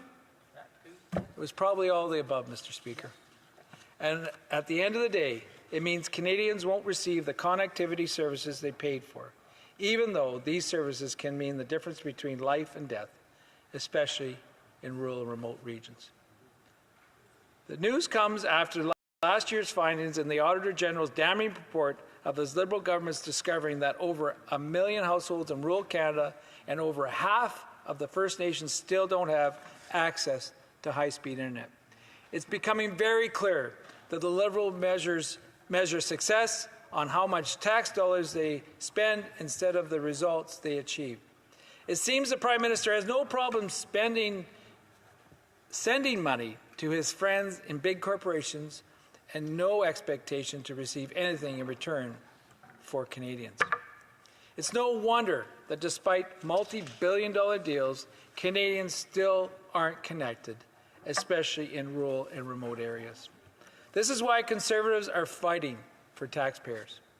Allowing these Liberals' phony deals to go unchecked means more out-of-control spending and the corruption that only harms Canadians. Canadians know they cannot trust this Prime Minister to get results. The only people better off after 9 years of this Prime Minister are Liberal insiders. Mr. Speaker, despite claiming in 2015 that his government would be, and I quote, open and transparent, Canadians only see corruption and cover-ups. The Prime Minister's corruption and scandals are becoming so damning that even members of his own caucus have lost faith in him. The Prime Minister is hoping that the Green Slush Fund scandal disappears, but Canadians won't let him get away with this. To all the outraged Canadians watching from home, there is a clear but unmistakable pattern to what you are seeing. While Conservatives continue to expose the truth by asking questions, there seems to be no end of Liberal scandals. Whether we look at past scandals like SNC Lavalin or the We Charity or Rive scam, to the ongoing investigations like the Jasper wildfire investigation or the $8 billion Net Zero Accelerator Fund, every day new scandals are coming to light, just like their $2 billion Telesat deal mentioned today. All these blunders have a few things in common. They all have the fingerprints of this Prime Minister. They all involve the misuse of taxpayers' dollars. They all involve the Liberal negligence. Mr. Speaker, Canadians are worse off for each and every scandal the Liberals have created. This Prime Minister has led to incredible damage inflicted on Canadians' well-being. Billions of Canadians' tax dollars are being mismanaged by this Liberal government, and in some cases going directly to the funds with no real commitment to get results for Canadians who foot the bill. And then, coincidentally, the same funds find their way into the pockets of Liberal insiders. It has become clear that instead of working to ensure Canadians have affordable food to eat, Liberals are focused on ensuring that Liberals can fill their bank accounts. Instead of building enough affordable homes for Canadians to live in, Liberals choose to build a bureaucracy of red tape. Canadians deserve a government that can benefit them, not just the Liberal elite. I hope the Liberals can end the cover-up, hand over the documents, so we can expose to Canadians just how deep their corruption runs. Thank you, Mr. Speaker.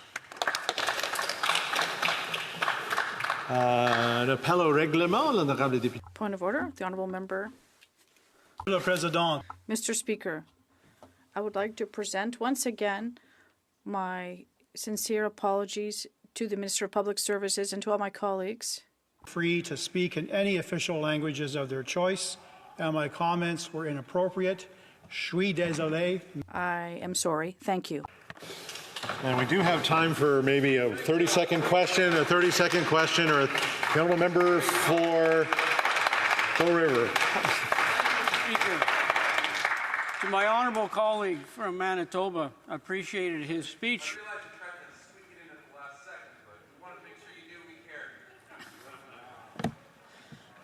I appreciate the pattern that he established of the problems we've had with this Liberal government over the last few years. In this particular case, it's about the money, the corruption, the uncovering, and the responsibility to return this money. To my honourable colleague, can he please respond to what he believes is important about this cover-up? 30 seconds. The honourable member for Dauphin-Swan River-Neepawa. Well, it's taxpayers' dollars. It's not our dollars. This scandal, this whole debate is all about what we do here in Parliament as members of Parliament. We have a responsibility to everybody that votes for us. And meanwhile, this Liberal government and this Prime Minister is blowing us, all Canadians, off. This should not be accepted by anybody, and we can't have a carbon tax election fast enough. Order. In accordance with Standing Order 38, a motion to adjourn the House is deemed to have been made and seconded at this time. Therefore, the question is that this House do now adjourn. The honourable member for Mission, Masque, Fraser Canyon. Mr. Speaker, in October, I asked the Minister of Industry and the Minister of Small Business why it was okay for Liberals to enrich their friend through the Sustainable Development Technology Corporation while small businesses are struggling. SDTC was established in 2001 and it operated with few issues under both previous Liberal and Conservative governments until this Prime Minister took office. Earlier this year, the Auditor General released a damning report that outlined serious governance failures, including 186 conflicts and over $400 million in misspent funds. The Auditor General made it clear that this scandal falls squarely on the shoulder of the current Liberal minister who did not sufficiently monitor the contracts that were given to Liberal insiders.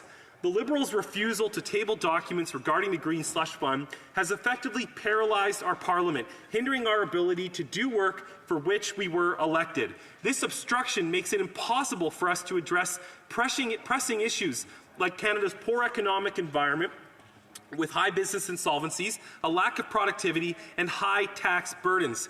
Indeed, Mr. Speaker, small businesses are struggling more than ever. Business insolvencies were reported at 6,331 for the 12-month period ending August 2024, an increase of 51.6% year over year. More businesses closed than opened in 4 of the past 5 months. July 2024 had 42,346 closing businesses and only 41,738 opening businesses. Canada's productivity has been stagnant since 2019, going from bad to worse since the pandemic, while our other countries in the OECD see economic indicators improving. In key sectors, the combined activity of our agriculture, utilities, manufacturing, and construction have fallen from 1/3 to 1/4 of the Canadian economy from 20 years ago. The construction sector has experienced some of the worst productivity in Canada. The Bank of Canada's Monetary Policy Report in July 2024 reduced their forecast for overall Canadian productivity over the next 2 years, citing constraints on housing construction coming from structural factors such as the availability of land, zoning restrictions, and a lack of skilled labor as the key concerns.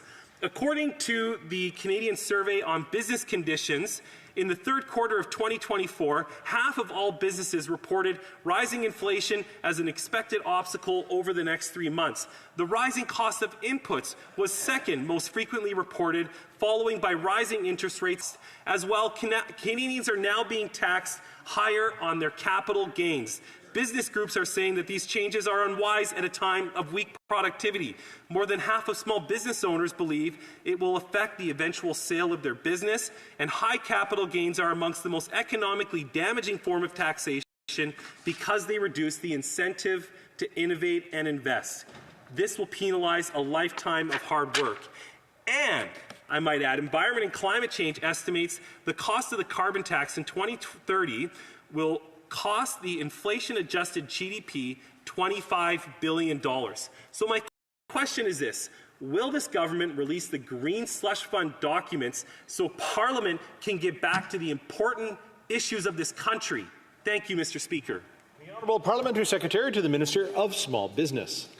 Thank you, Mr. Speaker. I'm happy to respond to comments made earlier by the honourable member from Mission Matsky Fraser Canyon regarding support for small businesses. Our government understands the important role small businesses play in the economy, and this is why we are delivering $2.5 billion to close to 600,000 small and medium-sized enterprises by the end of the year through the Canada Carbon Rebate.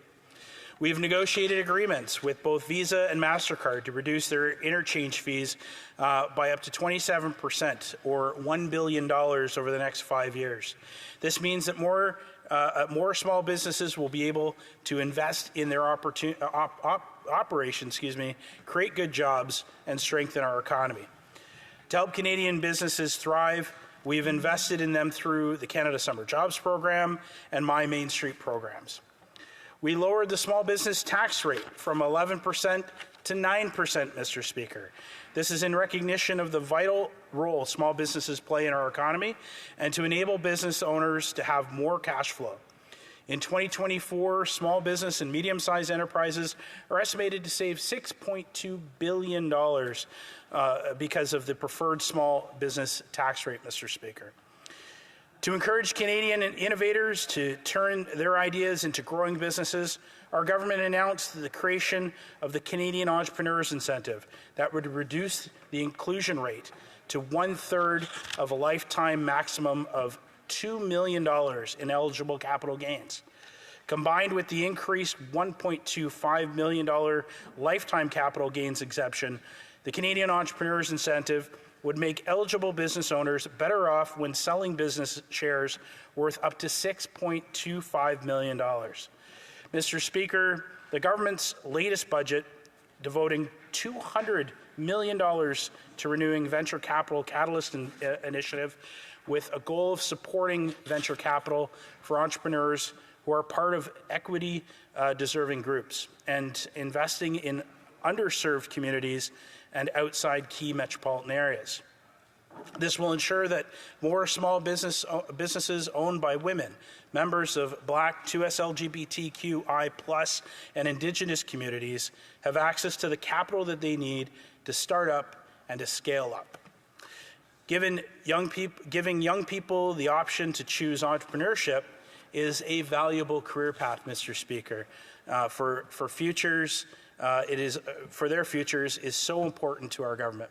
And that's why in Budget 2024, we invested $60 million in Futurepreneur Canada to help the organization increase its capacity to support young Canadian entrepreneurs.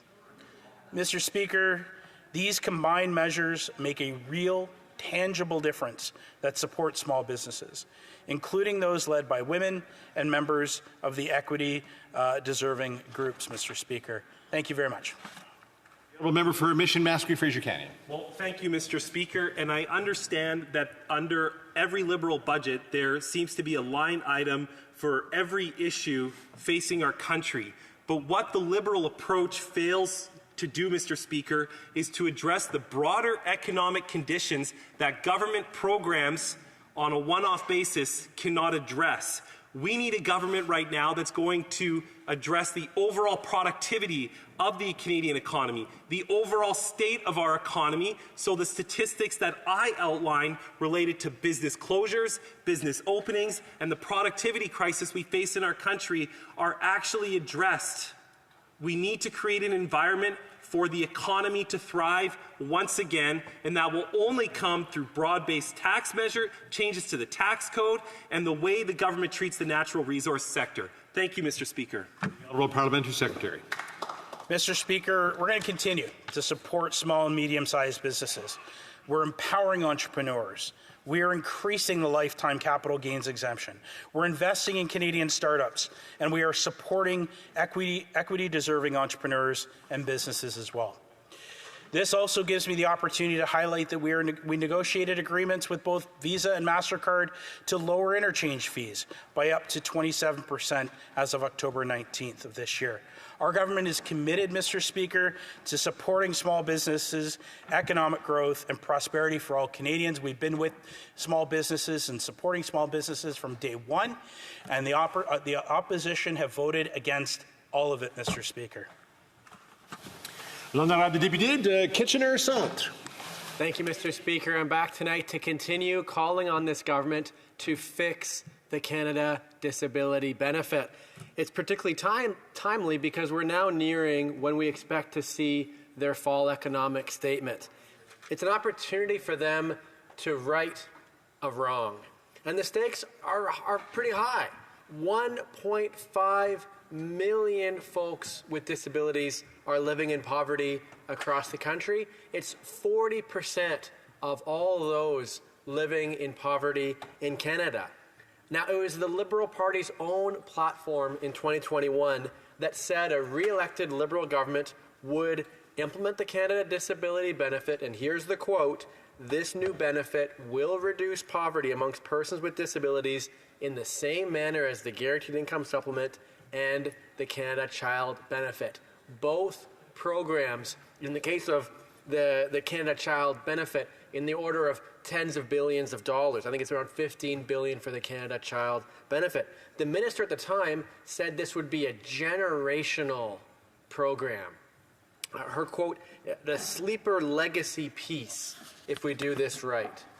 Well, now we're nearing the end of this government's mandate. The fall economic statement is likely the last opportunity to fix the benefit before we head into an election. If nothing is done, here's the reality. The proposed benefit amount is currently capped at a maximum of $200 a month. It won't even start till July of 2025, and it's going to be limited to those who can access the incredibly burdensome disability tax credit. Recent modeling from the Canadian Centre for Policy Alternatives shows only 10,000 people would be lifted above the poverty line by the benefit as it's currently laid out. Here's Inclusion Canada commenting on it. Their quote, "Our disappointment cannot be overstated." This government's got to fix the benefit as the disability community has been calling for. Specifically, 7 things they've got to do to address fixing the Canada Disability Benefit. First of all, remove the barriers to application by automatically enrolling recipients of provincial and territorial disability programs, as well as those who currently receive CPPD in the Canada Disability Benefit, and remove the requirement for a DTC certificate. Second, remove the additional barrier of another application that they've proposed in the regulations with a simple opt-out option for those who wish to receive the Canada, who do not wish to receive the Canada Disability Benefit. Third, support the dignity and the independence of each person with a disability by means testing the benefit against an individual's income. Fourth, of course, increase the maximum amount to lift folks with disabilities above the poverty line, taking into account the added cost for those who live with a disability. Fifth, raise the income threshold so that it takes into account the added cost of living with a disability. Sixth, fast track the implementation and delivery of the benefit. And seventh, issue retroactive payments dating back to when the legislation was passed in June of 2023. They could pay for this easily if they redirected the subsidies they currently give to the oil and gas industry every single year. It's about $18.5 billion in 2023 alone. This is about honoring this government's own promise. It's about addressing poverty. It's about listening to the disability community. My question to the Parliamentary Secretary is, will they do it? Well, Parliamentary Secretary, the Minister of Diversity, Inclusion and Persons with Disabilities. Monsieur le Président, I'd like to thank the member from Kitchener Centre for his question on behalf of persons with disabilities and for his advocacy, and also thank the disability community for its advocacy over the last several years. Everyone in Canada should be able to live in dignity. Our government is dedicated to this principle. We are prioritizing the needs of persons with disabilities and the disability community, and we're working towards meaningful solutions, solutions that matter and are impactful. It was our Liberal government that enacted the Accessible Canada Act. This was the first national Canadian legislation that impacted all government departments and federally regulated agencies. We are committed to making Canada more accessible and inclusive for everyone. Disability Inclusion Action Plan, our blueprint for change. A key component of this plan is a robust employment strategy. This strategy is integral to supporting persons with disabilities, helping persons with disabilities enter the workforce. In fact, Statistics Canada estimates that over 1 million working-age Canadians with disabilities can participate in the labour market if they had a fully inclusive environment. We are committed to providing that fully inclusive environment for the 1 million Canadians of working-age persons with disabilities.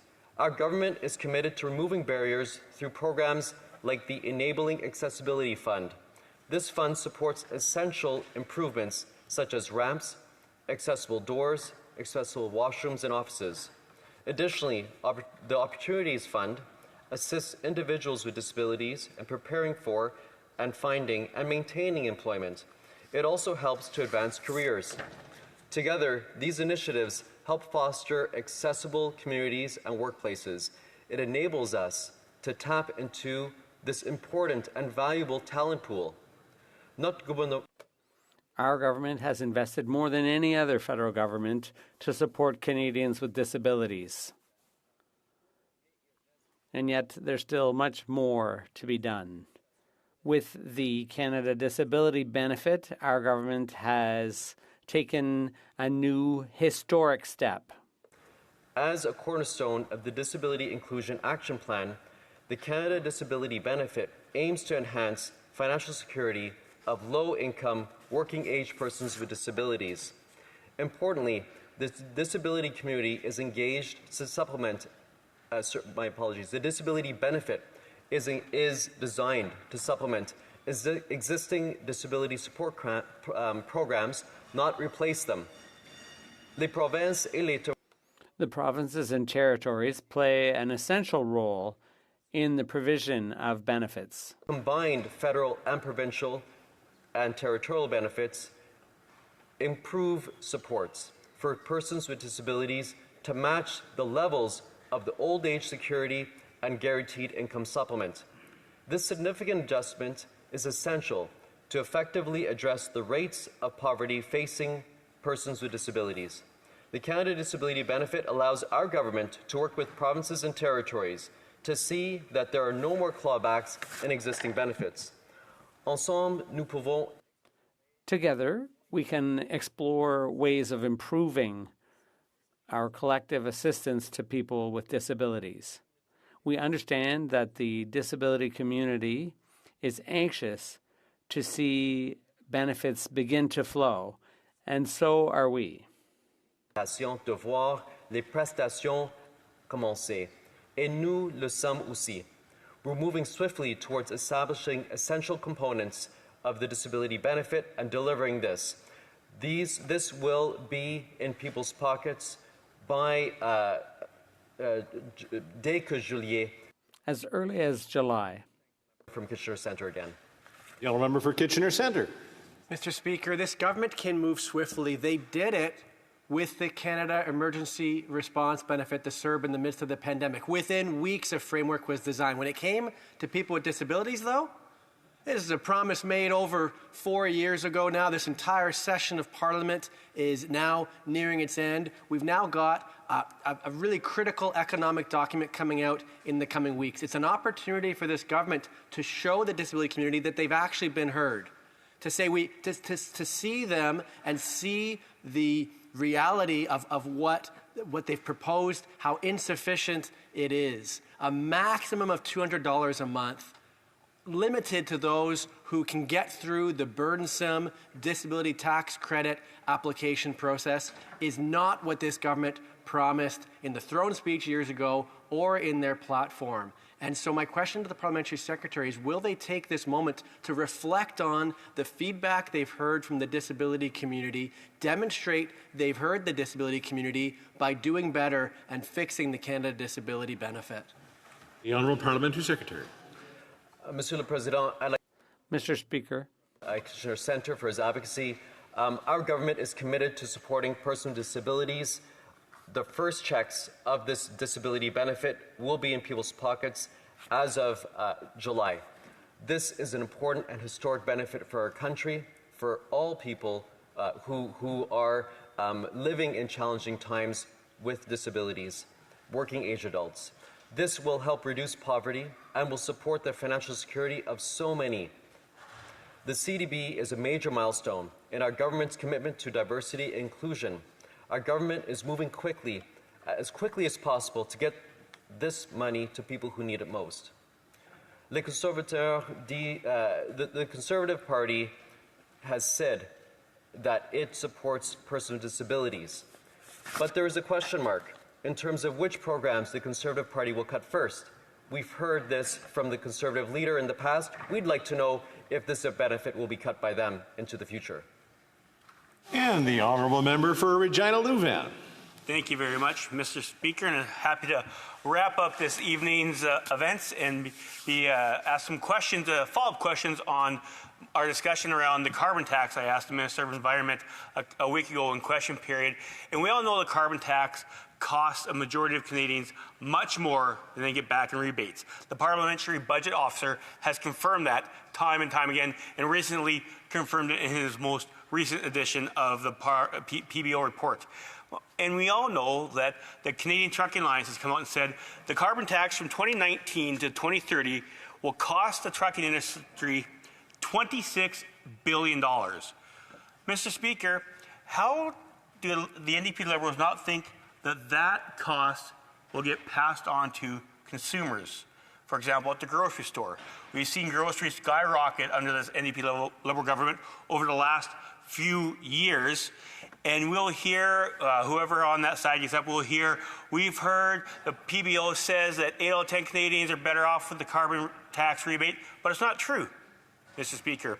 When you take in the total cost, indirect cost of the carbon tax, I would say a vast majority of Canadians are worse off. The rebate is minuscule, Mr. Speaker, and we know that the carbon tax is put on in most parts of the country: home heating, air conditioning. Every time you fill up your gas tank, every time you go to the grocery store, you get hit time and time again. Canadians now realize this NDP Liberal government is not worth the cost, and over the 9 long years that they've been in government, everything has gone up in price. We've heard it time and again. Costs are up, taxes are up, time's up, Mr. Speaker. It's time to have a carbon tax election. And we even know and see their junior partner, the NDP, kind of waffling a little bit on the carbon tax. We see that their leader from Burnaby South, right there in the middle of the Elmwood-Transcona by-election, he said, maybe we're not in favor of a carbon tax. Only days later to flip-flop back and then come on board. We saw the NDP premier in BC, Mr. Eby, say, you know what? The carbon tax is hurting people of BC. They're going to maybe revisit that. They made that promise during an election campaign, but once again, they'll go back to their old ways of foisting the carbon tax on the Canadian people in BC and making them pay more and more each and every day. So, Mr. Speaker, I would like a clear answer from whichever Liberal is going to give an answer this evening about why do they continue to break their promise? The promise that they gave in the 2019 campaign, where they would never raise the carbon tax past $50 a ton. And it's in their campaign platform, Mr. Speaker. That is the Liberal commitment. They've never raised the carbon tax to past $50 a ton. And what we're going to see by 2030, they're going to quadruple the carbon tax, and it's going to cost each and every Canadian an extra 61 cents a litre. That is an undeniable fact. So I'm hoping to have an answer of why did they break their promise to Canadians and quadruple the carbon tax? The Honourable Parliamentary Secretary, the Minister of Housing, Infrastructure and Communities. Without an ounce of irony, Mr. Speaker, the honourable member gets up and talks about breaking promises. That member ran on pricing pollution. Him and every member of his party ran on a carbon tax. It's in his platform. He's heckling, Mr. Speaker. Show me where it is. There was an announcement. It was on the cover of their platform. The guy with the muscles that they got rid of a little bit after. He ran on a carbon price. It's shocking, Mr. Speaker. I looked it up before the speech. More than half of the member's province is currently in drought conditions. And in his entire speech, he didn't talk about any action on climate change. Climate change is affecting the farmers that he purports to stand up for in dramatic ways. That's affecting yields, that's affecting their livelihood, and he says, I don't care. Maybe in Regina, it doesn't matter what the farmers, the impact for the farmers and climate change beyond the borders of his riding, Mr. Speaker. But I think the honourable member and I have discussed this, we both like to eat. And isn't it important that we stand up for farmers, we stand up for our economy, and we fight climate change, if not for them, for our kids who are facing this. Looking at my phone right now, it is 18 degrees on November 5th in Ottawa. We can see the impacts of climate change with our own eyes, and the honourable member just wants to stick his head in the sand. He quotes the parliamentary budget officer. I don't know that he's even read the report. In the report, it specifically says 8 out of 10 Canadians do better under the carbon pricing system. He is the person that would speak to 100 doctors who would say smoking's bad for you, and go speak to one doctor that says it's okay and say, oh, it's great to go smoking. We should really do this, and we should do it regardless of what the other 99 doctors said.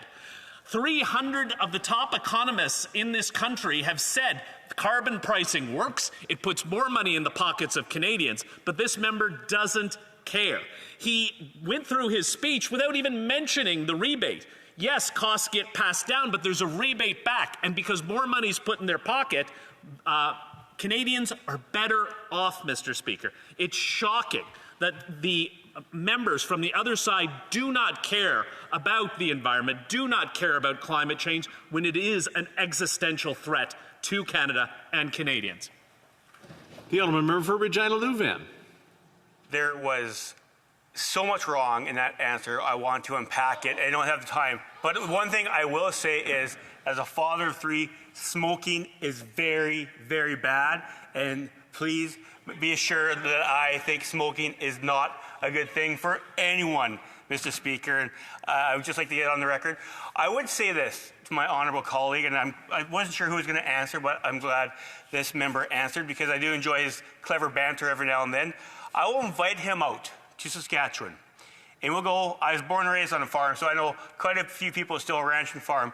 And we'll tour southwestern Saskatchewan. I'm sure the member for Cypress Hills Grassland would help us out. We'll tour northern Saskatchewan, and we'll go to every farmyard we can in Saskatchewan, and he can tout the efficacy of the carbon tax and if it's helping or not.